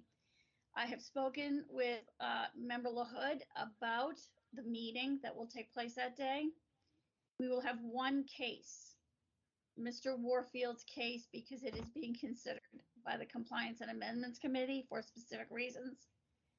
We will have one case. We will just, what was the other thing we were going to discuss? Oh, the other thing we were going to discuss is we had talked to our DCAs about some guidance on attorney-client privilege. And I thought if we're going to have a shorter meeting anyway, that would be a good time to have that discussion. So we would just have those two things on the agenda, and then obviously general public comment. And at least that would get us one or two steps ahead for the next meeting. But keeping in mind that city staff does not have enough time to prepare for the full task force meeting next week because they'll be off for so many days, namely Ms. Leger. So Yeah, so I will be busy that Tuesday and Wednesday preparing materials for the December 7 task force meeting, which means on Tuesday when the Compliance and Amendments Committee hearing begins at 4:30, I will probably leave the office at 3 p.m. and hightail it home so that I can make it in time for that meeting. And then that Wednesday, go back to the office and upload the agenda for the December 7 meeting. So I really don't have time for, unless you guys tell me within the next few weeks, like 2 weeks, that you want specific things taken care of, I'm not going to have a whole lot of time. I mean, this particular agenda right now, as I told Vice Chair Yankee, there were 20 separate parts to this agenda. That was a lot of work. So, and that's basically what I did last Thursday before I took 2 days vacation, which I now regret. But I worked from like 8:15 until 5:15 straight with no breaks or lunch. That's how much work it was. So, you know, I'm happy to have these meetings, but I mean, we have to consider what time we're actually closing and adjourning our meetings, and how much work that I can realistically get done in a day when it comes to uploading, scanning, page numbering, and uploading an agenda to. And then I have to get it to everybody. I have to get it to the library. There are people that absolutely have to be notified in addition to having this thing published. So for the, just please bear that in mind, because we're going to have, and I am not going to be here on the Monday after Thanksgiving. I'm taking a holiday vacation day. So please bear that in mind when thinking about meaning you want me to do things for you in the month of November. And that's it. Okay. Just note for the record that we did skip items number 14 and 15. This is item number 16, Administrators Report, Complaints, and Communications, that we're on now, just because we were kind of not really there, which is fine. I can say one thing about the draft complaint form that I did speak to Vice Chair Yankee about, and that is that after Cheryl, we can't jump around from agenda items, so sorry, let's stay on this agenda item. So, any other questions or comments on this agenda item? Member LaHood. Yes, I have a big one. Right now it says the December meeting is December 7th, but we all thought it was December 1st, and we told a gentleman earlier in the evening to come to the meeting on December 1st, and he does not have email. Oh, yeah, that's... So is it December 1st or is it December 7th? It should be December 1st. That's the first Wednesday, right? Yeah. Is it? Yeah. Yep. And that was the whole issue with Thanksgiving being challenging because the full task force meeting was going to fall on December 1st the following week. Yeah. And the following week will be the week of the 6th. Wednesday. No, the Wednesday after Thanksgiving is December 1st. I put December 7th. Yeah, I did. Yeah, December 7th. All right, I will correct that.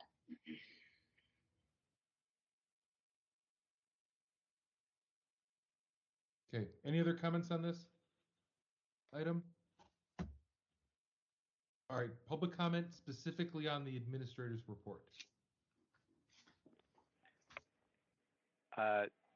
David Pilpel, quick question. Were you going to take separate public comment on 14 or 15, or will this be the last opportunity for public comment? If we end up hearing those items, but I think we probably won't be, but we need to keep this public comment specifically on this item, not use it for other items.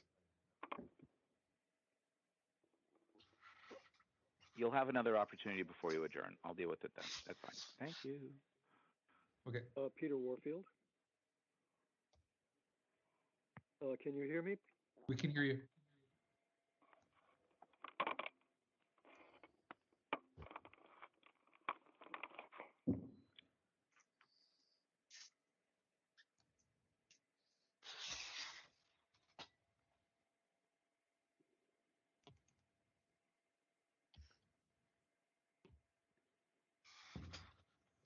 Cheryl, you ready?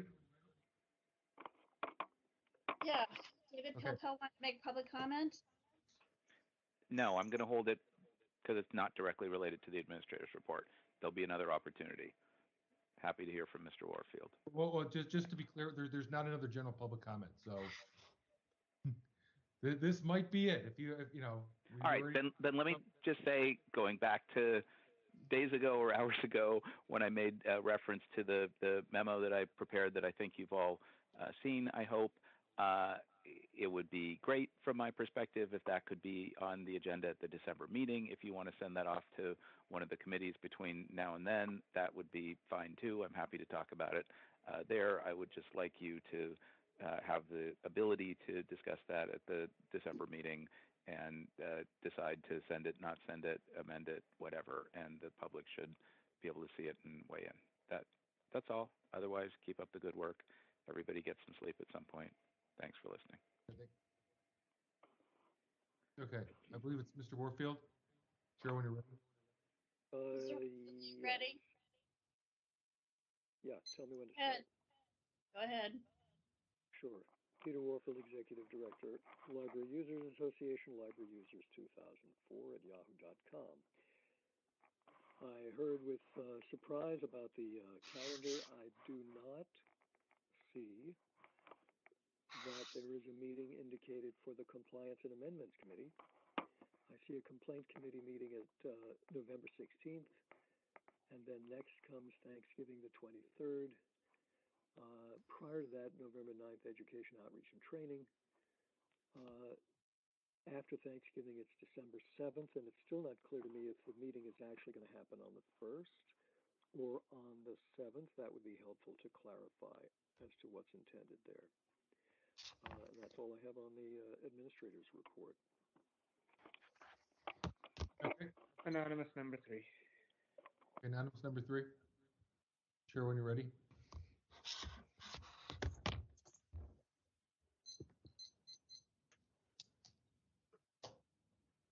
Go ahead. Thank you very much. With regards to the item on this item that says public communications, I would have loved to see Mr. Piltall's proposed memo in the public communications, which is where I think it should be, and thus is appropriate for this item. I think you've now started including Mr. Sullivan's and mine, but anyone who is sending these kinds of public proposals, it's for example where the original proposal for the respondents packet was in many months ago. It's in a public communication packet. I do think we should be able to see other people's communications. And the other thing that Ms. Leger mentioned during her comments was the amount of time it takes to print all this stuff and number it. And I do hope some committee was looking at that and maybe using a different process for it. I do hope you're able to look at that. Thank you. Okay, thank you. Any other public comment on this? Okay, go ahead and close this item. At this point, I'm going to move to continue items 14, 15, 17, and then adjourn.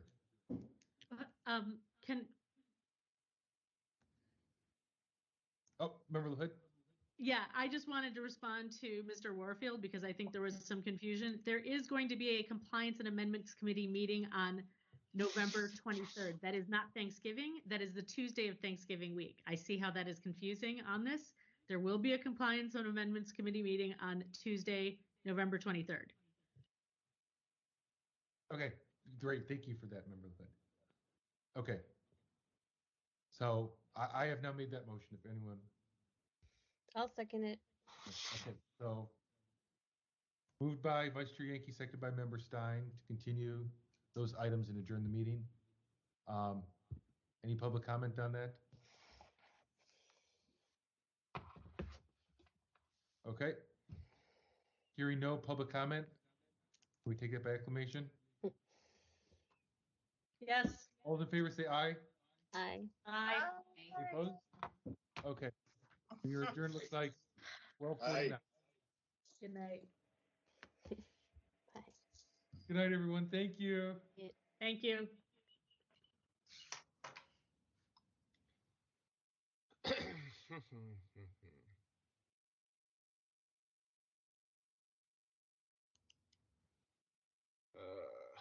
Hey Cheryl, I'm still here.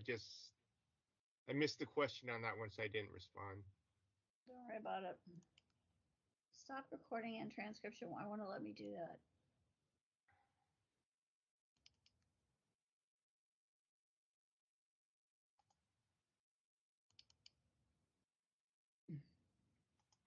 Let me do that.